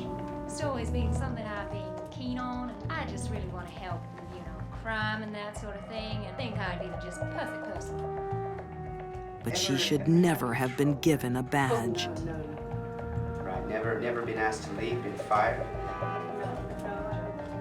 Antoinette Frank initially was rejected on the job because of her psychological evaluation. That's it. We'll have a look at all that stuff and, The police department's process at the time then referred her to a psychiatric evaluation by a medical doctor. The doctor finds her a dangerous liar with a troubled history.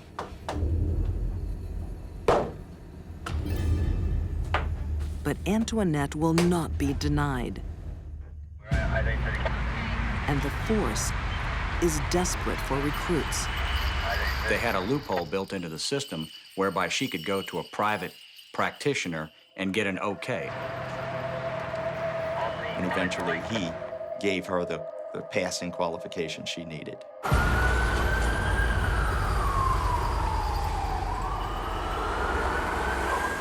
Once in the field, it's clear this 23-year-old isn't cut out for life on the force.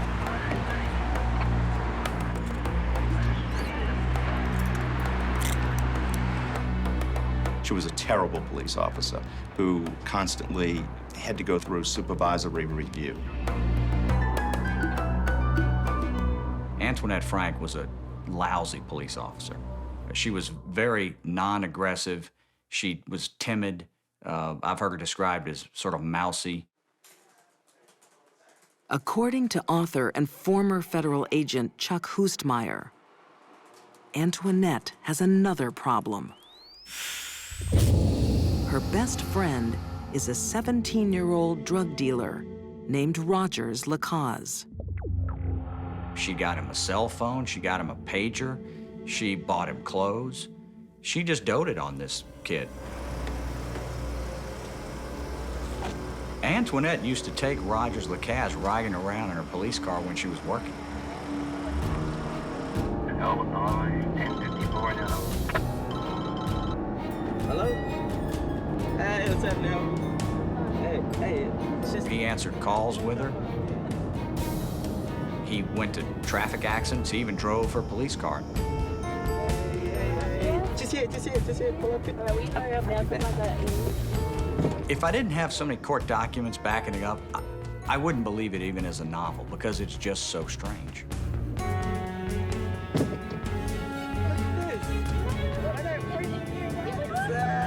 I think Frank was attracted to Rogers Lacaze because he was young and he looked up to her and she could dominate and control him.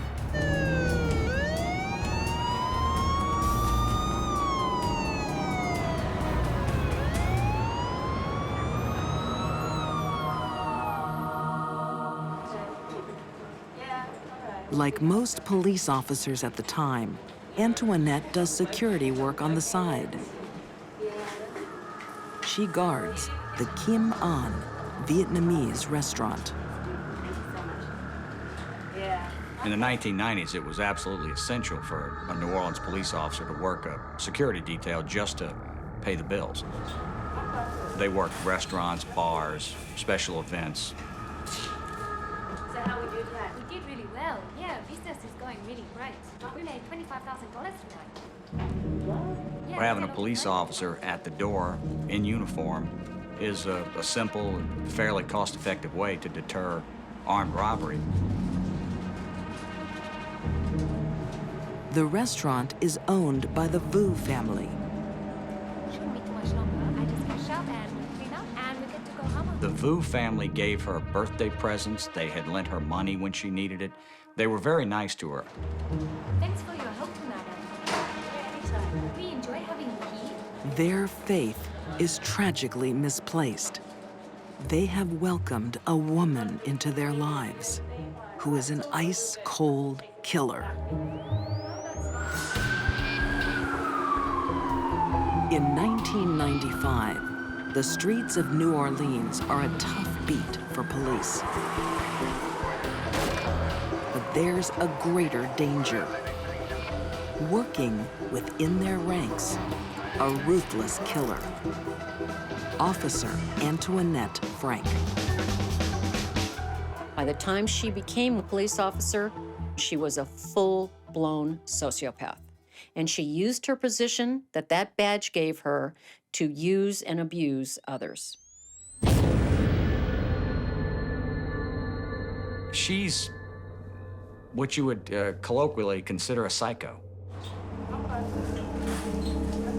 Off duty, Antoinette does security at a Vietnamese restaurant with fellow officer Ronnie Williams. But just like her police work, this job isn't going smoothly. She thought Ronnie was getting more hours and more pay as opposed to her. And I think that's kind of what triggered her into deciding to go to get the cash out of the place, and she felt like that would even things up.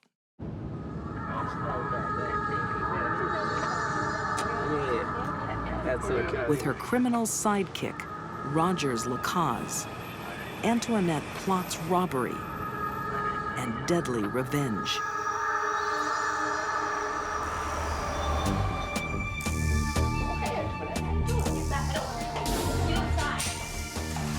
The Vu family's trusted guard is now their attacker.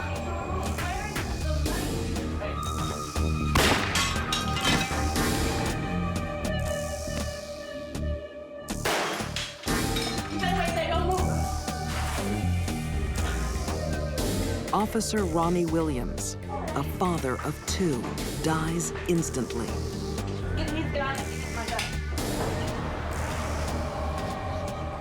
They went there with the full intention of killing everyone there just to get the cash that may be on that location.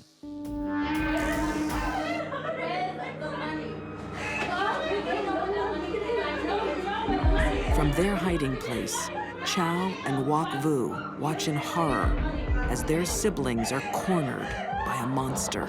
Go away! Where's the money? Where's the money? Very little planning whatsoever. Just total chaos and evil thoughts. Get the money! Where? Terrified, they give her what she wants.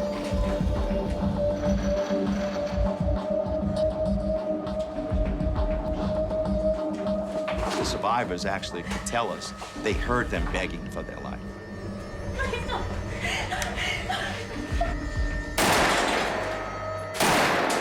She actually shot him execution style.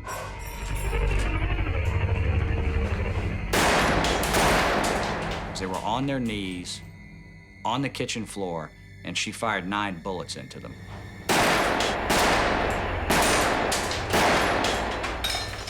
This was a bloodbath.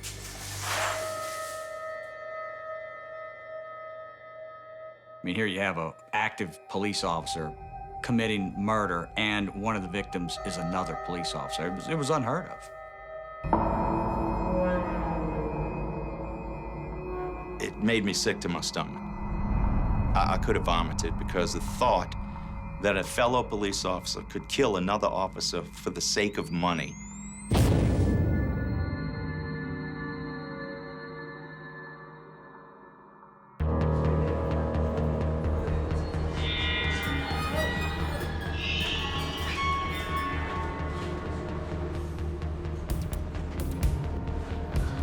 An hour after watching the murder of her brother and sister, Chow Vu makes a run for her life.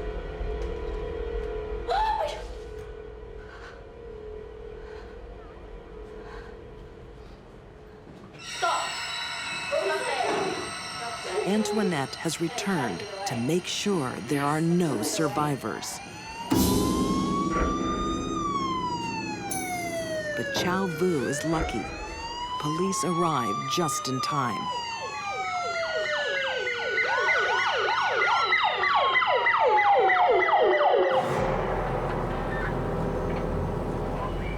At first, they assume Antoinette was the first officer on the scene. Ironically, I felt like we had received an incredible break by having a police officer as an eyewitness on the scene.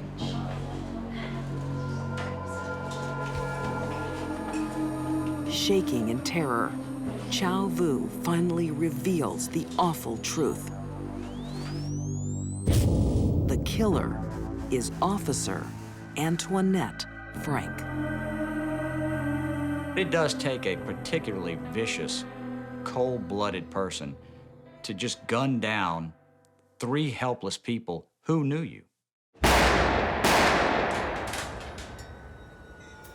Antoinette Frank and Rogers Lacaze are both found guilty of first-degree murder and sentenced to death. Neither Antoinette nor Rogers has gotten what they deserve yet. When the sentence is carried out, then they will have what they deserve. I've handled, assisted, or supervised well over 1,000 homicides. Antoinette Frank, without a doubt, is the most cold-hearted person I have ever dealt with.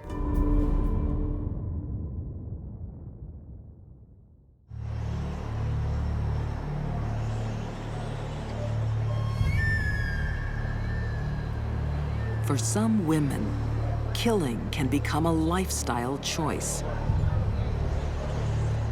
Most people that get involved in violent crime had horrendous childhoods and suffered a lot of abuse. Other people that get involved in violent crime were just born bad.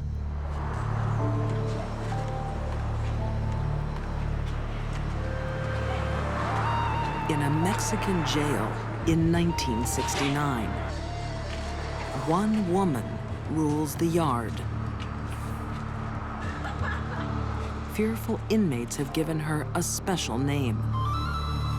It was La Pistolera, which roughly translates into the woman gunfighter. No one defies La Pistolera and lives to tell the tale. She took what she wanted.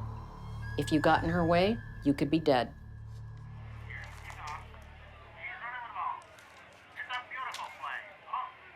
Nine years earlier, in Independence, Missouri, Oh, yeah. Come on. 20-year-old Sharon Kinney is locked in a loveless marriage.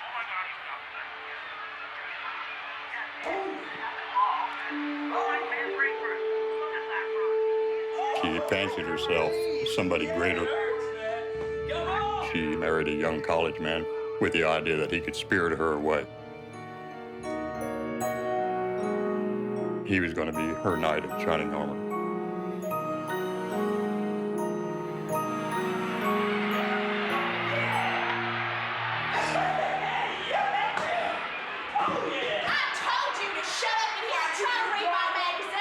Sharon isn't interested in the life of a 1960s housewife.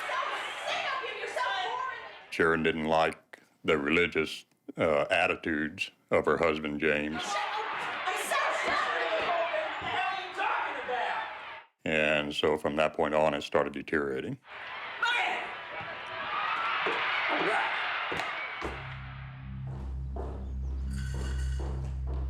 Is that you, Sharon? Husband James wants a divorce. I'm talking to you. Well, you're not talking to me? Oh, hey.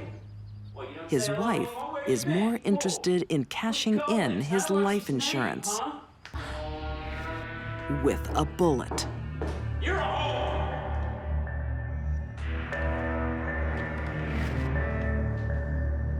$25,000 in 1960 was a lot of money, and she wanted the money.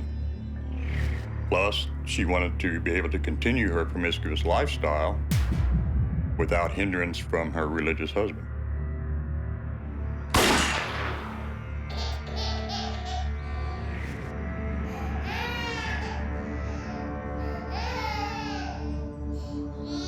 For the first time, she feels the thrill of the kill.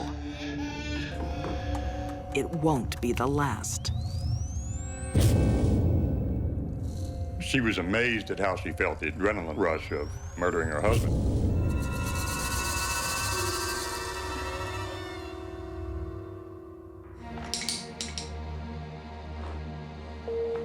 When police investigate her husband's death, she coolly pins the killing on her own daughter. She called the police department and said that Dana Kinney, James's 2.5-year-old daughter, had accidentally shot her father while she was playing with the gun.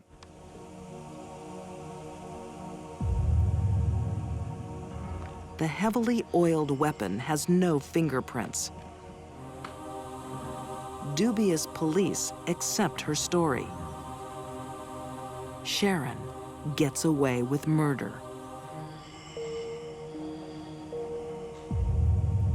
Dana could have fired the pistol, so they ruled it an accidental homicide.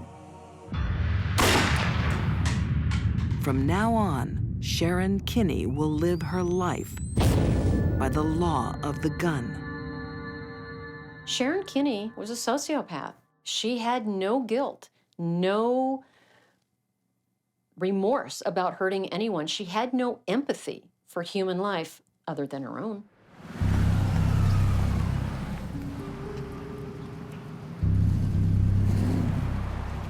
One month later,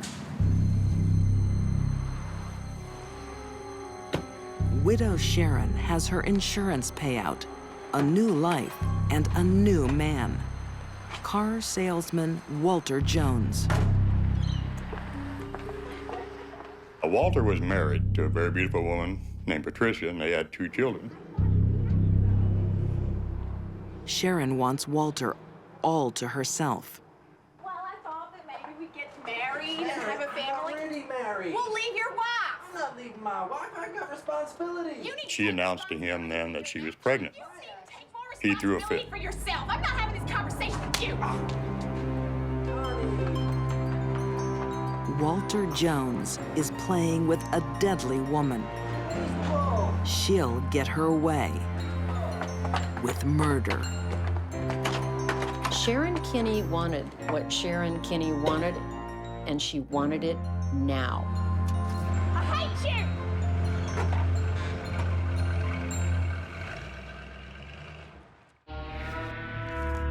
Sharon Kinney is a housewife who's traded life in the suburbs for a life of crime.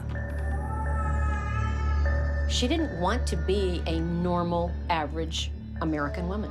She wanted excitement, and crime gave that to her.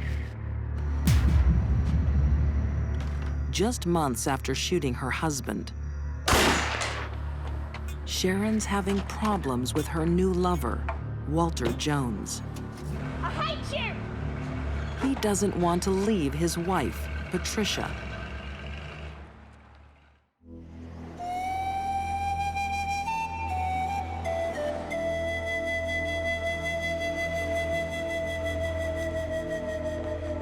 Sharon has a solution to people like Mrs. Jones.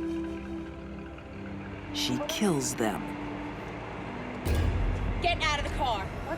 Get out of the car. Just do it. Get out. She lures Patricia to a secluded lane. Move around to the front of the car. Keep moving. This deadly sociopath doesn't think twice before taking another innocent life. Get down. Turn around.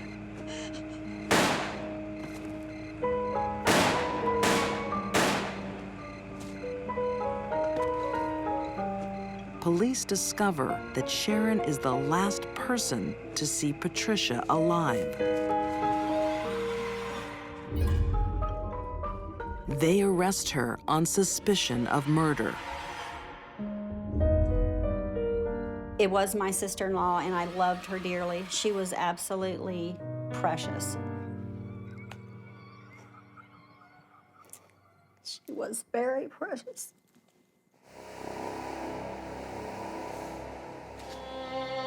Walter Jones' sister Joyce was just 12 when Patricia was killed. She'll never forget the moment she locked eyes with Sharon Kinney in court. She looked at me, and it just felt like her eyes just pierced right through my soul. It was the creepiest thing. She looked evil. Walter Jones never forgot Sharon Kinney either. I remember every time he would come to visit, he would always wake up screaming her name. In court, she causes other nightmares. Sharon Kinney was found not guilty. And one of the reasons she was found not guilty is because they never found the murder weapon. Set free, Sharon embraces the criminal life, spending the next few years running with the mafia in Kansas City. Then she heads to Mexico. Oh my God. Did you enjoy that? Yeah. What else would you She meets a man by the name of Francisco Parades Ordonez. want to have some more fun? Yeah. He's met the wrong girl. This was her chance to mug this guy, take his wallet and his car keys, and head back north.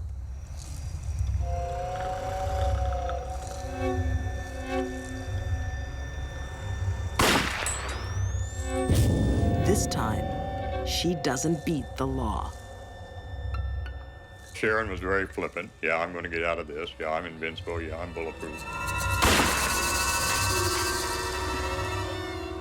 A Mexican court finds Sharon Kinney guilty of murder and gives her 10 years in prison. But a foreign jail is no match for this deadly woman.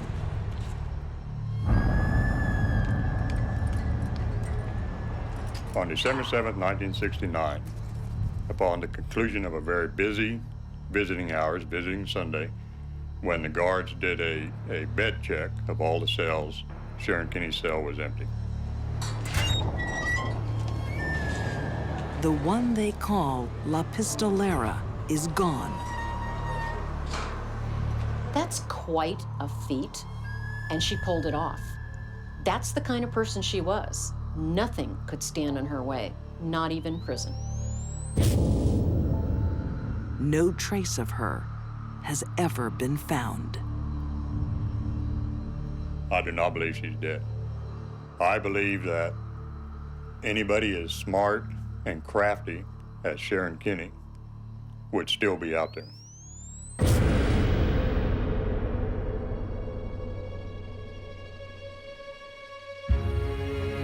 These deadly women were destined to kill from the day they were born. A brutal sadist, Gertrude Banishevsky took pleasure in a young girl's torture. Sharon Kinney was an outlaw who lived by the rule of a gun. And Antoinette Frank destroyed the very people she was pledged to protect. Deep-seated urges made them dangerous to know. These were frightening women, following an instinct to kill. They were born bad.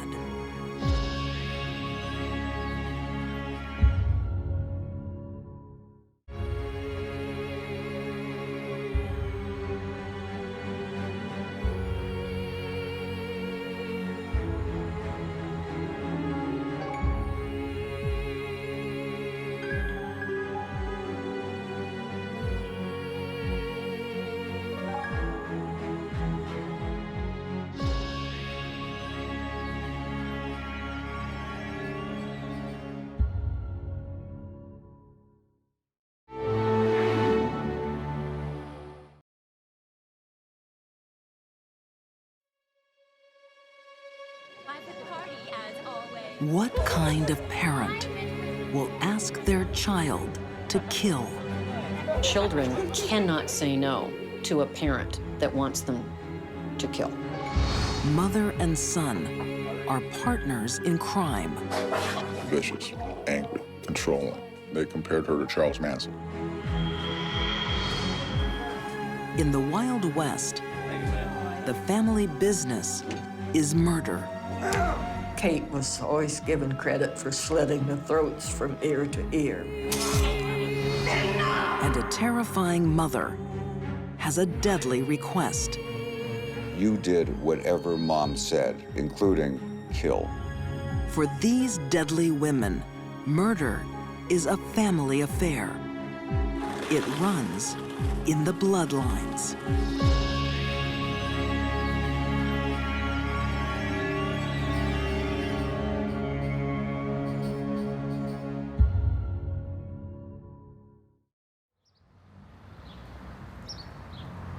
On a quiet April day in 2001,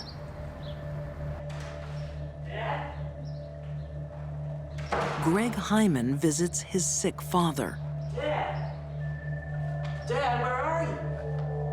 Something is very wrong. The house has been emptied. His grandmother, suffering from Alzheimer's, has been abandoned, slowly starving.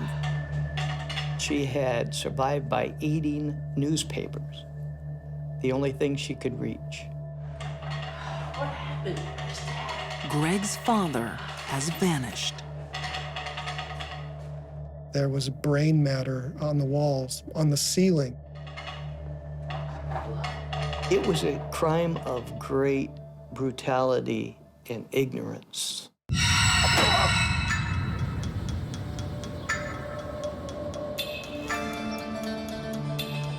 The city of Everett, Washington State.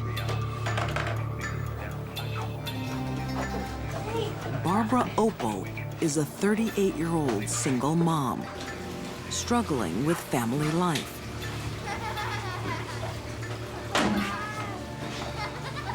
Barbara Opal had 3 children.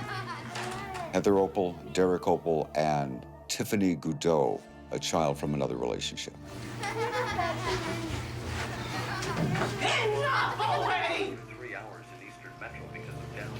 Barbara Opal and her children had lived virtually everywhere for short periods of time. Notices of eviction were as common as junk mail. Author Burl Barer says Barbara Opal is notorious in the local community. She was more than well known for screaming at her children. She was almost famous for it. No!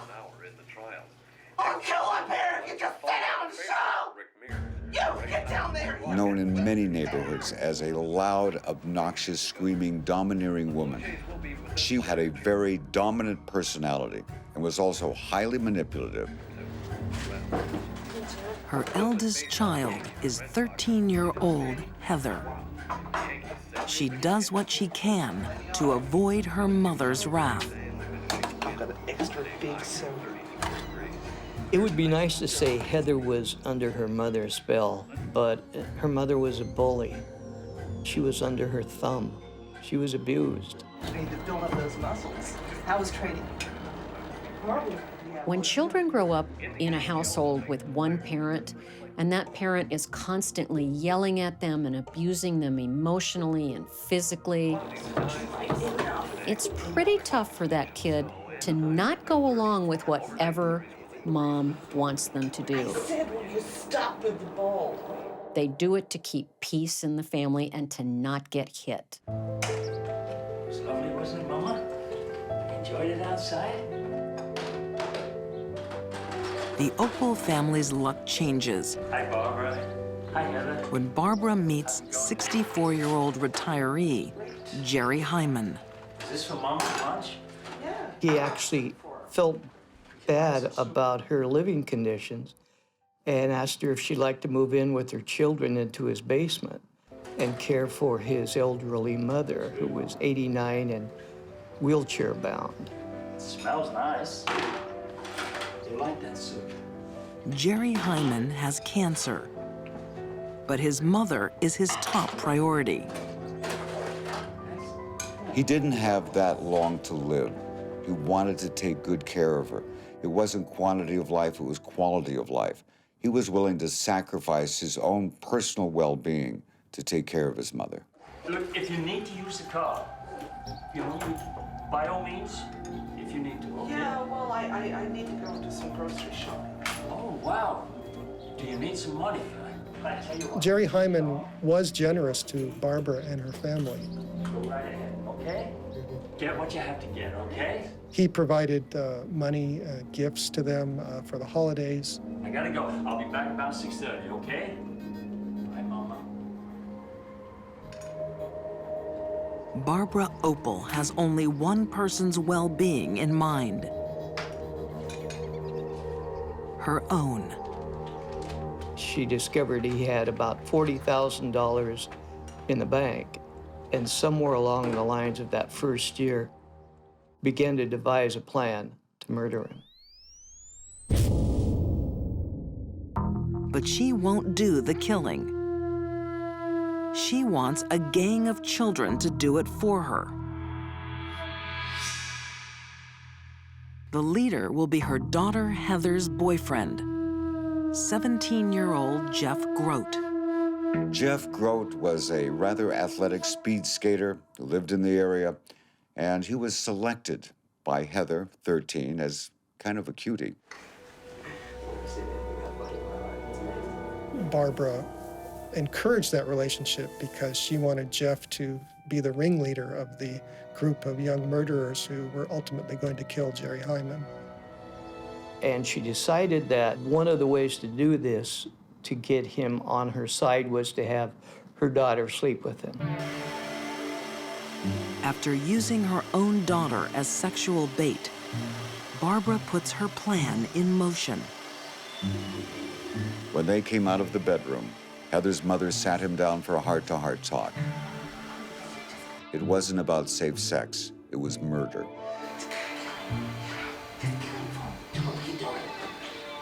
She wanted to enlist Jeff Grote in the plan to kill Jerry Hyman. Heather, is that you? There's another gang member Barbara has in mind. Her daughter, Heather. Whoa! Yeah. Right color and everything. Now you go. Barbara promised Heather both money and a dirt bike.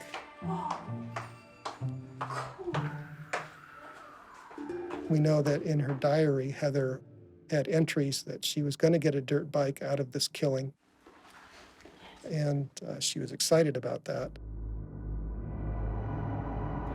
For the price of a dirt bike, Heather Opal is prepared to murder a 64-year-old retiree. Barbara Opal exercised an uncommon degree of dominance over her children. What Mom said went. You did whatever Mom said, including kill.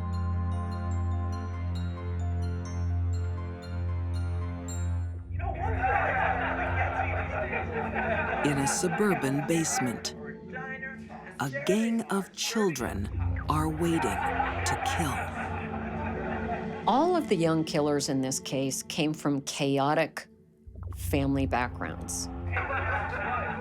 The warmth and love and connection normal families have between parent and child simply was not there for any of the people involved in this murder.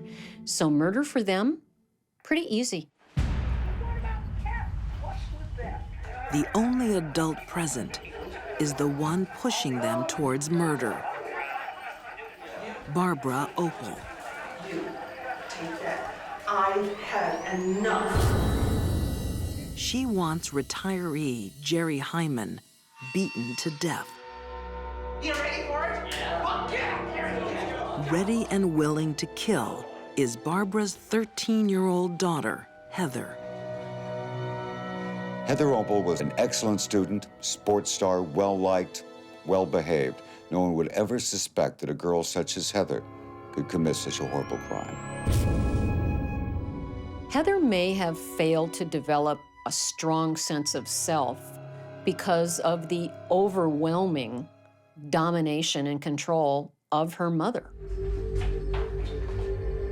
This murder would never have happened without Barbara Opal putting these kids up to it. When Jerry Hyman arrives home on April 13th, 2001, the team of young killers lie in wait. Mama, why are you sitting in the dark? Jerry walked in the door. He was immediately attacked, knocked to the floor. Hit him again! He cried out, "Why are you doing this? Why are you doing this to me?" What? He never received an answer, and there is no rational answer for it. They beat this old man to death with souvenir baseball bats, the metal kind that make a ping, and all the boys remember the ping sound when they hit Jerry on the head. While Jerry Hyman was being murdered, his 89-year-old mother, who was in the late stages of Alzheimer's disease, was sitting in her wheelchair just a few feet away. We believe she witnessed her son being brutally killed in this manner. In fact, Mr. Hyman's blood was found splattered all over the side of her wheelchair. Go again! Go on! Kill him! While the murder of Jerry Hyman was taking place, Barbara Opal was acting as a one-woman cheerleading section from the basement. Slash him! I don't think it's an accident that Barbara hid out in the basement and had these children do her murderous deed for her. Again! Make sure you do it right! She did that on purpose. She is smart enough to know they might get caught, and she could always say, well, I had nothing to do with it, the kids did it. That's how heartless this woman is. Then, Barbara urges her own daughter up the stairs. Go get him! What are you waiting for? Get up there! To kill for Mom. Come on, baby. Stab it. Heather Opal, who had just turned 14 years of age, stabbed Jerry Hyman numerous times. And afterwards, Heather was heard to say by the others, "That was fun, let's do it again." Go! Come on! Move! There was a great deal of blood following the bludgeoning and stabbing of Jerry Hyman. Come on, get this cleaned up. The quicker we get it done, the quicker we get out of here. Barbara had her daughter clean up the brains and the blood from the floor. Jerry Hyman's body is dumped in a nearby forest. Barbara has no plans for what to do next. Basically, she wanted Mr. Hyman dead and wanted his money and wanted other people to do the murder so she could somehow keep her hands clean. That's as far as she went. A credit card trail soon leads to the arrest of Barbara and her family. The children who obeyed their mother out of blood loyalty are now her undoing. Barbara denied everything, but once they got to the kids, the game was up. The children began to give up an incriminating detail here or there, and it was finally the youngest, Tiffany, who broke the case and said Jerry's dead. Young people talk, they don't take direction well, and they're easily frightened. It was probably the dumbest thing Barbara did in the commission of this murder. On trial for murder, she tries to blame the crime on her daughter. But the jury finds Barbara Opal guilty and gives her life in jail. Not only did Barbara lack empathy for her victim, rather helpless old man, She lacked empathy for her daughter and was willing to throw her under the prison bus so that she could escape. Heather Opal pleads guilty to murder. It was a difficult trial, difficult moment to view a distressingly innocent girl who looked every bit of 12 and 13 years old, was convicted as an adult murderer and sent off to an adult prison for 22 years. With mother and daughter in separate prisons, the ties of blood are still powerful. To this day, Heather does not see her mother as being evil. The dominance over Heather by her mother is absolutely incredible. Heather defended her mother to the very end. It wasn't that Barbara Opal could do no wrong in Heather's eyes. It's just that Barbara Opal could do all the wrong she wanted, and it was okay. While some children are forced to murder by their parents, others are ready and willing to kill for the family.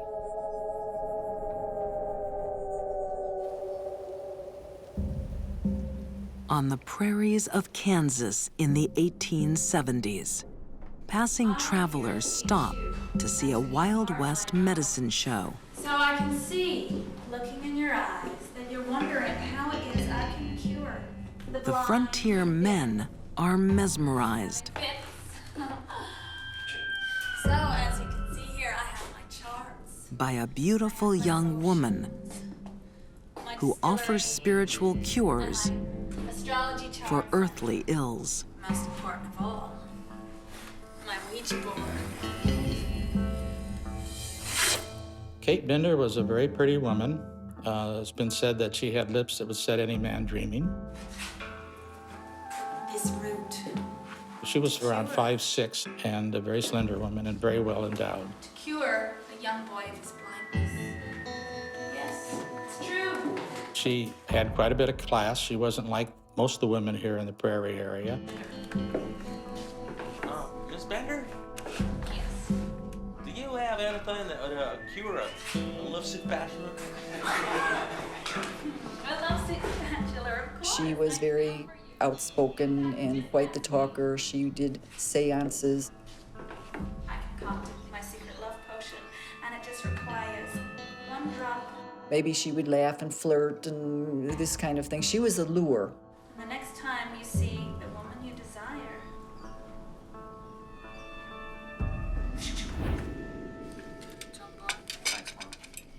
Kate Bender is a lure come on, wait for Grace. for a deadly family. The Benders might be America's first serial killer family. Come on, eat up. The Benders live out on the frontier trail. Ma and Pa, brother John, daughter Kate. Well, anyway, it's been a good week, huh? While pioneers head west to seek their fortunes, the Benders are making their own opportunities. Their simple cottage doubles as a general store and an inn.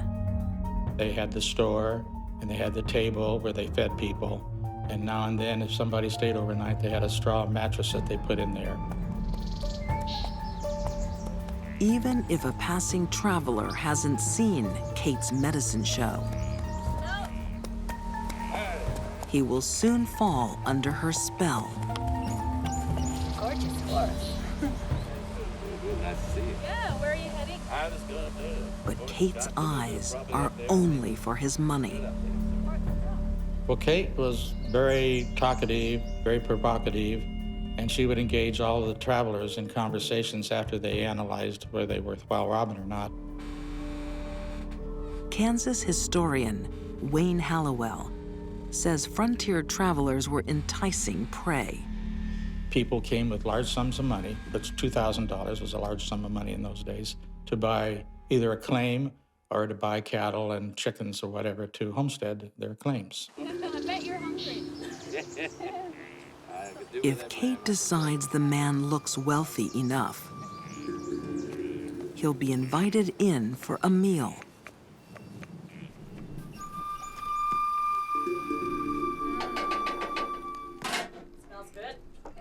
Inside the Bender Inn, there's a special feature.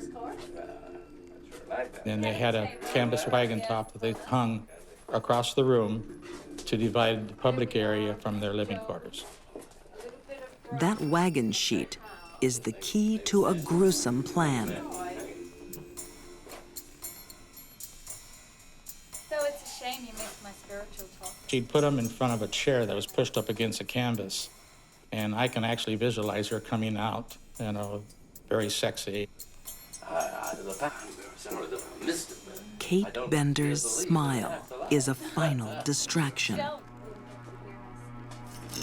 as her brother looms behind the sheet.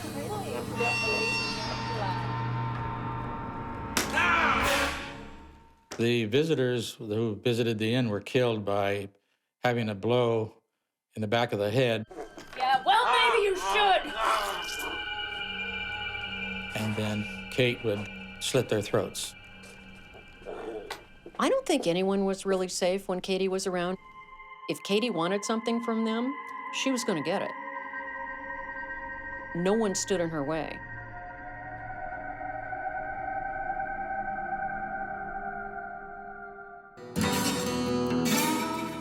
Out in the American Wild West, travelers are disappearing. After spending a night with Kate Bender and her deadly family. The general lawlessness of the frontier made it very possible for the Benders to commit these crimes and get away with it. The Bender family lived together and killed together. The dynamics of a crime family are interesting in that being a member of a group committing a crime makes it easier to commit that crime. Okay, how are we going then? They're all in it together. As settlers travel west to America's new frontier, the Bender family are lying in wait. Check them all. Yeah, I checked them out. Their motive for killing people was money. They were careful to kill people who were not from close around, so they would not go missing. Author Fern Morrow Wood says the Benders' targets are wealthy outsiders. They would stop halfway between Fort Scott and Independence and spend the night. And if they appeared to have money, they didn't ever leave.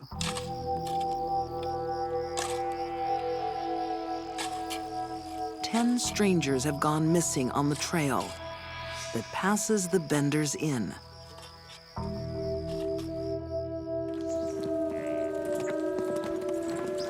The latest visitor is a return guest, Dr. William York.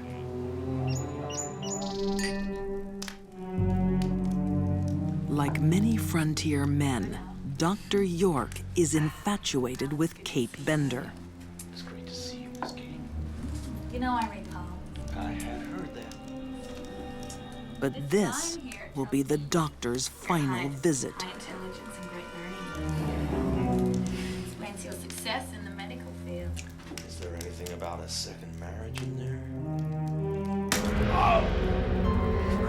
Right, no.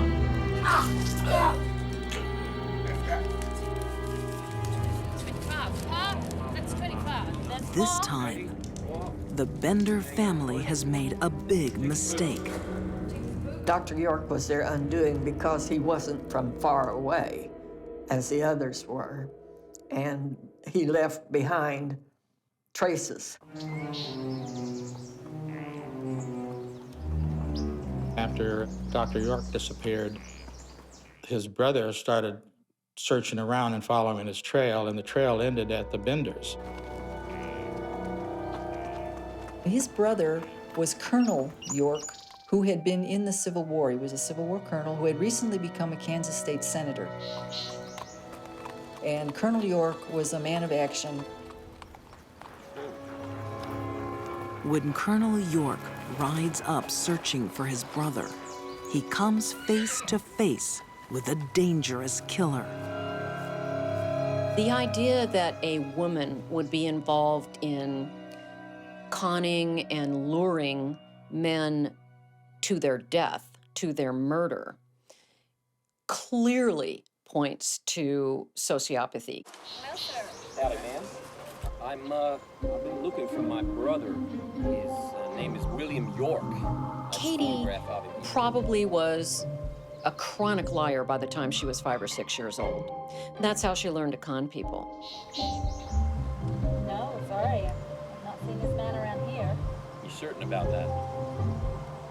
He was seen around these Kate manages to palm the colonel off. People traveling through, but no, I've never seen him.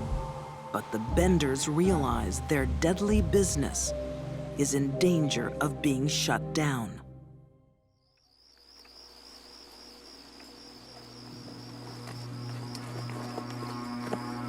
I don't think Katie thought she was going to get caught. That's exhibited by the fact that they repeated the same crime over and over and over. But eventually, things got too hot for them and they left.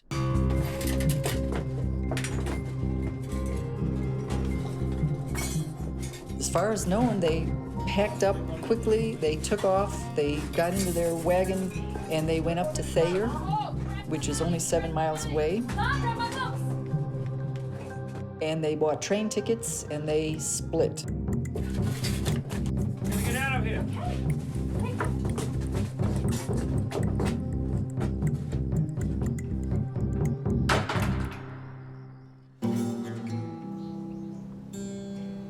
A few weeks later, already suspicious locals notice the inn is abandoned. So they decided to meet together on the property. The men that went discovered the smell of death, so they started looking. A couple of the men were disgusted and they got up and sat in their buggy looking against the sun and saw a depression in the grass. The depression was where there were some graves.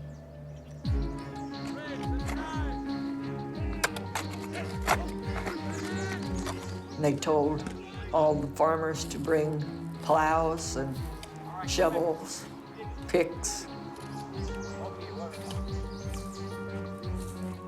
They started digging and they found Dr. York's body first. Jim. Almost decapitated, because Kate was always given credit for slitting the throats from ear to ear. The Benders' land is a secret graveyard. They found 11 bodies altogether. People were furious. They realized that the Benders were behind the missing people, the murders. There were a number of posses, people who were hunting the Benders. They took off in all these different directions. But they were long gone. To this day, no one knows what became of Kate and her family. Come on, eat up. They've gone down in history as America's first family of serial killers. There's an excellent chance that when the Benders relocated, wherever it was, they resumed the activity. Possibly on a smaller scale to avoid detection. People that do this kind of thing, especially for profit, rarely stop unless they're stopped by the police.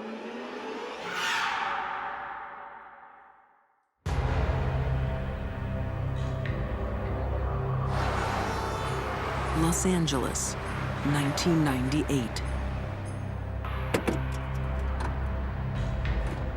Too late. Businessman David Karantzin is about to die because he threatened to expose a pair of deadly con artists. They are mother and son, Sante and Kenny Kimes. Sante Kimes is as dangerous a criminal as I have ever come across.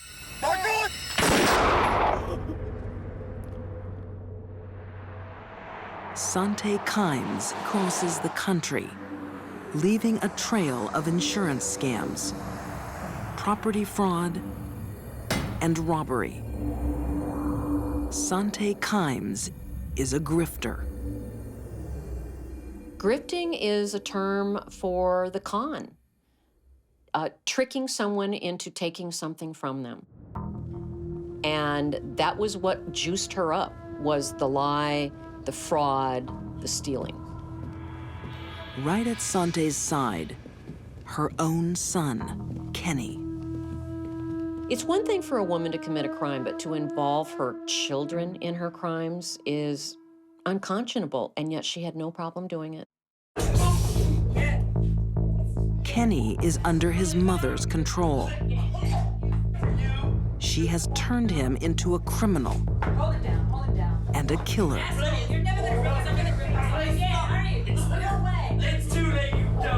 When banker Saeed Bilal Ahmed inquires into Sante's suspicious bank accounts, his curiosity costs his life. Anyone who had something Sante wanted, she would go for. If she could see that she wasn't going to be able to con them out of their property, they were in the most danger, and they ended up in the morgue.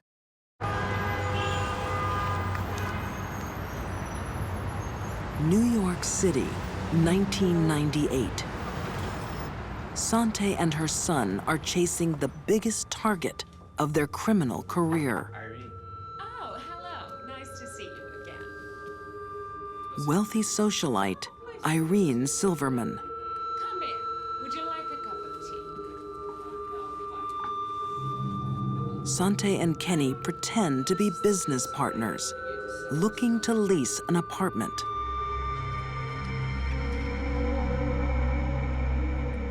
Mrs. Silverman is in serious danger. Her new tenants are quietly plotting to take her property and her life. Sante's a sociopath to the core. And one of the things that we see in criminal sociopaths is that their criminal behaviors cover a broader spectrum. Sociopath will have a record that includes arson, petty theft, fraud, and sometimes later in their careers, their criminal careers, we see murder. And this is what happened to her. My mother, Sante Kimes, is probably the biggest walking contradiction known to man. Kent Walker is Sante Kimes' first son. She was the most fun, loving, greatest person to be around.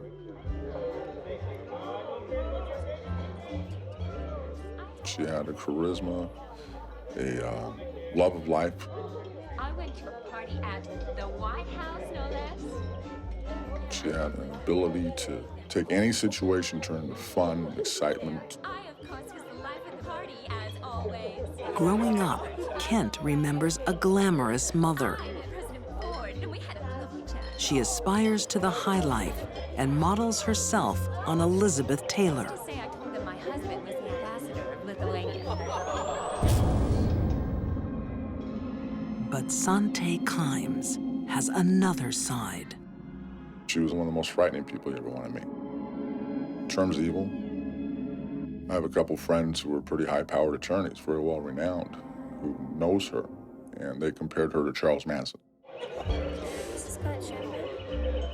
What do you think you're doing? Serving champagne. I told you to serve it during my speech. Does it look like I'm doing a speech? My mother would turn in an instant.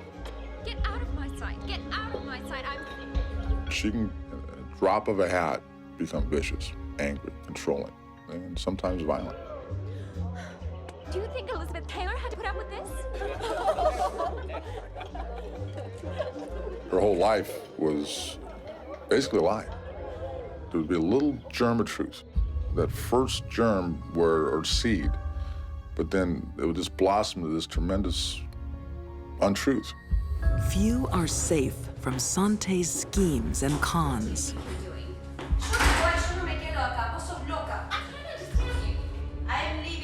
Her housekeepers are threatened and locked up without pay.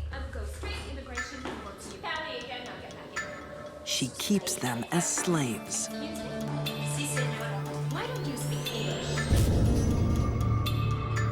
The fact that Santi enslaved women speaks to her sociopathy. She was a user and abuser of people to the core.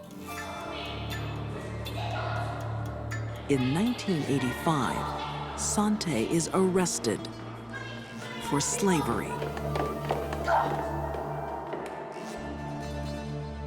In fact, it was the only case last century where someone was convicted of slavery. By now, Kent Walker has moved out, but his younger brother Kenny is in a dangerous position. The biggest disaster in Kenny's life was when Mom went to jail in the 80s for the meds trial. At the time, Kenny was at about the worst age you can be for something like that to happen. It kind of gave Kenny a mindset that made him the perfect piece of clay to mold for my mother to use. As Kenny grows up, his mother grooms him to join the family business. The chances of Kenny not falling into a life of crime with his mother were slim to none. The greatest influence on his life was the person that was supposed to love him the most, his mother,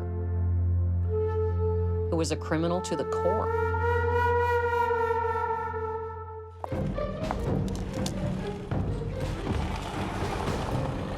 On a Manhattan sidewalk, two killers make their escape. This couple are mother and son. With Sante and Kenny Kimes, blood ties have deadly repercussions.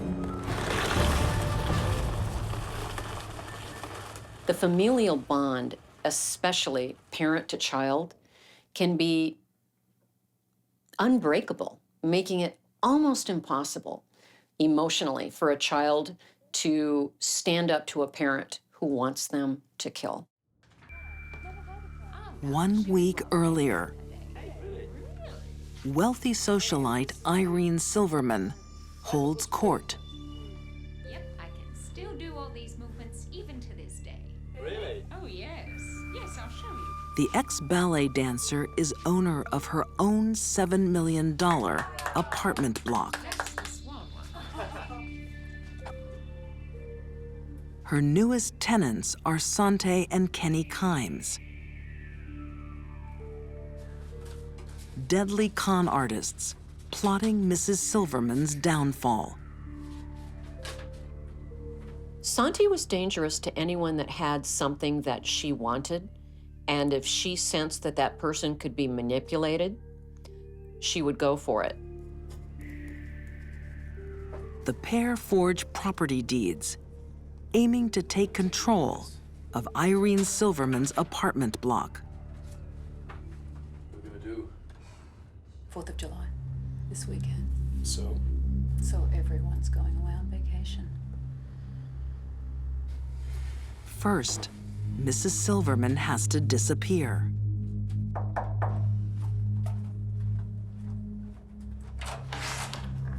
Yes? What's the matter? Please, come in.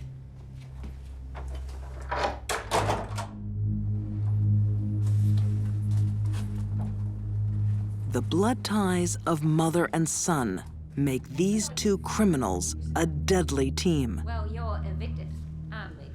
No, we're not. No, we're not. We're not evicted. You're staying right here. What are you doing, crazy bitch? Like he has done before, Kenny will kill on his mother's command.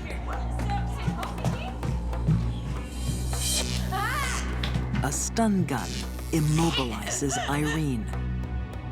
Get the rope. I think the sick psychodynamic between Sante and Kenny probably increased the intensity of their crimes, and they fed off each other, and clearly Mom was the leader.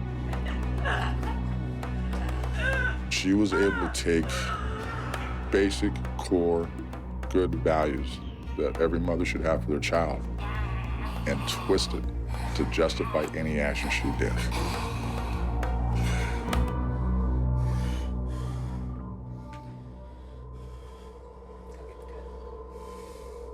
Science doesn't know enough about a sociopathy gene to say that he inherited this from his mother.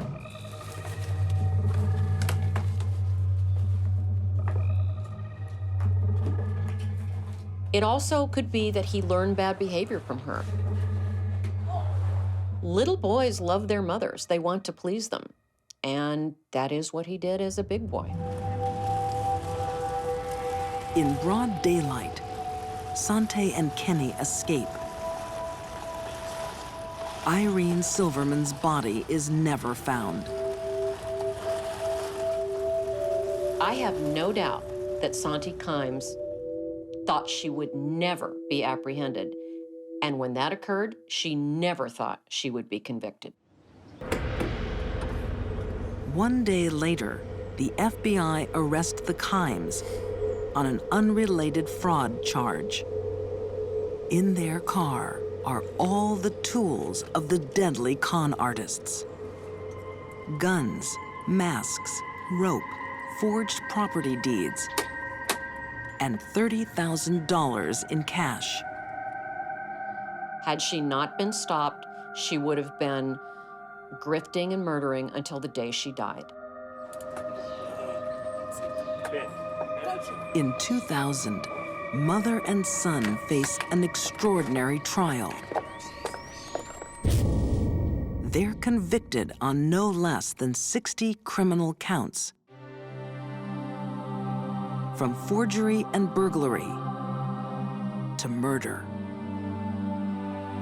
Kenny Kimes is sentenced to 120 years in prison. Sante Kimes, 125 years.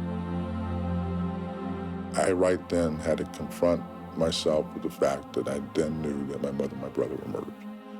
And it was, in a way, a relief because I knew it was over. In a way, it was scary. I was frightened because I knew what was going to be coming. I was very saddened because I know I'd lost my mother and my brother. Very emotional moment.